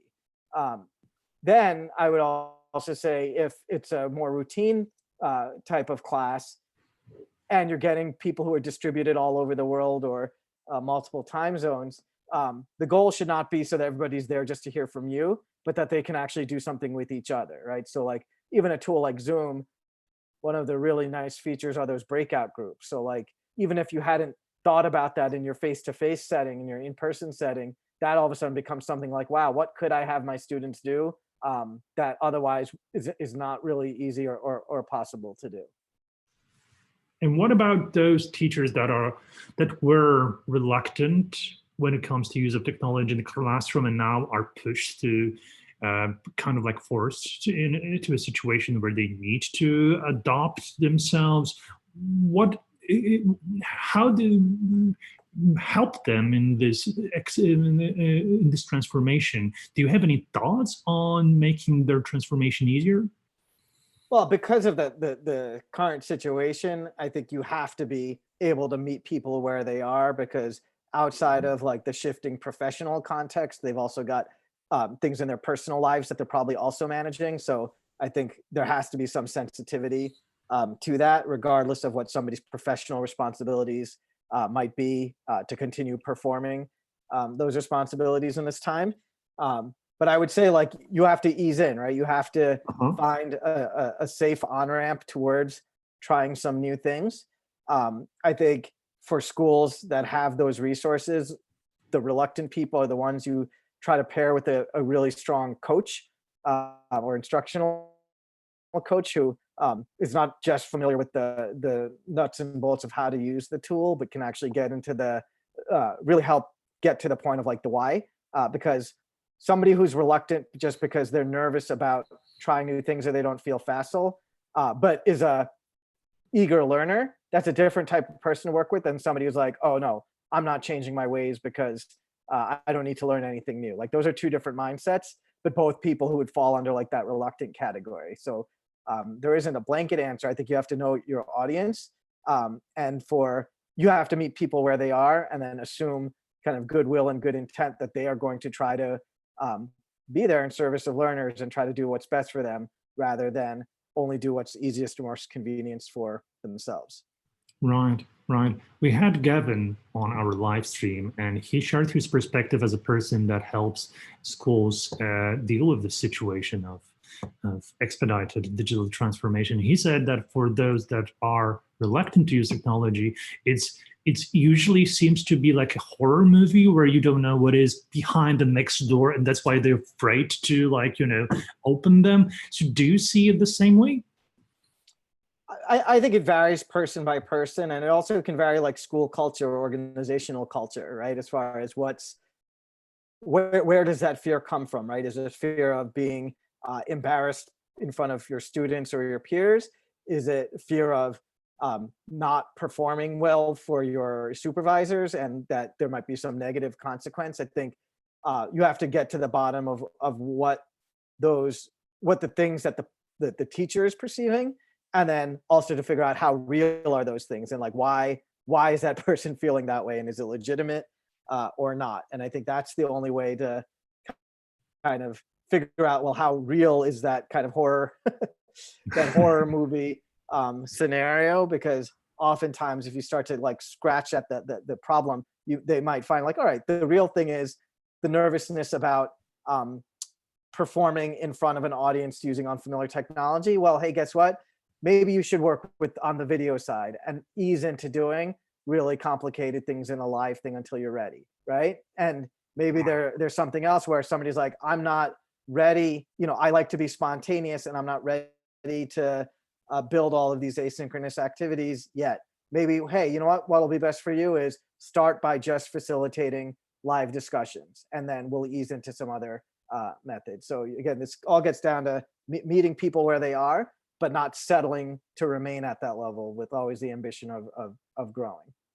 Yeah, absolutely. I think that's a great tip for those that are just beginning. There are many entry points to the digital tools and experiences that you can provide when teaching with Whiteboard and different tools in your digital tool belt. It's up to what works for you as a good starting point to build from that. But first of all, it's all about gaining the comfort and ability to feel that you can depend on certain element of your practice before you expand this to other areas. And as you mentioned during our webinar last time, the entry point that you suggested was recording videos, because these are easy to edit and improve. If they're not perfect at the first go, they usually not perfect with the first take. And then maybe later start with those live streams using conferencing solutions or engaging students in a group. Is that correct? Yeah, but I do think there's going to be people who, even their entry point, even before bringing in the whiteboard, need to just get comfortable with the medium, right? The concept of using video. Forget about what type of video content it is. So sometimes you might have to start there and realize, hey, all right, maybe your first point is just using like a mobile phone camera video to record a message to share to students. And then you start to realize, okay, this is good, but it has some serious limitations because I have to spend so much effort describing things when I could just show it. So now you can make that transition from, instead of me wasting all of this energy using words and gestures to try to describe something, all of a sudden you visualize it and you realize, now I can do so much more. But these are those steps that you have to get there, right? If somebody already understands the concept of using just video as a medium for communication, then you start talking about like, well, here's a type of video, a whiteboard video. But some people might be, that concept of just using video in general might be so alien to them that that's where you start, and then ease into, well, here's a type of video that could be helpful. Yes, I think that's very helpful, and thank you for sharing that with us. Kuba, do we have any questions? No. Okay, no, great. No. So, but I think that's a good opportunity to ask Rashaan, because I think you've talked about it in some... The formative assessment thing. Yeah. Right, okay. So, because it's a little bit outside of the, sorry, because I plugged out. Outside of the remote teaching scenario, but since you are one of the original co-founders of Explain Everything, maybe you could talk a little bit more about why actually Explain Everything started as an app, as a whiteboard, as a solution. Not immediately starting as a remote teaching solution, but what was the thought behind it? I mean, some of our viewers probably didn't hear the story, but I guess it's a very good. But you're asking less about history, but the need, Yes. right? The Yes. need for explain everything to be. So if you could, like, Rashaan, give us your take about that. Yeah, so I would actually say it's not disconnected from a remote teaching and learning setting. If anything, it's even more important because when you're not in the same room as your learners, you don't have all those other kind of anecdotal moments to like check in on them and see where they are, have other cues for seeing, are they getting it beyond what they might submit as formal like demonstrations of understanding, like a quiz or a test or a paper or a discussion post. The like originating idea with Explain Everything was that how could a student use whiteboard videos as a way to demonstrate understanding? So, I mean, this is going to be nonsense, but like this is a rounded rectangle and this side looks like it's half the size of this side. And by creating a simple whiteboard video, you could hear and see what a student is thinking about or trying to articulate without necessarily being right next to them. So it's meant to be a way to demonstrate understanding that bridges distance and time, which is exactly what folks are facing. I think one of the best and most simplest use cases for having these formative assessment moments is literally take a picture of something. Well, I don't even know what's on this iPad. We find something interesting. All right, here. I don't know who. Oh, this is some sort of autonomous vehicle. To take a picture of something, hit record, and talk about it. This is a Waymo autonomous vehicle, and I think Google might be the company that now is testing this out. I'm not a big fan of this design, but I do like the idea that it's a very small car that can probably be easy to find parking spots for. So having students take pictures of their own work, whether it's something they wrote on a piece of paper, something they created, some bits of code that are on a screen that they made a screenshot of, and getting them to talk through and reflect upon that is a really powerful way for a teacher to get a lens into how that student's thinking. It's not about what they know, but it's about how they talk about how they know it and why it's important to know it. And these are all things that just having an open-ended tool like this, you can start to tap into it. And because you're not going to have these moments to touch base, connect with, run into a student in the hallway, in between classes or somewhere on campus, you can start to like construct and create opportunities for those moments to have these kind of mediated conversations. Yeah, that's a very good way of putting that. So, but for some of the teachers this question pops up pretty often, because once you create this sort of artifact, a student create this sort of artifact, teachers worry about having time to actually watch that. And how would you approach this, or how did you approach this particular aspect? Yeah, so this isn't something that you're going to do every single day, multiple times per day necessarily. Let me try to share. I'll kind of I'll whiteboard this out, right? So you might like think of like the course of a unit or a semester or whatever it is, and decide I'm going to schedule certain moments where this is going to be the demonstration of understanding in a formative way, in an ongoing way, that I want to collect those things. And I am going to, in my schedule, reserve some time in order to look at them.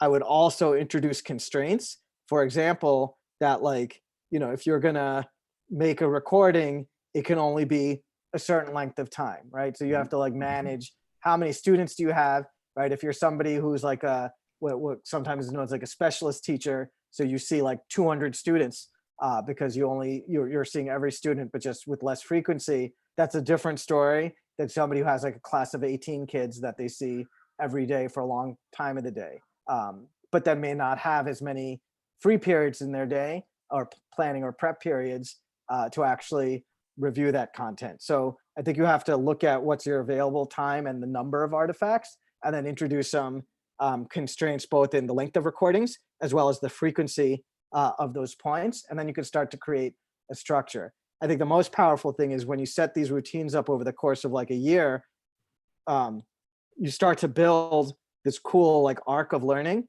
where even if you did 4 or 5 of those types of moments in a year for a student, you can actually see like tremendous amounts of growth in the way they speak, in the way they're talking about their learning, in the way they're being reflective and metacognitive. Those are the kinds of opportunities that are there. Some people will be like, I want to do this all the time. That's great, but you may only have a chance to really put the work into reviewing and deeply analyzing things with a limited selection. So you design your own systems, right? So figure out what will be sustainable and meaningful rather than going like over the top and then creating something where you're not actually generating any value. You're just creating busy work. Right. Yeah, that's a great tip for those who are looking into this particular mode of teaching. Yeah. But at the same time, when I observe Rashaan going with use of whiteboard just to illustrate your thinking as you did now, I'm sometimes, just as now, I think about those teachers that watch this and say, oh, this is not something I can use in my teaching practice. This is way beyond the things I would be able to do. And I just wonder what would be your reaction, because I'm sure you have those reactions from teachers that you speak to, right, Rashaan? Yeah, I mean, there's going to be people who say, well, this doesn't align with my style, right? This is not how I teach. This is not how I communicate. I think the best place to start is to know your learners and find out, how do they best learn? How are they best communicated to?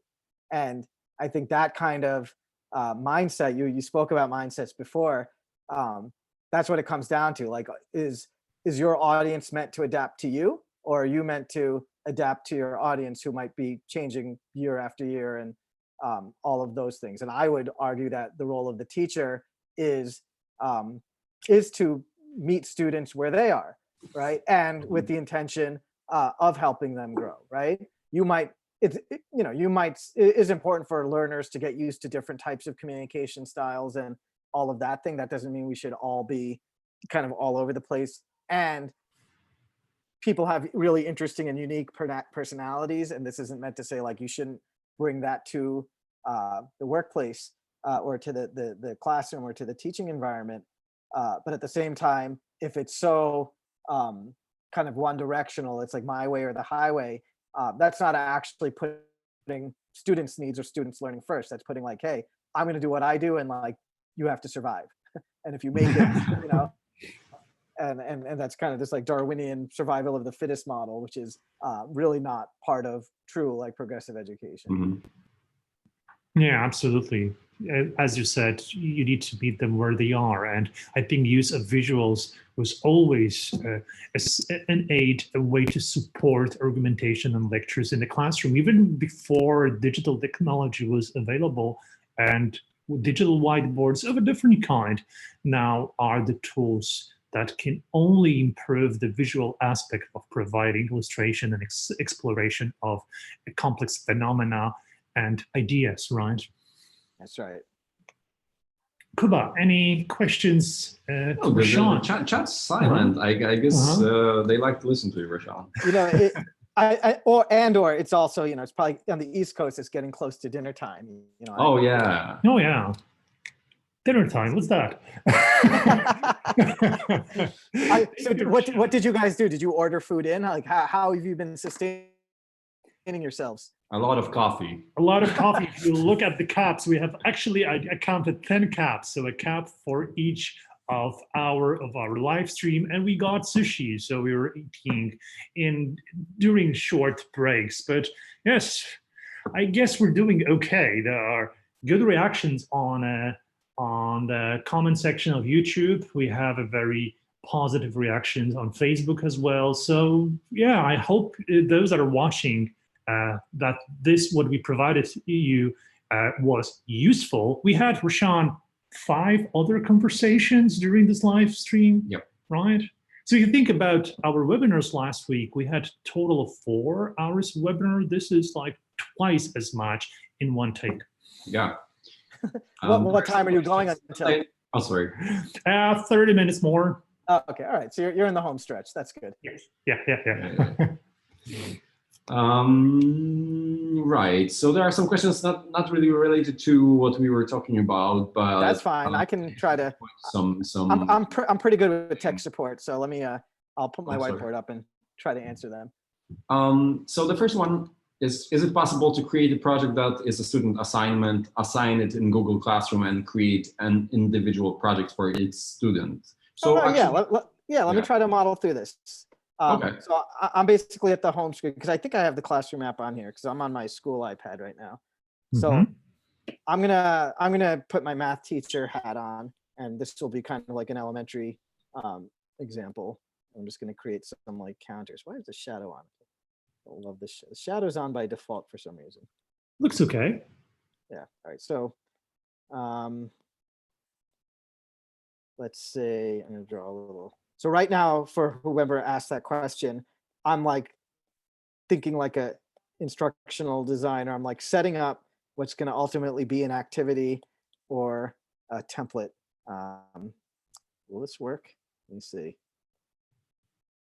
I'm kind of staging this. So all I've done is like been just adding some shapes here, and I'm going to make it into one of my favorite types of visual problems, the pan balance. Great. And let me just make sure these didn't group. I'm also gonna set this up as the background. And now I think all my objects should be freely movable.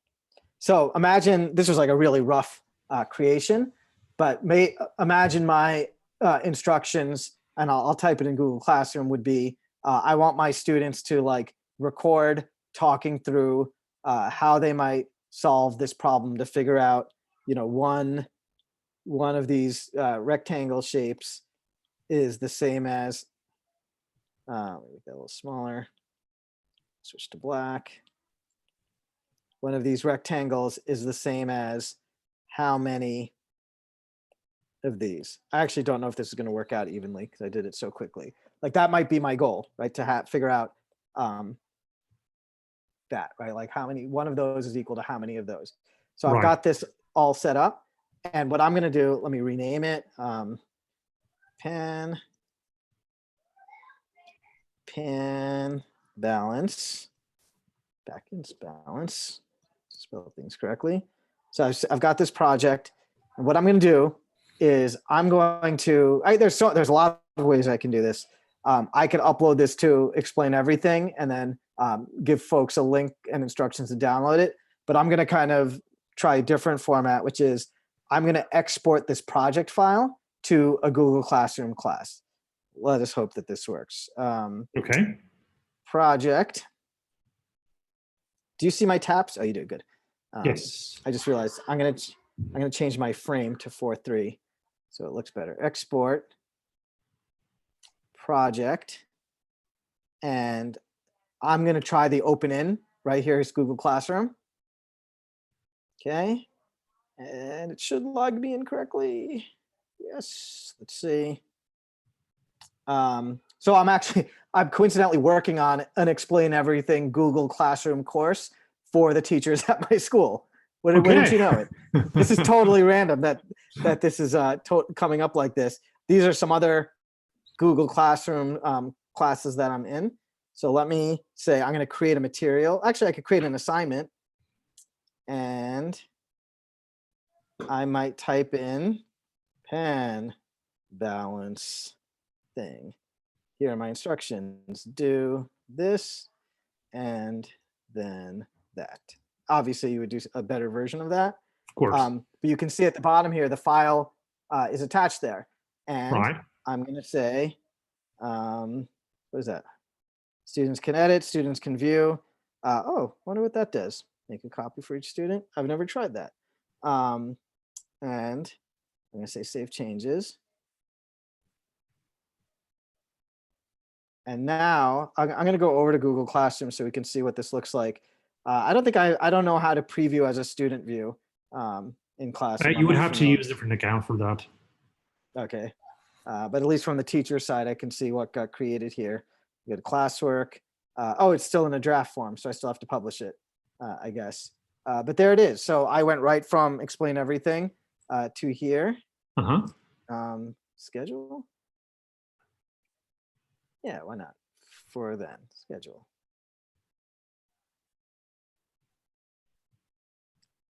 Oh, that's for April 2nd. Let me schedule it for earlier. Let me schedule it for, yeah, so you can see my newness to this. Let me schedule it for yesterday.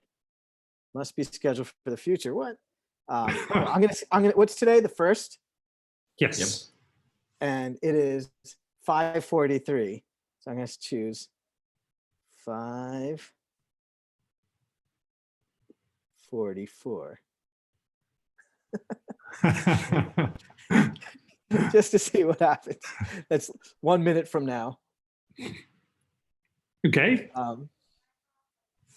So I guess in a minute it will be published. There's no students in this course yet, so can't do anything. But anyway, I'm very curious to see what the next step is. But for whoever asked that question, at least they saw the flow of what that looks like. And even when, oops, you know, when I guess I can't click it here in that view. I'll have to figure out how to preview as a student. But that's the thing. On their device, when they click on it, they would then be able to open it in, explain everything, create their version. So now I'm going to pretend I've opened it and explain everything. Oops. I am the student. Let me see. I'm first going to take 2 blues off of each pan, and then I'm going to take 1 red off of each. And let's see, I'm going to cut this in half. Uh-oh, I can't cut 3 in half nicely. So maybe I'll use this cutout tool and do that.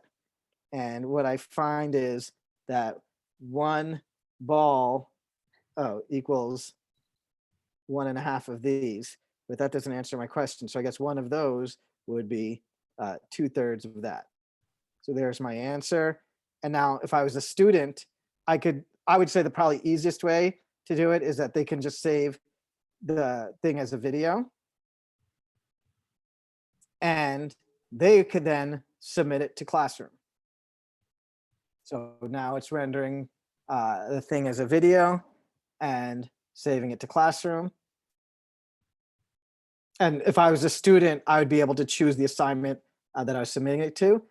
I could also, whoops, I didn't mean to hit that button. If I did the web video link, this would probably be even faster because I could take this link and send it to Classroom. So there's a lot of ways to get out of explain everything into Google Classroom. I'm on an iOS device, and that's what that flow looks like. But yeah, so long answer, yes. Yeah, and you can tell how fluent Rashaan is when using Explain Everything and Google Classroom. If you want to take it step by step and look into the process in detail, we actually covered that last week on our webinar on Chromebooks and various ways you can use them. And there we showed, we illustrated the entire process of going from iPad, creating assignment, to receiving this assignment on students and using Chromebook and then sending response back to teacher for assessment. So we encourage you to check that out. And Rashaan, while we have you here, there's one. Oh, look, I got the alert. Oh yeah, really? Okay, now it's not grayed out. It's accessible, right? Yeah, it's taking me through a little rigmarole here. So there was a question on chat while you were illustrating this example related to the use of project file, because actually you attached, you exchange project file, and this requires students to have Explain Everything to open this project file, correct? Correct. Right. Okay. So what options do you see? I mean, what do you suggest for teachers to do? Is it that you encourage use of Explain Everything on students' devices, or there's another way you think that Explain Everything can be used without having students already being users of Explain Everything? Is there a scenario like that that you can suggest to use? Yeah, I think if your students don't have Explain Everything, this is where like the whiteboard video content, like only the instructor, you create the content, but then like I showed before, you're sending a link, or you can export it as a video and somebody can watch it. It's mostly, you need Explain Everything if you want somebody to be able to create with it, right? To be able to interact with what you made. Now, I could actually, let's see what happens to this. I'm gonna actually publish this project to the web. Everybody can see this link. Copy. Actually, I'm gonna email it to myself.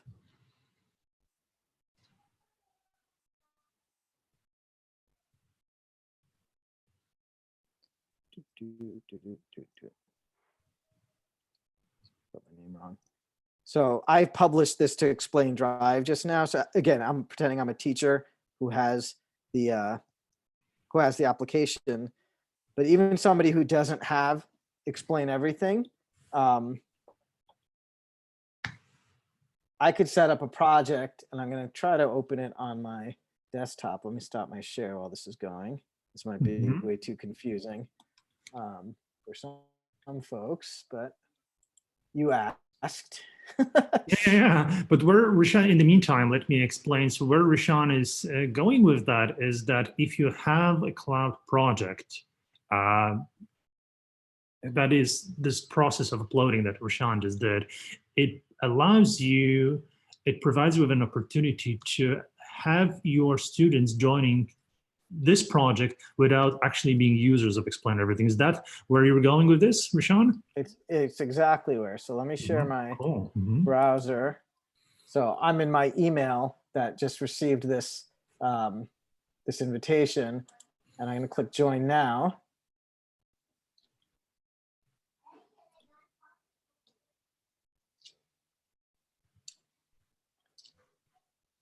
And so I'm just on a browser, right? I don't have the application installed. I don't have a paid account or anything like that. I just got a link to join, and I'm gonna mute my microphone. But I too, just from my browser window, can now interact with this template. And you can see actually Bart is interacting with me too. So there's a lot of flexibility as far as your choices. Like, so as the content creator, you're best served having an account and the application, but you can design experiences that have pretty high accessibility, low difficulty entry points for somebody to be able to interact with it. I think that's a great answer. So let me put it, the answer in a different way. If you want to start with Explain Everything at best as a teacher, supply yourself with subscription so you can create explainer videos and also open those cloud spaces, those collaborative whiteboards for your students to join in when you are present on the session, because they will not be able to join if you're not there on the cloud session. And only later, if you see that it's working for you and you want to encourage your students to use the tool for themselves to create videos explaining their thinking and just, you know, make the best use of their creative juices, you can supply them with subscriptions as well. But usually the starting point is when teacher adopts this tool in their practice. Is that the good way to say it? Yeah, I think so, for sure. Cool, fantastic. Kuba, any other remaining question before we close? No, there was a, thank you so much, Rashaan from Joy. Who Yeah, thank you. Yeah, I'm very impressed that you both were able to do this for this long. Very impressive. Thank you, Rashaan. I wear this Ironman hat in purpose, you know, because this is kind of like this is long as explain as a Ironman race. So thank you for joining us in our 10th hour of live stream. We're going to close soon, but if there are any lingering questions that we can take, we'll do that. And in the meantime, Rashaan, thanks again for participating and showing us around your ways of using Explain Everything. Thank you. Thank you very much. Have a good night and get some rest. You've earned it. We soon will. All right. So long. Bye-bye. Yeah. See you. But before we close, we have a few more minutes, so we don't have to rush. We'll be waiting for your questions to come. So if there are any closing thoughts on your end that you want to share with us, or inspirations that you got from the conversations that we had during this call, and we had fantastic guests, I would say. I've learned a lot from them. So please share those inspirations with us. We're happy to learn from your perspective how it looks like. Right. Yeah, it was so well thought. I'm saying this just because Bart just gathered all these people, fantastic examples, and the idea behind this 10-hour live stream came to us like last week. It was actually your idea, to be honest. All right. Yeah. That's true. That's true. I'm regretting it a bit right now, but it's just because I'm tired. But yeah, it was a great time. But yeah, the range of people using Explain Everything for their teaching and for their own purposes is so wide. It actually boggles my mind that it kind of works in so many ways. I mean, we do that because we believe that, but seeing that in action makes you want to do it more. And then that's a great feeling to end this 10-hour session with. Yeah. But still, I believe this session was necessary in order for us to explore those different ways that teachers can use Explain Everything. As I mentioned before, we were not able to keep up with questions during our webinars, and we're flooded with emails. I mean, there's actually 750 something emails waiting to be answered, and our entire team is working on providing answers to those emails. So if session like this is helpful and you can get your answers quicker, because we're doing what we can to respond to emails, but this is the quickest way we can method we can provide you with to get your answers. And we know from some teachers that are in communication with us that it is sometimes essential to use Explain Everything and other whiteboards during their teaching because of the situation, right? Right. Yes. So sorry about the delays in answering those emails. This is just the interest in Explain Everything has been just overwhelming, and we're doing our best. So there's one question. Yes, there's a question coming from Joey related to extended trial, and we should have show you how to apply for that before, but we haven't. So let me do it now as we speak. If that's okay. And meanwhile, as we do that, there was another question from Roger. I have noticed that sometimes my annotations don't stick to a PDF I'm writing on. I do know how to regroup objects, but was wondering if you might know what is going on. So there is this one thing that we're trying to figure out, and there's a couple of bugs we fixed recently about this. So please update your app if you're using one. If you're on a web editor, there might be some situations where the annotations will disconnect. So first thing is that if you're in the app, just make sure that you have, I should connect to Zoom. Yes. 1 second. Oh, not here. One sec. There we go. All right, let's press start broadcast. 3, 2, 1, go. And we can see your screen. All right, awesome. So please make sure that in the editing tab, all the group drawings is turned on. This is very important. So please make sure to do that if you're on an iPad. And then by default, it's on, right? Yeah, by default it is on. But if there's there are certain moments where your annotations will not stick. However, that there's a particular set of actions you have to perform in order to happen. Just so say if you have a picture, I'll insert the image here. Well, let's just use the screenshot. Okay, right. And say if I annotate that with anything, it should stick, right? It should stick around. But if I do, say a couple of annotations like this, and then do undo, and then again do some more annotations, then switch the hand tool, move, and then do some more annotations. There are cases where this will disconnect. Okay, I cannot reproduce that, but yeah, there are certain actions that you can perform where you ungroup the objects and they will stop sticking, but they should stick by default. So make sure that you have the setting turned on first, and then so as I undo, you see the undo information on the top of the screen here. If you see, oh, there you go, undo group, ungroup. Oh, there we go. Okay, I made it, right? So if you see the message that grouping was undone, that means your just annotations got disconnected.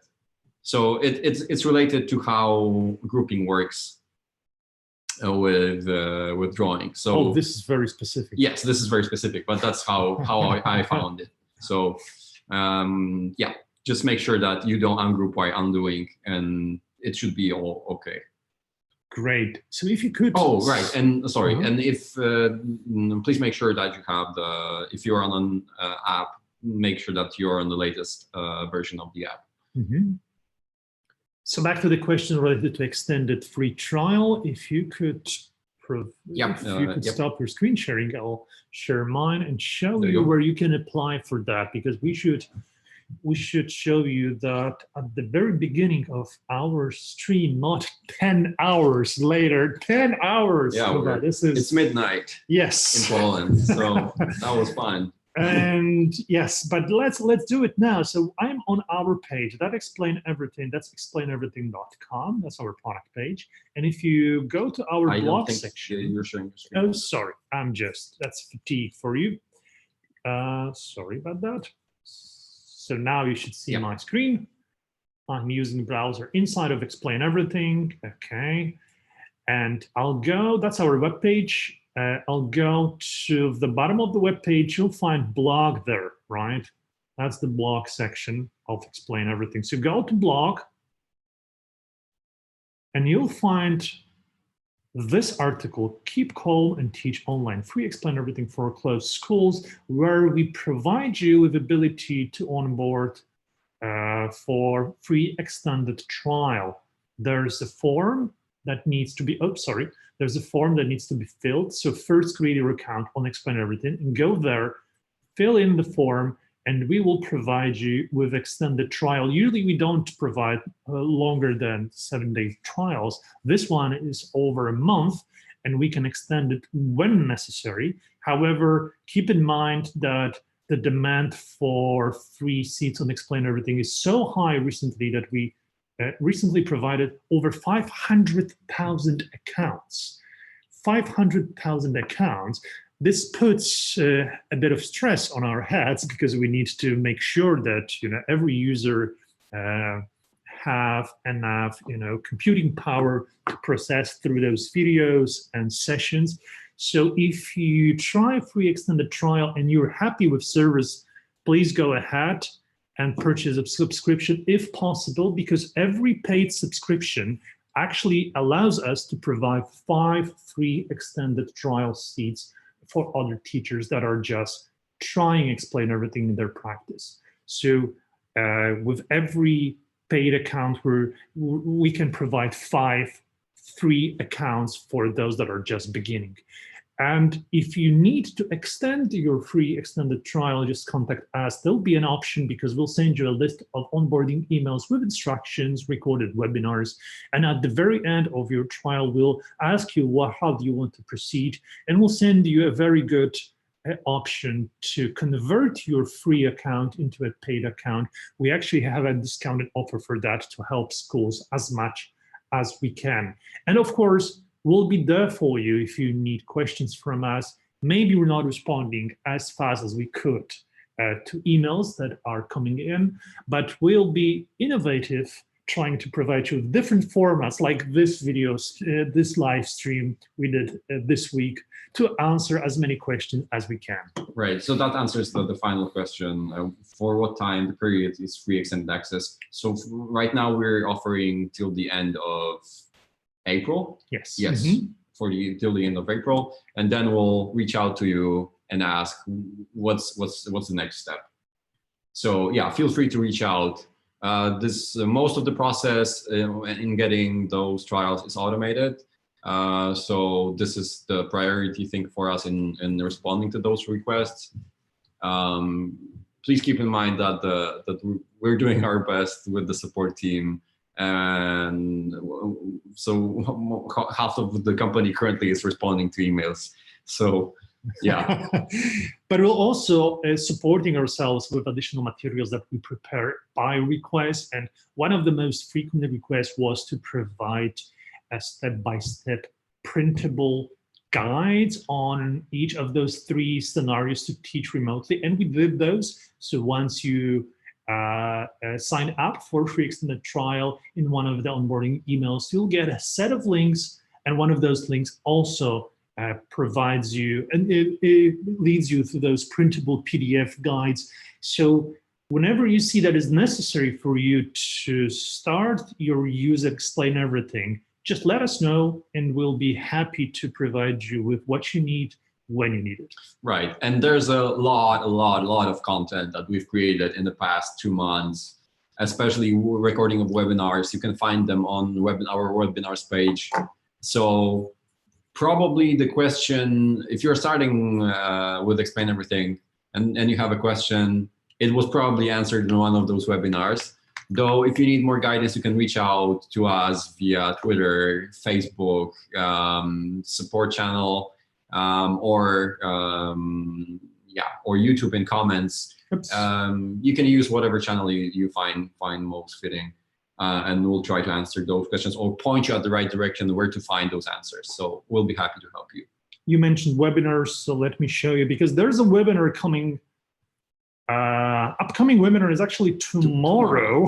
It's actually today for us. It's actually today for us, but it's going to be short. It's just 1 hour to speak about active learning to your teaching practice. So if what we provided is not sufficient, please join us, reserve your spot, and we'll be there for you today for us, tomorrow most probably for you in the US.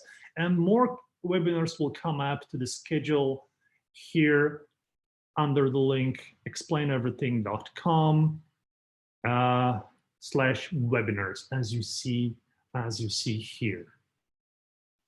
Yeah. Any closing thoughts or comments or reactions? Only thank yous. So thank you very much all for coming, joining in. For those who are watching this on YouTube, also thank you for watching this, because this will be available, this whole stream, as a video with timestamps. So if you got to the end, well, hats off. Yeah, that was pretty exciting for us to do, and I'm happy we did this. Yeah. Me too. And actually, what I see is that I thought that during 10 hours we'll be able to explain everything within the old feature set of Explain Everything, all the scenarios that we couldn't. How much of that we were actually able to illustrate? Yeah, what's the percentage? I'm not sure. It's like 30%. Like 30, maybe 20, 25. I would say. But don't worry. It's not that you need this whole knowledge. You don't. You just need to start. I think it will be a great closing thought, that just start small and figure out stuff as you go. Yeah, that's the thing that we started with when speaking with Tony Vincent during the first hour of our session. Just, you don't need to explain everything, and maybe we don't need to explore entire universum of explain everything. Just start small, do one thing, see that it's reliable, that you can depend on this in your teaching practice, and just build from there. And if it happens that you find a roadblock, join our webinars, contact us, we'll help you. We're here to help you out, building your digital practice step by steps. So thank you again for joining us. We hope you have successful teaching in this difficult time, supported with technology, and let us know if you need us. We'll be here. And thanks to everyone behind the scenes that supported us during the webinar from Explain Everything team. Thank you very much to our marketing team and the development team who supported us in answering questions. So thank you very much to all you guys. Because of the social distancing, you see just two of us, but there were more of us involved in this. So thank you for the entire team for making that happen. Yeah, it was fun. It was a lot of fun. Yeah, I enjoyed this as well. I hope you did as well, and hope to see you next time. Yeah, maybe tomorrow. Well, definitely for a webinar that is just 1 hour long, 1/10 of what we did today. So yeah. There were no jokes, someone says. Well, Marianna. Oh, that's our teammate. Yeah. No, we weren't joking at all. This whole session was like one giant bag of jokes. This is like very serious ones. Does that, right? I don't know. Crazy people. Crazy people. This is all insane. Thank you. Thank you so much for coming. We're happy to have you here. Well, see you in Explain Everything. Bye.